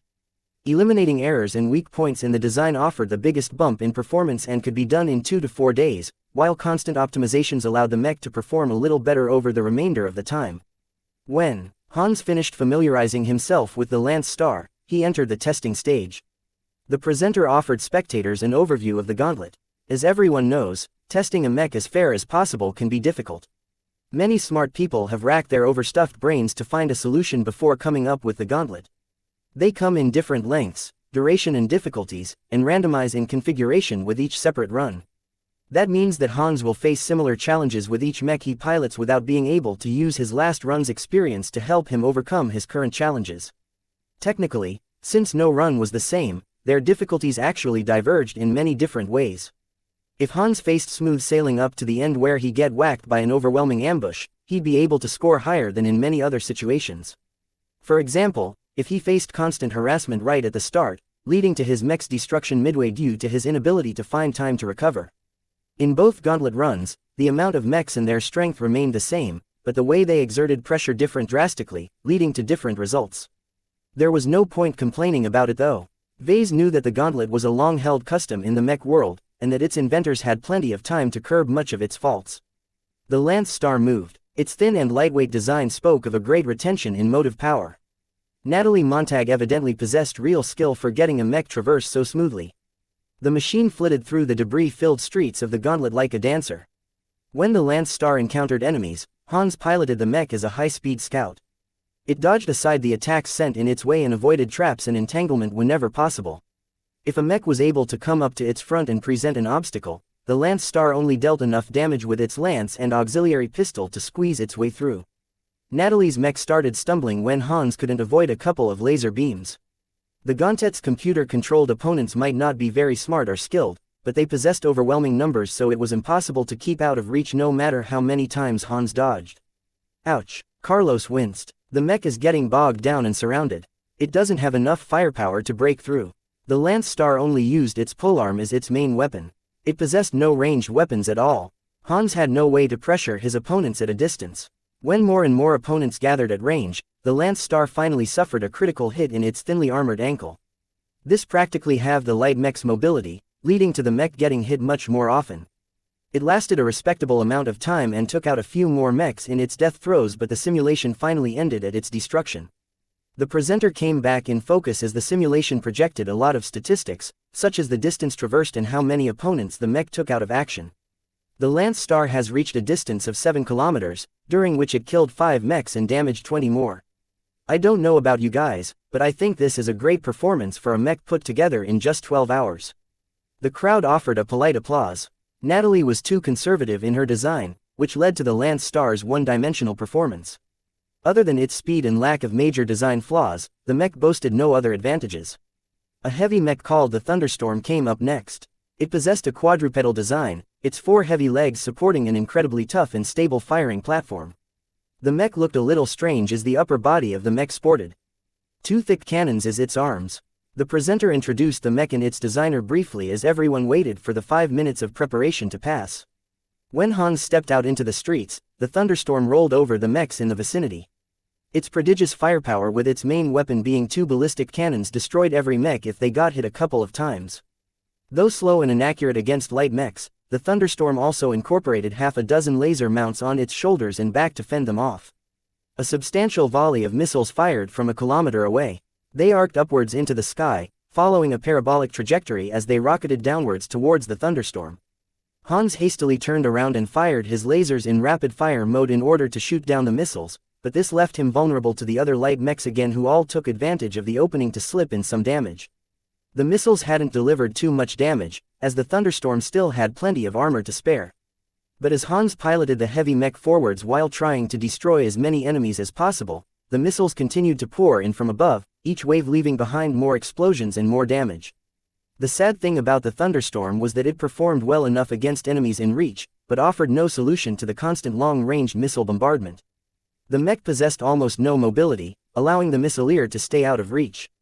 With no line of sight nor a set of targeting data, Hans couldn't even switch his cannons to artillery mode and fire back lobbing shells. He tried a few times when the combat reached a lull, but it obviously represented nothing more than a gamble with very long odds. When the Thunderstorm finally got wrecked by all the missiles, the presenter came back on stage and analyzed the statistics. I am mightily impressed with the Thunderstorm. Hans achieved a whopping 30 kills and damaged twice as many other mechs. While he hasn't moved far from his starting point, his damage scores are more than ample enough to vindicate this mech. The main goal of the gauntlet was to get the mech to pass through 10 kilometers. Regardless of success, a run was scored on damage inflicted and distance reached. This gave both light and heavy mechs an equal chance in reaching a high evaluation. Yet for every mildly successful run, at least 3 more failed spectacularly. One medium mech sported a highly visible gap in its arm connections. The mech's armor couldn't cover up the musculature of the arms, leaving them prone to damage. Even with Hans' best efforts, a couple of missile strikes fouled the connectors pretty quickly, leaving the mech with only barely functioning arms. Suffice to say, the handicapped mech hadn't lasted long at all. Another mech was designed as a solid, sturdy knight with an excellent sword and shield. However, when Hans put its endurance to the test, a solid cannon shell to the chest disrupted the mech's internals. The knight's sturdy exterior covered up a bevy of flaws, most of them related to sloppy work into putting the internals together.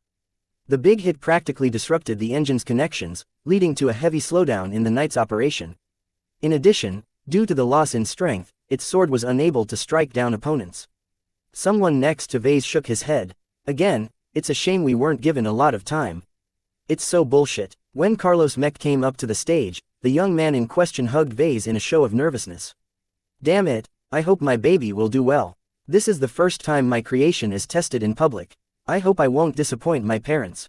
The mech Carlos spent 12 hours on looked like an ill-fitting mess.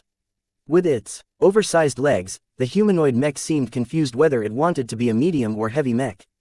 Carlos evidently faced the same problem as Vase, but solved the problem by going into a different direction.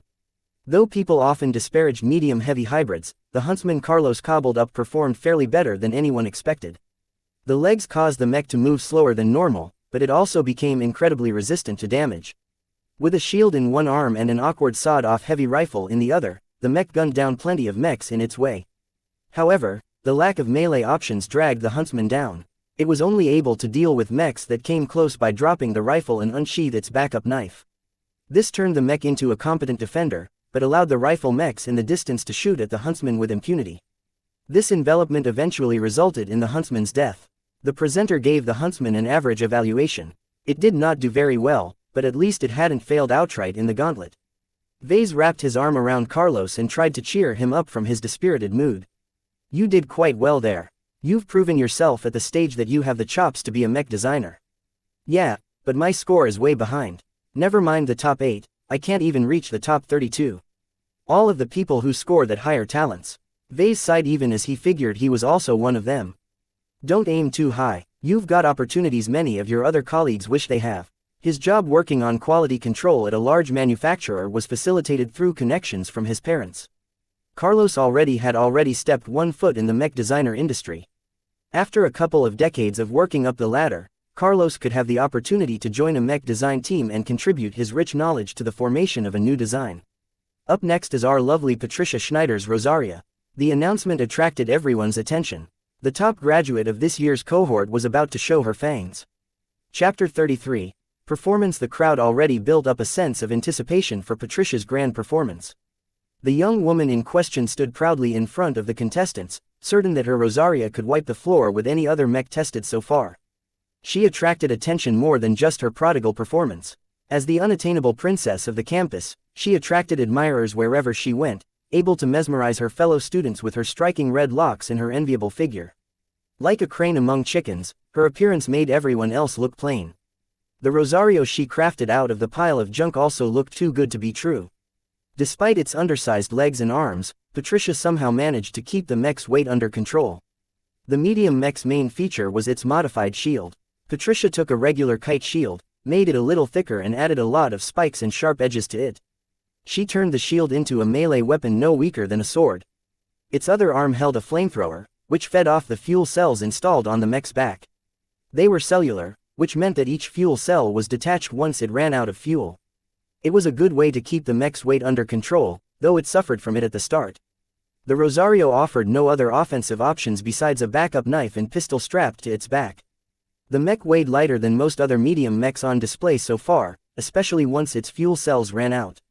In contrast, everyone else including Vase just wanted to cram as much in their mechs, so if they chose to go with a medium weight, it always weighed close to the maximum allowance. I bet the Rosario is going to make it to the end. Carlos laughed at that. I'd be a fool if I'd take you on that bet. Why not? The Rosario's only armed with a flamethrower and a spiked shield. Patricia isn't stupid. I think her mech is going to surprise all of us. When Hans directed the Rosario out of the gates, he immediately came under fire. A small ambush had been set at the start of the gauntlet. A lot of mechs would suffer severe damage with all the incoming laser and cannon fire. Hans utilized the Rosario's remarkable mobility to dodge the initial volleys and moved his shield in front to block what he couldn't avoid. As Hans successfully reached cover, he managed to preserve his undersized and under-armored legs. That was close, Carlos said as he was already sucked into the race. Do you think Hans is going to turn the tables on them? Vase shook his head even before Hans sneaked away. The mech possessed enough mobility to do so without attracting too much attention.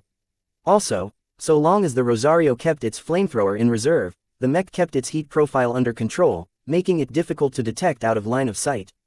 Hans actually progressed 3 entire kilometers into the gauntlet without getting caught. It showcased Patricia's unwavering faith in her mech and the pilot in designing a lighter than usual medium-weight mech. The Rosario also possessed unusually long-range sensors, whose functioning had been tweaked to detect enemies further at the cost of longevity. Nevertheless, it lasted long enough for the gauntlet. Only an unusually high concentration of enemy mechs stopped the Rosario from sneaking its way throughout the entire gauntlet. With no other choice, Hans dove into the group of enemies and activated the flamethrower. A liquid white hot stream escaped the nozzle of the fiery weapon, spraying the unprepared mechs with a shower of heat. The gaggle of mechs all spread out in terror as their armor melted while their softer components burned. Hans left the lighter mechs behind but gave the medium mechs an extra smack. As for the heavy mechs, unless they were armed with missiles and artillery, he left them behind to waddle in his wake. The Rosario's mobility is overwhelming. I'm surprised it holds up under heavy use. How did she do it in only 12 hours? Carlos wondered. She's got a strong grasp of the basics. Vase answered based on his own experience. As long as you know your stuff, you don't have to spend a lot time wrangling two different components together even if they are slightly incompatible. Don't look at the flashy flamethrower and shield, it's the seamless arms and legs that really make it stand out. Compared to the clunky patch jobs many of the previous mechs showcased, the Rosario looked as if the mech had been worked on for weeks instead of half a day. Hans brilliantly pushed his mech to the limits. As his fuel kept expending, he dropped more and more fuel cells, lightening the load which in turn raised the Rosario's speed. Any mech in its way got burned, and those that held out a little longer got bashed by the Rosario's deadly shield. It's starting to accumulate damage. Vase noted. He already expected something like this to happen. The gauntlet had a grueling reputation for a reason. The light mechs was the Rosario's Achilles heel. These mechs took advantage of the Rosario's lack of long-range weaponry and kept out of its range. Their superior speed allowed them to dog the Rosario and keep pelting it with lasers, rockets and ballistics. Though their threat was minimal, the numbers added up to a significant amount over time. Hans couldn't avoid taking more damage. The gauntlet ended before the light mechs finished the job. Give it up to Patricia Schneider. Her Rosario is the first mech to successfully pass the gauntlet. The entire crowd including Carlos and Vase gave Patricia a hearty applause. It truly impressed them all for accomplishing this much in only 12 hours of time. The woman basked in the cheers with a modest smile, as if the victory took little effort. A couple of other contestants followed next. None stood out too much except those made by the elites among the developers. Like Patricia, the designs of their work were sober, featuring not too much toys but using the few they had to their fullest potential. Their designs also focused on maintaining integrity, allowing Hans to push their mechs harder without letting it fall apart around him. Most of the other competitors couldn't even accomplish that much, leading to some embarrassing moments when a leg or an arm fell off. One mech even lost its head after it got hit by a single shell. After about half the contestants' work had gone up the stage, the presenter announced the end of the testing. Due to a shortage in time, we will pause the testing and resume it later tomorrow morning. Don't worry, Hans will continue familiarizing with the rest of the mechs tomorrow in order to allow him to run the gauntlet without interruption. The day had stretched on rather late. Many of the contestants hadn't eaten a proper dinner even. Vase dreaded the interruption as his mech hadn't gone up yet. Carlos came up to him and slapped his back, relishing the chance of comforting Vase instead of the other way around. Haha, don't stay up all night. It's going to be okay. I looked at your mech and it's a badass design. Nothing will go wrong tomorrow. Vase exited the venue with all the other contestants. Half of them already shook their heads with resigned expressions, while the other half dealt with the anxiety in a variety of ways. Unlike most of them, Vase possessed a decent amount of confidence in his design, so he didn't stew too long over the wait. He went back to the hotel and embraced a grouchy Lucky when he entered his room. Hey there buddy, I hoped you haven't missed me long. The cat bit his hand a little to let his dissatisfaction known. It quickly perked back up when Vase fed it a mineral he picked up along the way back. Lucky's company distracted Vase from his worries, letting him fall asleep even as Durham's nightlife grew vibrant at the end of the first half of the Young Tigers exhibition. Many new young talents had shown off their chops, and the most shining stars among them would compete in the second half of the competition tomorrow. The next day came with an alarm. Like the previous day, Vase had to wake up early, though he didn't really need to be present during most of the gauntlet runs. Win or lose, Captain Jillian would inform him anyway. Still, Vase left his bed and prepared to leave early as he didn't want to miss anyone's gauntlet run. Just looking at how each contestant used the same circumstances to build wildly different mechs taught him a lot on how to build a design that was out of his comfort zone. The crowd that came to watch the testing had been reduced by a third. Many contestants who failed had dejectedly bowed out of the competition and left the stage for the real contenders. Vase thought it was a shame, but everyone was different. Like yesterday, the presenter came back up to the stage while Hans entered the simulation pod at the back. Thank you for your patience. I hope you had a good night's sleep, because we are starting the show again. First up, give the stage to Edwin McKinney's Sky Ripper. While Patricia's Rosario awed the crowd in showcasing the Bright Republic's best, it didn't beat the prestige of graduating from an institution of the new Rubarth Empire.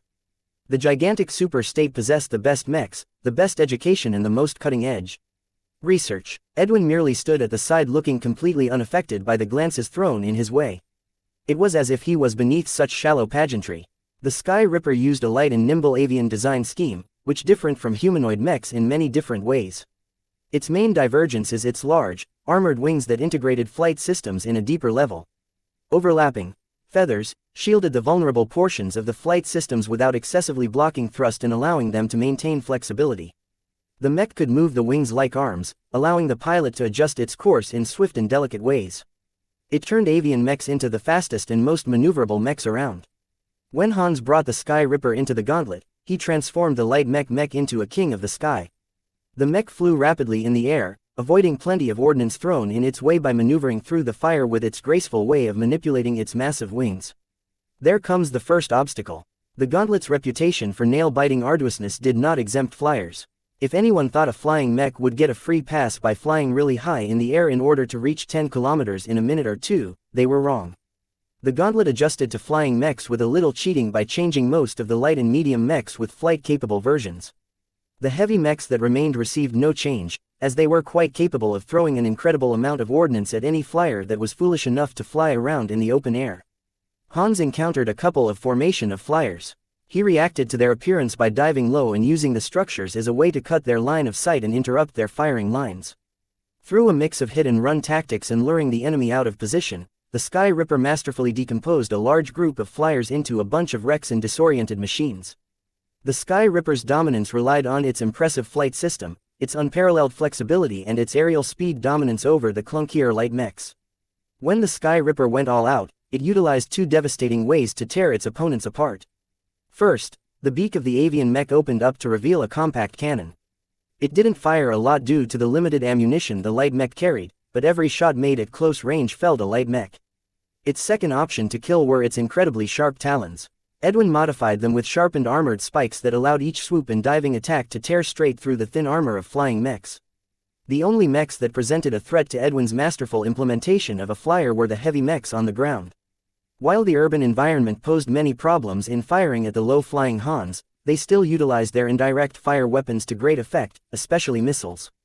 Benefiting from the sensor's locks the light mechs maintained on the Sky Ripper, the many missiles honed in on Hans as if a hive of bees got enraged by a bear that stole their honey. The Sky Ripper responded by spreading its wings and firing rapid-firing lasers at the missiles. Edwin somehow managed to strip most of the housing of laser weapons and mount them on the wings with minimal weight impact. He furthermore linked them to a set of high-quality targeting sensors embedded in the thin mech's chest. Hans was able to rely on the auto-targeting to shoot down most of the missiles while keeping his attention focused on evading or killing the flyers. Hans easily reached the end of the gauntlet after suffering only superficial damage. The Sky Ripper absolutely smashed the gauntlet. The presenter went up the stage again and highlighted the eye-popping statistics. Edwin has produced a virtual masterpiece, easily transforming a couple of parts into a coherent mech that dazzles the mind. Let's give it up for Edwin McKinney everyone. Everyone present applauded Edwin, who still looked as if the event meant nothing to him. He easily beat Patricia's records and took absolute first place in the gauntlet runs. Everyone either admired him or wished they could take his place. Sadly, Edwin kept his socialization to his circle of sycophants, making it difficult for other admirers to even come close. Hans took a couple of mediocre mechs out on a spin, this time showing that reaching Edwin and Patricia's level was difficult. Vase thought back on the performance of the two mechs and had to admit they had a much better grasp on the fundamentals than him. It really showed in how well the two integrated the components seamlessly into a whole, while Vase forced his jury-rigging skills to forcefully fuse different components. Vase could claim superiority in only one aspect. He designed his mech with a focus on the X factor. Edwin's avian flyer was a technical marvel that astounded the crowd with its high capabilities. However, outside of its great build, Vase felt the mech was a lifeless brick. Edwin invested virtually no emotions in its construction, as if the mech was nothing but dirt underneath his feet. Even Patricia did better than him, as she put a tiny bit of care in her own creation. He shook his head. The X factor might be fine and dandy, but the bottom line was that strength trumped over everything. Who cared if the X factor allowed pilots to make the most out of their mech if it was built out of paper? On to our next contestant. This bad boy here is the Drake, designed by Vase Larkinson. I love the mix. I'm looking forward to see what Hans can magic up with this beast. This was the moment Vase had been waiting for. It was do or die. All Vase could do now was to pray for Hans and hope his mech held together long enough to make it to the end. Chapter 34. Arm and leg. Hans stepped into the gauntlet with a running start. The Drake raised eyebrows when it first appeared. Its humanoid form moved around with raptor legs and featured stubby wings on its back for an extra boost. While its rounded shield and good quality sword told everyone that its main role was a knight, the Drake also featured two strange elongated boxes on its shoulders. Did you put together your own shoulder-mounted lasers? What was wrong with using the readily available ones? Carlos asked in confusion. The ones from the junk pile don't bite hard enough. Oh, the shoulder mounts look like they weigh a lot. Is your mech able to handle all of it? That's why I went with the raptor legs in the first place. They are able to maintain their speed better even when carrying a bigger burden. Yeah, but they're made for raptor mechs in specific. The balance of your half-humanoid mech must be hell. I spent some time adjusting its default modes, and I'm sure Hans can handle the rest. That's a lot of trust you're putting in the test pilot. Indeed he did. While Vase was able to accomplish a lot in 12 hours, he couldn't optimize the balance of the mech completely. He hoped that with Hans' experience in piloting all kinds of mechs would come to good use here. And from the look of the Drake's fluent gait, he encountered no insurmountable problems. The clipped flight system came brilliantly to life. Hans took advantage of its diminished output to put an extra spring in his steps.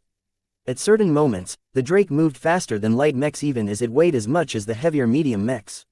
While it wasn't able to avoid detection due to the heat it generated, it was able to outrun a couple of groups. When the Drake encountered an ambush of two heavy mechs and a smattering of other weight classes, Hans aggressively charged closer despite the disparity in firepower. The large round shield drew most of the firepower, allowing the Drake to come closer enough to make a few quick attacks with his sword that disabled most of the vulnerable weapon mounts on the heavy mechs. Having taken care of the heavy firepower, Hans darted back and forth and dueled the more mobile mechs at their terms. With the wings acting as jump jets, the Drake was often able to close the distance abruptly with the enemy. While the laser cannons suffered from poor accuracy and tracking, if the Drake came close enough, the damage they caused always slowed down the opponent, softening them up for a lethal sword blow. The Drake progressed forward on a bloody path. Unfortunately, the constant activation of both its flight system and laser cannons rapidly built up heat while draining the mech's energy. Vase wasn't worried about the energy, as he had packed the Drake with enough energy cells to last the entire gauntlet. Heat was a very different problem, and once the Drake neared its limit, its effectiveness would drop drastically. Heat accumulation troubled designers ever since the first mechs came into existence. Even after 400 years of mech development, modern mechs still face the plain old dilemma of balancing power and heat. Newer power reactors outputted higher amounts of energy, while energy cells packed more and more capacity with each new iteration. Heat absorption and heat dissipation technology only barely kept up with the times. Air was a very poor conductor of heat. This was a good thing for some people, as it meant their coffees and soups wouldn't cool down to room temperature in seconds. For mechs, this presented a big problem, as even the most effective passive radiators could do so much in normal Terran standard air conditions that so many worlds had terraformed into. It was worse in locations of low air and vacuum conditions like on lifeless moons. The biggest advancement in heat dissipation happened about 300 years ago. The first heavy mechs introduced primarily used missile and ballistic weaponry. Their ammunition took a lot of space, but they generated much less heat than pure energy-based weapons like lasers.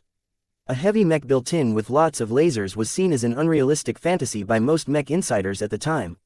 As long as they kept shooting their lasers for a couple of minutes, their mechs turned so hot you could cook an egg on its surface. Out comes a mech designer who one day thought while mechs were not so good at dissipating heat into the air, then what about the ground? Their feet always touched the ground. So the mech designer reworked the internals of a mech and basically reinvented the concept of legs not just as a way of moving in a way to support weight, but also as a tool to help mechs transfer heat into the ground. Through incorporating sophisticated heat-conducting alloys, that brilliant mech designer developed revolutionary new legs with widened feet that could actually siphon off heat pretty decently. Shortly after this bombshell invention got out, other mech developers got into the action. If 2 legs conducted this amount of heat, what about 4 legs? The first quadrupedal mechs were born. These so-called animal and centaur mechs looked highly unusual, but having more legs offered many advantages besides increased heat transfer. The introduction of spider mechs followed quickly after, but that was when the whole leg craze peaked. The one man who tried to design a centipede mech failed miserably, and his abomination was quickly forgotten.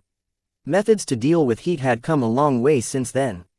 From the use of evaporating coolants, to the incorporation of replaceable heat sinks, mech designers had more choice in how to handle this problem. Vase hadn't included any of that in his mech. Worse, as Hans often hopped and glided around, the Drake's feet wasn't touching the ground, thus further limiting its heat dissipation.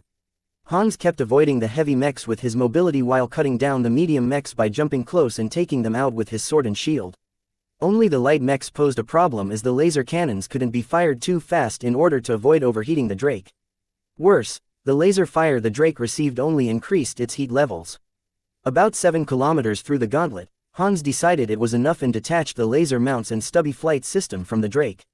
The mech lost a lot of its mobility and ranged options, but at least its heat generation was cut. Through a mix of clever positioning and a lot of running, Hans was able to pilot his lighting Drake through several blockades. The entire crowd adopted strange expressions when they saw Hans kept surviving ambush after ambush. The Drake often slipped past by the skin of its teeth, its exterior armor and its shield accumulating more and more holes and burn marks. Yet despite the extensive damage, none of them hit anything critical. Hans was somehow able to keep going with the Drake even when the mechs of other contestants would have malfunctioned at this point. Damn son, did you really spend just 12 hours on your mech? It's still going strong. I haven't done a thing. Vase helplessly shrugged his shoulders. I was on the stage just as you. It's not even possible for me to cheat. Maybe you got word of the competition format beforehand. This must be why Patricia aced the qualifiers. Did the two of you do some unspeakable actions in order to get an advantage? Vase really hadn't cheated. He behaved so scrupulously ever since he arrived at Bentheim that he never once opened the system on his comm. The city was really too crowded, so there were many people of all sorts of affiliations spying on each other. He didn't trust the hotel, the wireless net signals or even the open air to be clear of spying eyes. Meanwhile, the gauntlet reached the endgame as the finish line was in sight. Hans valiantly squeezed the Drake through many tight spots, though his enemies accumulated at his heels. The light mechs posed a great problem to him as they were impossible to shake off for long. Only through taking creative routes such as crashing through thin structures could Hans stay ahead of the baying wolves. Its shield blocked so many shots and sword attacks that it collapsed at a critical moment when the Drake defended against a pair of knights. While Hans crippled the left knight, the right mech was able to hack off the undefended shield arm. The Drake explosively retreated in order to buy time for Hans to adjust his mech's posture. He was barely able to escape getting enveloped by hopping inside a large parking complex. Ves's heart dropped at the crippling blow. While the Drake already made it far into the gauntlet, he wasn't certain it would be enough to pass the qualifier. Besides prodigies like Patricia and Edwin, there were at least 5 other geniuses who graduated from renowned institutions of second-rate states competing. Come on, Hans, you can do it. He gripped his fist, hoping that his efforts in incorporating the X factor in the Drake could make a difference, even if he hadn't noticed anything so far. The Drake remained immobile as Hans tried to vent as much heat as possible during the pause. The mech stopped glowing in the dark, and the reduced heat slightly increased all of the mech's parameters. As Hans mentally prepared for the end sprint, a group of light mechs abruptly sniffed him out. Of the parking lot, the powerful raptor legs exploded into action. The Drake took the light mechs by surprise by hopping into range, letting the mech ruthlessly cut them down with a couple of quick sword strikes. The Drake bashed aside the falling mechs and ran out into the streets. Dozens of mechs converged around the Drake. No matter where Hans turned, he always confronted at least 4 or 5 mechs. As his maneuvering space got smaller, the enemies achieved more hits. His armor flaked off and his power reactor started to sputter. However, the engines were well protected so they kept running at full tilt while the Drake's powerful raptor legs maintained a steady gait even with half of its armor in tatters. Hans hacked and slashed at his opposition with unprecedented ferocity. He even started kicking and shoulder bashing the mechs in his way, all to create openings to escape. The amount of mechs that crowded around him grew so large that they started to block each other's efforts. The Drake, desperate to break through the mob of mechs, sprinted forwards and used its powerful legs to jump. The sudden action practically broke the remainder of the mech's leg armor. The Drake landed awkwardly atop a puzzled mech, crunching it with the weight of a mech's fall. It opened up sufficient space for Hans to slip past and reach the last 100 meters of the gauntlet. A sniper round cut the unarmored ankle of the Drake, finally felling the mech at the last moment. Everyone let out gasps of appreciation and disappointment. The Drake managed to come so far, outshining almost every other contestant. However, its scores took a big hit if it failed to reach the end of the gauntlet, which was a giant pity. Not yet, it's not done yet, Vase thought as he gripped his fist so tight he squeezed all of the blood out. He kept mentally praying for Hans to pull a miracle. There's still more you can do with a single leg. It turned out that the Drake wasn't out of the picture yet. Amazingly, the mech threw away its sword and bent forward. It used its single remaining arm to support the mech's upper body. Hans awkwardly piloted the two-limbed mech forward. Its intact leg hopped forward with powerful force, while the arm kept the mech's forward portion from crashing on the ground. With each misaligned hop, the mech awkwardly neared the finish line even though the arm took more damage from the stresses of carrying so much weight. The sniper shot again, this time taking off half the Drake's arm. Hans couldn't avoid falling forward, yet he kept fighting defeat by practically crawling his mech forward. Only several meters separated victory from defeat, and even as other mechs fired potshots at the Drake, the crippled mech wriggled its remaining leg in a way that allowed the Drake to slide past the line. The entire crowd was speechless. Even the presenter looked dumbfounded at the Drake's incredible integrity and Hans' brilliant performance. Contestant Vase Larkinson has designed a magnificent piece of work. The Drake has officially conquered the gauntlet. Congratulations. The applause Vase received reached the level of Patricia's. Many contestants and spectators looked at him with a renewed eye. This gratified Vase, though he didn't let the praising contestants coming up to congratulate him get to his head. He participated in this contest in order to make himself known to potential customers. Already Vase started to eye the couple of servicemen and mercenaries in the crowd. It's not time yet. Let's wait until I officially pass the qualifiers. Most of the other mechs that went through the gauntlet after that failed to excite the crowd. It trudged on, and besides the contestants whose mechs were on display, Vase was growing bored. He had seen most of the varieties of mechs by now, and many designers failed to think out of the box, resulting in many similar mechs coming out one after another. Well, if Vase hadn't benefited from the system, he'd probably design a similarly crappy mech as well with his once horrible 0.3 creativity score. After a couple of excitements involving the mechs designed by the geniuses, the end results were clear. The presenter enthusiastically announced the 8 lucky designers that could go on to the main stage of the YTE this afternoon, and the 6th place goes to Vase Larkinson. Congrats pal, I already knew you'd win. Carlos hugged Vase tightly. Vase kept a small smile on his face as he basked in his first victory. If he couldn't make it this far with the help of the system, he had no reason to be here in the first place. It was a sure thing to pass the qualifiers. As for the main event, he was not so sure. Both Edwin and Patricia were strong, while the rest of the contestants who studied abroad couldn't be underestimated either. Still, 2 of them slipped up during the qualifications, causing Hans to fail before he reached the end of the gauntlet with their mechs. The next phase of the design contest happened in the afternoon while the mech pilot competition ended its semifinals. The start of the design competition would be put on the front stage in front of a live audience of thousands. His face and image would also be projected to the rest of the Bright Republic, which was an unprecedented glory for him as he never really excelled in anything before. He sighed at the happenings. No wonder so many of my colleagues chase after fame and fortune. It not only feels great, it's also good for business. While the crowd started to disperse, Vase already turned on his meager business charm as he walked over a group of idle mercenaries. Hopefully he could generate some interest for his product to these battle-hardened men and women. Chapter 35. Main stage. Despite turning on the charm, Vase only managed to generate non-committal interest for his mech. He expected it to be a challenge, but the soldiers and mercenaries all treated him like a fly. Oh, the potentates were polite about it, but the disdain and dismissal was clear in their eyes. His status as a promising young mech designer who just got through the qualifiers meant nothing to them. He lacked the opportunity to show off the Mark Antony as they brushed him aside after a minute of polite talk. My apologies, my department is not in a hurry to procure a new mech. Our budget is tight, we don't make a lot of profit per operation. We can barely keep our mechs afloat. I'll look into your products a couple of years later when our current fleet of mechs needs replacements. The crew I'm running already trained in a specific configuration of mechs. Introducing a different type of mech will disrupt the balance. I'm not specialized in melee combat. A mech that uses a mace and shield is not suitable to an unskilled pilot like me. The excuses sounded the same no matter where Vase tried to find a customer. As the people left the venue in order to grab a bite or visit the main event in the central stadium, Vase was left with empty hands. Hello there Vase. He turned around to see an unexpected sight. Hans came up and addressed him personally.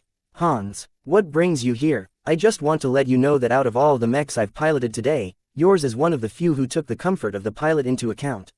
Vase raised his eyebrow. This was definitely the X factor at work. I designed my mechs with the user in mind. My products are more than the sum of its parts.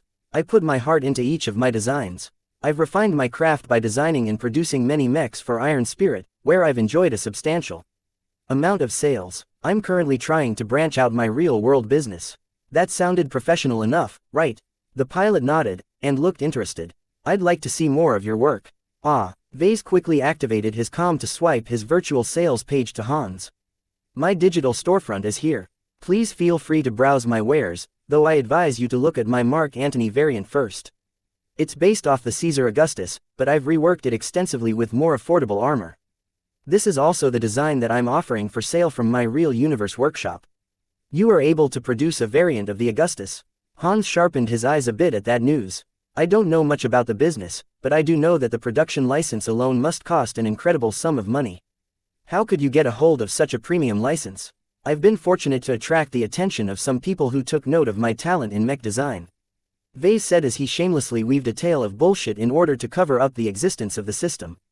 A renowned Rubarthan grant institution even granted me a couple of production licenses to give my startup a push. That is impressive. It is not easy to attract the attention of the Rubarthans. Ah, don't misunderstand me. The institution is only based in the new Rubarthan Empire, probably for financial and privacy reasons. The real owners probably have a more modest origin. As for their exact identities, I'm not sure, but with such deep pockets they certainly have clout. Vase chose to steer the conversation in a risky way. By not so subtly talking about the non-existent rich people behind his back, he was weaving an illusion of having the support of a mysterious and powerful backer. While rich people often like to waste their money, they never threw away their wealth to useless people. Vase therefore implied that he possessed a unique talent in mech design that distinguished him from the hundreds of other contestants who took part in the qualifications. The fact that it was one of the few truths he tried to convey helped sway Hans over. The man rubbed his blonde stubble. You're an interesting fellow. I'll keep my eye on you. Hans stepped past Vase and exited the building. Vase felt as if his tricks were seen through somehow, but then he shrugged. Whether Hans committed to looking up the Mark Antony in the game was more important. Gee, at least give me a solid answer instead of letting me hang. He left the building and joined Carlos for dinner at one of the many eating venues available. As Vase took a bite out of a meat pie, Carlos enviously gazed at his friend who seemed to be reborn ever since they graduated. I feel like you took everyone's luck except Patricia for attracting such a ridiculous grant. Come on, how many billions of credits does the Caesar Augustus license sell these days? Vase shrugged again and again as he denied any wrongdoing. I really don't have a sugar mommy, let alone a daddy. You know I don't swing that way. Peef. Give me a couple of million credits and I'll gladly go down on my knees no matter how old and smelly. Thank you for that image. I still haven't finished my lunch. When Vase described his difficulties getting his first sale, Carlos shook his head. You haven't grown up here in Durham, so you don't have a good picture of the people who buy mechs. You're expecting too much out of the mech corps and the mercenary corps. Forget about selling a private mech to a government mech. They have no decision-making power in the spending of their units. They pilot whatever mechs the brass shoves at them. As for their private lives, no serviceman has enough credits hanging around to buy a mech for off-duty use, at least not before they are retired. And the mercenaries? Vase asked, feeling rather grateful Carlos was willing to lay it all down for him. He wasn't a local of Bentheim, so his knowledge about the business mainly came from textbooks. Their finances are tightly regulated. A good contract can set them up with a couple of millions, but a bad luck streak might wipe out tens or even hundreds of millions of credits off their balance sheet. Sure, they have a large stash of credits in the bank, but that's their plan B, or in the worst case their retirement fund. From Carlos' words, there was still a small chance Vase could push his product on them, but it had to be worth spilling their savings. So I have the best chance if I approached retirees or those close to retirement. That's a decent angle to take. The old guys who retire from active duty can't scratch their itches unless they hop into a real cockpit. The popular simulations such as Iron Spirit is too casual and fake to satisfy their needs. Don't underestimate the pensions they earned in their years of service. Mech pilots were hard to come by, and their services were important in securing locations and projecting power. They earned a nice share of wealth of whatever it was they were defending of attacking as taxes, or protection fee.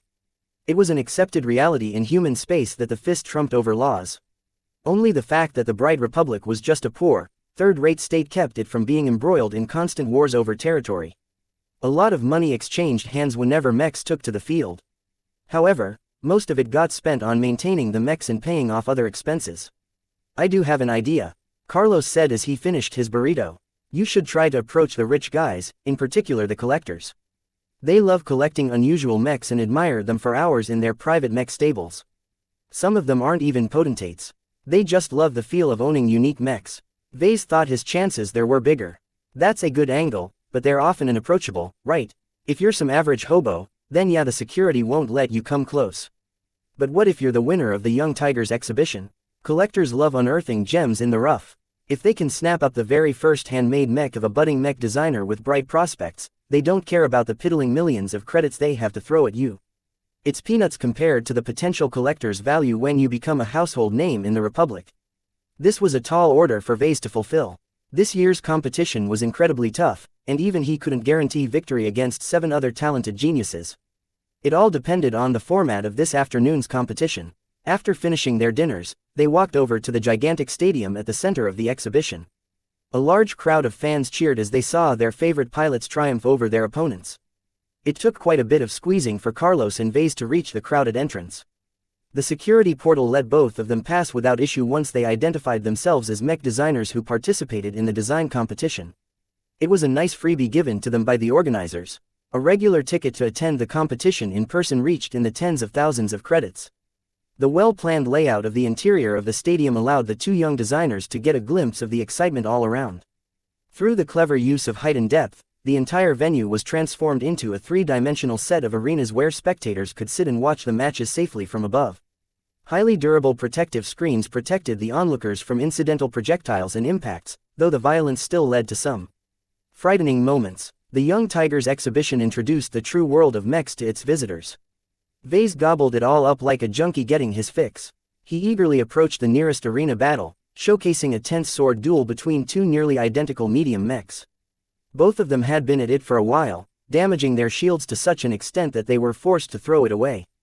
The red mech, piloted by a talent from Bentheim, circled around the purple mech painted in the livery of an academy in Rittersburg. The 2 core planets of the Bright Republic often competed against each other in any field imaginable, from sports to mech competitions like this. The usual stereotypes were that the people of Rittersburg were polite and stuffy, while Bentheimers were cosmopolitan and greedy. However, when one met the other, they both turned into raving madmen eager to put the other down a notch. As a native of Cloudy Curtain, Vase had no stake in the match. Even though he studied at Rittersburg, he possessed no sense of belonging of that beautiful but ultimately elitist planet. As for Carlos, he felt a bit torn between rooting for his home planet or the planet where he spent much of his time partying. Shit, who's going to win? Carlos bit his lips. Neither of them were pilots, nor did they possess the aptitude to become one. Their knowledge on mech fights largely came from entertainment and the occasional classwork in college. Vase only possessed a slight advantage over Carlos due to his Larkinson military family background. The Bentheimer is a bit too impatient. Vase judged as he took in the tempo of the match. Both sides looked evenly matched, but his eyes discerned a little bit more due to his studies of the X factor. It left him more sensitive to the emotions of the pilots running the mechs. He thinks he's running out of time. The longer the wait, the more the Rittersberger is accumulating strength. The Bentheimer is trying to find an opening before his opponent erupts. The blue mech sporting Bentheim's planetary symbol darted forward and poked with his sword. The Rittersberger refused to take the bait, slipping back just out of range. The 2 mechs continued to circle around as they let the anticipation among the crowd grow. The purple mech took the blue mech by surprise as it jumped forward. The mech from Bentheim hastily parried the sword slash, only to receive a punch on the mech's face when it tried to retreat. The disruption of the mech's main sensors gave the Rittersberger enough of an opening to stab his sword past its defenses. As the tip of the sword touched the armor plate just in front of the cockpit, both mechs immediately immobilized. The safeties had engaged, bringing the match to an end in favor of the purple mech. That was a good show. Vase commented with appreciation. The Rittersberger had a great grasp of timing. He struck when the Bentheimer thought he was in for the long haul. Carlos shook his head as he looked perplexed. Dunno. The guy from Bentheim should slap himself for letting his opponent get close enough to deliver that punch. They took the time to spectate the other matches, enjoying the visceral feel of real mechs clashing against each other with the naked eye. Experiencing such mech battles personally was a treat, and Vase improved his understanding of mechs every time he watched the pilots exert their mechs to the utmost. After having his fill of mech battles, Vase parted with Carlos and reached the backstage area. After a stern search by security, an attendant guided him to a waiting room where the 7 other finalists of the mech design competition waited.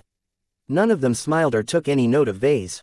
Only Patricia gave him a second look, and it was more of the likes of recognizing a tiny mouse that scurried underneath her feet now and then. The group hadn't acknowledged him, which suited him fine. A lull appeared as the sounds of weapons fire and crashing mechs ceased. A couple of attendants exhorted the mech designers to get ready to step onto the main stage. An announcer introduced the upcoming event. Citizens of the Republic, I hope you have enjoyed the clashes happening so far. I certainly have. Well, if you think we're holding the quarterfinals next, then be prepared because we have something special to introduce to you this year. The projectors behind the announcer lighted up in a collage of mech designers and fabricators working diligently on their mechs. A good pilot can't do without a good mech. For every pilot on the field, there are at least 10 to 20 people supporting him from behind. It is at the hands of mech designers that a new mech comes to life. We here at the Young Tigers exhibition wish to do our part in honoring this important profession. Now, let me introduce the 8 brightest mech designers of the year. The 8 of them stepped forward onto the stage. The audience gave them a polite applause. There was modest interest in their appearance, but they'd rather go back to seeing mechs bash their heads against each other. After a brief bow, the announcer detailed the upcoming contest.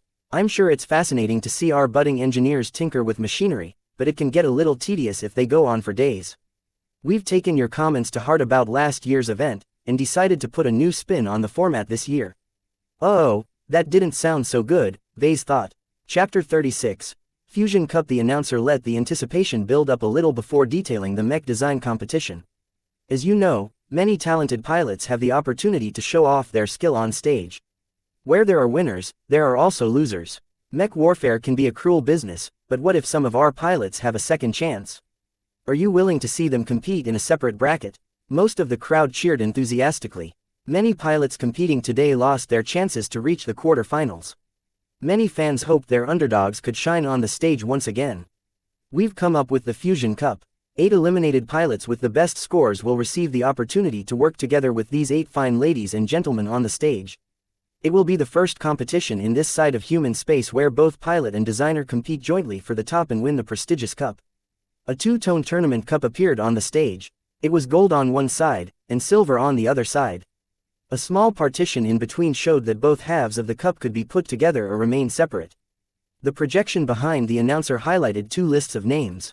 One set contained the names of the pilots, and on the other the names of the designers. A lot of people looked confused, but that didn't diminish their enthusiasm. Vase tried to maintain his easy smile to present an image that there was nothing wrong. However, inside his mind he was already churning his brain on the competition format. So what are they competing on? Well, for the pilot, it remains the same.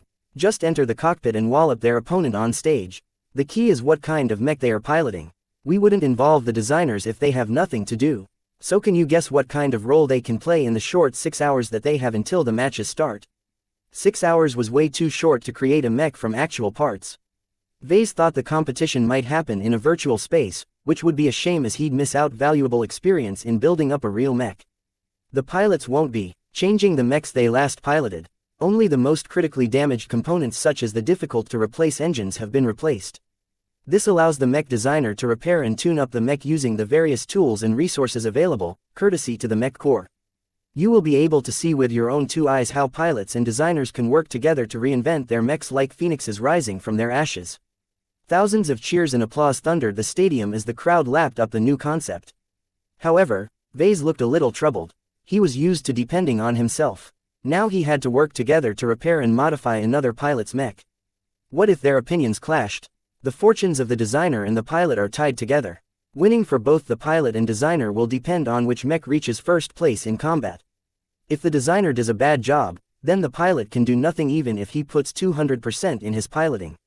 On the other hand, if the pilot is having a bad day, then it doesn't matter if the mech turned into a juggernaut. A couple of boos sounded out from those remarks. What, you think it's unfair? Well, so what? The real world isn't fair. However, we've made efforts to match the 2 groups of people based on their previous performances.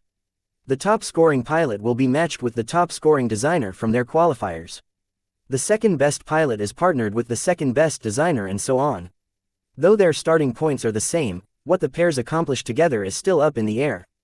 The 8 pilots participating in the Fusion Cup took their turn to take the stage. The pilots were directed to the partners who took over responsibility over their mechs. As the sixth scoring mech designer, Vase got paired with a native of Bentheim called Charlotte Hofmeister. The fiery dirty blonde-haired woman was built like a leopard, and seemed to regard him that way as well, with the narrowed eyes scanning his skinny form. He felt as if the young woman dismissed him as a threat.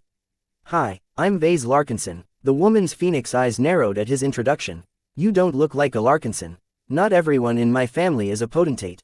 Vase helplessly shrugged. "Whatever. Just fix up my Kirby and don't mess things up. Larkinson or not, I'll string you by the balls if you cost me my revenge."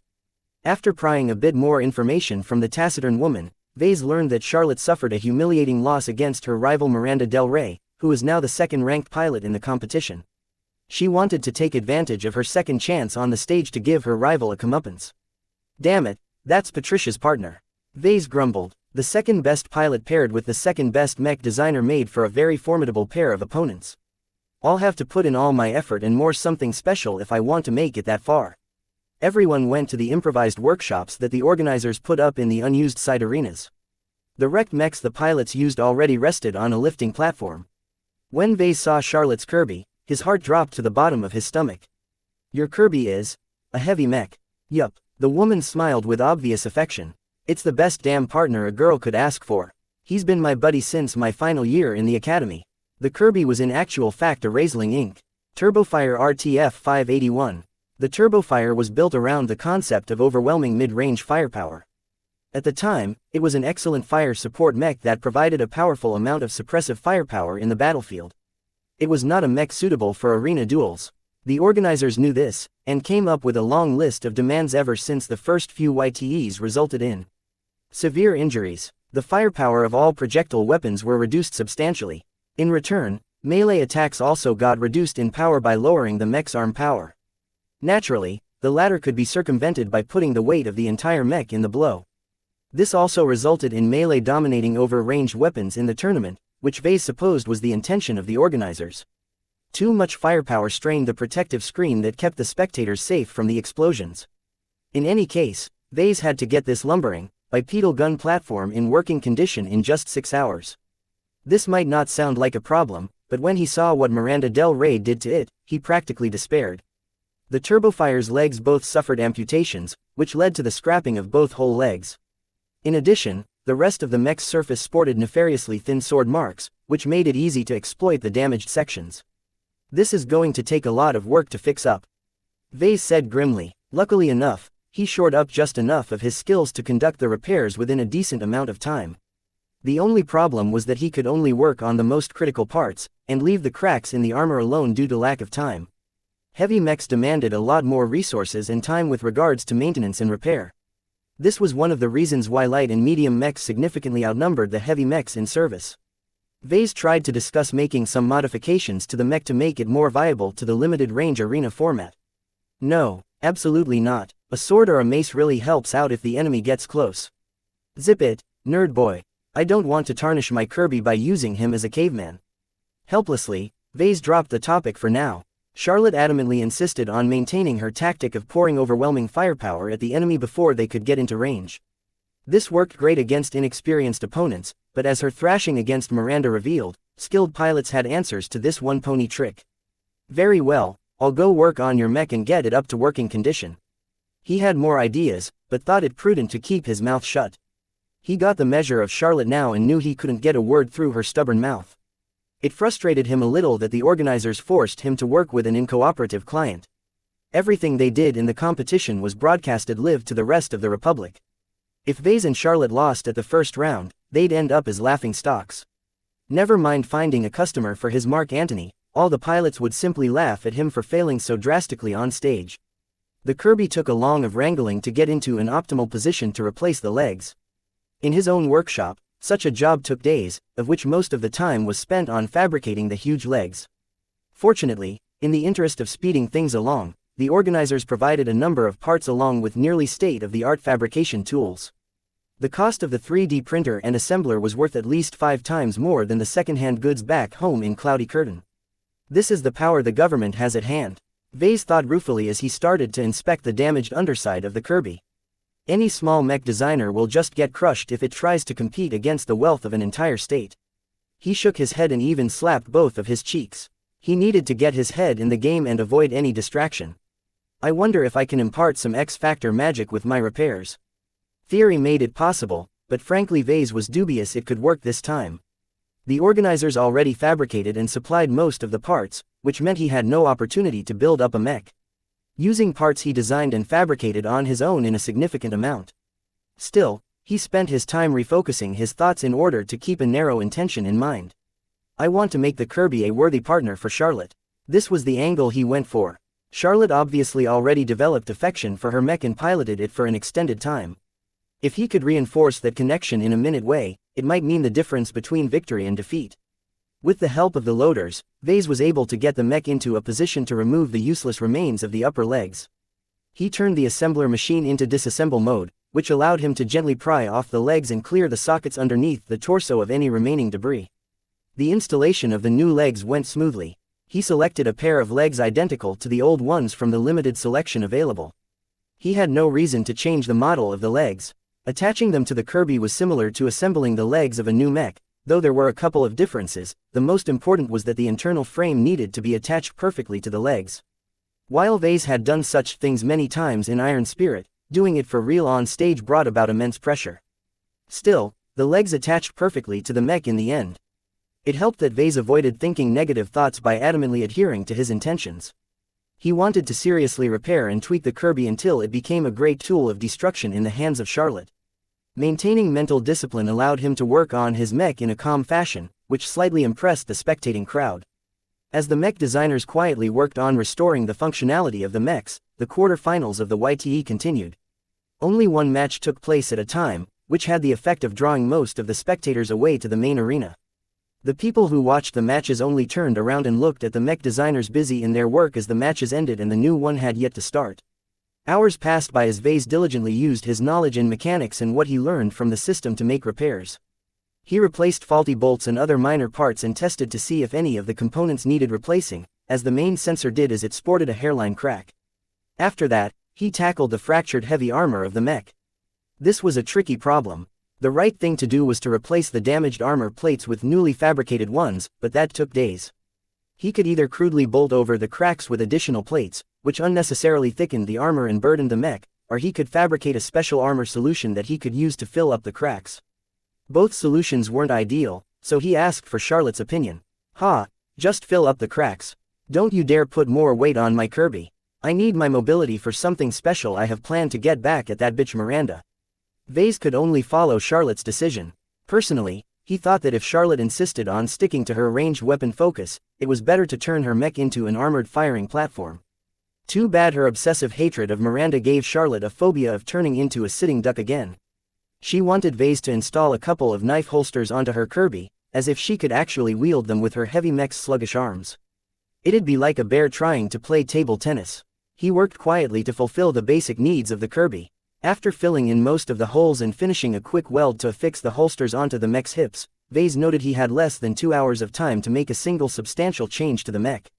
He considered making adjustments to the mech's formidable laser and ballistic weapon loadout, but he hadn't received permission from Charlotte to tweak such a fundamental aspect of her mech. I can overload the lasers and intensify the programming on the shells of the Kirby's weapon mounts. It'll wear down the weapons drastically, but it can give the guns a good boost in power even if the competition technicians already neutered their power once. Naturally, the rules of the competition explicitly forbid reversing the safety measures, but there were many ways of increasing the prowess of a weapon. The problem was if he asked Charlotte for permission, she'd just shoot him down again. Vase felt tempted to just bypass the smoldering woman and let her deal with his work in the arena. It's better to ask for forgiveness than beg for permission. Most of his instincts called for going through, to do what was nagging on his mind and therefore increasing the odds of success.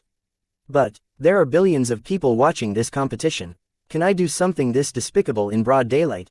Also, what would Charlotte think of him? He'd be betraying her trust. He constantly focused on his purpose to make the Kirby a good mech for Charlotte. If he wanted to follow this creed in good faith, then he had to keep in mind that what he thought was a good mech might not be what Charlotte preferred. Also, if he dared pull this trick when billions of people were watching the YTE, he might never enjoy a good reputation in the Bright Republic ever again. He had to perform scrupulously proper on stage if he wanted to attract future customers. Vase eventually firmed up as he stuck to principles. I'll ask for permission first. Chapter 37. Kirby. Charlotte glowered at him. Are you fucking kidding me? No, I won't sacrifice my Kirby's long-term health for a short-term boost. Only scum do those kinds of things. No matter how many times Vase tried to explain it, the pilot kept sticking to her stance. He understood then that to Charlotte, her Kirby's health was more important than even getting one up over the hated Miranda. Maybe we've gone off the wrong foot.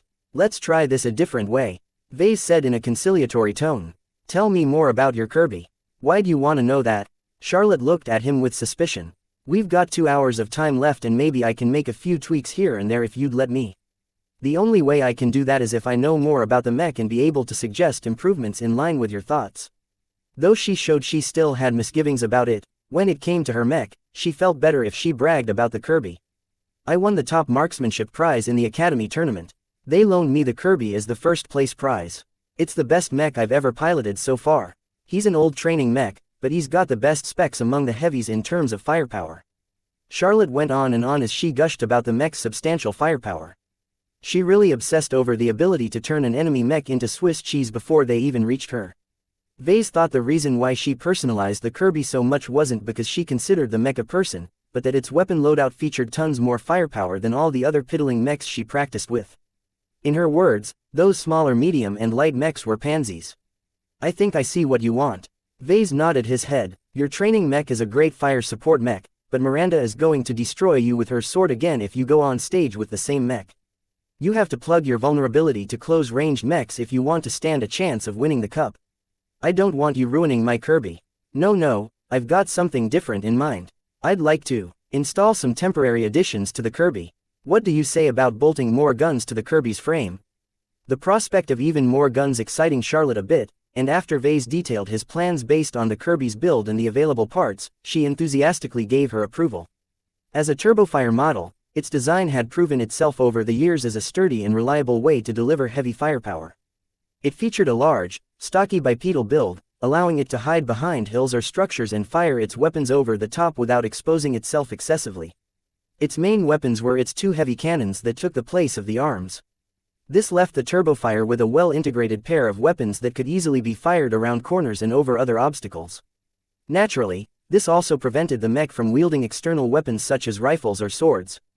Though much of the mech was devoted to supporting the 2 cannons, the mech also featured twin laser shoulder mounts. Each mount carried 3 medium-powered lasers and normally fired in rapid-fire mode in order to take down missiles and light mechs. The turbofire design incorporated extra-large and extra-sophisticated sensors. Their best feature was their strengthened targeting systems, allowing the laser mounts to fire more accurately at fast-moving targets. Charlotte always relied on the autonomous shoulder mounts to take care of rushing mechs. Unfortunately for her, Miranda knew about this detail and confronted the Kirby with a Knight-type mech. The shield was specifically prepared for this arena duel. Hiding behind the reinforced shield, Miranda was able to dodge the heavy cannon shots and shrug off the laser beams long enough to reach Charlotte's rear. As the Kirby lacked any way to turn her weapons around, Miranda had ample opportunity to do all manner of things to the lumbering heavy mech. Even the shoulder mounts couldn't turn around due to their excessive length with the mech's large head in the way. To plug this gaping weakness in the turbofire's design, Vase offered to add a small change to the Kirby. He wanted to add a couple of rear-facing weapons on the Kirby's back. With relatively little experience in this area and only less than 2 hours to accomplish the job, Vase knew it wouldn't look pretty. But right now he needed to impress the crowd and just sticking to safe and boring repairs wouldn't cut it. The Kirby also deserved better. Mounting weapons on the rear of the mech was a tricky operation. It couldn't be something with a long barrel such as a cannon because the enemy mech could just stand to the side or even cut it off. The weapon should also be limited in weight, or else it could shift the mech's center of gravity too far backwards, making it easy to trip on its back. Lasers could do. There's a couple of smaller mounts available. Still, they don't pack enough of a punch. There was really only one solution: missiles. The basic ranged weapons available to mechs consisted of 3 separate choices. Laser weapons boasted high accuracy, weighed relatively little and required no physical ammunition. They also slurped energy like a thirsty hog and generated incredible amounts of heat. However, their light speed damage delivery meant that if a mech's sensors were good enough, it could even detonate explosive shells in mid-air. Ballistic weapons, which included solid projectiles as well as explosive shells, often fired through an electromagnetic barrel. This caused them to consume energy and build up heat, but in a much lesser proportion to lasers. They generally delivered a lot more damage at the cost of accuracy and having to carry around ammunition. Missiles in these days were basically considered self-propelled and self-guided explosive shells. They boasted a substantial amount of firepower and did not require a large and sophisticated weapon platform to launch. The simplest missiles could even be launched from an improvised pipe. They demanded the least in terms of heat, weight and space out of the mechs, but they were also the most troublesome to reload since they took an incredible amount of space. Still, their ease of delivery made them popular alternatives to ballistic weaponry. These missiles also came in hundreds of different varieties. The most dominant type of missiles were long-range missiles, which could travel at long distances and arrive at a target with pinpoint accuracy as long as it was supplemented with decent targeting. What Vase decided to incorporate in the Kirby's back was something different. Long-range missiles were all fine and dandy, but the close-range nature meant that much of the propellants in the missiles would never be fully utilized. He decided to go with short-range rockets instead. While they didn't possess enough propellant to travel beyond a kilometer of distance, they used up all of the freed space for extra explosives instead, leading to a bigger boom. Their relatively low tech and self-contained natures meant that mounting the launchers carrying the rockets was as simple as welding a metal box to a surface. Vase installed 3 separate launchers on the Kirby's broad back in a slightly angled, semicircular arrangement. The middle launcher pointed its rockets straight ahead, while the 2 launchers to the side angled a bit to the left and right respectively. This eliminated the Kirby's blind spots. Naturally, the actual installation was a bit more complicated than described, but he still managed to hook up the launcher systems to the Kirby's operating system. Alright, time's up. The first match of the Fusion Cup will commence in a single elimination bracket style. Matches will last at most 20 minutes, after which each mech can be serviced until the time they are called up to the stage again. You won't have too much time between matches, so make the best of your time and conduct only the most essential repairs. The rules of the Fusion Cup posed slightly harsher restrictions compared to the main tournament. In the normal YTE competition, repairs to the mech were always done by a team of professionals. The Fusion Cup placed all responsibility on the mech designer alone. In practice this meant that Vase could only spend a small of time effecting repairs before Charlotte took the Kirby for another match. Therefore, to make it to the finals, Vase had to make the best use out of a very limited window of time, while Charlotte was forced to defeat her opponent while suffering as little damage as possible. Vase refused to look down on Charlotte's opponents. 5 of them achieved a higher ranking in the main tournament, and all of them were well aware of her fighting style by now so they could prepare countermeasures. The only good thing about the Fusion Cup's rules was that the announcer revealed the randomized matchups at the end of the modification period. This prevented Charlotte's immediate opponent from bringing in a mech specialized in taking down heavy gunners. The announcer revealed the brackets. As expected, the organizers probably nudged a few things here and there in order to make sure that the first and second place teams faced each other at the finals if they won all the matches. Vase wouldn't be dealing with Edwin and his partner just yet. Instead, their first match surprisingly coincided with what he desperately did not want to see. Let the first match begin. Charlotte Hoffmeister and Miranda Del Rey, please enter the arena. A light and heavy mech both entered the stage. Charlotte's Turbofire's footsteps cracked the surface of the arena with each step due to the additional weight. Though the rear-mounted rockets weighed relatively little, that was only the case compared to other weapons. It made Charlotte's mech into an even bigger sitting duck once its ammunition ran out. Miranda's mech was a statement in elegance. Not unlike the Fantasia, Miranda's training mech looked thin and feminine. With his familiarity with the Fantasia, Vase spotted commonalities that convinced him that Miranda's mech was designed by Kezia Armaments as well. Only this company insisted the most on feminine appearances. Say goodbye to winning, because this lady is going to teach you a lesson. Charlotte taunted as they waited for the ready signal. Hey, Miranda arrogantly trash-talked, not even bothering to keep her conversation private. I whooped your ass once, I'll whoop it again. Oh yeah, well I got a few surprises ready. I'll spank you and send you back to your mom if you think you can get the drop on me again. Vase just palmed his face. Why did it seem like he was back in high school? Coincidentally, he looked at Patricia, who looked similarly exasperated. Mech designers possessed cooler minds. They had to in order to endure the mind-numbing texts they had to read. Mech pilots on the other hand favored boldness and intuition. Too much thinking led to hesitation, which was not at all desirable when shells and missiles flew above the pilot's head. In any case, the signal went green. Miranda's female mech exploded into action, moving rapidly in a zigzag motion in order to confuse Charlotte's aim. Her mech's highly advanced ECM systems pumped into action. Other auxiliary systems made their presence known as well. One module caused distortions to appear in the naked eye, the result of a special smoke that hindered optical targeting systems and fed them a whole bunch of garbage data. However, Charlotte showed the audience that she wasn't a heavy gunner specialist for nothing. Without waiting for her targeting systems to punch through Miranda's ECM, she fired her cannons and lasers in a wide spread without fine-tuning her aim. The chaotic spread of laser beams and projectiles failed to hit Miranda, but some of it came close to damaging her just by proximity. Miranda stopped fooling around and circled her way forward at an oblique angle, always making sure she never closed the distance in a direct path that allowed for easy hits. Despite Charlotte's prodigious firepower, none of her weapons hit. Only when Miranda reached halfway did she suffer minor damage to her mech's legs when an explosive shell detonated a bit too close. It peeled a few layers of armor but nothing more. "I told you, Charlotte, you'll always be beneath me." Charlotte appeared to have panicked a little and overloaded her laser mounts. The weapons pushed past their maximum cycles and fired until the launchers overheated. Vase winced as he thought how troublesome it was to repair the launchers. Overheating affected laser weapons a bit more severely than other components due to the high demands of integrity the weapons required. If the focusing elements were a little bit off, then what the barrels spat out wasn't a tight beam, but a wide spread that felt more like a tanning machine than a deadly weapon. Miranda suffered a number of hits not just due to the increased frequency of shots but also due to the shorter distance. Getting closer meant her profile grew in Charlotte's targeting vision.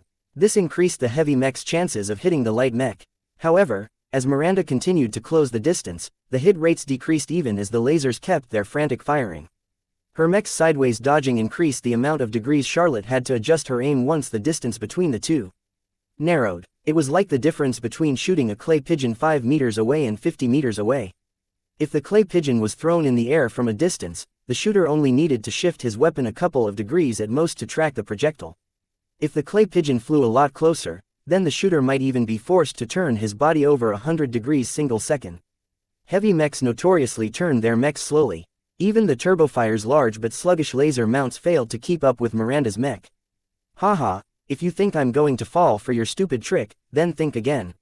My partner's not blind and neither am I." Miranda's mech struck out with her sword as she kept to the sides of Kirby.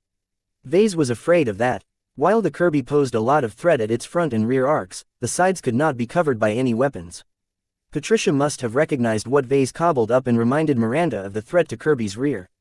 However, just because Vase was afraid of the option didn't mean he or Charlotte anticipated the action. Vase passed on a tactic he learned from the online adventures of his cousin Melinda to his partner, hoping she could utilize it at the right time. As the sword was about to hit Kirby's arm, Charlotte chose to retaliate by forcefully detaching the nearest laser launcher. The overheated component blocked and foiled Miranda's sword strike, causing the light mech to pause.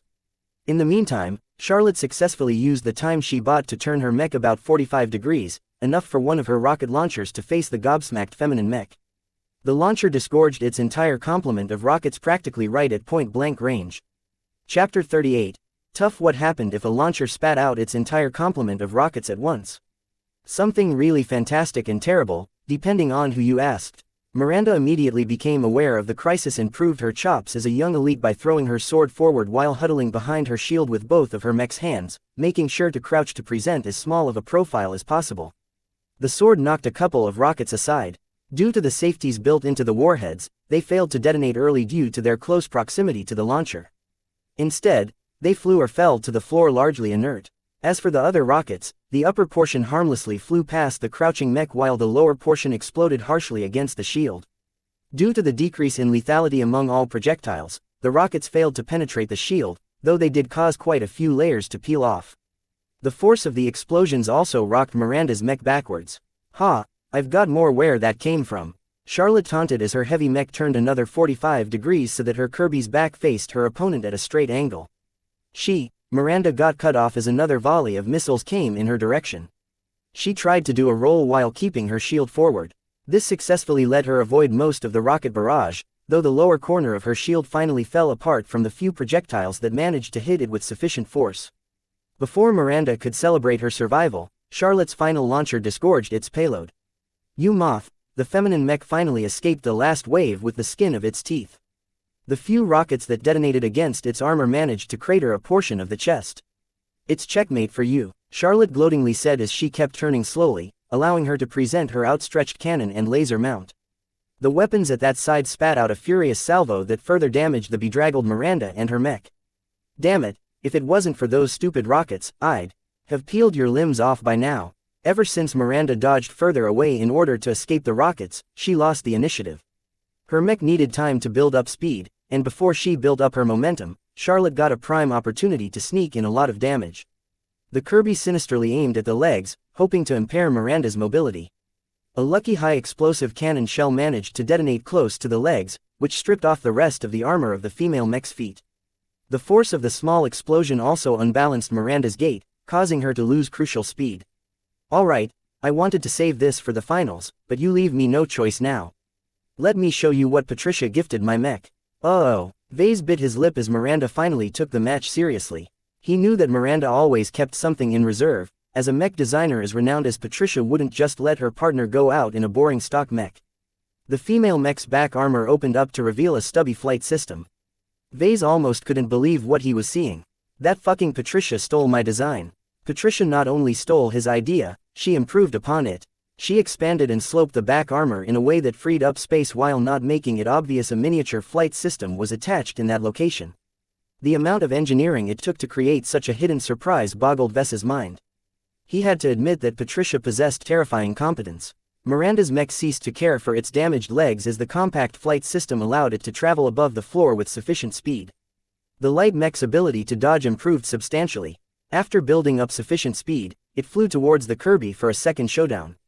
Charlotte gritted her teeth inside the cockpit. Her rear armor was burdened with empty rocket launchers.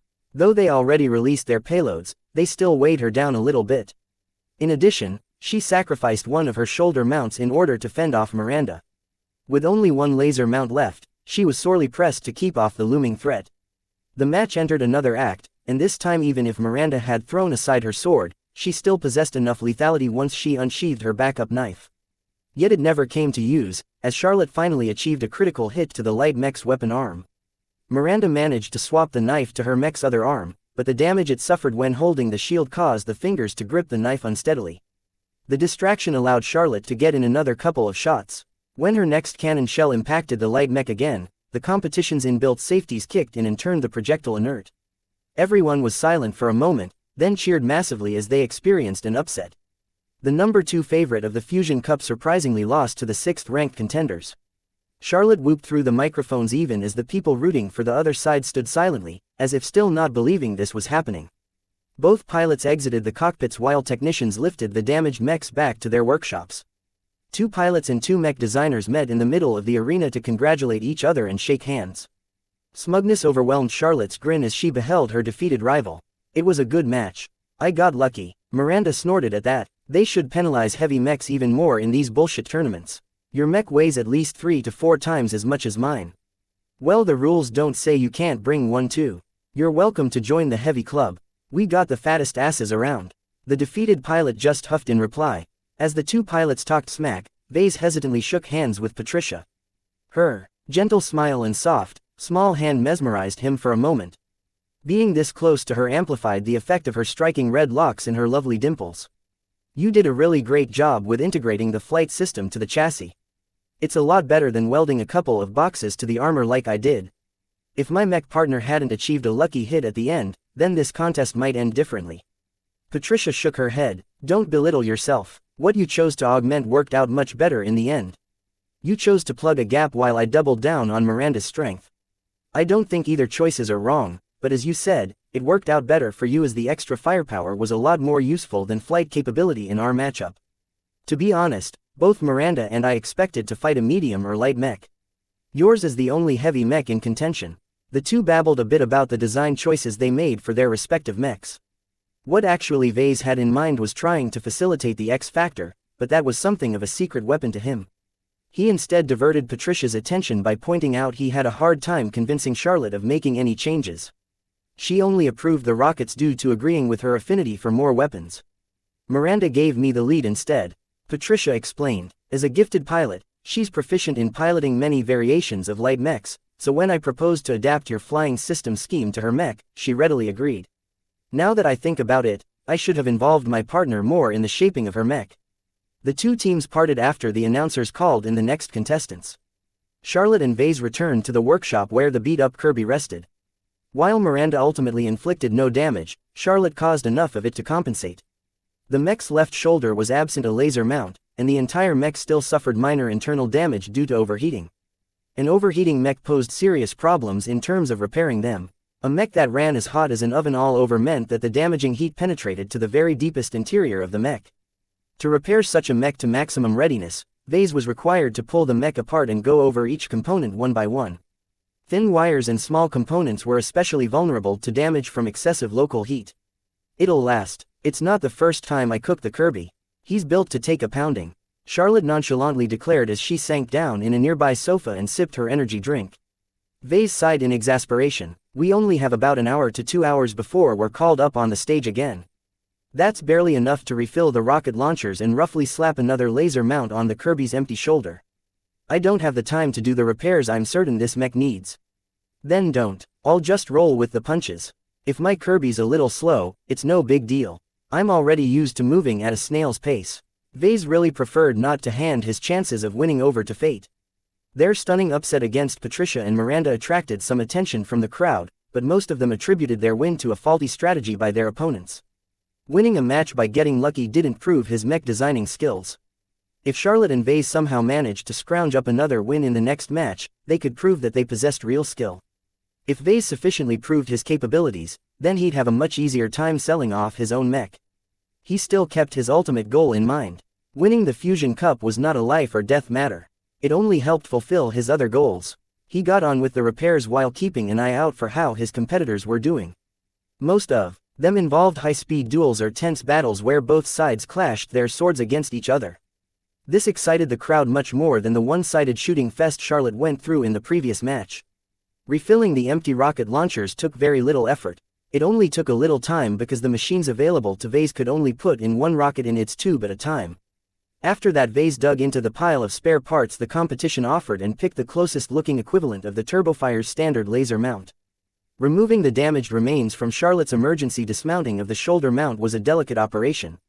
If Vase screwed up here, the new laser mount wouldn't fit in the standardized socket, which enabled the laser mount to link into the mech's targeting systems and draw power for its rotation. Luckily, the mech appeared to have been built for these kinds of actions, as Vase encountered no bumps into making the socket clean. After carefully attaching the laser mount, Vase spent some time making sure the mech's processors correctly adjusted its targeting system to the new mount.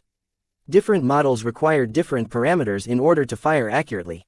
It didn't perform as well as the original model, but for a quick fix it did the job. Vase swept the moisture from his forehead as he finished the essential repairs.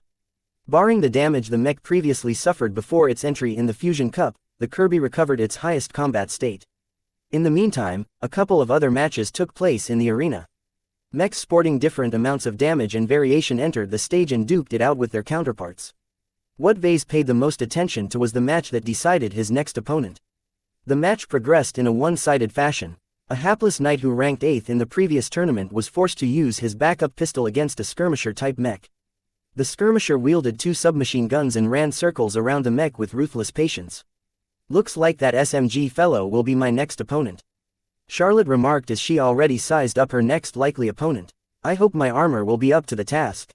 The skirmisher fell under the medium weight class but moved almost like a light mech. Vase checked the names of the participants and learned the skirmisher's pilot was called Alexander Steele. His mech designer was a fellow named Michael Dumont, who studied at a private institution based in a second-rate state. "This guy looks tricky." Unlike Patricia, who merely mastered the basics to the utmost level, Michael is more familiar with new advancements and better techniques. "I think Alexander is holding back the full potential of his mech. His current opponent isn't worth exposing his trump card." Charlotte's easy smile turned into a serious frown. She had reason to worry if Alexander's skirmisher possessed a hidden card. Normally, heavy gunners easily shredded skirmishers solely due to the difference in firepower and armor, but what if the skirmisher changed his weapon loadout? The submachine guns work great against knights because they can't catch up to you and don't possess enough firepower to compete at range. But that's obviously not going to work for you, Charlotte. She nodded at that realization. Unlike her own mech whose weapons were pretty much fixed, Alexander could just put down the SMGs and take a more appropriate weapon into battle, such as a heavy shield or an armor-piercing rifle. This flexibility was an intrinsic advantage all humanoid mechs with functional arms enjoyed. Vase paid attention to Alexander's mech. With his previous experience in optimizing the armor for the Caesar Augustus and Mark Antony, he recognized the mech battling it out. In the arena followed a completely different design philosophy. It looked lean, sleek and aerodynamic, as if it wanted to pursue speed much harder than a light mech. And in a major sense it mostly achieved such a result at the cost of limiting its onboard loadout of weapons. The mech lacked any indications of possessing wrist, shoulder or back-mounted weapon platforms. By the time Alexander achieved victory over his humiliated opponent, Vase knew he had very little time left to make some last-minute changes. Should he improve the Kirby's targeting system? Perhaps add a couple more armor plates to increase its bulk? He disliked falling into this guessing game. Every decision was plagued with an indeterminate fog. Did a choice lead to riches or ruin? Stop procrastinating, Vase. You're not even going on stage, yet you're sweating bullets. After taking a deep breath, Vase regained much of his composure. You're right, with the time we have left, I doubt I can make any substantial changes to your loadout. I'm going to work on refining the Kirby. I didn't say anything about keeping my Kirby barebones. You've done right by Kirby, and I appreciate it. You mech designer types aren't as stuffy and close-minded as everyone says you guys are. You're cool. Thanks. So what's your idea? Charlotte recovered her cheer and grinned deviously at him. Seeing as I'm going to face another speedy type, I'd like you to make the following tweaks. Chapter 39. Luck or skill. When Vase sent off the newly repaired and modified Kirby, his expression was mixed. The modification Charlotte suggested changed the Kirby in a way that hopefully would come as an unwelcome surprise to Alexander Steele. Michael Dumont must be thinking the same thing. The low-key fourth-ranked mech designer from the qualifications hadn't raised eyebrows like Patricia or Edwin, but he possessed real capabilities to make it this far. The skirmisher's smooth and practically undamaged form was a testament to his repair skills. The Kirby's heavy, burdened form stepped forward into the arena yet again. Its steps echoed the quiet arena as it beheld its opponent. The medium mech looked as spotless as ever, though it exchanged its twin submachine guns for double kite shields. Damn, this is ridiculous. Vase muttered to himself as his eyes widened at the ridiculous loadout. It wasn't unheard of for mechs to bring double shields to the battlefield. Two shields offered a great amount of protection against ranged damage. Knight-type mechs holding a defensive position often made for great defenders for their more vulnerable comrades if they carried two shields for maximum cover. Some savvy manufacturers even got in on the action by selling purpose-built tower shields that weighed like a brick but could withstand incredible punishment. That was why the notion that Alexander carried a pair of heavy shields for his swift and agile mech sounded ridiculous. Why give up his advantage in mobility to gain an average amount of durability? The shields may prove useful against the Kirby's guns, but their weight turned the skirmisher into a sitting duck, allowing Charlotte to pound Alexander into a pulp before he'd even reach his enemy. Could it be that Alexander is carrying another weapon? The timer counted down. Plenty of people in the audience took note of this match. Not only did it determine which team entered the finals, it also signified a battle between two unusually modified mechs. The crowd was beginning to come around to the idea behind the Fusion Cup. It not only tested a pilot's judgment and skill, it also involved his partner's craftiness. The mech designer's role might not be as flashy as the pilot's, but his every move affected the battlefield in a way that was no less influential. Vase feared Michael quite a bit for this reason. The man hid his competence well, for the skirmisher that he fixed up revealed no hints of what lurked beneath its spotless facade. 3, 2, 1, start. The match exploded into action as Charlotte fired all her guns without waiting to engage her targeting systems. Her manual aim proved sufficient as pretty much both of its explosive shells detonated squarely against the skirmisher's shields. Surprisingly, the shield held against the immense assaults. The lasers fired from the Kirby's shoulders merely splashed the shield's surface with ineffectual heat. The second volley of shells from the Kirby's arm cannons failed to deal any substantial damage to the sturdy shields. The skirmisher calmly stepped forward, leaning its posture square against the shields just before Charlotte fired. While the shields contributed much to the skirmisher's unyielding pace, Alexander's impeccable piloting skill made sure his mech maintained its balance. How can this? I don't even. Vase tried to parse the sight in front of him. The shields were able to withstand incredible punishment far beyond the materials provided by the organizers should be able to withstand. Are they cheating? In front of a crowd of millions? Likely not. Such blatant rule-breaking threw away all credibility for the young Tiger's exhibition.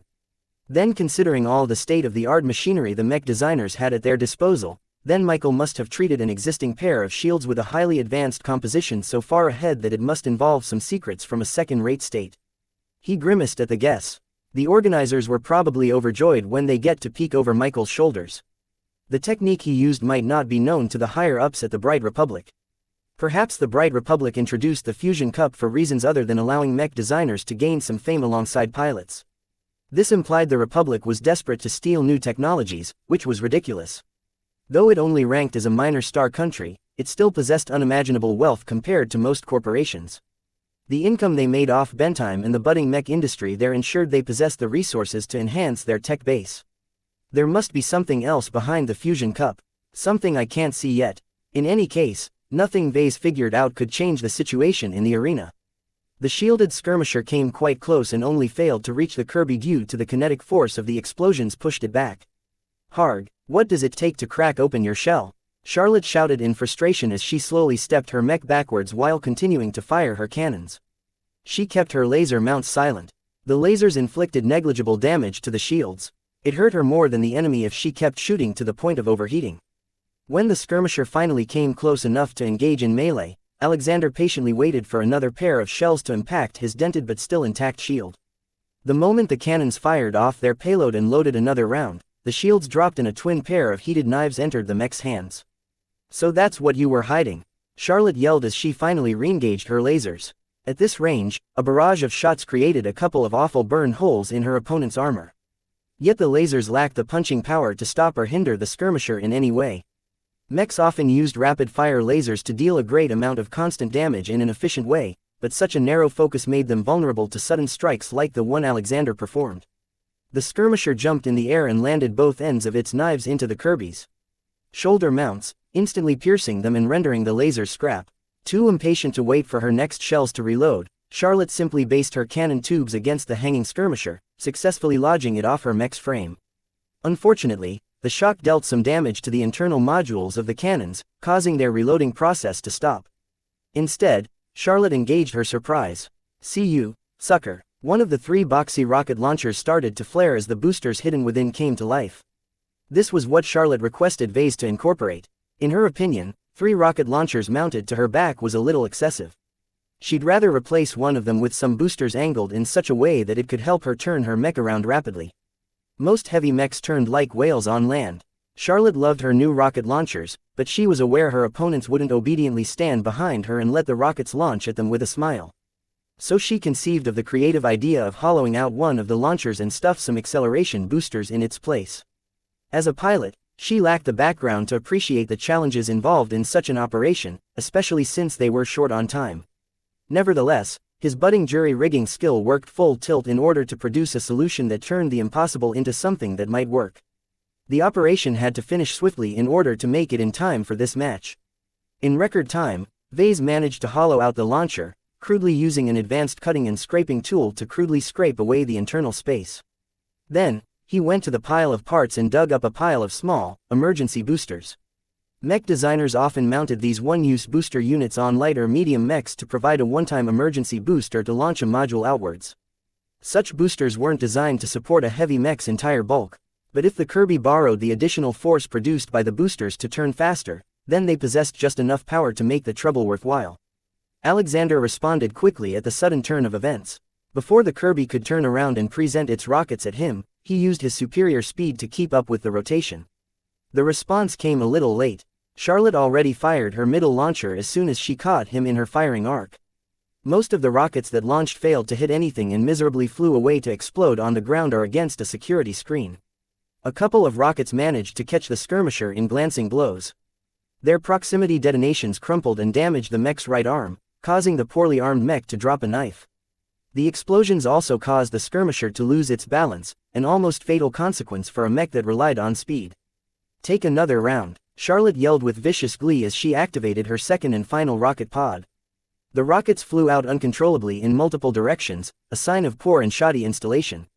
Nevertheless, the inherent spread of the rockets helped Charlotte cast her net wider, causing the skirmisher to get hit near its waist, buckling a few armor plates and disturbing the engines that rested nearby.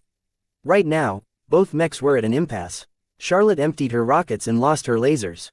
She re-engaged her cannon arms and prayed her mech could reload them as fast as possible. Alexander on the other hand lost an arm and got some damage onto its armor. While he hadn't suffered a fatal hit, his mech was dangerously off balance and out of position to attempt another attack. He had to get close. It took a bit of time, but Alexander's mech passed by Charlotte's still loading weapon tubes. With a lunging stab, he struck the Kirby's head, successfully damaging and disabling its main sensors. The sudden strike caused Charlotte to flinch, but she retained enough sense to kick out with one of the Kirby's heavy leg. The medium mech's legs took a glancing blow, crunching a side armor and damaging a couple of sensitive knee components. Alexander tried to command his mech to pull out its knife and stab the Kirby again, but his mech lost its balance for just a tiny moment due to the damage. After switching over to the Kirby's chest-mounted backup sensors, Charlotte aimed again with her freshly reloaded cannon arms. She shot her left cannon as soon as the barrel tracked her opponent. The weapon fired just as the skirmisher's knife sliced into one of the Kirby's armor gaps. Shit, the explosive shell failed to detonate due to impacting within its minimum safety range.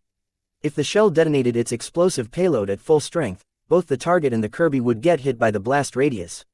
The Kirby's ammunition was significantly tuned down for this tournament, so the Kirby might have stayed safe, but the safety range remained unimpacted, which led to Charlotte's curse as she realized her mistake. The knife impacted the gap near the Kirby's left arm joint, which disabled the arm cannon. But before Alexander could pull out the weapon and retreat, Charlotte went berserk and knocked the Kirby's upper torso forward, causing it to fall in Alexander's direction. Still recovering from its previous attack, the skirmisher failed to disengage in time, causing it to get caught into the Kirby's falling momentum. No one spoke. Even Vase stood with his mouth wide open. Everyone just watched as the skirmisher comically tried to wriggle its remaining limbs underneath the Kirby's prodigious weight. It was like watching a tiny mouse scurry from underneath the paw of a cat. Nothing worked. Charlotte could just keep rocking the Kirby's weight against her opponent to crush it into a pancake. The winners are Charlotte Hoffmeister and Vase Larkinson. Their team has successfully advanced into the finals. An alarm went up as the referees activated several safeties. Thick robotic arms emerged from underneath the arena floor and lifted up the Kirby with difficulty. The people in charge obviously feared the Kirby might actually crush the thin medium mech's cockpit with its bulk. Vase couldn't blame them. The skirmisher looked as if it sacrificed even the armor around the cockpit to get it to move so fast. As the pilots exited their cockpits, they all met at the center of the arena to shake each other's hands. "Congratulations on your win," Alexander haplessly said as he shook Charlotte's hand. "You caught me good with that fall. It would be reckless suicide to pull off such a stunt in a real battlefield, but in a duel situation I guess it worked out very well for you." Charlotte huffed at the excuse. "If it were up to me, those shells would have shredded your mech.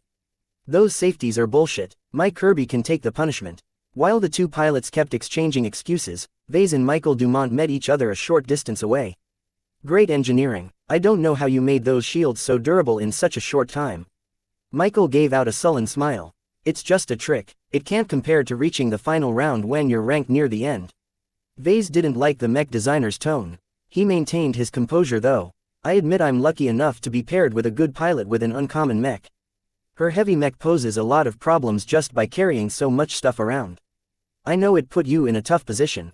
The modesty only soured Michael's expression even further. "If this year's mech design competition hadn't switched to this bullshit Fusion Cup, then you'd be congratulating me. You're right in that you got lucky, punk. Your team beat mine fair and square, but if it came down to a showdown between just you and me, then I'd wipe the floor with you 99 times out of 100. If Vase wasn't aware that quite a number of recorders were pointed in his direction, then he'd give the prick a piece of his mind. Instead, he kept up his smile and straight up turned his back at Michael, signaling that the conversation was over as far as he was concerned. "You should gracefully resign now while you can." Michael gave his parting shot. "Don't think you can overcome Edwin McKinney. He gained the qualifications to study in the new Rubarth Empire for a reason. You can't imagine the depth of his knowledge." "Fair enough." The Kirby looked awfully wrecked, having lost both of its shoulder-mounted lasers while getting one of its arm cannons disabled as well. More troubling, the Kirby's abrupt fall at the end of the match left repercussions in the mech's internals. Mechs simply weren't built to fall like that with all their weight shifted into another direction.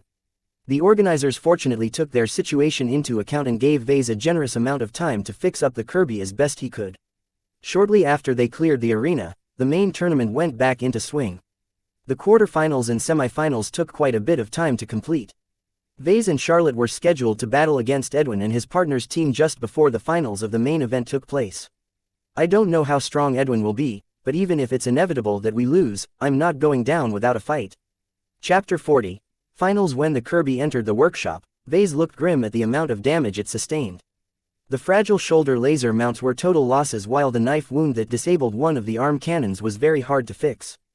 In addition, the overheating damage from the first match still plagued the mech's internals, in addition to the abrupt fall that certainly knocked a few things loose. All in all, the Kirby could be fixed in a week.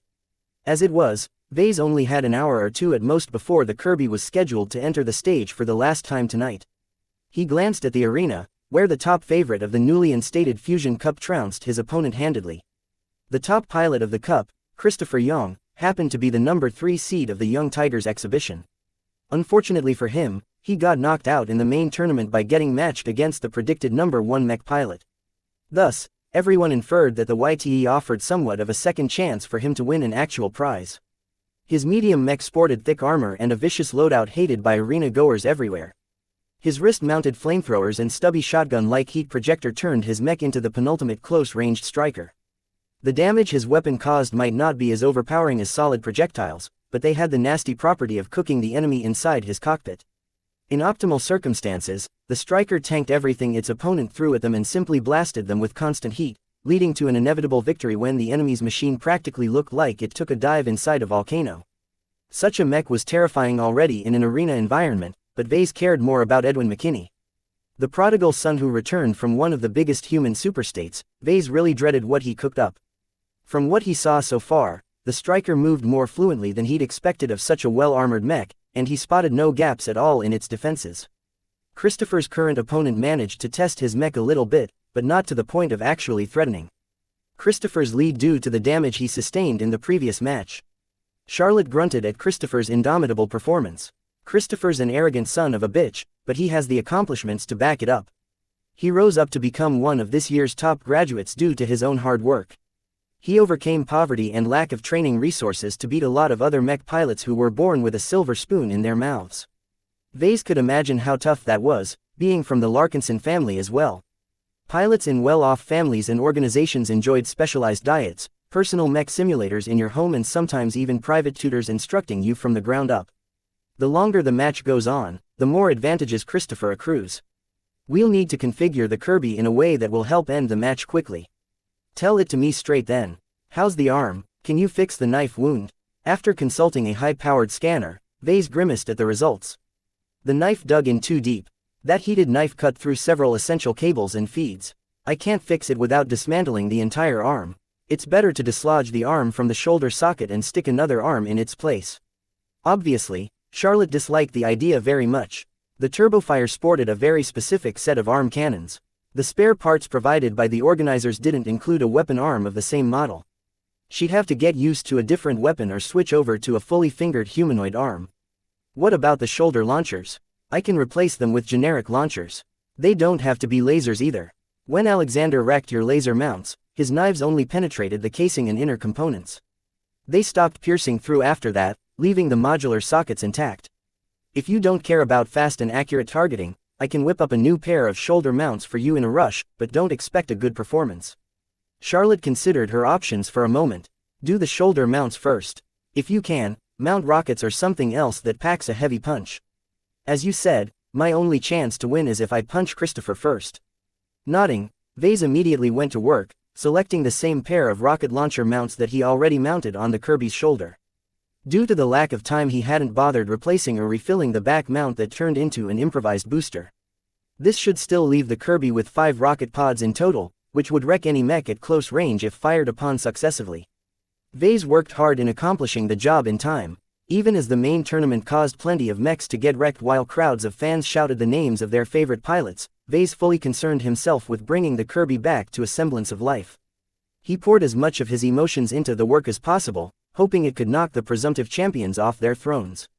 What resulted from his hour-long frenzied tinkering was a heavy mech with 2 crude shoulder-mounted rocket launchers affixed to its shoulders. Unlike the streamlined laser mounts, the boxy, oversized rocket pods weighed the Kirby down significantly more. Together with the pods affixed to its back, the Kirby was dangerously top-heavy in its weight distribution. I can't do anything about the balance, Vase warned Charlotte as he moved on to working on replacing the arm. You'll have to move carefully and never let yourself get tipped over. Right, I'll keep that in mind. The work on the arm proceeded even faster and shoddier than Vase thought. He practically ripped the damaged cannon arm from the Kirby's shoulder socket, rendering it even more damaged, but Vase hardly cared at the moment. He inspected the socket and hastily removed whatever debris remained. Then, he picked up a generic heavy mech arm from the pile of parts and hastily installed it in the empty shoulder cavity. Even as the semifinals of the main tournament started to wrap up, Vase hastily connected all the necessary cables without testing them to make sure they properly exchanged information and power to the empty arm. He skipped the fine-tuning and calibration of the arm entirely, which was a big taboo in his profession. An arm that wasn't tuned right felt like a crude prosthetic to a mech pilot. The responsiveness of the arm suffered greatly, but it couldn't be helped. The competition pushed Vase into cutting pretty much every corner he could find. The announcer already got ready to warm the crowd up as Vase asked Charlotte what weapon she wanted to wield for her new arm. And now, get ready for the final round of the Fusion Cup. Who will win the grand prize? Will it be the twin stars of the Bright Republic, the mighty Christopher Young and the genius Edwin McKinney? Or will the underdogs Charlotte Hoffmeister and Vase Larkinson triumph once again with Lady Luck by their side? Granted, Vase could give the announcer a prize for adeptly making the finals sound dead even.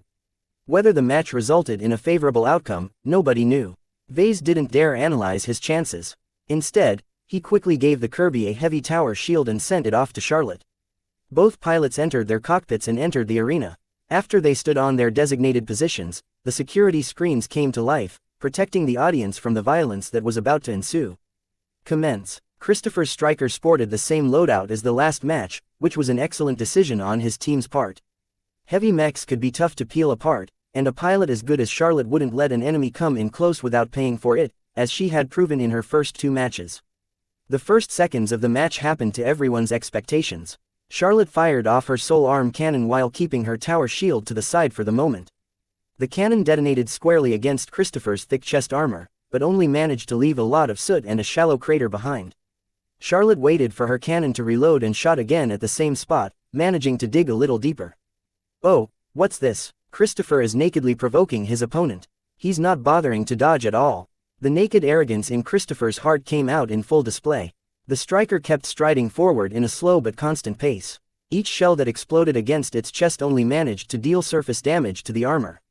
The internals remained entirely unaffected.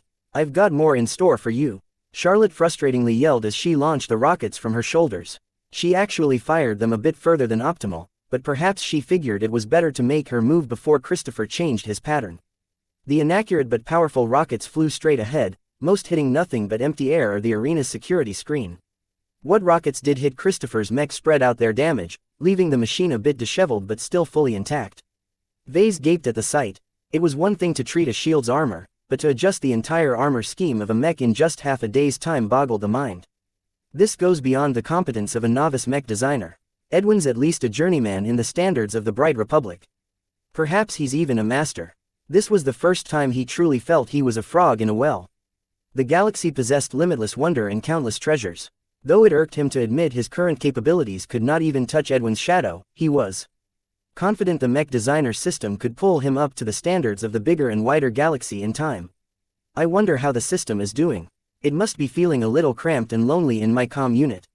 Though Bentime welcomed every visitor with a smile, Vase was under no illusion that much of his actions were monitored. Perhaps he might not warrant personal attention from an actual human, but he was sure there were dozens or hundreds of automated programs tracking him from cameras, microphones and countless other sensors. Only in the safety of his workshop where he meticulously controlled his own workspace did he truly feel safe in activating the system. Keeping my system locked in my comm unit is tempting fate. I should try and find a better solution to house the system once this ordeal is over. In any case, Christopher reached his optimal range.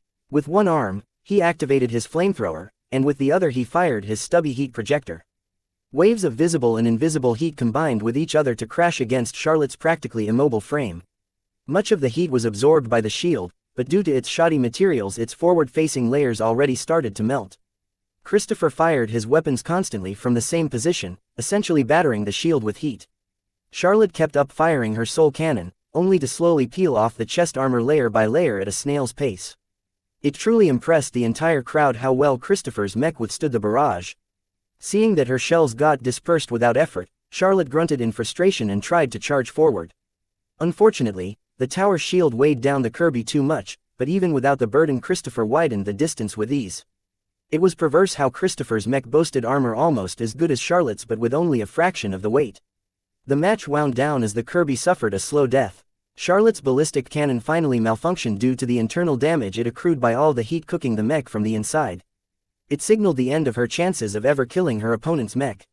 And we have a winner. The crowning champions of the Fusion Cup are Christopher Young and Edwin McKinney. Congratulations to Larkinson and Hoffmeister for putting up a valiant struggle. Please give it up for our hometown boy and girl. Perhaps admitting that this competition's balance was grossly out of whack, the audience clapped appreciatively at Vase and Charlotte's efforts to fight to the very end. Somehow, Vase felt most of his frustrations fade away. He got over the unfairness of competing against a prodigy who studied at an elite institution and using his advanced knowledge to his advantage. Second place is good enough, especially since I never intended to compete to the very top in the first place. From all the attention placed on him, Vase felt optimistic he could find a customer in the crowd. While Edwin proved his overwhelming dominance in the local mech scene, he was too unapproachable. Everyone could guess he was meant for greater things. As someone who never left the Republic in his entire lifetime, Vase put up a respectable fight, overcoming two opponents with luck and skill. Well, mostly skill. You didn't get to reach the finals if you lacked the qualifications to work as a proper mech designer. As the two teams met in the middle to shake each other's hands, the organizers set up an impromptu podium nearby. They waited for the announcer to finish his spiel so that they could accept their awards. So, can you give me a hint on how you made Christopher's mech so durable? The elite mech designer peered his eyes at Vase as if he was an unworthy bug. Okay, so you don't want to talk, hee. Vase awkwardly remarked, and discreetly pulled back. In contrast to his frosty conversation, his partner had an amiable conversation with Christopher. The young man wore a friendly smile as he explained the decisions he took in the battle, not that it required much effort on his part due to the overwhelming superiority of his mech. The announcer first awarded the third place to the team that lost to Vase and Charlotte in the second round. Though Alexander and Michael's mech had been crushed by the Kirby's incredible weight, the operational capability of the mech remained intact, if a bit battered. Their opponents for the third place had lost against Christopher's devastating heat armament, which meant pretty much the entire mech was half fried from the incredible heat. Repairing such damage when it spread out to the entire mech was a nightmare, and Vase didn't begrudge the mech designer for losing. Michael Dumont did a decent job fixing up Alexander's skirmisher to the point where it could wield a rifle. And now for the winners of the silver medallion. Please welcome our young talents Vase Larkinson and Charlotte Hoffmeister. A much louder applause met the two young graduates as they ascended the podium and accepted the silver medallion from the floating cases in front of them. With smiles plastered to their faces, they both waved cheerfully at the crowd. Vase found it wasn't bad being appreciated for once. The celebration truly affected his mood for the better. In addition to receiving a commemorative medal to the first ever Fusion Cup held in the Republic, our two winners will also receive a cash prize of 200,000 credits each, along with preferable treatment akin to veteran status by the Bright Republic. The cash prize was a nice surprise, but it was a drop in the bucket considering the immense cost of business Vase had to deal with. It also clearly dwarfed the prize money of last year's mech design competition. What surprised him was that the Republic actually handed out preferable treatment to the two of them. Even Charlotte perked up significantly when she heard the words. Normally, only the champions of Young Tiger's exhibition enjoyed preferable treatment. Damn, so I can strut around like a veteran now? She dreamingly asked. Veterans and other notables enjoyed many small benefits as payment for their many years of service. Ha, every one of my classmates will have to give me the right of way. I can be among the first passengers to board a transit ship. I even get to pimp my mech if I enter the mech corps this year. Vase cared little for such social courtesies. What he cared about more was that preferable treatment entitled him to looser regulations and more favorable treatment by the government in matters such as applying for permits or the right to manufacture live ammunition. Though Vase wasn't about to run up to Cloudy Curtain's planetary government right now, he kept the details in mind for when he might need to expand his operations in the future. Naturally, Vase wasn't actually a veteran, having contributed nothing to the Republic's defense. While the special treatment might impress the Hicks, the more distinguished people in the audience were hardly impressed. Any little bit helps, Vase muttered to himself as he already scanned the audience for a potential customer. I don't believe no one's impressed by my work. His real struggle started now. With only half a month left before the bank demanded their 5 million credit interest payment, Vase had to find a market for his mech. The Mark Antony wasn't going to sell by itself. Chapter 41. Sale. As the Fusion Cup came at an end, Vase and Charlotte stood at the side of the arena. Despite their exalted status as second-place winners, hardly anyone paid attention to the two.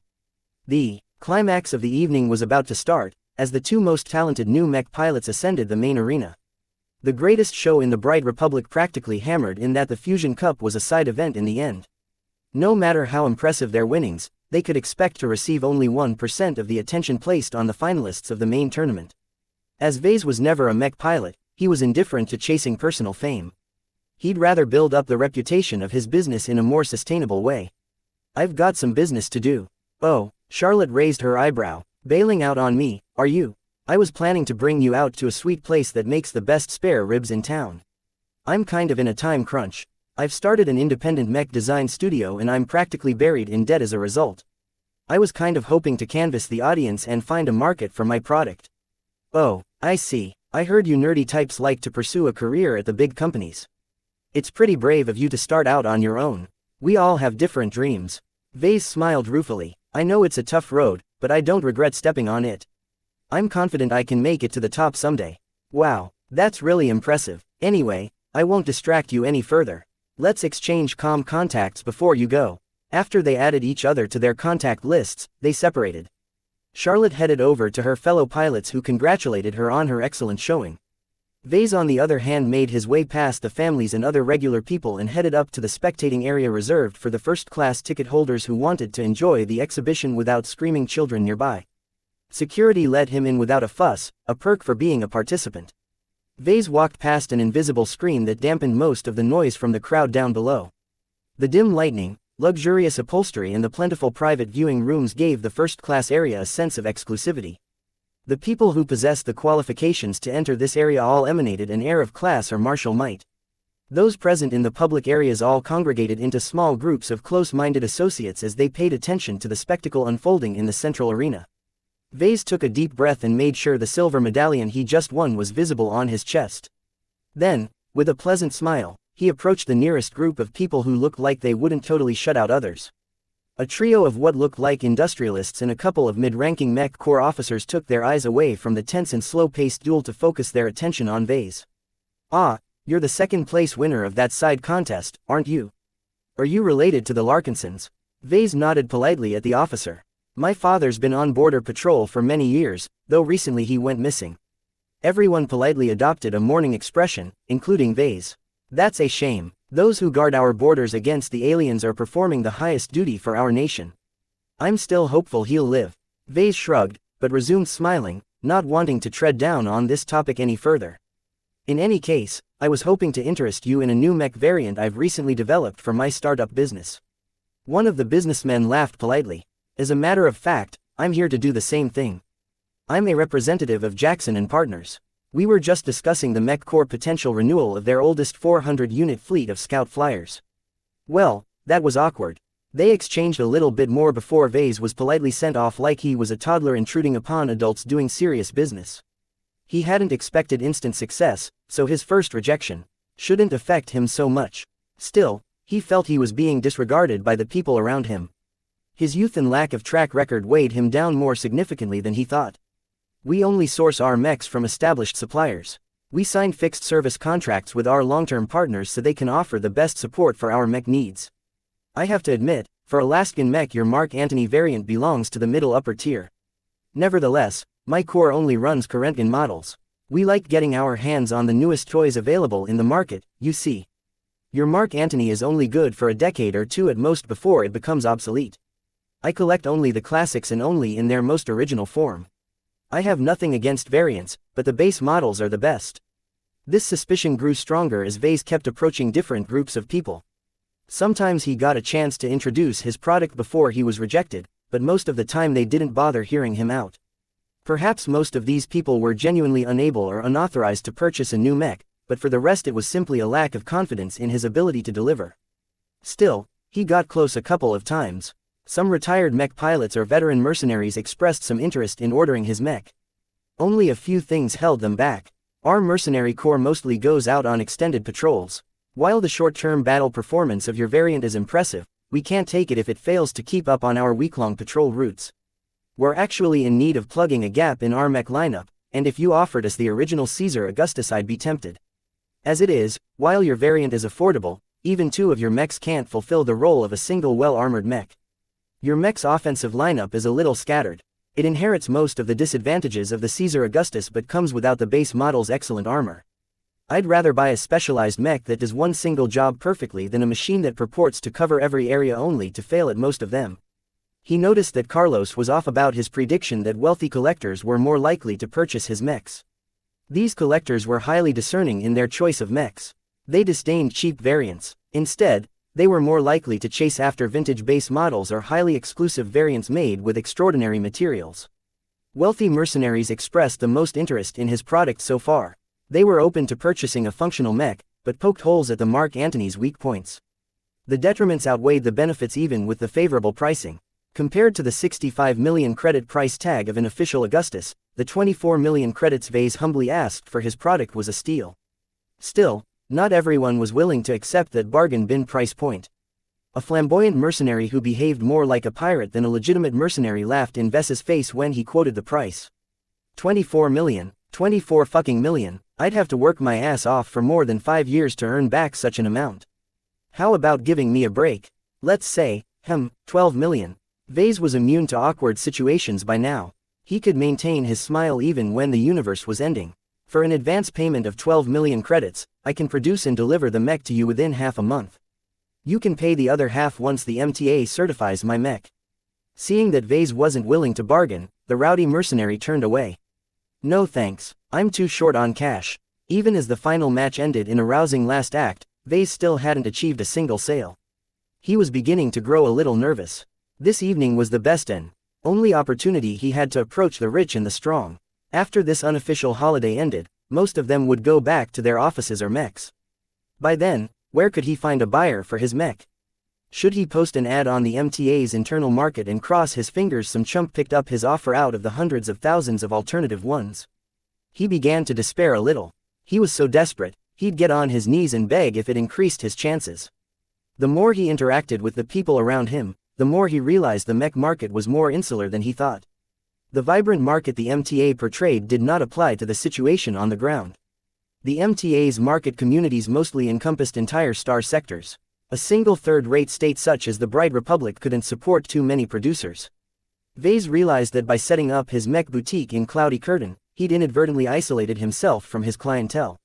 A quiet environment, lack of competitors and favorable taxes meant nothing if Vase was unable to earn any form of revenue in the coming weeks. He lacked too many things. Though he had a tenuous connection to the Larkinson family, they wouldn't go out on a limb to subsidize his business nor purchase his first mech.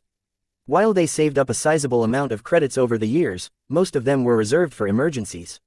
Using them to save a failed business was not in the family's collective interests. Without the support of any substantial influence, Vase was like a boat trapped in the middle of sea.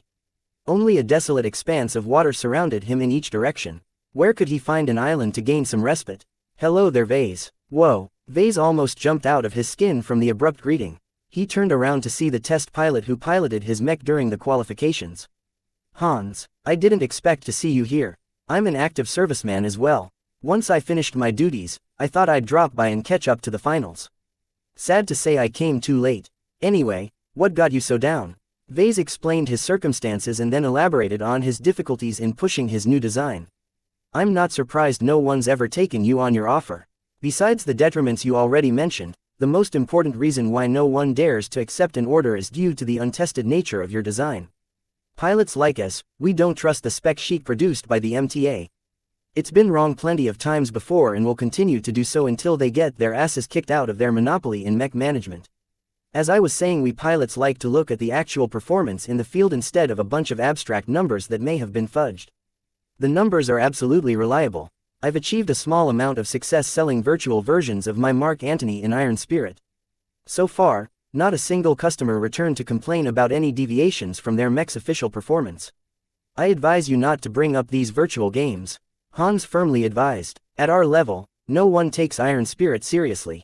The inaccuracy and deviance from actual piloting is more pronounced at the higher ranks of the game. It takes a lot of effort to adjust to two different environments, so most older mech pilots don't bother maintaining an active presence in Iron Spirit. What about you, then? You did a great job piloting my Drake through the gauntlet. Are you interested in a purchase? The test pilot shook his head. I don't earn enough to afford a personal mech, and since I test out new designs as a job, I don't pilot a fixed mech when I'm at work. Vase received another disappointment. If even a mech pilot as friendly as Hans refused to buy his mech, then his chances of convincing other pilots was practically nil. I might know someone who could be persuaded to take a leap at your design. Hans added as he saw the crushed response in the young man. I'll do you a favor and introduce him to you. Whether you manage to close a deal with him will depend on your own efforts. A chance is all I ask for. I'm grateful for any assistance you provide. Hans leisurely led Vase through the crowd of spectators paying attention to the elaborate award ceremony. The Young Tigers exhibition was specifically organized by the Republic to glorify young heroes, so a lot of fanfare accompanied the awarding of prizes. Once they arrived at the door of a private room, Hans knocked at it with a peculiar rhythm. A beep sounded out as the lock disengaged. As they entered the box, Vase saw that almost nobody occupied the chairs and couches. Only the grandest seat supported a person. The man who sat on the chair looked like an old, gray-haired veteran that emanated the same vibe as his grandfather. Even from the entrance, Vase could feel the man was more than just an average veteran. Ah, Captain Rodello, nice to see you again. I see you've brought a guest. Colonel, this is Vase Larkinson, the runner-up of the Fusion Cup. Vase, this is Colonel Aries Huntington. The retired colonel snorted at that. So the brat won a medal and a couple of perks. That's not a big deal compared to the young warriors on stage right now. He's not a pilot and I'm not here to bring him into your club. I just thought that since you have so much free time on your hands, you might be interested in what Vase is selling. Oh, the colonel took a closer look at Vase, actually taking him seriously this time. So what is it that demands my attention? It better be good. Knowing that he arrived at the best opportunity he could ever get this night, Vase adopted a professional tone and explained the capabilities of his mech. Huntington's expression remained carefully neutral as Vase elaborated on all the good and some of the not-so-good points of his mech. Perhaps revealing his own shortcomings wasn't the best idea, but he didn't want to risk getting blamed by the old man if he somehow caught on. Nevertheless, the colonel let him speak. Please like and follow the Cultivation Audiobooks channel until he came at the end where he quoted his price. Quote. And so for the total package, with just 24 million bright credits, it's yours. After paying an advance payment of half the price, I'll get to work on the mech as soon as I get back to my workshop. I'll have it ready for you within 2 weeks. Aries grumbled a bit to himself as he stroked his chin. Vase could tell he was wavering, but he couldn't determine what held the old man back from making the jump. Was it the armor? The lack of specialties? No, the old man finally replied after several minutes of consideration. You make for a compelling case, but it's not what I need right now. Vase was devastated. He got so close to making a sale. Why did Aries turn away from his offer? The colonel insensitively waved them away. Captain Rodello, this was a nice distraction, but don't bring anyone irrelevant to me again. The two of you can go bother someone else now. I won't see you out. Goodbye. Chapter 42. Broker Hans embarrassingly led Vase away from the private room. Sorry about that, I thought he'd be more respectful. I've faced plenty of rejection before. It doesn't bother me to get turned away again. Although he said this, Vase sighed with disappointment. I'm in an extremely difficult position if I can't find a customer for my mech. They both stayed silent for a moment before Hans thought up another idea. Why not enlist the services of a broker? I've already thought of it, he replied, but I need a large influx of cash within 2 weeks. If the broker takes his cut, I'm not sure I'm able to pay the bills that are due very soon. Oh, relax. I know a woman who might cut a deal with you. Anything's negotiable. You should really think about it since brokers know their clients best. Hans had a point. Many small-scale mech designers often relied on specialized brokers and dealers to manage their sales and customer support. These crafty salespeople spent a lot of effort building up a network of customers and other contacts. They trained their bargaining and negotiation skills to a terrifying level. To be fair, despite the substantial cut they took with each successful sale, they were an indispensable part of the mech industry. That was why Vase allowed Hans to lead him all the way to the center, where a large crowd of well-dressed men exchanged their opinions about their favorite pilots of today's event. Marcella Bollinger, over here. Oh hey Hans. A pudgy, dark-haired woman greeted the test pilot with a hug. How's work? Same old, same old. I'm not here to talk about my work. I'd like you to introduce you to an interesting fellow I met today. The woman raised her eyebrow and took an appraising look at Vase. You're the Larkinson mech designer, aren't you? My, you're quite the big young man now. How's fame treating you? Not well since it isn't of much use in my current situation. Vase shook his head. He found the woman to be more approachable than he thought. Hans told me that you're a mech broker. It happens that I have a new mech variant that I'd like to sell. Ah, So it's business this time, Marcella's smile turned a little predatory. On account of Hans, I'll hear you out. Let's bring you somewhere quiet first. As they entered an empty private room, Marcella took a seat at a couch and patted her side. Take a seat, young man. Don't worry, I don't bite. Sitting so close to Marcella discomforted Vase. Marcella's stocky frame underneath her prim and formal business suit hinted at a military or mercenary background.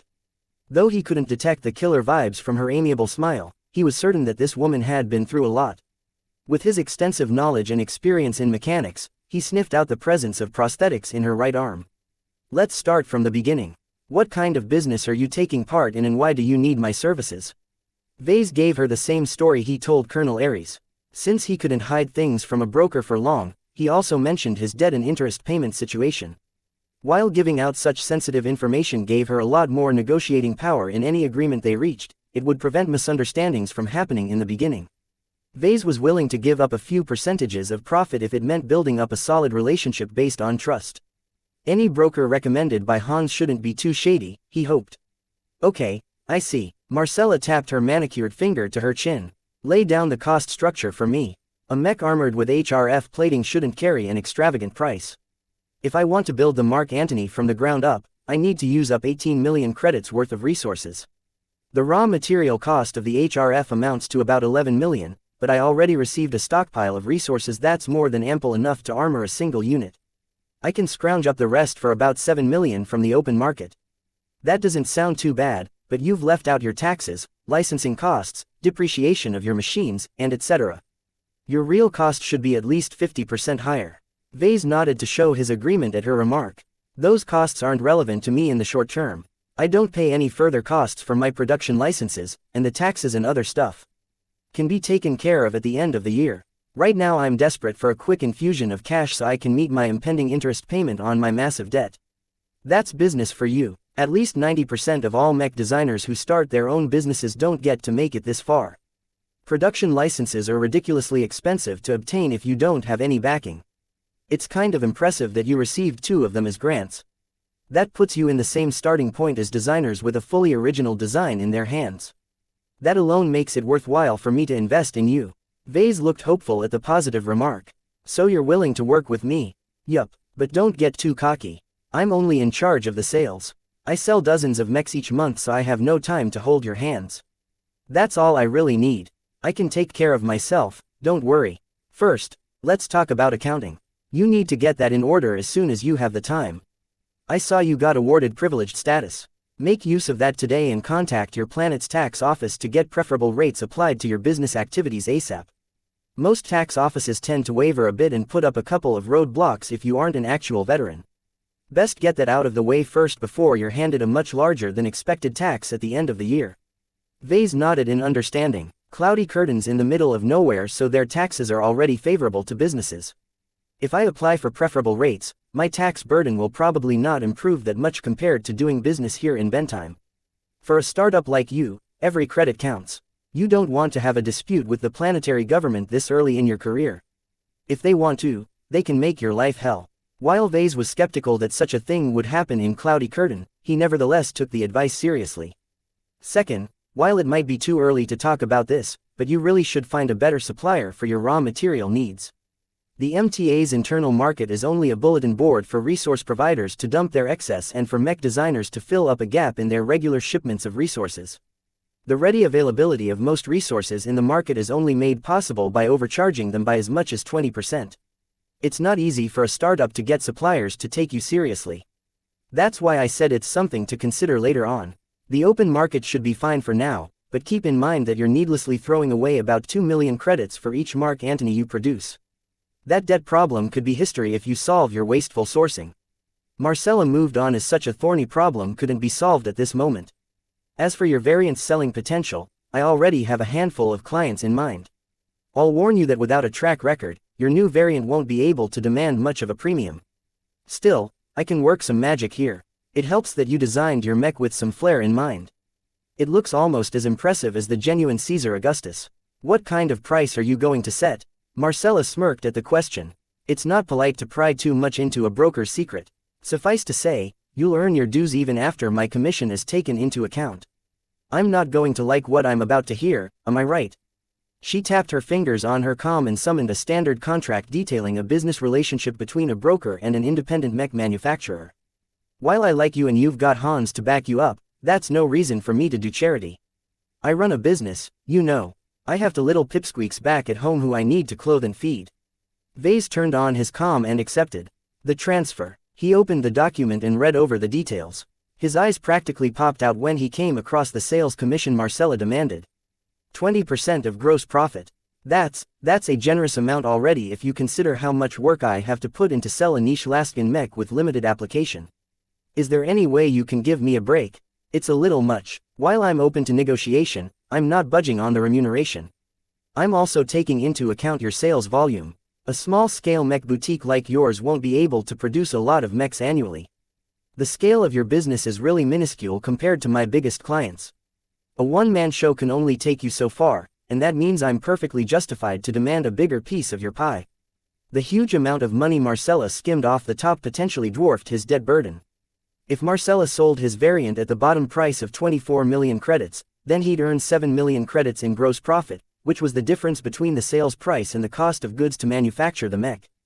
20% of 7 million credits amounted to 1.4 million credits. If Marcella sold 3 more mechs, then she'd earn more than the bank. Hans, who stood quietly against the wall, gave out his opinion. 20% is harsh, but you can expect Marcella to treat you fairly.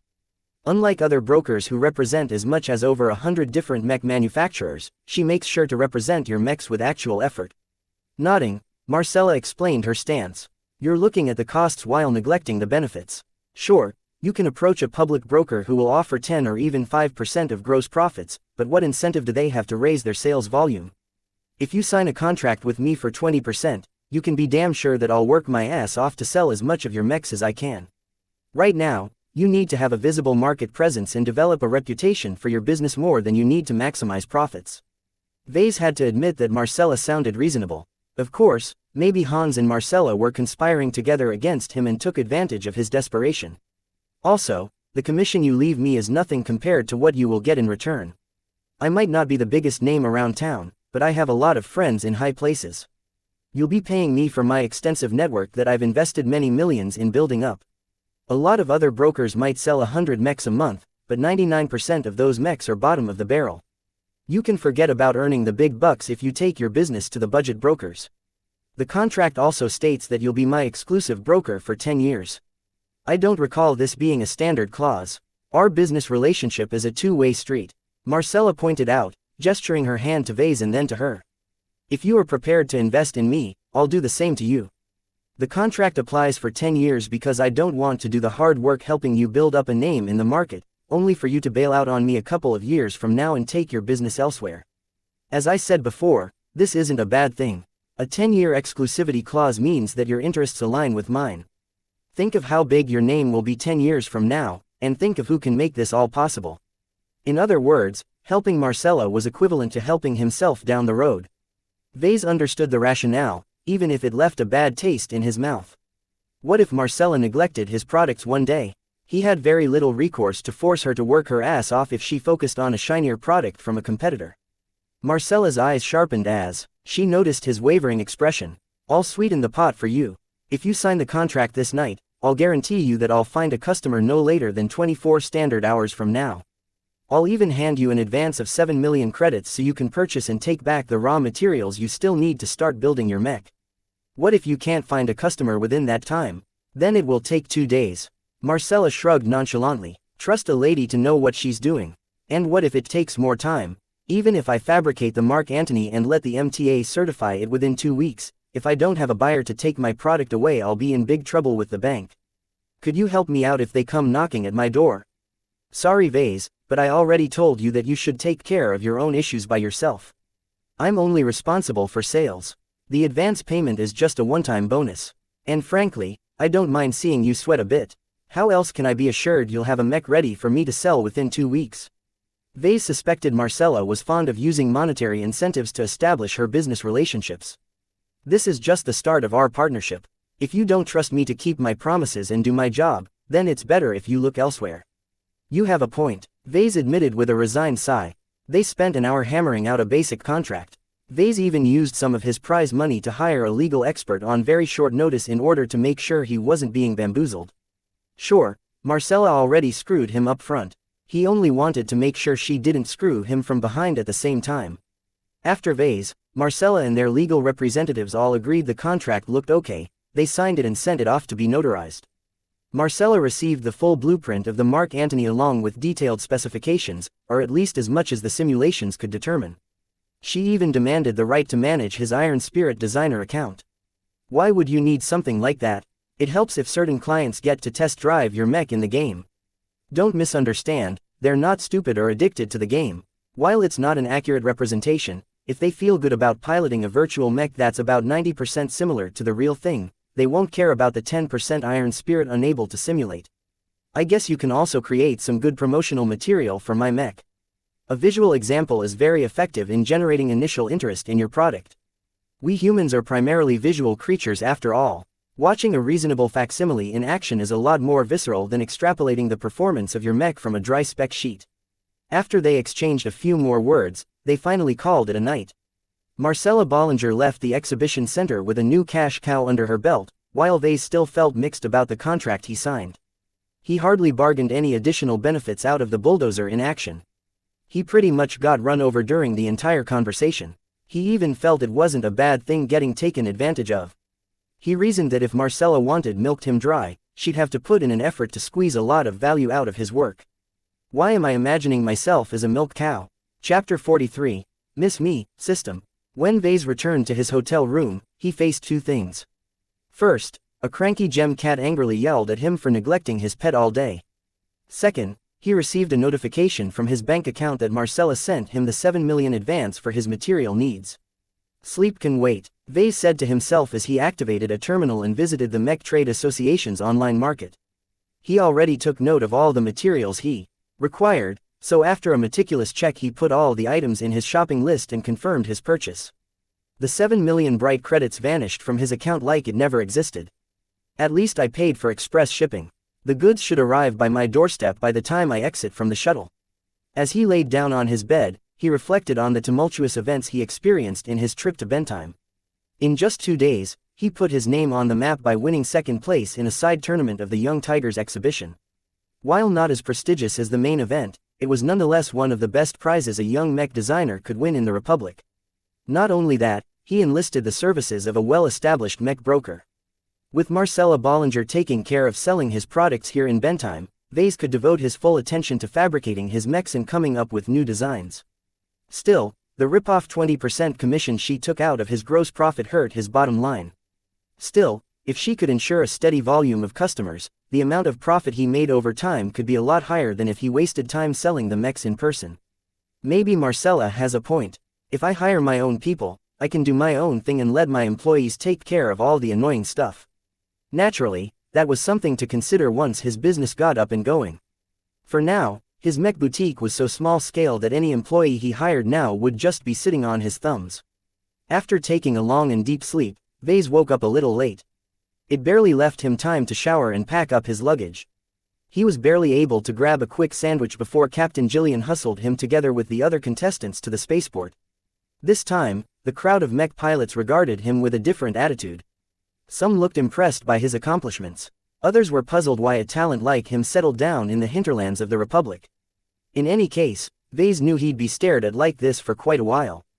Of all the graduates who participated in the YTE, only he achieved the best results. The next best pilot only barely managed to scrape into the top 50.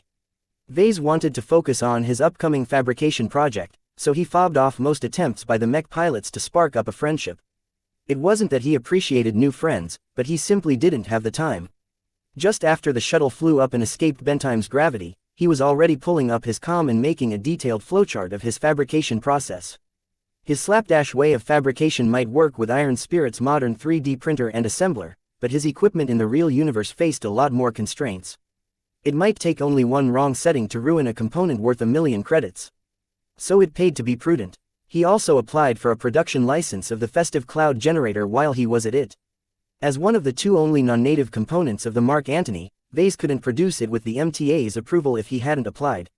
Fortunately, as the component was more of a joke than anything else, Vase only had to part with 100,000 credits to get a 10-year production license for the decorative part. His cash reserves instantly halved.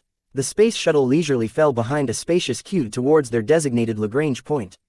The heavy traffic to and from Bentheim caused these Lagrange points to be congested, though that was only a relative term considering the vastness of space. Still, only a limited amount of ships were able to depart at the same time without disturbing the local spacetime too much, so each ship had to queue up and wait in line. When their turn finally came, everyone paused what they were doing and prepared for the FTL transition. The shuttle vibrated a little before the green light was given. No problems occurred when the passenger shuttle engaged its FTL drive. The return trip took longer to arrive back at Cloudy Curtain. Bentheim's favorable gravity currents allowed all ships traveling towards the port system to cut back on their traveling time. It provided no advantages when ships departed the system and traveled to a non-port system. Thus, it took about 1.5 very precious days off his timetable when the shuttle finally arrived at the edge of Cloudy Curtain's star system. The slow, in-system burn from the edge of the system to its interior took up some time as well. Everyone else just relaxed and ate their provided meals, visited the toilets or leaned back their seats in order to take a nap. Only Vase was fidgeting while working on his planning.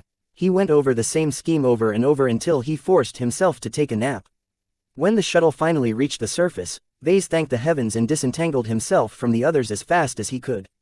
With only a hasty goodbye to Captain Gillian, Vase ordered a priority taxi and zipped back to the outskirts where his workshop beckoned him home. Home sweet home, Vase said with relief. Lucky echoed his thoughts as he scurried all the way back to his favorite perch on his couch. Let's see if they delivered the goods already. Vase spent a substantial amount of credits fast-tracking his material goods shipments from Bentheim directly to Cloudy Curtain. When he exited into his backyard and entered the cordoned-off area meant for aerial deliveries, he encountered 5 stacks of freshly containers. As he personally opened each container and confirmed its contents, he smiled for the first time in days. I've got everything I need now to begin fabrication. Marcella even sent him a brief message when he was still on the shuttle. She believed she found a customer for his variant, but the negotiations dragged on.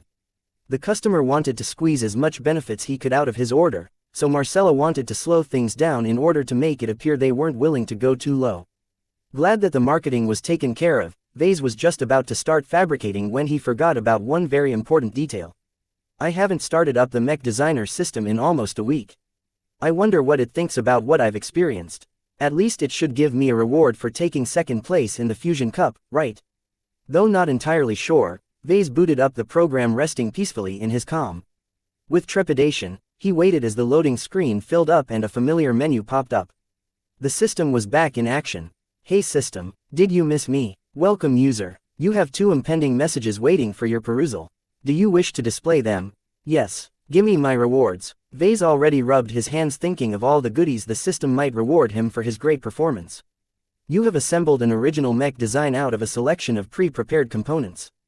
Design evaluation, Drake. Model name, Drake. Original manufacturer, Vase Larkinson. Weight classification, medium. Recommended role, Jump Trooper. Armor, B. Carrying capacity, C. Aesthetics, C+ endurance, C. Energy efficiency, E+ flexibility, D. Firepower, B. Integrity, F+ mobility, B+ spotting, C. X factor, E. cost efficiency, A. project involvement, 75% original component composition, 0% overall evaluation. A shoddy mech compared to genuine models, it nevertheless fulfilled its purpose. Put together out of standard pre-assembled components, the Drake is a remarkably cost-efficient if it is produced in a large scale. However, its lacking integrity and energy efficiency prevents this model from outperforming any other budget model. You have received 1000 design points for completing an original design that has no other equivalent. You have received 100 design points for designing a mech with a trace of X factor. 1000 points. Besides the welcome package, it was the most generous reward the system had ever given him for a single objective. It also indicated that the system appreciated original designs more than variants. There isn't anything else. Your design does not fulfill the requirements to earn additional rewards. Please work more diligently in improving the core foundations of your next original design. In other words, the system disdained his cheap and trashy design. You know I only had less than 1 day to whip up this mech, right? I did a decent job considering I was working with severely outdated parts. The system acted as if his words were passing clouds and continued on with the updates. You have received an event mission. Please check the missions page for the details. Event mission. Fusion Cup difficulty. A rank prerequisites. Qualify for the Fusion Cup description. The Fusion Cup is your first public stage where you can exhibit your talents as a mech designer. Do not cower from the challenges you face, but instead embrace them. A mech designer must be bold under pressure and fearless when performing in public. Crush your rivals and achieve a supreme result by winning first place. Reward. Variable depending on your final rank. Congratulations for partially completing the event mission. A competent mech designer must maintain absolute confidence whilst simultaneously possess the capacity to self-reflect. Never waver in the face of defeat. Face the universe with your back held straight. Vase chuckled as he realized the system gave this mission while he had just passed the qualifiers. Then he stopped his laugh when he realized the system kept tabs on him while he hadn't even executed the program in days. How was it able to observe his every movement in such an electronically well-guarded environment? The system quickly gave him the rewards for the mission he never knew he received before he completed it. Vase treated it like dessert after a sumptuous dinner. For winning second place, you have received 500 design points. Quote. That's it, please endeavor to work harder and never let yourself be overshadowed. Vase almost broke out with curses. The system sure asked a lot out of him. He only used the system for 2.5 months. How much could he improve in so little time? Even with the help of the system, Vase estimated he needed at least 2 or 3 years of active use of the system in order to catch up to the likes of Edwin McKinney. If he took into account that Edwin constantly improved as well, it might take 5 or 7 years. To become a star mech designer, Vase had a long way to go. He not only had to shore up his fundamentals, he also had to build up his business and design market-viable mechs that not only took into account the performance of the mech, but also its cost efficiency. Designing and fabricating the Mark Antony was just the first step. The system already hinted at him that producing an original design was the road to real prosperity. Well, to design an original blueprint from the ground up requires a boatload of skills. And to improve my skills, I need DP, lots of DP. Eager to see how much DP he currently possessed, Vase called up his status. Status name: Vase Larkinson. Profession: Novice Mech Designer. Specializations: None. Design points: 1632. Attributes: Strength 0.7, Dexterity 0.7, Endurance 0.7, Intelligence 1.2, Creativity 1, Concentration 1.2, Neural Aptitude. F skills: Assembly Apprentice, 3D Printer Proficiency I, Assembler Proficiency I, Business Apprentice. Computer Science Incompetent, Electrical Engineering Novice, Mathematics Incompetent, Mechanics Apprentice, Jury Rigging 2, Speed Tuning I, Metallurgy Apprentice, Metaphysics Incompetent, Physics Novice, Lightweight Armor Optimization I, Medium Weight Armor Optimization I. Evaluation: on the cusp of breaking out of pure stupidity. The windfall of 1632 DP came as a timely surprise to Vase. With such a large amount of DP, he could complete his purchase of several sub-skill upgrades that he had his eyes on that would help with his first fabrication project in the real universe. What also surprised him was that his endurance increased by 0.1 points. Well, it makes sense. I've been working my ass off for several long hours. I've learned to push my limits during the competition. With a sack of DP in his metaphorical hands, Vase eagerly switched to the system's skill tree. A familiar holographic display lit up all around him, showing him thousands of all the possible skills and sub-skill he could acquire. He regarded the skill tree as his most important weapon towards overtaking the likes of Edwin McKinney and Patricia Schneider. No matter how fast they improved, they eventually had to put in the hard work to learn new theories and become proficient in new techniques. All Vase had to do was earn a bunch of DP from designing and selling new mechs and invest them into the skill tree. Aside from the ever-elusive X factor, Vase had access to an unprecedented variety of new and exotic skills. Some of the more notable entries even threw his entire conception of mechs upside down. Biomechanical fusion, quad pilot connected neural interfacing, permanent consciousness imprisonment. What are those crazy scientists up to? The more he glanced at the names, the more he felt as if the space outside the Bright Republic was a scary place. His sanity might have worsened if the system hadn't blurred the more specialized skills down the skill trees. For now, Vase had no interest in taking up these exotic skills. Not only wouldn't he be able to explain how he became proficient in these exotic and restricted technologies, he also plainly lacked the luxury to waste his points in needless side projects. If he wanted to close the gap to his rivals, then he had to invest in his foundation skills, no matter how boring they sounded. Since I'm getting ready to fabricate the Mark Antony, I should shore up my assembler sub-skills. He purchased both Assembler Proficiency 2 and 3D Printer Proficiency 2 for 400 DP each. After having his DP reserve, Vase received an influx of new information and knowledge from the depths of his brain. He realized he already knew most of the information coming to the front, he just hadn't realized how important they were and how it connected directly to his performance when utilizing the machines. He learned so many new tricks to improve the quality of his fabrication and how to reduce the occurrence and severity of faults. The flood of surface knowledge fully unfolded within his mind in a way that made it very difficult for him to forget it again. He advanced his proficiencies with the 3D printer and the assembler by at least a year of dedicated practice. This was valuable experience that already came into use as Vase called up his detailed planning of the fabrication process and made some adjustments to his steps. After spending half an hour correcting a lot of tiny details, his confidence of successfully fabricating the Mark Antony without any major defects increased from 50% to 70%. Too bad it's not the 100% certainty that I wish for. My gear is just too bad. His increased proficiency couldn't overcome the limitations of his cheap, second-hand equipment. Though they cost several hundred million credits in total, Vase regretfully lamented his father hadn't worked a little bit harder in procuring better quality equipment before he disappeared. Upgrading my gear is a priority for later, much like everything else on my plate. Chapter 44. Birth of a Mech. Remembering that Marcella hadn't gotten back to him about a customer, he called up her number. Hey Vase, I know what you're calling for. The deal has just been completed. Marcella smirked as she said her next words. Guess how much credits he threw at me to order your Mech? Did you manage to sell it at 24 million? Ha, that's chump change. It's much higher. 25, 26, nope. Marcella gestured with her hands to bring up an invoice in the projector. Look for yourself what magic I achieved. His eyes practically bulged out as he saw that Marcella's customer ordered his Mech for a whopping 28 million credits. The huge price figure amounted to a gross profit of 11 million credits if he delivered his Mech in time and in good condition. It certainly raised his faith of Marcella's ability. Perhaps partnering with her was the best decision Vase ever made. Marcella tapped her fingers onto her desk, snapping him out of his dreams. Don't get too excited, buddy. Running a Mech business isn't a casual undertaking. You have to properly plan for your expenses. If you factor in your interest payments, your tax burden, your capital assets depreciation, then you'll find that your net profits is a lot smaller than you thought. The excitement in his eyes died down. She was right, of course. Well, my taxes will at least be lightened. The planetary government is already processing my preferable treatment status. I should be able to get my tax rate reduced to 15%. Such a low tax rate was very favorable to Vase already. If he set up his business in Bentime, then he'd have to fork out 35% even with preferable treatment.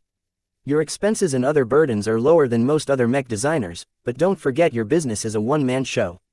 Your scale can't compare to most small to medium enterprises that have based themselves in Bentime for years.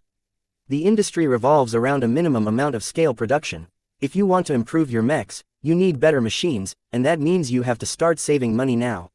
Vase nodded, understanding the importance of what she said. His 3D printer and assembler were good for a decade, maybe two if he stretched it and installed some upgrades, but eventually he wanted to move up to using more capable machines worth billions of credits. I've got so many things to spend my money on. Vase lamented to himself. Earning a couple of billion credits was a pipe dream for most people. Even seasoned Mech designers often despaired at the costs their businesses demanded. In any case, just do your work. I'll be expecting a satisfactory result within 10 days if you want to ship your Mech to the client in time. Will you be able to make it in that time? He nodded with confidence. His planning stretched out the fabrication process to 9 days already, which was a lengthy time for an average Mech. Considering it was his first time doing it for real, he wanted to slow down and produce each part with meticulous care. I'll have the Mech delivered to the local branch of the MTA within 9 days for inspection if there's no problems. I don't expect any delays, but I doubt I'll get slowed down more than a day at most. Good, because a lot is riding on this deal. This is your chance to break into the market, Vase, so nothing can go wrong. After a bit of lecturing by Marcella, she finally hung up, leaving Vase free to begin his work. He pulled up his sleeves and checked his plans for the last time. Nothing appeared out of place. He had the materials, the equipment and the time he needed to fashion his first Mech into existence. Before he started, he took a deep breath and adjusted his mental state. He didn't want to deliver an average product and call it a day. He wanted to wow the client, and the way to do that is by incorporating something unique only to him into the Mech. Even if most of the pilots of his Mechs couldn't articulate the X factor, it would still help improve their impressions on his work. He approached the 3D printer with reverence. He loaded up the files of the valiant-looking Mark Antony. From its vapor-generated crest to its adorned and sturdy tower shield, the mech already radiated a sense of valor in its appearance. Its entire purpose of existence was to act as a vanguard, a breaker of blockades and a workhorse that could take a beating for the team. Vase took inspiration of the mock-up and immersed himself into bringing this design to life. I am not building a mech. I am birthing it to life. Saying it mattered to Vase. It sounded nonsensical or meaningless, but to someone who took a peek through the door that hid the incredible might of the X Factor, it was an important distinction that made all the difference in the end product. He was an artisan of mechs, not an industrialist who desired to pump out as many mechs as he wanted. To treat the mech as a living thing instead of a lifeless machine was the first step to realizing the X Factor. Alright, I've got you fixed on my mind. He tapped the projection to separate the hologram into thousands of individual components. He started with the easiest, but also the most important part, the internal frame. The internal frame was mechanically simple to produce, but required high consistency in order to make it last for many years. Any hidden faults buried deep within its solid surface could lead to devastating consequences in the battlefield. The MTA posed strict requirements to the integrity of the internal frame, so Vase could absolutely not afford to slack off when fabricating these seemingly simple piece of alloys. The 3D printer performed up to standard. Vase had already checked and calibrated all of the important machines in his workshop long ago, but it was pleasant to see the machine slowly churn out frame after frame. Vase took particular care when producing the sockets and joints that allowed the frame to move its limbs as natural as a human being. Only a couple of minor deviances emerged in their production, which was a sign the printer's precision was off, a particularly fatal flaw when producing tiny components like processors. It was a good thing Vase left the entire day for further calibrations. With his enhanced knowledge of the 3D printer's workings, he dug into the advanced programming of the machine and ran a lot of tests and simulations. He narrowed down the source of the problem to a worn-down injector. Vase solved the problem by fabricating a replacement before opening up the machine to replace the component in question. There, now it should work as advertised. The rest of the internal frame components got produced without a hitch. Since night had already fallen, Vase took a break and took care of his personal needs. The next day, he devoted his attention to crafting the HRF armor plating. It took 3 days to process the raw materials into a suitable form if Vase aimed for consistency and precision. While most of the work was tedious and repetitive, he was constantly on guard for any deviations from the norm. A percentage less of a certain metal added to a process might ruin the entire batch. He refined tons of materials together into different materials, which got processed even further for up to 5 times. Each step transformed the main alloys from a worthless piece of junk to a less worthless piece of junk. By the time several days had gone past, the mixed materials had already transformed into smooth pieces of shaped plating. Vase knocked his knuckles against the surface of a thick chest plate. It rang with the delightful tone of a uniform piece of metal. He spent a lot of time fashioning these plates, each into the appropriate form to clad the Mark Antony's outer layer. They still looked grayish-brown, the native color of HRF plating. He'd add some color later. The next 2 days he produced the other parts of the mech. The most important of which were the power reactor and the engines. His 3D printer had some trouble producing the most unique sections of those components, but Vase was able to stave off any disasters due to his improved skills and his abundant experience in producing them already inside Iron Spirit. He only really paid attention to the challenging components, and produced the easier ones with a little bit more leisure, though he always made sure to double-check their integrity. Phew, they all came out okay. He only replaced a few sections with newly fabricated copies when his checks revealed a couple of hidden faults. Such suboptimal components wouldn't wreck a mech immediately, but it left the machine vulnerable to a cascade of malfunctions later on. Dealing with it now prevented the MTA from using it as a reason to disqualify his mech during their inspection. Now that he finished producing all of the parts, he moved on to the assembler. It was the tallest machine by far, reaching as high as any small office building downtown. While the assembler was a single set, the system was actually composed of many different lifters and hefty arms.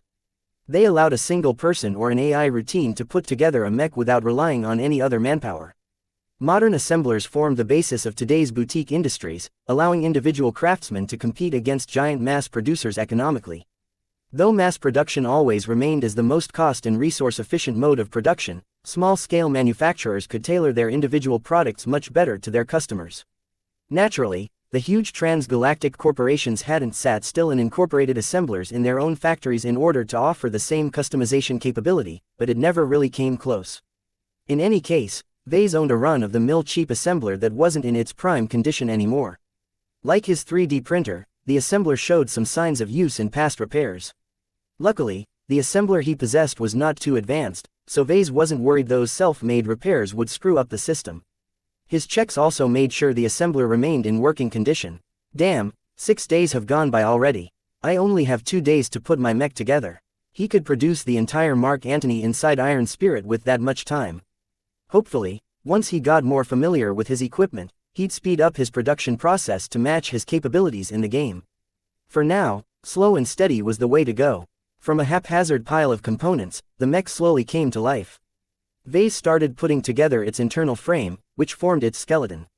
This was the simplest part of the assembly process, as the internal frame components were built as puzzle pieces that snapped into place with each other with natural ease. Once the skeleton was fixed into place, Vase started to add the essential organs to the frame. The engines, power reactor, energy cells, sensors and most importantly the cockpit were put into place one by one. They fit into their assigned places like obedient soldiers falling into parade. The trickiest segment of the assembly process came when Vase installed the cabling. Though not as difficult as doing it for the Caesar Augustus, he sometimes had to resort to pushing or hammering certain sections in place. This is not supposed to happen at all. I guess it was wishful thinking for my 3D printer to produce all of the parts within tolerance. It might not be a big deal if part A came out of the printer half a millimeter thicker or so. But when parts C, F, J, Y and more all exhibited variations in their dimensions, then they could cause a chain reaction of misalignment when he assembled them all together into one machine. Fortunately for Vase, the deviations were within an acceptable range. Besides some squirming, he managed to fit the components decently together. Maybe it's not a bad thing this mech is not a carbon copy of its blueprint. The variations makes it unique. Just like each and every human is different from each other. Heartless fabricators detested deviations like this, but in the perspective of life, Vase thought it was not a completely bad thing to keep some eccentricities. Naturally, it was one thing to be a little strange, but if you were born full of defects then Vase would never be able to sell the mech. After making sure the components still worked at peak efficiency, Vase moved on to the final touches. He placed the many pieces of armor in their designated positions. Countless robotic arms picked up pieces of plating and carefully aligned them before placing them together. Special screws and adhesives kept them in place. He also put together the mech's default armament, the Mason Heavy Tower Shield. Assembling the latter was a tiresome ordeal due to the sheer amount of plates stacked into one single hole. All the components came into place near the end of his 2-day marathon. Vase sighed in relief as he hit the button to let the painter module of the assembler go to work. He was way too tired to coat and paint the mech's outer layer by himself. Screwing up the coating mattered very little to him anyway. Once a few hours passed by, the advanced coating dried out rapidly, leaving the dark, intimidating form of a mech Vase had spent many hours imagining its appearance. Having spent more than 8 days pouring his heart, focus and even love into its production, Vase felt an unprecedented surge of pride and satisfaction well up deep inside of him. His dreams had come true. He fabricated a mech of his own design with his own 2 hands. His eyes welled up in tears as he admired the tall and armored mech's domineering contours. He refused to believe no one would remain unaffected when they came close to this mech for the first time. Since you're my firstborn son, you deserve a name that fits with your pedigree. I will call you Phoenix Cry. Naming the mech was a spur-of-the-moment decision from the upswell of emotions. He broke a taboo by giving it a personal name as a mech designer. Usually, the pilots named their mechs after a period of getting accustomed to each other. He hoped the client wouldn't mind too much and keep the name.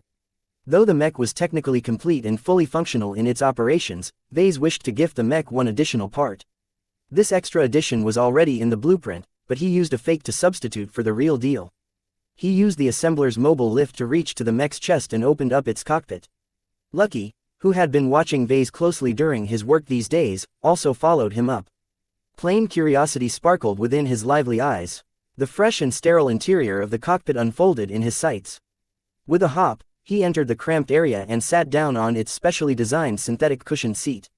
For a moment, Vase imagined piloting the Phoenix Cry himself. With his head connected to the neural interface, he visualized screens coming to life around him as he piloted the mech through a fierce battle. He snapped out of it after a minute. I'm not a potentate, I'm never fated to battle in the front lines. The sorrow in his heart threatened to overcome his jubilation, but he managed to keep his negative emotions in check. His lack of piloting aptitude was an old regret. Instead, he put a hand in his pocket and retrieved a dark red carnelian. The gemstone's subtle gradient alluded to a lifelike drop of blood. It inspired a sense of vitality and passion.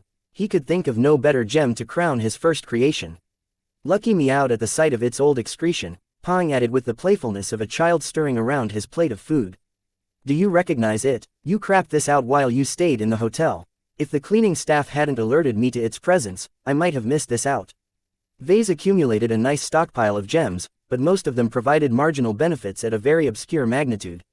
The gem Lucky excreted in Bentime clearly outshined his previous droppings for reasons he wasn't sure.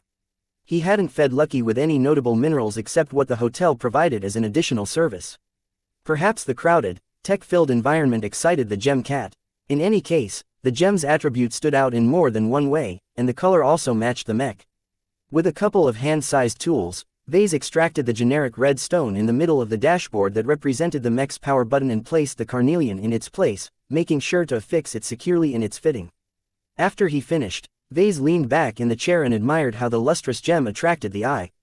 He inspected it yet again. Carnelian of focus increases the pilot's concentration by 0.1 when installed on a mech. The attribute was very special. Unlike the other gemstones Lucky dropped, this one improved the attributes of the pilot rather than the mech. How that worked, Vase had no idea, but he knew the value of such a boost.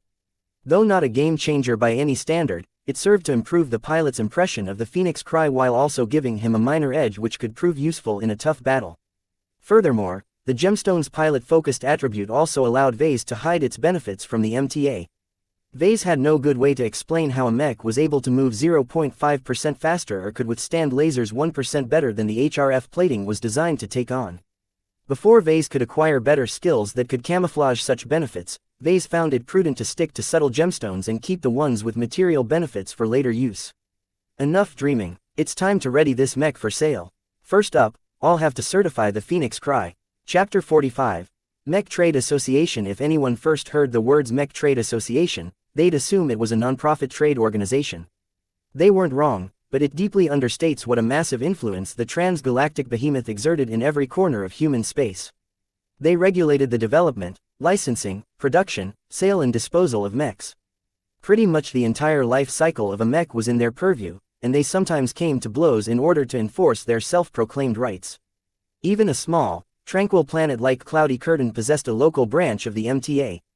As even the greater United Terran Confederation and the new Rubarth Empire acknowledged the powerful organization's supervisory powers, a small third-rate state like the Bright Republic had nothing to say about the MTA's forceful presence within its borders. The association founded branches wherever there was a sizable population of people. Lots of people meant that at least a handful of them piloted mechs. If left alone, they could get up to trouble, so the MTA always made it a policy to supervise potentates even if they didn't own a mech. Frankly, the idea that an organization outside the control of any government entity was allowed to meddle in the mech industry shouldn't have existed. Countless conspiracy theories flew around in the galactic net that purported to be the truth. One popular notion suggested that the divisions in human space was all a sham. Every nation, from the lowest third-rate backwater to the grandest first-rate superpower, were actually different branches from the same tree. A so-called Shadow Council ruled humanity from behind the throne, and the MTA was merely its most visible arm. Another less radical theory suggested that the MTA was not as independent as everyone thought. Instead, it began as a secret joint venture by both the Terrans and the Rubarthans. Despite their intense rivalry towards each other, they shared enough common interests to regulate the mech industry and founded the MTA to bend the military strength of other nations to their will. The MTA's existence and its stringent enforcement of its principles brought the Wild West of the mech trade to its heel. They prevented the incorporation of weapons of mass destruction into the arsenal of mechs. They curbed widespread corporate espionage and gave smaller mech businesses a chance to thrive by encouraging the practice of licensing out non-cutting-edge designs. They brought so many benefits that not many people thought badly of the organization. What mattered the most to Vase right now was the MTA's strict standards of public mech sales. Any mech traded in an open transaction was required to be certified by the MTA before they received a stamp of approval. Without this approval, a mech designer was deprived of an independent, trustworthy assessment of their product, which meant that basically no one dared to buy his mech. Naturally, such a practice was voluntary, and companies were free to sell their mechs without involving the MTA if they made their transactions private. This most often happened with next-gen cutting-edge designs between top enterprises and government entities. Vase was too small a player to engage in such a high-level transaction, so he meekly submitted his mech to the MTA for their standard certification. Bringing Lucky over his shoulder, Vase exited the transit shuttle and landed his feet onto the paved landing pad next to the MTA. He met the local supervisor of Cloudy Curtain's branch of the association at the steps leading up to the complex. Vase Larkinson, Ryan Baldwin, a dark-skinned man with a robust posture, returned his handshake. "Welcome to the MTA. When I heard a designer wanted to submit a newly fabricated mech in our branch, I had to admit we were at a loss for a moment." Vase chuckled amiably at the remark. "I'm the only mech manufacturer on this planet, right? Yup, the most we do is bust heads and lend a hand against pirates. We hardly have any mech technicians on site that are qualified to certify your mech. My apologies for inconveniencing you. Can the certification process still proceed? I'm kind of pressed for time." "No worries, son. As long as we're not in the middle of nowhere, we always have a senior technician on hand." They entered the quiet and spacious building complex and went down the halls to a large workshop area. A cranky-looking middle-aged lady in coveralls greeted them with a stinky eye. "Vase, let me introduce you to Gertrude Samuelson." The woman in question crossed her arms. "So you're the brat messing up my maintenance schedule. I had a system in place, you know. Now I have to waste precious hours off my schedule in order to knock your little toy around. Well, you better not think it's a done deal, because I'll be doing my best to dig up its flaws." He could only smile awkwardly at that. Fortunately, Vase spent an excessive amount of time building up the Phoenix Cry. He was confident his mech could pass all but the most stringent of tests. Those top-level tests would never be applied to a regular commercial mech, so Vase should be in the clear. He hoped. The three entered the cavernous workshop where a handful of mechs underwent routine maintenance. At the end of the stables rested the Phoenix Cry, freshly transported from his workshop. A couple of junior technicians already crawled around its chassis with several handheld instruments. "Seeing as you're as young as shit, this must be your first certification, right?" "Yes, but I'm familiar with the steps." "Good, then you know that you'll just have to stand there and do squat while I pick apart its flaws," Gertrude stated as she stepped behind a console and activated a thick, mechanical arm. Vase recognized the device as an advanced sensor that was capable of penetrating through almost any material. The woman gently operated the arm and brought it over to the bottom foot of the mech. The projection in front of her changed into a cutout image of the section along with multiple technical readouts that Vase barely understood. Looks fine so far. You haven't screwed up the proportions when you made the HRF armor plating. Lots of newbies trip themselves over when they work with such a highly refined material. A deviance of 0.1% at the start could get amplified by as much as 10% by the time the HRF is off the fabricators. I didn't rush the process. I'm confident the rest of my mech is equally as sturdy. We'll see about that." Gertrude diligently scanned over the mech, from bottom to top and back to bottom. She also swiveled the sensor from the sides and the rear of the mech as well, but to no avail. Vase understood enough from the readouts that none of the armor or internal components showed any significant deviations from the blueprint. All of the flaws she detected so far was within tolerance according to the MTA's official guidelines. Only the most nitpicky of technicians would choose to make an issue out of those tiny problems. To her credit, Gertrude said nothing even if her frown grew deeper. "Well, let's see if your internals perform as advertised." This was an area Vase was less confident in. It was fairly easy to spot damage, but harder to determine if the components he fabricated performed on spec. As the technicians crawled away from the chassis, a young pilot entered the cockpit. Vase, Ryan and Gertrude watched at a healthy distance as the pilot activated the mech. The neural interface is starting up without a hitch. No issues encountered so far, the pilot reported, and Gertrude confirmed his observations through the readings that scrolled down her terminal. Startup finished. The mech is in standby mode. The power reactor is spinning. No leaks detected. Temperature is normal. Do you hear any weird noises? It's quiet so far. Want me to engage the engines? Hold up, I still want to test out its power management. Go run some power through the wrist-mounted laser cannons. Charge up its capacitors. Make sure the weapons remain soft-fed before you do that though. Vase watched on with Lucky as they both witnesses Gertrude trying to dig up faults. No matter how much she stressed the power system, she failed to make the mech squeal. Vase increasingly grinned wider as he realized he had nothing to fear in this aspect. His mech was mechanically sound. Despite spending 2 hours testing out the internals, the MTA came up empty with regards to things to complain about. The engines purred like a kitten while its sensors were able to capture objects from kilometers away with razor accuracy. Let's move on to the active tests. The senior technician grumbled. The pilot took out the mech outside to a large and spacious range and obstacle course. Both weren't much to look at since the cloudy curtain branch only included them as an afterthought. Still, the minimum certification only required some basic tests for the Phoenix Cry. The first test involved testing the mech's limbs, in particular its articulation. Under the watchful eyes of several hovering sensors, the pilot stretched the limbs of the mech to the maximum angles possible. Nothing broke even when the arms almost bent straight backwards, which was a good sign for Vase. The MTA then tested the mech's carrying capacity by picking up and carrying a variety of weights, which also went without a hitch. With these tests done, the pilot put the mech through its paces by jogging and then full-on sprinting on a race course. The medium mech pushed to its maximum projected speed and maintained it with only minor difficulties. The pilot then repeated the same track but this time carrying the Mason Tower shield. The mech ran a lot slower this time, but the extra weights failed to topple the mech over or cause any other catastrophes. They then moved on to the trickiest part, the ranged weapons testing. Gertrude grinned savagely as she rubbed her palms. While she held little hope in finding fault with the shoulder-mounted missiles, the lasers should be another story. Laser weapons contained plenty of tiny, delicate components, so they were also the weapons most prone to malfunction. They first tested the missile launchers, but everyone knew it was just a formality. The launchers were fairly low-tech to begin with, as most of the advances in missile technology lay in the missiles themselves. The launchers only stored the missiles and kept them from exploding when they got bumped or something. Both the long-range and short-range missiles flew from the launchers without a hitch, and detonated against a cratered hill exactly as expected. The mech then moved on to a range, where it began to test out its wrist-mounted weapons at a variety of power levels. From the lowest setting, the pilot fired the weapon so rapidly that the beams appeared to be stuttering from an unstable power supply. Despite its shaky appearance, the lasers fired with the right amount of power and accuracy. The pilot then cranked up the power supplied to the cannons. The lasers increased in size and intensity. The beams flickered less but their burn duration increased. The maximum setting practically turned the laser cannons into bringers of doom. Thick beams that looked like flowing suns escaped from the barrel and bore a set of holes right through the targets on the range. At the end of the round of testing, Gertrude came out of the process with a list full of passed criteria. Without more stringent stress testing, she could not find any other opportunity to disqualify the mech.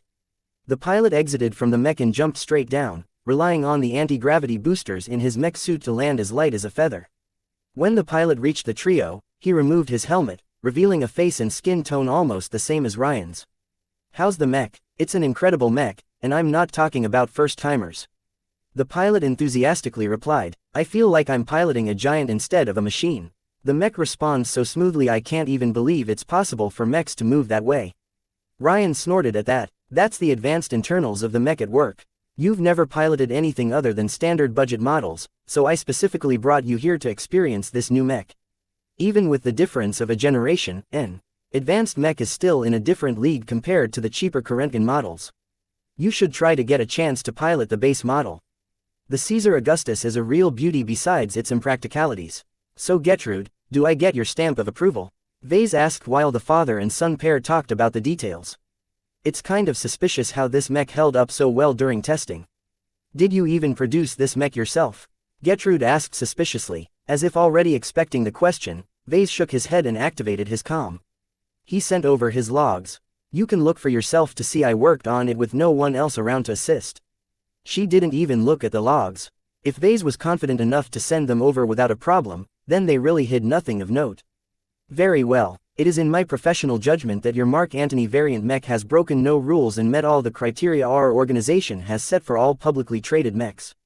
Your mech will be stamped with our seal of approval and you should receive the certificate in your mail in the next hour while I finalize my report." The resignation in the lady's tone barely registered to Vase. He only felt an incredible amount of satisfaction and relief for surviving this ordeal.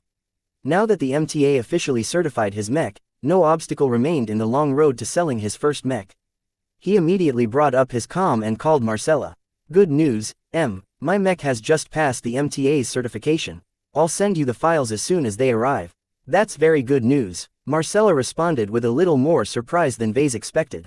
Perhaps she hadn't been very confident in his first work. "I'll arrange the express shipping on my end. The mech will arrive at bedtime in 1.5 days." "That's good. Can you transfer the payment over as soon as it's there? I feel as if the bank is already looming over my shoulder, ready to repossess all my assets." "The credit transfer is already pending. As soon as my client receives the mech, the transfer will be approved. A heavy weight almost lifted off his shoulders. While the bank still gave him nightmares, Vase at least breathed a little easier now that the deal was essentially done. So what's next on my plate? Have you found another client for the Mark Antony yet? Marcella shook her head. I've got a lot of other things on my plate, and I like to see if your first sale goes right before I find another buyer. I'd like to keep an eye on your current client for a couple of weeks to see if he has any complaints. If he finds no defects even after weeks of regular use, then I can confidently start pushing your product to my other clients. That's good. Still, after I pay my annual interest payment, I don't have enough capital left to produce another mech. I need another advance payment in order to start producing the next batch. That's not a bad thing for you, she said with a smile. You deserve a holiday, and more importantly, you need some time to get your books in order. I've seen way too many startups get into trouble with the tax office due to improper accounting. Don't rely on a random AI routine downloaded from the galactic net to do your numbers. Do it yourself or hire an accountant to do so. Alright, I'll do it myself. My business is tiny and I only have one sale, so my books are very thin. Secondly, you should shore up your skills. I've seen what you did in Iron Spirit and I'm fairly impressed by the progression of your work. You've clearly improved in the short months since you first started designing mechs. Use some of the extra money you earn to get a bunch of virtual licenses and get to work expanding your repertoire. The only way a mech designer is able to advance is by pumping out new designs. I've never seen a mech designer improve by continuing to fabricate an old design. Vase nodded in agreement. I already plan to sharpen my skills in the game when I'm not busy producing a real mech. It's a shame I won't be able to afford any production licenses. The Mark Antony will remain my sole product for quite some while. That's okay, you're still in your first year. Just by owning the licenses you already have, you're way ahead to almost any other mech designer without any backing. If your product pans out, you can expect plenty of sales from my end, more than enough to pay off your debts and upgrade your assets. That's the power of a good product. And what if the market doesn't catch on? Then go back to the drawing board. Don't get too attached to your first design. It's merely your first and most primitive work. If it's not a winner, then improve your skills and design a new mech that fulfills the demands of the market. Alright, I've got a good idea on my coming schedule. I'll be waiting for the money. They said goodbye to each other before terminating the comm. Vase already felt liberating from his concerns. Once he received the money, he could pay off his debt and leave enough of a surplus to leave him swimming in cash. He could do so many things with such an amount of money. Should he go back to Iron Spirit and use the cash to buy some new licenses to play with? How much should he spend? Vase already looked forward to playing with some new toys. Chapter 46. New perspective. Vase personally watched on as the shipping company Marcella contracted brought the Phoenix Cry away. The loaders and bots carefully loaded the dark and red-coated mech into a sealed and padded mech container. They carried it back to the spaceport and loaded it onto the next transport out to Bentheim. With that out of the way, Vase returned to his workshop with Lucky. The cat enjoyed the time out, but now appeared to laze away for the rest of the day. You're such a lazy bones. The cat drowsily meowed at him, not really paying attention to his words. Vase scratched the gem cat's chin before sinking down into his couch. Before Vase got back to work, he wanted to rest a bit and recover from his high-intensity fabrication spree. He found it exhausting to constantly pay attention to his emotional mood when he shaped the Phoenix Cry. While he thought his mech successfully radiated the kind of aura similar to the best mechs he saw in Bentheim, it still remained to be seen if it generated more sales. The X factor couldn't be measured after all, so on paper his mech appeared worse than it actually performed. I can still do it once in a while, but not if I'm fabricating mechs each and every day. Even with the system, Vase remained immortal. Unless he spent a shipload of DP on his concentration and endurance attributes, he doubted the exhaustion would go away. It's more important to shore up my skills instead of spending them on my attributes. While Vase recognized that both options had their merits, the skills provided immediate tangible benefits. In this early stage where he was still on the brink of bankruptcy after one bad spell, he needed, oh well, I'll think about it tomorrow. He took the rest of the day off. He avoided all activities pertaining mechs. Considering that he spent most of his life with mechs one way or another, he found it difficult to find something else to do. He ended up watching broadcasts until he slept through the night. In the meantime, at a mech yard in the outskirts of Durham, Marcella stood by with another person as they watched a drone drop off a mech container. Both of them looked proper and energetic. While Marcella wore her customary green formal clothes, the man besides her dressed a bit more flamboyantly. There it is, Captain Carruthers. Your new mech, the Phoenix Cry, the very first model of its kind in production. The man grunted with anticipation. When you told me you were prepared to sell me a mech with my criteria, I couldn't believe it. There's not a lot of advanced mechs available in the local market that's viable at range and up close, especially within my price range. The wholesale armor replacement my boy has done to your mech is the reason why it's so affordable. Don't get carried away thinking you're piloting a real Caesar Augustus. I'm confident in my skills. I've taken the model out for a spin plenty of times in the simulations. I know how far I can push this mech. As long as I don't hunt after the most notorious pirates, I'll be fine. The alternative armor is also cheaper to replace. You won't be breaking the bank with this mech as long as you don't let its core be damaged. Some of Marcella's drones flew up to unseal the container and check if its contents matched the manifest. When everything checked out, the container opened to reveal a formidable-looking mech. The drones started removing the seals that kept the mech inert and its weapons cold. Wow, playing around with virtual toys is one thing, seeing the real deal is another. Even Marcella looked impressed. Both of them spent hours poring over the spec sheet and the simulations of the Mark Antony. While recognizing the model's inherent flaws, they both admired its decent build quality and plethora of options. Marcella saw the potential in Vase with this polished design, so she made sure to get her hooks in early before some other competitor got their claws on him. Despite her good impressions of Ves's first work, she only regarded it as a transient design, something to get the mech designer's business running. Even Captain Carruthers reserved some of his judgment on his new purchase. His bounty hunting outfit needed a frontliner, but not something that was helpless at range. While durability was important, he valued greater choice in offensive options more as he cross-trained in both melee and ranged weaponry. Finding a model in the market that paid equal attention to both was not difficult, but finding one that could take a beating and not cost a fortune was a challenge. He only settled on the Mark Antony due to a lack of alternatives. When the pair both came closer, their awe increased. The mech managed to put out a pressure that was not inferior to the hand-built Caesar Augustus that Bosworths proudly put on display. The dark tones of the mech darkened the bright day somehow. Its gold accents gave the mech a sense of class, while the red highlights along with its dark red tower shield gave it a martial presence. The mech practically exuded battle lust despite its deactivated state. I see what everyone means when they say that handmade mechs have their charm. I can see why the mech designer couldn't resist giving it a name. The Phoenix Cry, it's not bad, and it certainly fits. The mech designer won second place in this year's YTE. He might be young, but he has already shown he's a cut above the rest. You can't find a design with this much drive from an established mech manufacturer. The captain whistled in appreciation. The more he looked at the Phoenix Cry, the more he felt he lucked out. Before we arrived, I found myself doubting whether I should have bought a reliable mass-produced model instead, but not anymore. This doesn't look like it came from the hands of a new mech designer. Marcella brought up the mech's certificate and passed it to her client. The MTA agrees as well. They put in hardly any complaints, and what they did note is well within limits. The mech designer took his time, but he delivered a solid product. I'm itching to take this mech for a spin. Be my guest. Here's the keys and codes. The captain took a lifter that took him up to the cockpit.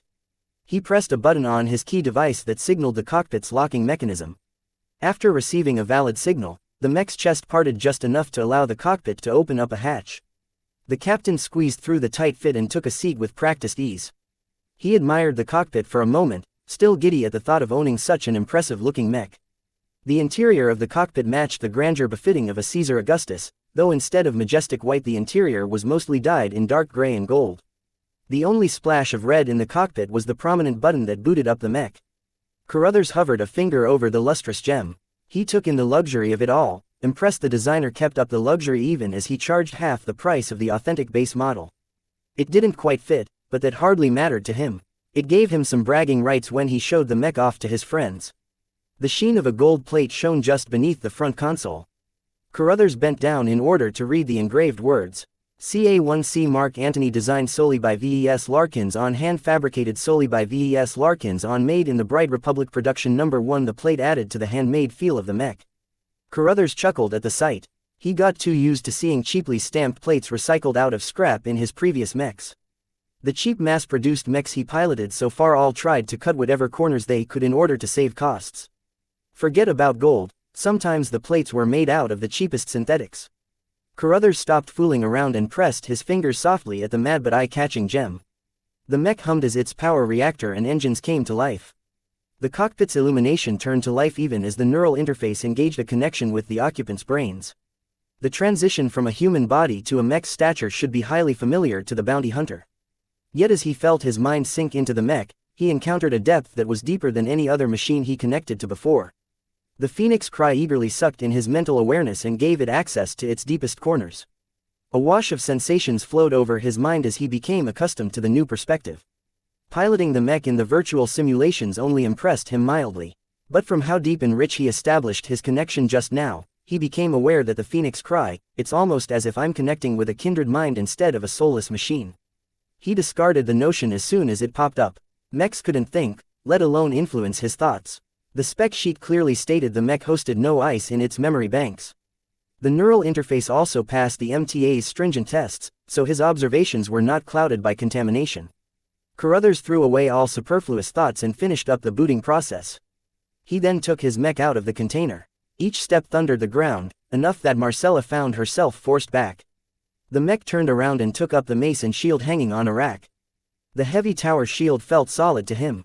It would serve him well as disposable protective cover. The mace on the other hand was clearly subpar. Made out of HRF, the only thing the weapon had going for it was its weighty head and its low cost if he broke it. Nevertheless, he decided to replace it with one of his spare swords as soon as possible. "Marcella, you don't mind me using the yard for a bit, right?" he asked over his comm. "Feel free to push your mech." Carruthers eagerly moved around with his mech. He tested the Phoenix Cry by running and testing out its weapons. The laser cannons worked like a charm, and though he hadn't filled his shoulder launchers with missiles, he was certain nothing could go wrong with them. As for the mace, it functioned fine as a blunt force weapon, but since he was going to discard it anyway, he spent most of his time elsewhere. What impressed him the most was the shield. Thick, heavy but incredibly solid and durable, wielding the tower shield gave him a sense of valor. He could already imagine himself wielding this shield on the battlefield, charging forward to meet the enemy head-on. While the HRF plating that made up the shield would peel fairly easily, he could easily commission a replacement if necessary. This is a mech made with the wallet in mind. The cost-effectiveness of the Mark Antony made it into one of the cheaper advanced mechs available on the market today. Though the mech's advanced components were decades old, they still performed competitively against the models out today.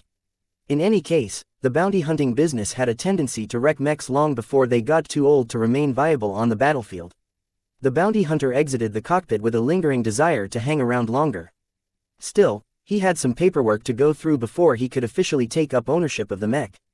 "So how is it? Does it meet your expectations?" Marcella asked him with a smile. "That, and more. The only thing it misses is my coat of arms on its chest. I'm sure you will become the envy of your social circle when you show off your new purchase." "We'll see. I'm itching to test this baby out in the field." As both sides noted no problems, they went through with the formalities. After signing a bunch of documents, Captain Carruthers officially owned the first mech produced by a young talent. He certainly knew that more than a couple of people might take interest in the mech's performance. "Let them peek. I'll be sure to bring out the full strength of my Phoenix Cry." Just as Marcella sent out her approval for the money transfer, Vase sat behind his terminal going over his numbers. His comm beeped loudly, interrupting him from filling out his ledger. He looked his comm and it stated that he received a notification from his bank. He stared at the message for a solid minute. His account gained about 19 million bright credits from the latest transfer. I'm rich." Vase burst out as he laughed at the sky. "Marcella actually did it. My mech sold for 28 million credits. He received an advance of 7 million credits when he contracted Marcella to be his broker, which he spent on buying the raw materials to fabricate his internals. As for the armor, Vase used the stockpile gifted to him by the system for completing the 4th tutorial. This allowed him to skip the 11 million credits required to buy all the goods necessary to refine the HRF armor plating. His monetary gain therefore amounted to 19 million bright credits this time. For his subsequent productions, he had to put in 18 million credits to fabricate a new mech, which cut down on his profits. No more freebies from the system this time. In any case, as Vase was already working on his accounting, he inputted his latest earnings and put his balance sheet in order. The mech cost 18 million to produce but sold for 28 million, which amounted to a gross profit of 10 million credits. Marcella skimmed 2 million credits from that figure already, so that left Vase with 19 million credits in cash. The first thing he did was to transfer away 5 million credits to the bank. With only little more than 2 days left for the deadline to pass, Vase finally breathed easier once the enormous pressure from the bank disappeared. As soon as the bank returned a message to him that his obligations for the year had been met, he whooped again, waking Lucky from his nap. Haha, this is good news, Lucky. We're not going to be kicked out on the streets. Lucky meowed disinterestedly. I'll also be able to afford shinier minerals for you to snack on. That caught the gem cat's attention. Lucky immediately jumped from the couch and acted cute by rubbing its body against his legs. After a short hug, Vase went back to his financial statement.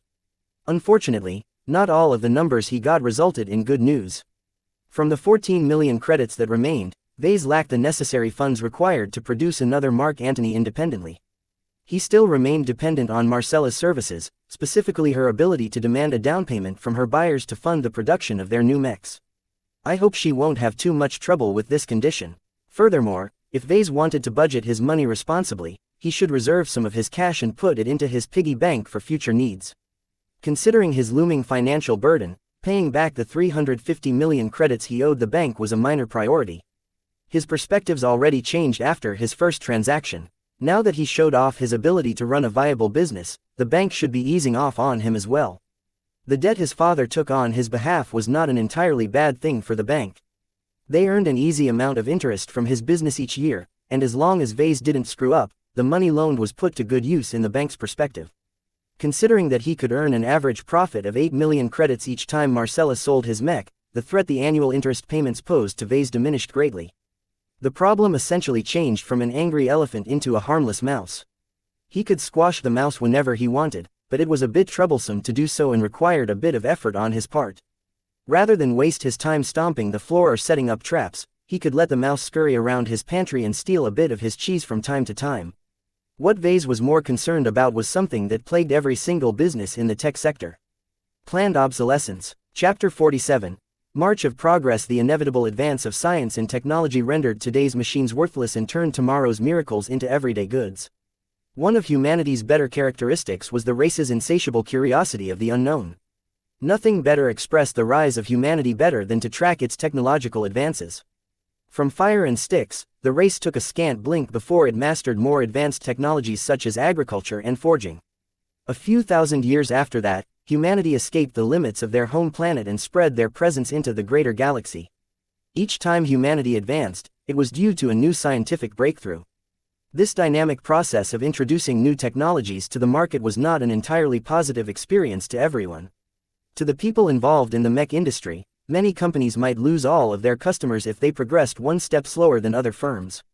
The earlier years of the mech renaissance was a wild west, with new inventions haphazardly being introduced into the market as soon as they turned economically viable. This led to bizarre situations where there was once just 9 years in between one generation to the next. All the businesses that invested heavily in designing and fabricating the mechs of the old generation were left with a huge pile of underperforming junk. Those who hadn't yet made the jump got lucky and invested in the new technologies, thereby massively gaining an edge over the producers burdened by old ballast. The financial crash that resulted from the imbalance was the largest since humanity spread out into the stars. So much wealth had been lost that some economists calculated that it set the humans back as much as 30 years.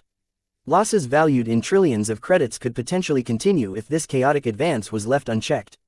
Fortunately for everyone on the supply side of the industry, the MTA's restrictive certification and sales procedures imposed some semblance of order in this process of renewal and destruction. The mech industry now adhered to a semi-fixed schedule of grouping technological advances into generations, each lasting about 30 to 50 years. Commercial mechs that incorporated modern technologies available to be licensed in the open market were regarded as the era's so-called current generation, or Currentgen for short. The generation that preceded it was called the last generation, or Lastgen. Generally, the differences in performance between the two was distinct, but not overpowering. As an offhand rule, it took 4 Lastgen mechs to beat 3 Currentgen mechs. This left producers stuck with Lastgen designs a period of time to accumulate savings in order to invest in new technologies. Vase was currently in this boat, except he had much less time to renew his aging assets. Most analysts plying their opinion in the talk shows warned their audience that the current generation was going to be a short one.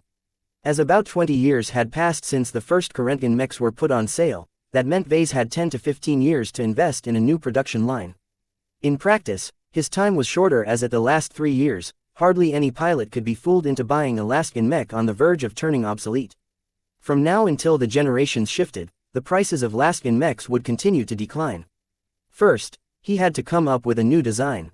If he chose to produce variants, then he'd have to license a decently good base model, and those often cost a fortune to license. At a minimum, Vase expected to fork out 1 billion credits for a basic Kurentgen mech. If he wanted anything fancier, then the cost might rise to as much as 2 to 4 billion credits. Then he had to find replacements for his rusty 3D printer and assembler as well. If Vase wanted to fully exercise his growing skills, then he'd have to acquire a more robust assembler system, which amounted to about 300 million credits. He also couldn't leave out the vital 3D printer. Without renewing his old model, it was impossible to fabricate all of the latest gadgets by himself. A small but premium model could set Vase back by 700 million credits at a minimum. In total, Vase had to accumulate 2 billion credits in savings in order to survive after 10 years. It was a daunting amount of money, and anything could happen within that time that could force Vase to lose his savings or force him to spend it on something else. With such a colossal spending plan, Vase felt the shadow over his shoulder returning with a vengeance. Though it loomed a bit further away, its shadow nonetheless dwarfed the previous worries in his mind when only his interest payment threatened his business. He'd have to churn out hundreds or even thousands of mechs to accumulate such a sum. Do I really have to save up 2 billion credits? Vase asked himself as he scratched his head. Replacing the 3D printer and the assembler remained a priority. His current equipment limited his options too much. As for the licenses, Vase thought up an alternative. I don't necessarily need to license a complete mech design. I already had a taste of designing an original mech when I cobbled up the Drake together out of spare parts in the qualifiers for the Fusion Cup. If Vase was generous in his description, then mech design was simply a process whereby the designer puzzled different components together. Nowhere did it state that the mech designer had to reinvent the wheel and design all of the parts by himself. With the widespread availability of component licenses in the open market, the only thing a mech designer needed to do was to grab a couple of existing parts and stuff them together into a single frame, and voila, a new design emerged from his hands.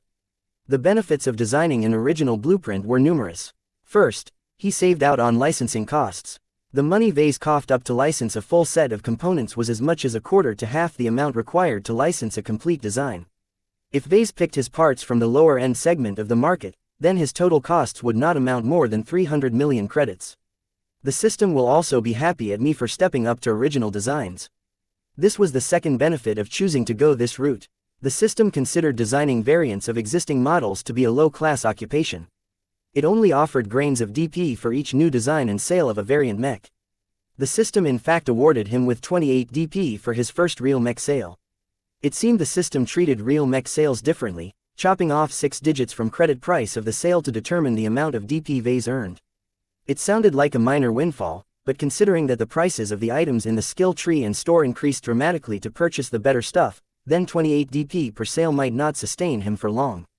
Vase already drooled at the potential amount of DP he could earn from selling his own designs. The system can't be that generous, right? Original designs also gave Vase an advantage in another way. If the quality of his design surpassed the average of the market, then Vase could potentially enjoy a final benefit. If his mech proved to be a radically popular product, then he could take the opportunity to license out his own design. Needless to say, the amount of money he could potentially earn from such an arrangement was astronomical, and the best thing about it was that he didn't even have to lift a finger. If others produce my design through a license, will the sale of their mechs still earn me DP? The system unfortunately kept its mouth shut. This left Vase helpless in determining the answer. Still, from the way the system worked so far, Vase guessed it might not be too stingy.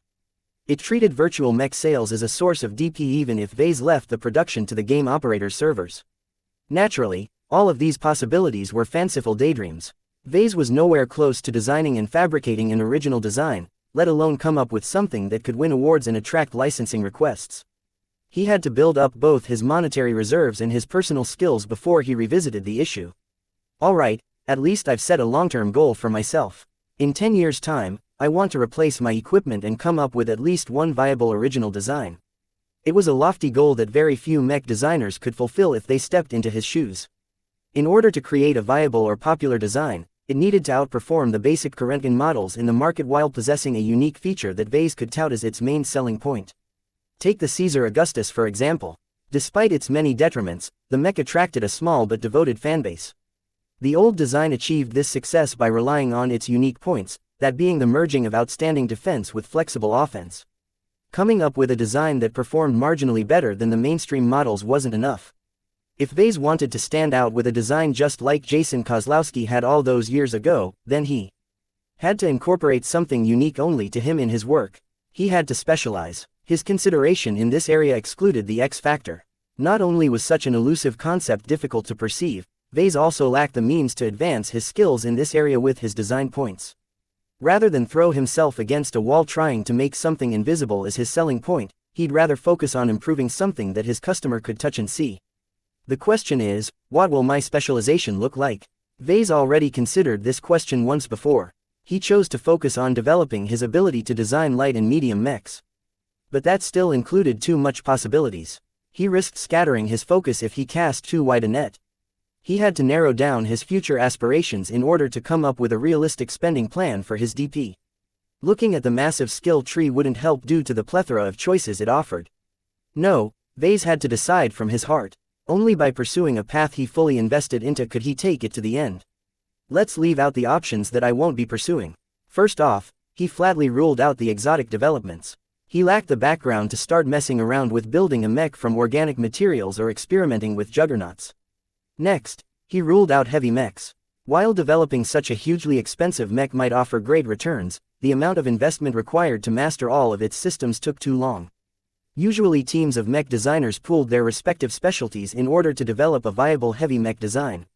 Now that he was left with the basics, Vase further narrowed down his scope by leaving out weapon systems. The development of lasers, cannons, missiles and sophisticated melee weapons was a discipline in itself. As the technologies behind these weapons were already quite mature, it took an exorbitant amount of effort to squeeze out a few drops of improvement. He risked neglecting his foundational skills if he diverted too much effort in improving his weapons development. It was better to leave this area to the professionals and rely on licensing. Only an extraordinary genius like the polymath could keep up with all the developments and even advance the field with her own efforts. People almost couldn't count how many patents Claire Gramza registered. Everyone was convinced she earned more money from licensing out her technology than selling her mechs. Vase took inspiration from another star designer instead. The armorer brilliantly carved a spot at the very top by developing the best armor for his mechs. Tons of enthusiastic mech pilots with a bit of money to spare flocked to his products. While his mechs might not excel too much in other areas, the mere fact that a mech designed by Raul Mendoza cut back on casualties by as much as 50% was a miracle in itself. Pilots always valued their lives. Focusing on just armor might not be good enough. His starting point was lower than anyone else. To achieve measurable success in the field, he had to develop his skills pretty deeply in order to compete against geniuses who specialized in armor at the start of their education. Vase already had a taste of the immense disparity when he competed against Edwin McKinney in the finals of the Fusion Cup. Instead, Vase took his idea on another track. Working with the Fantasia models and well as the Caesar Augustus allowed him to glean certain insights into the challenge of balancing protection with speed. His interests ignited when he considered the beautiful way Jason employed the armor on the Augustus.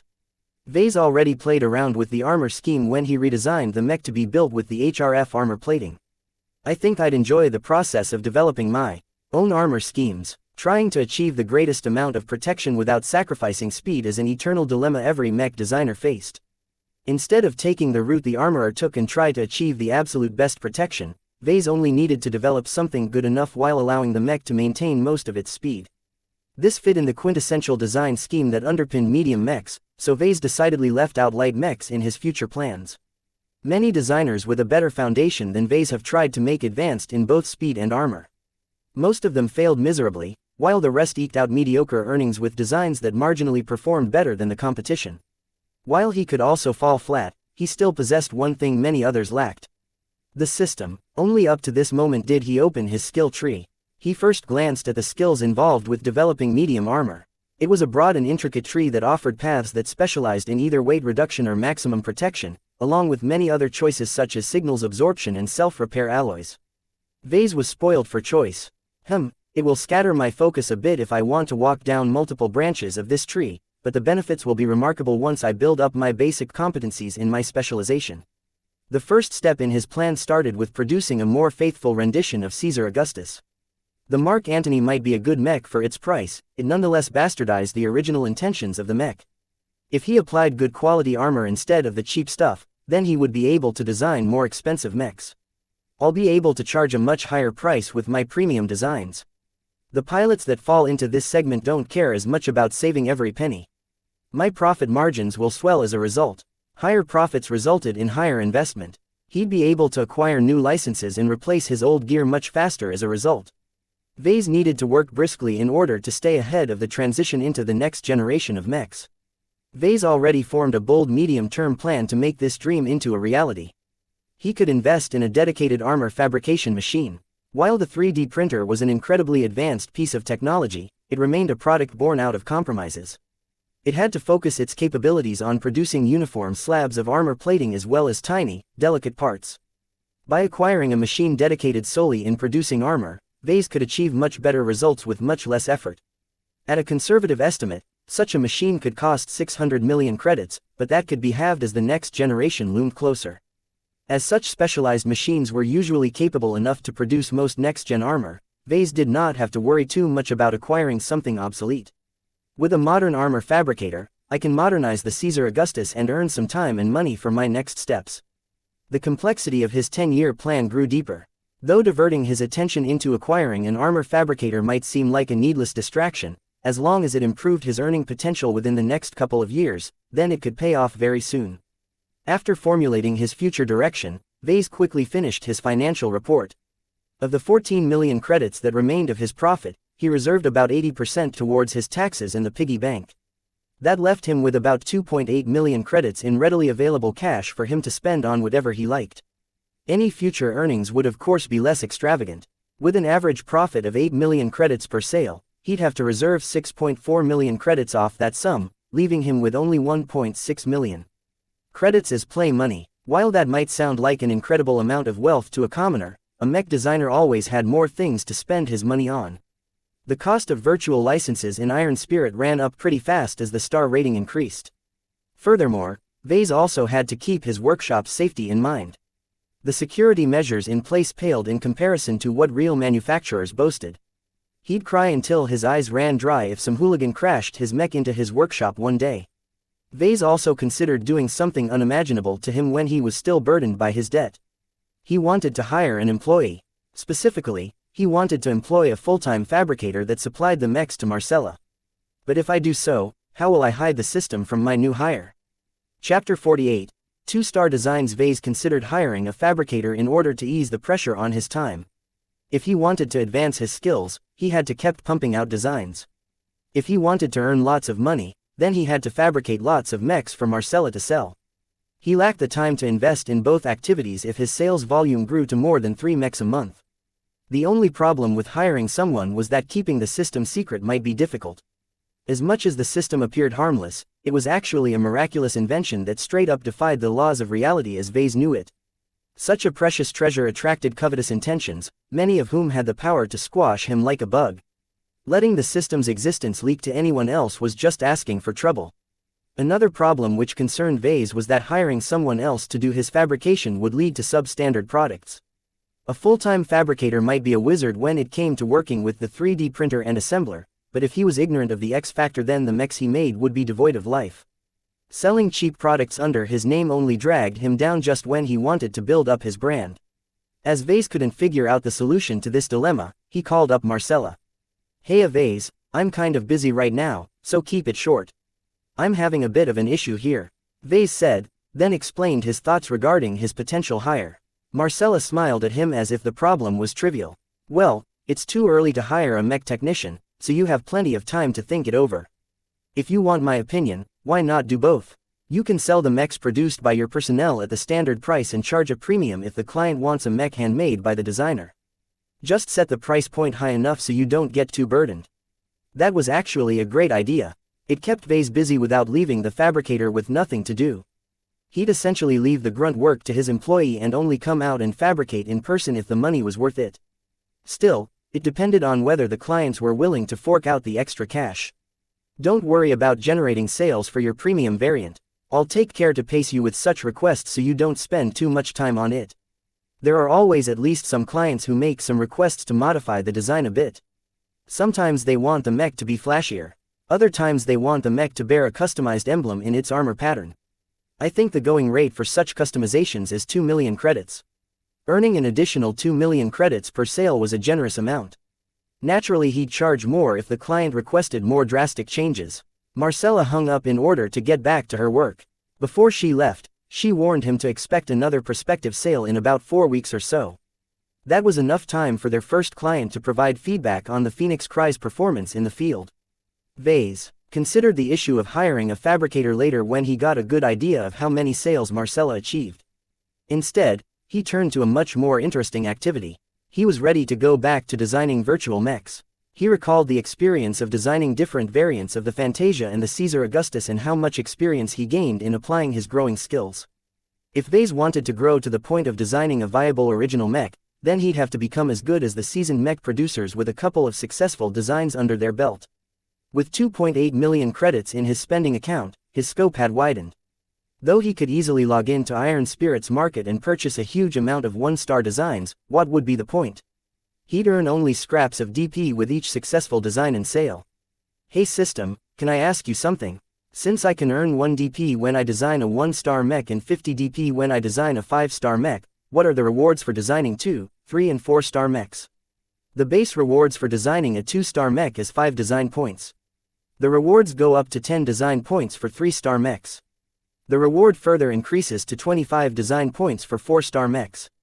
Do note that these rewards are lower when selling a mech based on your designs. Please work diligently in improving your designs so that you may work proficiently with more advanced models. In other words, the system told him to get off his butt and start designing higher-starred mechs. Though he owned a pair of 5-star virtual licenses, his skills were too insufficient. The Mark Antony generated only a piddling amount of sales, and Vase doubted that would ever change since he hadn't really brought anything unique to the design other than the X Factor.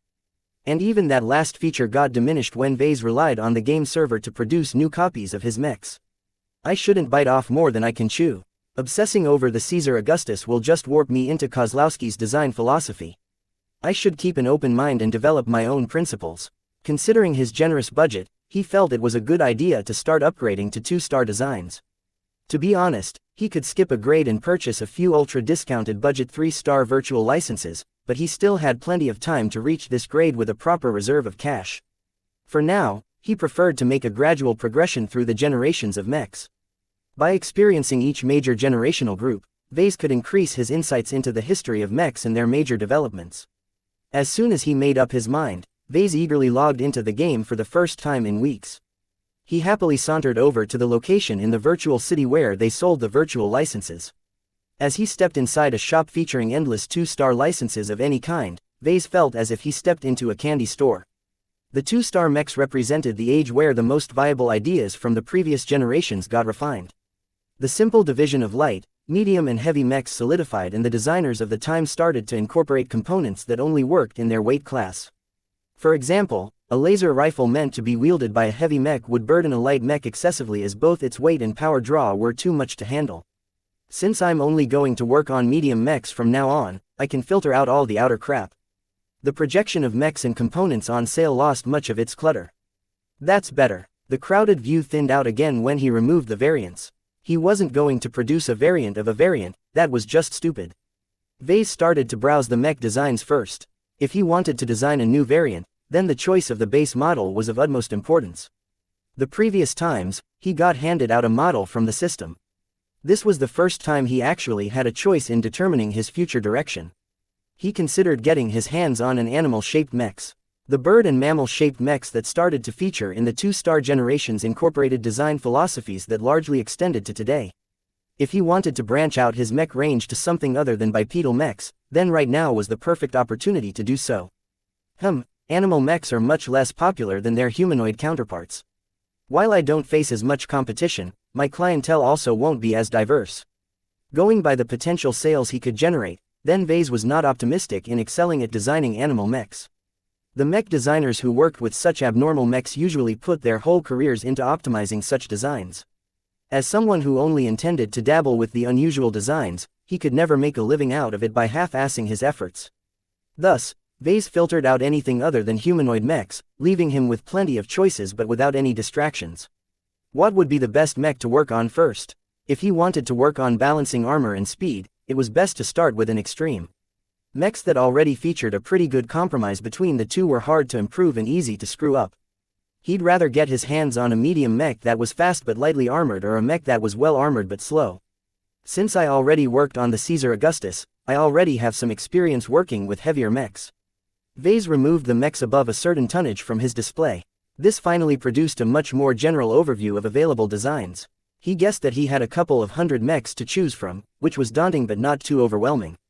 The choice of mechs didn't matter except for price. Most one-star mech licenses cost about 100,000 credits to acquire. The virtual licenses for 2-star mechs jumped up to an average of 1 million credits already. And the 3-star mech licenses could only be acquired if you were prepared to cough up at least 5 million credits. The prices the game demanded for its virtual licenses reflected the actual value of acquiring them. If a mech designer possessed some talent, he could earn back the money from his designs. The low amount of upfront investment was ideal for impoverished mech designers to earn a decent living with their skills. As someone who already owned his own workshop and sold an actual mech, Vase wasn't in it for the money. While the extra income might be nice, he was more interested in earning DP. By pricing his designs low, he could ensure a higher volume of sales compared to those who relied on their designs to earn a living.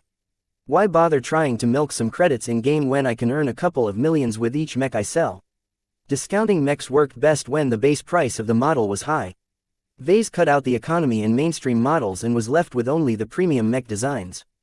The prices of these mechs were all fairly high, which made them less popular to the older teenagers and untrained potentates who muddled in the 2-star range. After browsing through the 50 or so models that were left, Vase stopped narrowing his criteria and instead just looked at the images scrolling past his eyes. His attention caught a glimpse of a reflection. He zoomed in on the mech. A shiny chrome mech came into view. The Globe L-Star Corporation's Octagon 0225C. Its reflective surface caught the eye, but not in a good way. Such a metallic surface offered no additional protection against any damage types and only influenced enemies to target the mechs first. Perhaps aware of this tendency, the original designer of the mech focused on making the mech as agile as possible. Though he cut down on a lot of armor near the joints and other weak points, it made the mech exceptionally limber and could even perform some acrobatic stunts pilots would never even dare on a regular medium mech. Interesting. It's going to be fairly tough to upgrade this mech's armor without negatively influencing its range of motion. The challenge of designing an improved variant of this base model intrigued Vase. While he always focused a bit on speed in his other models, he applied it mainly on movement speed. How fast a mech could get from point A to point B. Agility was a different concept entirely. It involved combining wide range of motion with fast-moving limb reactions to turn a mech into a dodging champion. Thinly armored simian mechs often specialized in these kinds of designs. The hunched-over posture and their strengthened arms afforded these ape-like mechs exceptional stability even when they jumped and crawled around forests and complex urban environments. As for agility-focused humanoid mechs, they relied on sophisticated internals instead of mechanical design in order to stay upright.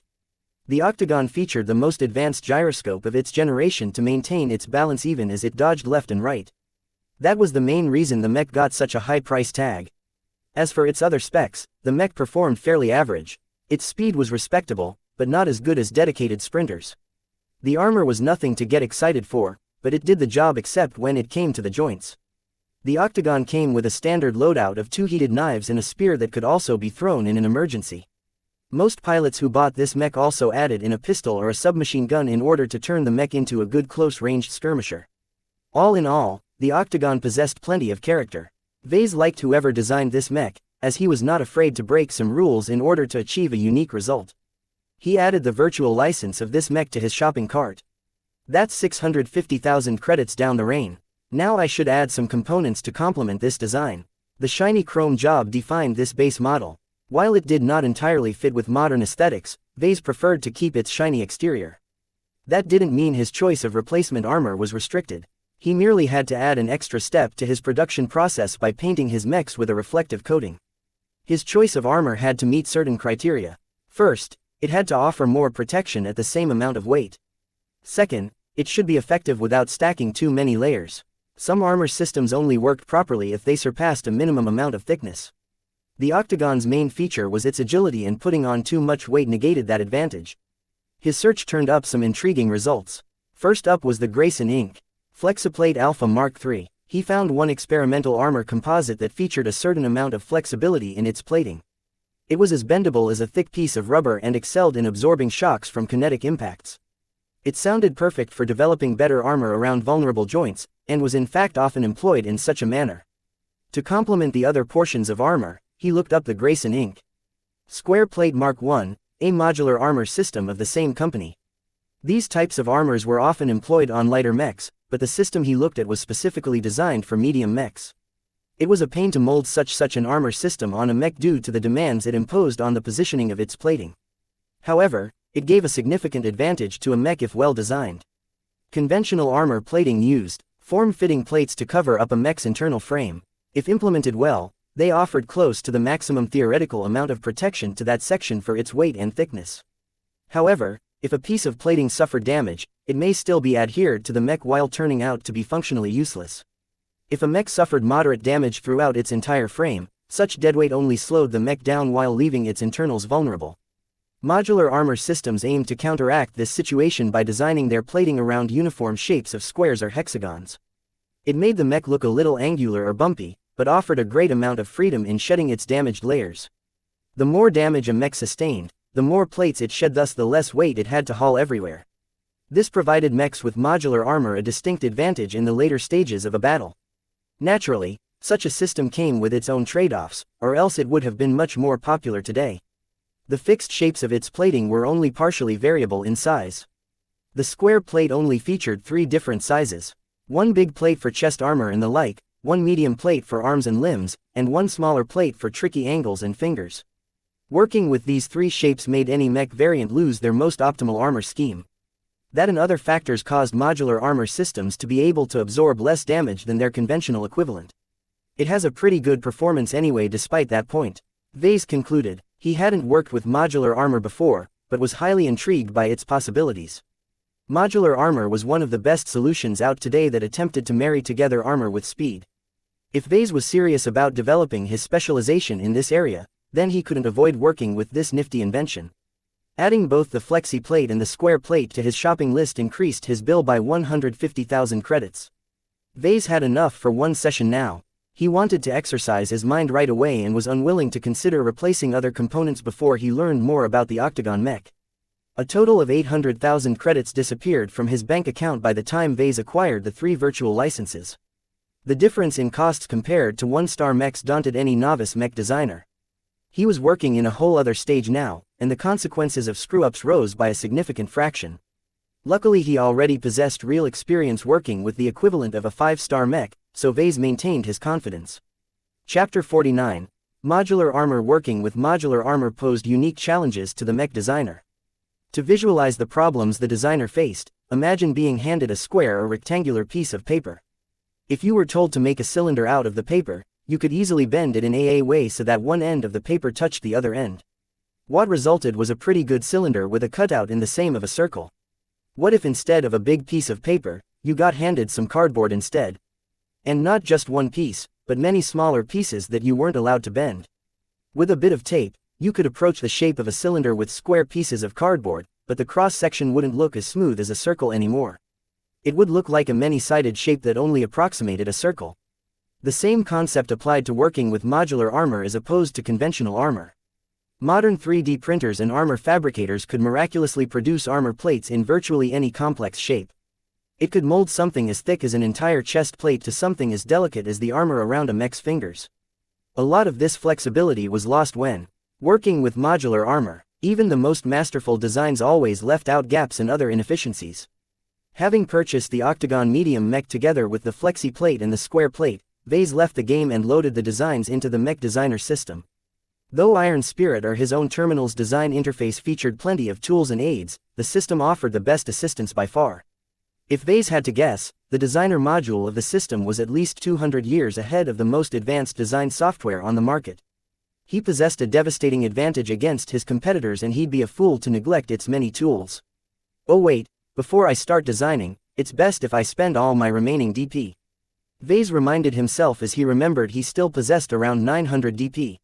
What he found perplexing was that he earned more DP from selling his virtual mechs than his real mechs.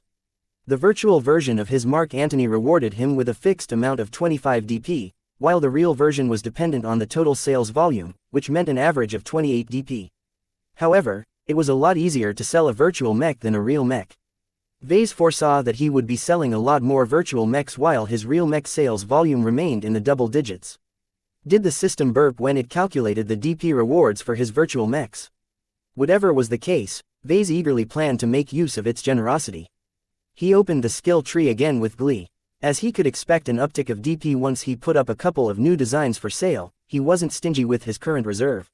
He looked down the list and found a sub-skill he had been eyeing for a while. Medium weight armor optimization 2, 600 DP. As he bought it, the influx of knowledge he received blacked him out for a moment. This time the knowledge dealt more with details and nuances, which caused Vase to forcefully memorize a whole bag of new tricks.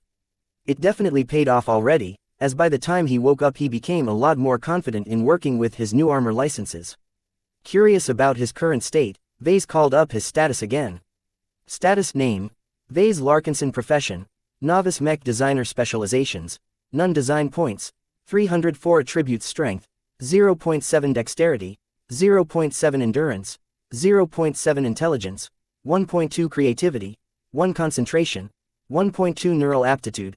F skills: Assembly Apprentice, 3D Printer Proficiency 2, Assembler Proficiency 2, Business Apprentice, Computer Science Incompetent, Electrical Engineering Novice, Mathematics Incompetent, Mechanics Apprentice, Jury Rigging 2, Speed Tuning I, Metallurgy Apprentice, Metaphysics Incompetent, Physics Novice, Lightweight Armor Optimization I, Medium Weight Armor Optimization 2, Evaluation, an ugly carp about to leap the retarded dragon gate. Despite the system's harsh standards, Vase recognized he was approaching the upper limit of a novice mech designer. The system hadn't told him the criteria for promotion, but from his own knowledge of how mech designers were ranked, he'd probably break through if he raised a main skill from apprentice to journeyman level. It's a bit too early for me to advance my rank, Vase remarked as he still planned to allocate his upcoming DP on other skills. Picking up Speed Tuning 2 was inexpensive at 400 DP. Apprentice level Physics was a bit more expensive at 1000 DP, but it shored up his foundation nicely and could help him out a lot when designing armor schemes. After that, he'd have saved 2000 DP and pick a main skill to upgrade. Vase leaned towards Mechanics as that was his main strength, but considering his recent shift in focus, perhaps Physics or Metallurgy might be a better choice. In any case, Vase could revisit the decision later when he actually had DP to spend. Vase missed the system's designer suite. When Vase worked on the mechs in the Young Tigers exhibition, he was forced to use regular software to design the Drake in the qualifiers.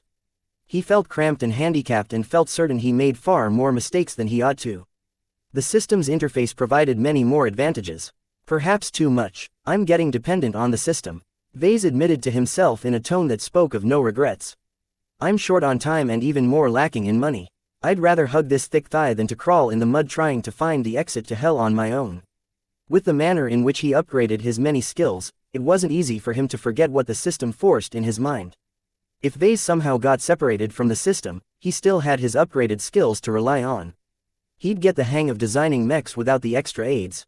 In any case, Vase shoved away all distractions and focused on his upcoming design. He loaded the quirky mech designed by the Globe Elstar Corporation and sat back to view its intricate design before doing anything else. He wanted to get into the head of the original designer and figure out why he designed this risky model. This mech excels in urban combat. The denser the streets, the better it's able to run circles around its opponent. Vase looked up the history of the Globe Elstar Corporation and guessed right. When the company was still in operation, its headquarters was based in one of the Greater United Terran Confederation's major port systems. Designing a mech suited for urban combat was an acute priority at the time. Though the historical files was short on details regarding the developers of the Octagon, Vase nonetheless inferred that the mech was a job commissioned directly by the Terrans as part of a broad push to develop new specialized mechs. The Octagon enjoyed limited success but never really caught on. The concept was too radical and few mech pilots accepted the innovation. Agility-focused mechs started to really gain their stride in later generations, in part because the Octagon and a few other models paved the way beforehand. Vase then looked at the mech's combat footage in both historical recordings and replays from the game. The pilots in the historical recordings piloted the mech conservatively, making calculated risks only after they meticulously positioned themselves. As for the players who chose this particular 2-star mech to enter the arena, they behaved much more aggressively, leveraging their superior mobility to actively seek out enemies to hunt as long as the map featured complex environmental obstacles. The Octagon is a hunter. he concluded after several hours of spectating. The mech fared better when being jumped on than others, but it excelled when it took the initiative. Pilots who cared about their lives behaved like ambush predators, while pilots who had nothing to lose acted as pursuit predators. The pilots could switch between the two whenever the situation called for a change. As a pioneering urban combat mech, the Octagon distinguished itself in several ways. Besides its amazing agility and flexibility, it possessed outstanding endurance. Urban combat was grueling, and could drag on for weeks if the commanders in the field avoided collateral damage. The mech cleverly incorporated a bevy of fuel-type energy cells on its back that fed the mech's robust power reactor that in turn spun the over-engineered engines. These engines provided plenty of power to the Octagon's limbs with minimal latency. That meant that the usual sluggishness and delays inherent in any other mech movements were minimized to the point of being non-existent. At the time, that was fairly impressive and not that easy to achieve. However, the experimental engine was also sensitive to shock damage, which made the mech easy to disable if it endured excessive force in its waist area. That should be the main reason why this mech hadn't caught on. It kind of negates the point of making a mech for urban combat if it can't last the whole campaign. The other major downside to the Octagon was that its carrying capacity was light and limited. Balance and weight issues limited the mech from wielding most two-handed weapons. Even a shield affected the mech in a dramatic fashion. This forced the mech to choose from one-handed weapons like knives, pistols and submachine guns. Laser rifles might provide a viable alternative if it wasn't for one thing. Though certain laser rifle models kept down their weight, the energy these rifles guzzled in a short amount of time surpassed the Octagon's power reactor's output. This highlighted the disadvantage of incorporating fuel-injected power reactors. They provided a lot more energy over a longer period, but were incapable of generating high amounts of power at a snapshot. The Octagon's weapon loadout is already pretty thin. I have to be careful not to pile on too much weight. With the information at hand, Vase developed a pretty good picture of the Octagon. Now was the point where he came up with his own vision of the mech. Vase pictured a ruined city. Smoke rose from the tallest wrecks while fires burned from the hulks of fallen mechs. With streets chock full of debris from vehicles and nearby buildings, the darkened silhouette of the Octagon straggled between two molten piles of slag that used to be a pair of mechs. It scrambled behind a pile of garbage and waited for its pursuers to arrive. A light skirmisher passed by the Octagon's hiding spot, oblivious of the dangers nearby in its haste. The Octagon jumped forward and thrust its spear at the unprotected back of the skirmisher. The incredible momentum behind the blow shattered through the thin armor and pierced the cockpit. After brutally pulling out the blooded spear, the Octagon swept sideways as it dodged a couple of rapid ballistic rifle shots. The Octagon spun like a top and used the terrain to its advantage. Though it received plenty of hits, only a couple of square armor plating fell of its frame. Even though the exhausted Octagon's armor looked half empty with lots of square holes in it, the speed in which it burst through the bullet barrage allowed the nimble mech to stab its spear against the rifle, destroying it with one firm blow. The rifleman mech didn't panic and let go, drawing a short sword from its hips with its other hand. The Octagon, having put most of its forward momentum in that spear thrust, let go of its weapon as well and entered the rifleman's reach without even withdrawing its own backup weapons. Instead, in a feat of amazing piloting, it ducked when the sword swiped at it and reached the rifleman's side. With the flank wide open, the rifleman could only allow the Octagon to kick to the side, dealing critical damage to its knee joint. The loss of balance that resulted from the blow left it unable to leverage its sword. This gave the Octagon enough time to retrieve a heated knife who stabbed it in the back. The two mechs fell, both pilots downed within a minute. The Octagon left the battlefield without a word and dived deeper into the fallen city, hunting and seeking more prey to devour.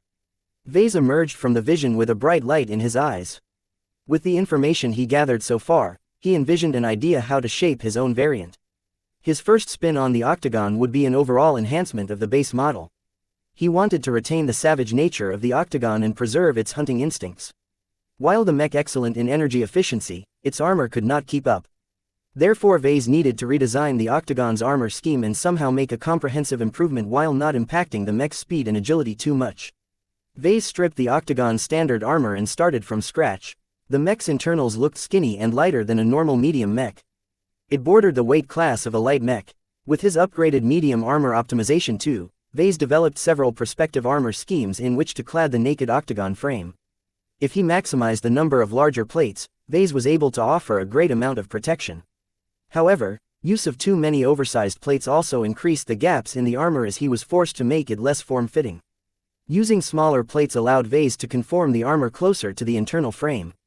While this increased the variant's mobility, a bunch of smaller plates plainly offered less overall protection than a single large plate. He therefore spent roughly a day to draft an armor scheme that fell in between. Using his enhanced skill, he cleverly employed the square plate at subtle angles, never letting a single surface lay completely flat. This introduced a slightly disorienting pattern to the mech. The different angles allowed the mech to ablate incoming damage a little better. However, it risked pooling damage towards the troughs of the armor surface. To solve this hidden problem, Vase added extra armor underneath the square plate layers. He enhanced critical portions of the square-like wireframe that held the plates together with flexi plate. The bendable armor could be formed in such a way to squeeze between any contours, making it trivially easy to design airtight fits that added a layer of protection between the top armor and the internals.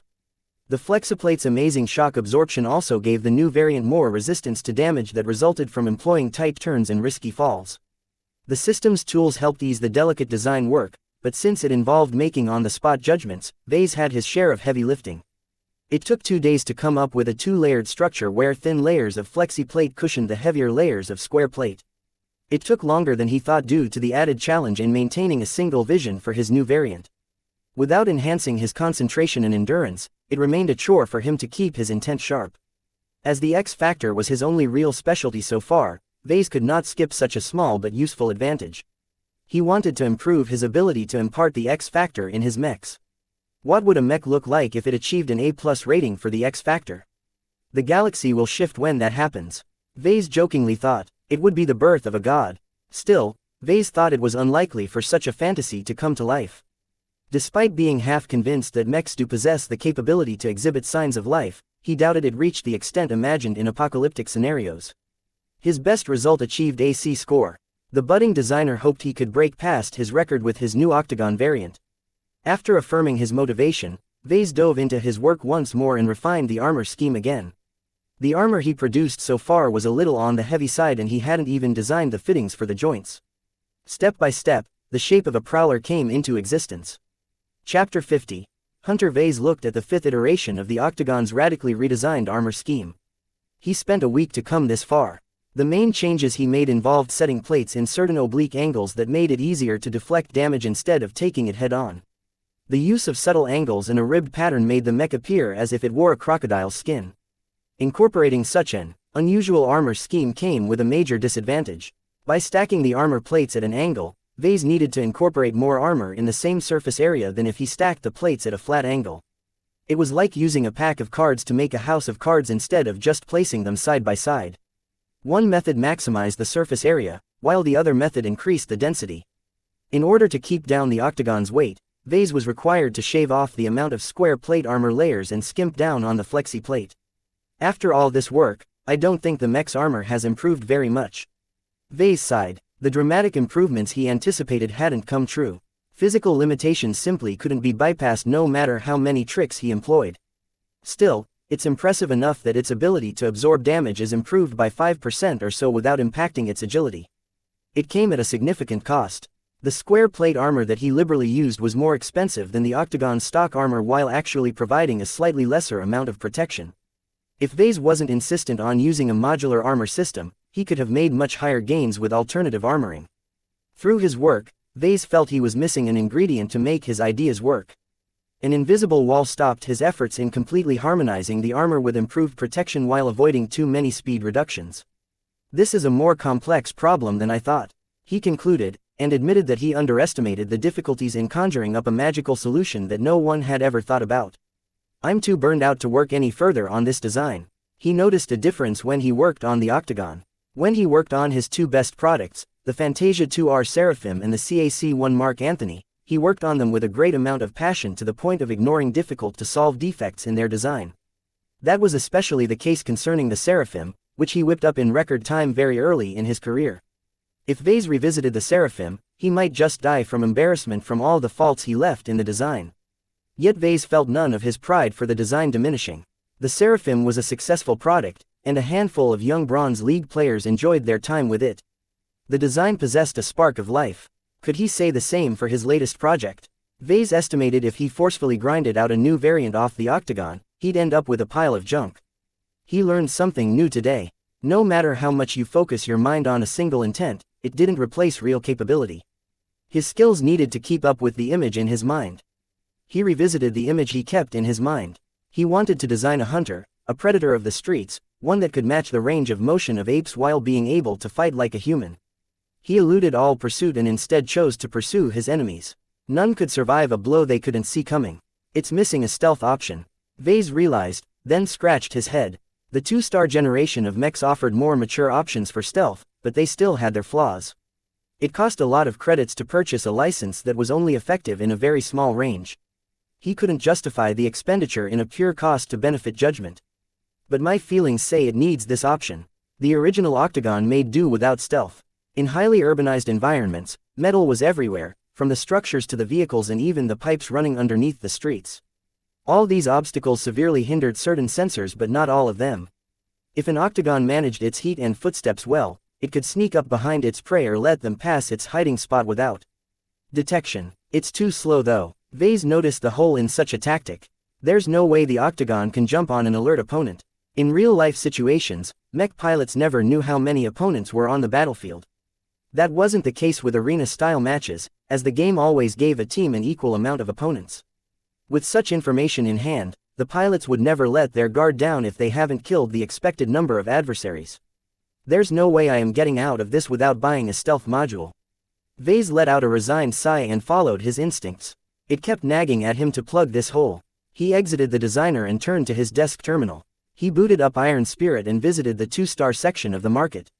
He skipped all of the other goodies in his sight and focused solely on the stealth components. When it came to hiding mechs from the senses of others, the market offered many options. None of them were perfect but all of them cost a fortune. The particle ejector was the cheapest option.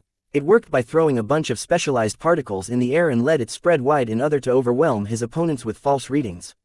Specialized anchoring incorporated in the minute particles allowed them to hover in the air for an extended amount of time. The problem with such an approach was that it did not distinguish between friend or foe. You were likely to blind yourself and your allies if you pumped a lot of junk in the air. It also pretty much announced to the enemy that you lurked nearby and wished to come close and jump at them. Furthermore, the particles followed the wind and could be blown away easily in certain situations despite their anchoring. Another option involved employing active sensor countermeasures such as ECM. They came in many flavors and sometimes could do a lot of things at once. They could pump out noise that disabled certain long-ranged sensors. They could project a fake mech a distance away, or they could produce many identical mechs in a small area to make it seem a single mech came in a big group. Vase wasn't entirely unfamiliar with ECM systems. He used such a thing before in the Seraphim and the Phantasm, and it supplemented the evasion of those mechs. It could benefit the Octagon as well, as this model relied heavily on evasion when under fire. ECM came with its own downsides though. The more powerful modules slurped plenty of energy, could not fool all types of sensors, and the act of turning it on full blast already radiated signals that could alert an unsuspecting opponent. It also couldn't fool exotic sensors such as those that measured ground vibration. Lastly, the enemy pilot could simply cease relying on his machine and used his human senses to observe the battlefield. The last type of stealth measure was the use of specialized coating or armor. By cladding the mech with an outer layer that suppressed signals from bouncing back to the opponent's sensors, it could quietly sneak around without getting detected by the enemy. However, same as the other options, such a trick was unable to suppress other signals such as sound and vibration. Opting for stealth coating or armor also meant missing out on more damage-resistant options. For example, a popular add-on mech pilots liked to buy was a special reflective coating that slightly negated incoming damage from lasers. The three options of chaff, ECM and stealth coating represented the limited progress of stealth technology at the time. More sophisticated solutions started to pop up in the following decades, but Vase had no access to them due to their higher star ratings. The Octagon isn't a saboteur, even though it can work as one. There was an important distinction in role. Saboteurs generally avoided seeking out conflicts and operated mainly behind enemy lines to attack critical infrastructure nodes. The Octagon on the other hand specialized in pure combat in dense, complex environments. What it needed was an aid to help it kill its enemies better, not a way to elude detection entirely. Seems like the particle ejector is the most appropriate out of the bunch. The particle ejector might be limited in the amount of particles a single mech could carry, but the ejector was relatively low-tech and could be mounted pretty much anywhere. Besides the payload canisters, it weighed very little and drew very little energy as well, allowing for minimal disruption to the performance of the mech. Much like missile launchers, the real technology was in its payload and not its launching method. The particles one could launch varied in their density, longevity, wind sensitivity and more. Out of all the choices Vase had available, he picked a module that didn't last very long but was highly effective in a larger area. His spending account shrank by 300,000 credits once he acquired the famed Relics Systems Valhalla Particle Ejection Module First Edition. Many other virtual mechs who sought out battlefield disruption methods chose the same particle ejectors. Its features were tailor-made for short duration but high-intensity arena matches. With a new goodie in hand, Vase read the manual and familiarized himself as best he could with the new technology. The main issue he faced was to decide where to mount it and how many canisters he added to the mech. At least the good thing about the canisters is that they can be ejected once they're used up, much like the modular armor. Vase decided to be generous and added 4 refills alongside the canister in the ejector's chambers. While such an amount was excessive for 1v1s, the pilot could always change his loadout beforehand in the lobby or discard the canisters at the start of the match. He went to work adding the ejector and canisters to the back of the mech. Adding them there disrupted the balance of the mech but preserved its full range of motion. Still, Vase found the addition to be troublesome. It was like adding a backpack to an athlete. No matter how little stuff was put in the pack, it still dragged down the person's peak performance. Wait a minute, the particle ejector isn't very complicated. Why do I even need to make a fixed attachment? There was nothing stopping him from improvising an external shell around the module. The component drew little power and only required a single data cable to communicate with the mech's processors. Using the designer, Vase rapidly constructed a cage that held the projector and 4 additional canisters. He then added a couple of fixtures that attached the cage to the back of the mech who carried the contraption. He then turned back to his unfinished mech and modified the back to accommodate these fixtures. It was a little tricky designing slots that allowed mechs to attach and detach something from behind, but the octagon's impressive range of motion for its arm helped make it viable. It actually took a day of tweaking to refine the design. After accomplishing all that work, Vase smiled at his work. The variant's capabilities had increased without negatively impacting its mobility. If the mech was on the hunt, it could engage its particle ejector beforehand and detach it from its back once it did its job. After stowing it in a corner, the mech could fight to its heart's content. It could return to reattach the particle ejector if it successfully survived the battle. The only problem emerges if the mech is attacked from behind. In order to accommodate the attaching system, Vase was forced to poke some holes in the rear armor. While not very large, these gaps provided enemy sharpshooters a small chance to disable the modified octagon in one shot depending on its damage type and caliber. Everything had its trade-offs. Vase chose to go down this path because it fit his variant's hunter mentality. Let's add to the flair. As Vase had incorporated the festive cloud generator in pretty much all his mechs, the new octagon was no exception. He added a high-capacity version of the module to the particle ejector cage. Vase set its color profile to be a psychedelic mishmash of bright colors, though he also added in the usual white, gray or black presets to its settings so that pilots could pick whatever they preferred. Vase programmed the cloud generator to go off just as the particle ejector launched its own payload. The colorful mist and the disruptive particles would then mix together and drown the local area with both sensor-dampening particles and disorienting rainbow mist.